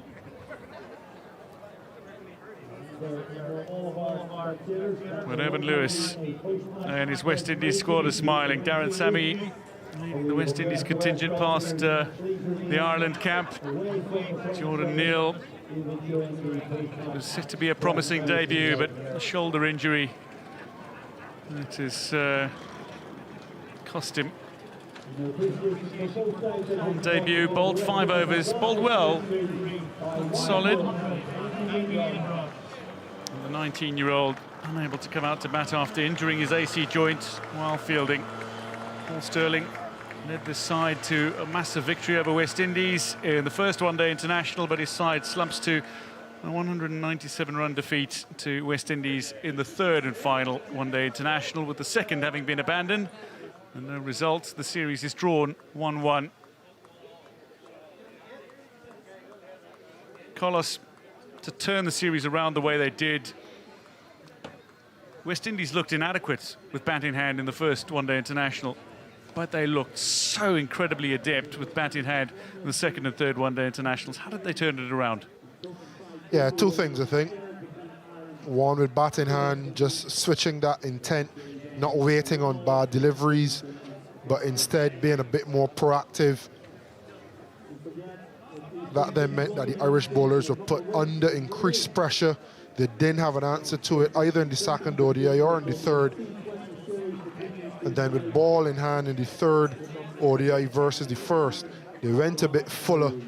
They took the chances, got early wickets, and there was a procession ever since. So it's been dominant.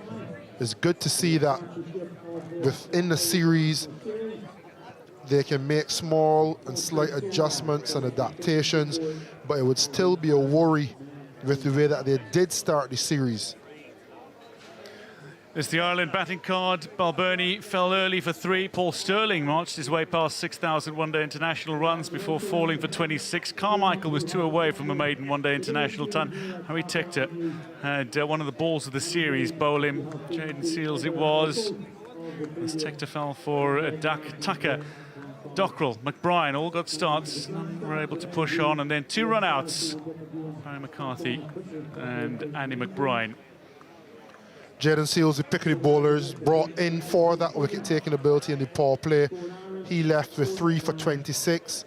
A full and complete bowling effort by all and sundry. Even Roston Chase at the bottom getting a wicket with his first ball. Very good performance from the bowling unit.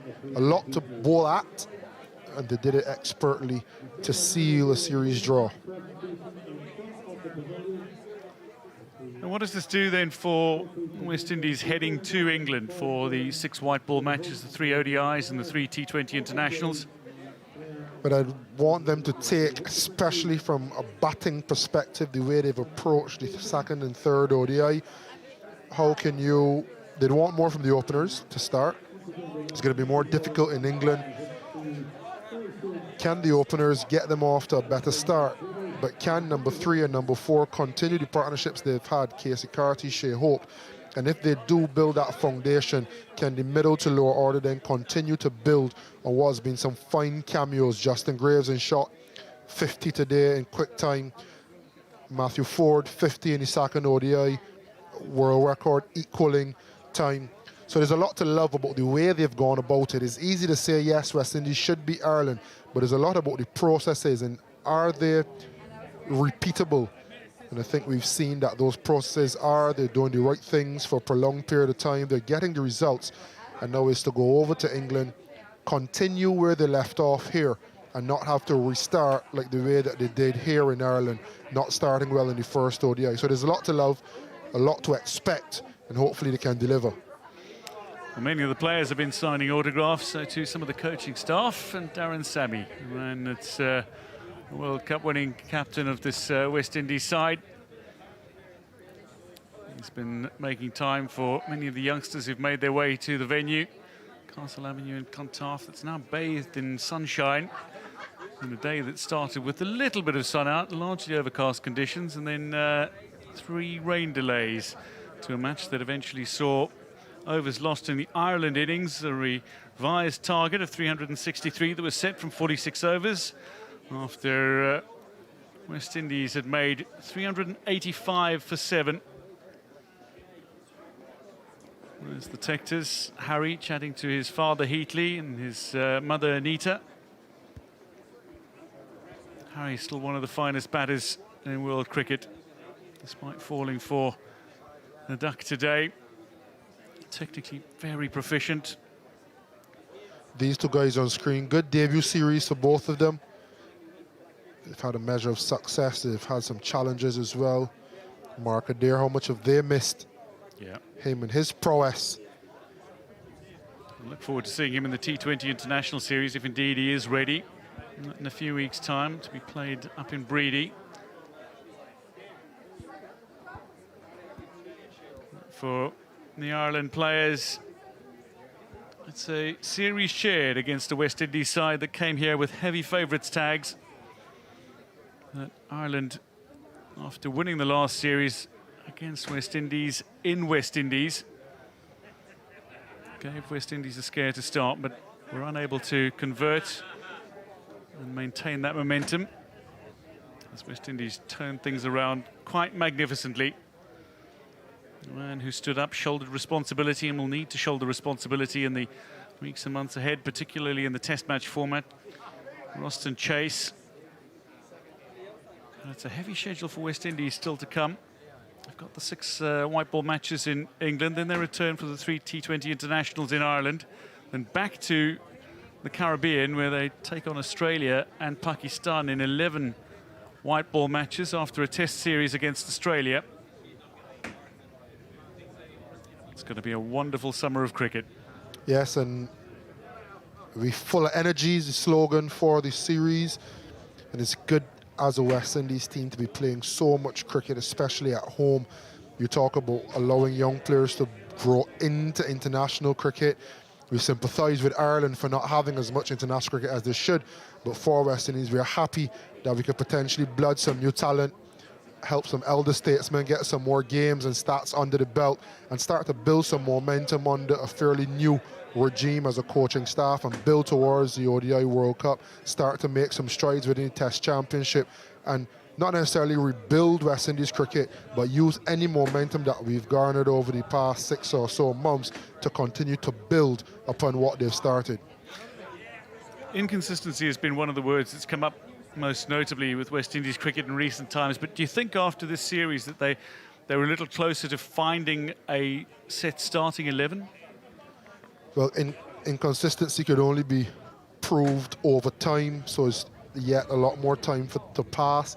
But what I would say is that you're now starting to see roles and processes, certain players coming in to play a certain role, and You got players missing still like Romario Shepherd, Shimron Hetmeyer, Sherfin Rutherford, but they now have roles to come back into. It's no longer just who's your best 11, but these are the roles that someone has to fit in, and you'll find some players missing out who are big names, but if they don't fit the role or they aren't the best person to fit the role in that period of time, they'd be left out. So I'm enjoying watching it all unfold, and you just hope that it will materialize into not only series wins, but hopefully a World Cup win some way down the ladder, and then potentially some test series wins against higher ranked opposition than we are. For Ireland, what are some of the positives you've picked out of the series for the host nation? The captaincy of Paul Stirling, I think it was immaculate. The way he always was proactive, the way he always looked to be on the front foot in attack. He was dealt a difficult hand. The debutants, the strength and depth. You see Kale Carmichael with batting hand almost a 50. The seamers bowling as well as they did, especially in the first ODI. There's a lot to love, a lot to build on. So plenty for Ireland to build on. The series has been drawn 1-1 in this 3-match Token 5 one-day international series between Ireland and West Indies. We're going to go to a quick break, but when we come back, the post-match presentation and indeed analysis.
So third and final one-day international match between Ireland and West Indies is complete in this Token 5 series. It's been a standout series for a few players as well. Barry McCarthy picking up some 9 wickets. Shea Hope looked really good again today, scored some runs. Matthew Ford was superb with both bat and ball. Justin Greaves stood out, but Casey Carty, 278 runs, another superb series for Casey Carty with back-to-back centuries. But let's go to the post-match presentation now with Andrew Leonard. Yes, many thanks and welcome to this post-match presentation and indeed post-series presentation for the Token 5 ODI series between Ireland and the West Indies. We've seen a wonderful match today. West Indies have put in a second consecutive wonderful performance and they take a 197-run victory to square the series 1 apiece. We've got a couple of awards to give away and we'll speak with both captains. And we'd like to start with those 2 awards, and to present those 2 awards I'd like to introduce the man to my left. That's Mr. Brian McNeice. You're welcome, Brian, the Cricket Ireland chairman, who's going to present the player of the match and indeed the player of the series trophy. Plenty of good performances throughout the series to highlight. Matthew Ford's record equaling fastest ever 50, joining AB de Villiers on a 16-ball 50 in ODI cricket. Andy Balbirnie's century. Barry McCarthy led the way with the ball with 9 wickets, and Justin Greaves made a 22-ball 50 as well. But in all reality, there could only be one winner of both this player of the match today and indeed the player of the series. He made a career best 170. He made consecutive centuries and ended as the series leading run scorer with 278 runs. A big round of applause, please, for the player of the match and the player of the series. It's Casey Carty.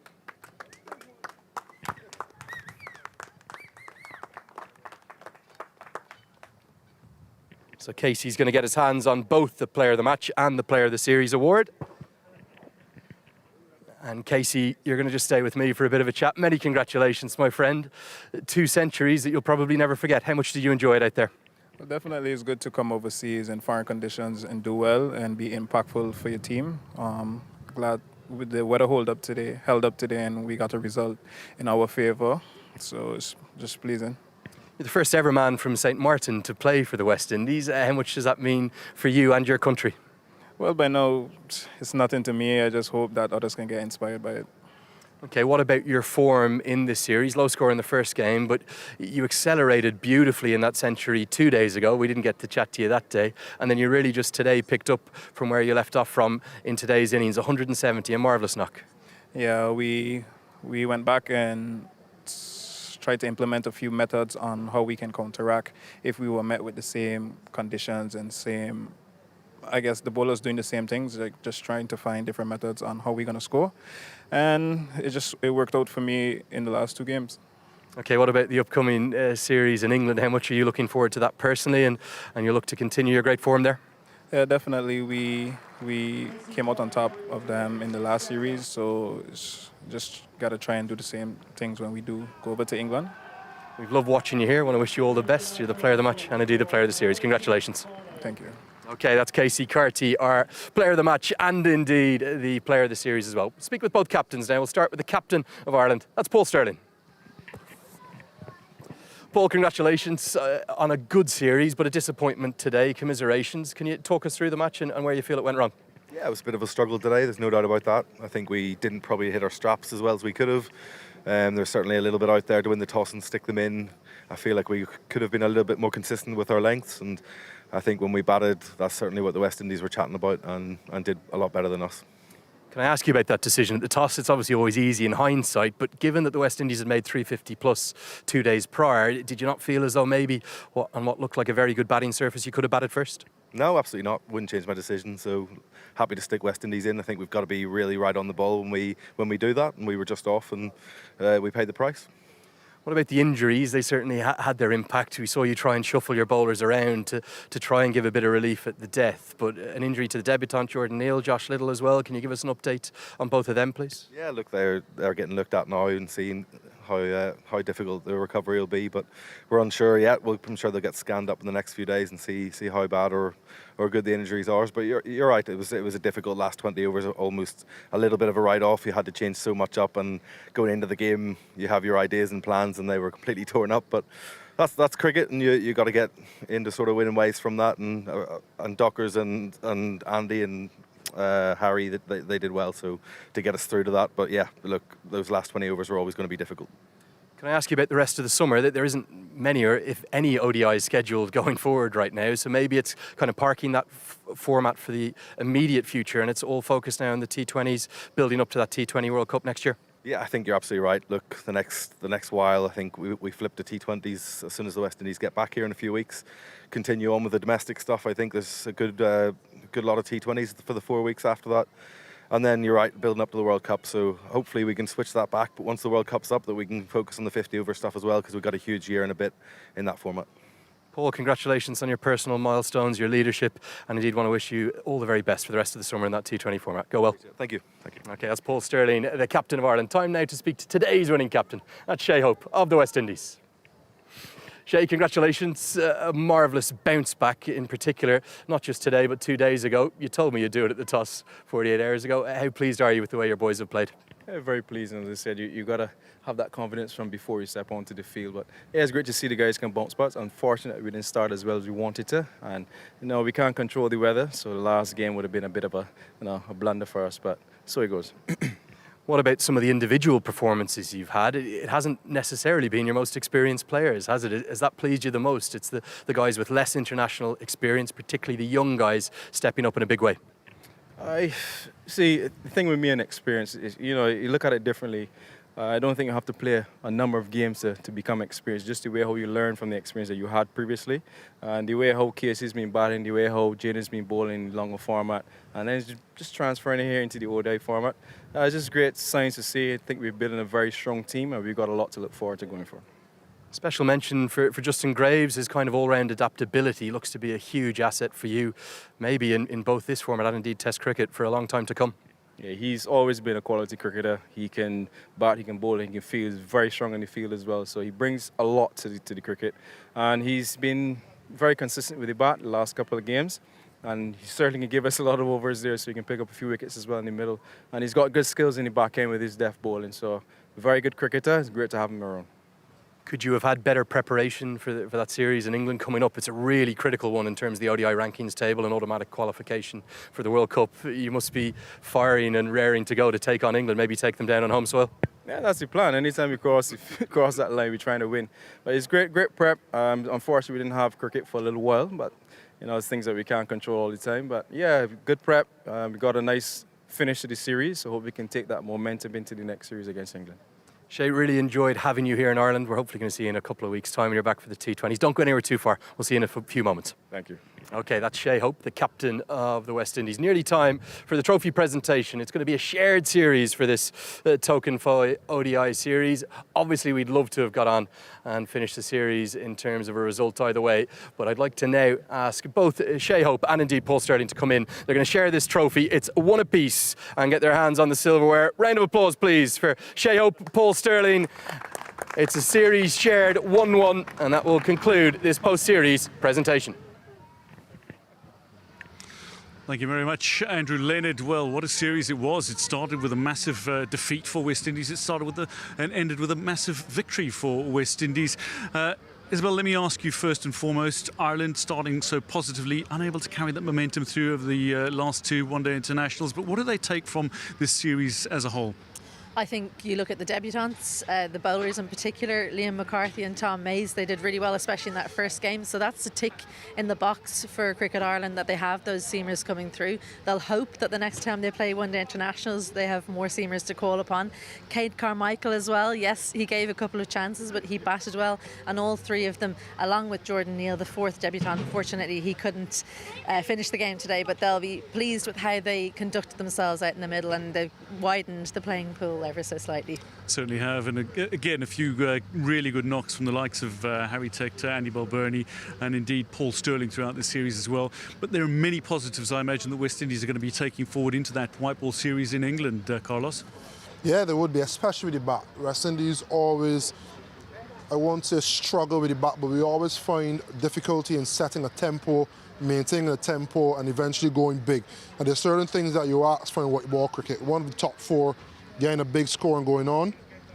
You ask for setting a foundation and good partnerships, and then for the guys in the middle and lower order to play cameos and push the total beyond the remit of the opposition. And from these shots on screen, you see a nice blend of all of the above. So I think Sammy and his coaching staff would have spoken about what is the template to be a good white ball team.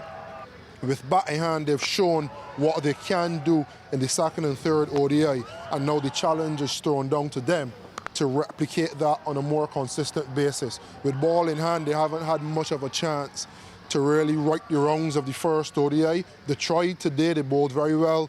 They put a lot of good things in play. So for me, what I want to see moving forward, especially to a few days' time in England, is starting the series better. Can West Indies get to a series, put the process in place that they need to start well, and if they can go 1-0 up and build on what they've done here today, then they're in with a real shout of winning the series in England, and that's the real litmus test. It's very important, as we know, in preparation for 2027 and the ODI World Cup, but the challenge is thrown down to them. You can see what the template is, can you replicate it? As much as we saw the great success with the bat in the last two one-day internationals, Isabel, I mean, from a bowler perspective, Jayden Seales absolutely superb in his first match here. Yeah, you can see why he was supposed to start the series. He was absolutely brilliant. He's got a little something about him, the way he just gets little small changes, gets the ball to move in, straightens up sometimes, just hammers away on a length, a tall man, a strong man as well. And it was funny to see him get his first bowl today, really. It felt like he'd been here and bowling away for a while, but yeah, bowling performance in general, they fielded well as well, a couple of run-outs. A fielding coach always likes to see direct hits, and the whole team enjoyed that run-out in particular. And fitting that they finished with a run-out, as Ireland, well, unfortunately, two batters weren't able to actually make it out into the middle, obviously, so they only had to get the 8 wickets for victory. Carlos, very briefly, in terms of the T20 series to come in a few weeks' time in Brady, West Indies have got 6 white ball matches in between that. Ireland have got a lot less cricket in terms of preparation. How do you see that sizing up already? Well, West Indies will hope to be better prepared than Ireland are, with a little bit of a lull in the Irish schedule versus a jam-packed West Indies schedule. Also expected to get a few more experienced players. So it'll be a real nice test for the Ireland team. And a real good challenge for the West Indies team to go out and show the dominance that, especially in T20 format, everyone expects West Indies to exert. West Indies certainly a side that can exert pressure. Carlos Brathwaite, Isabel Joyce and I, it's just about time to say goodbye from here. We certainly hope you've enjoyed all the action from Castle Avenue in Clontarf, despite the rain delays and some frustrations along the way. But this Token Fire One Day International Series has been superb. Ireland starting off with a 124-run victory in the first One Day International. In the third, it was West Indies who claimed it by 197 runs on the Duckworth-Lewis-Stern method. That after an abandoned match in the second One Day International. So the series ends 1-1, and that's where we leave it in Clontarf. Hope you've enjoyed your time with us, but from all of us here, it's time to say goodbye.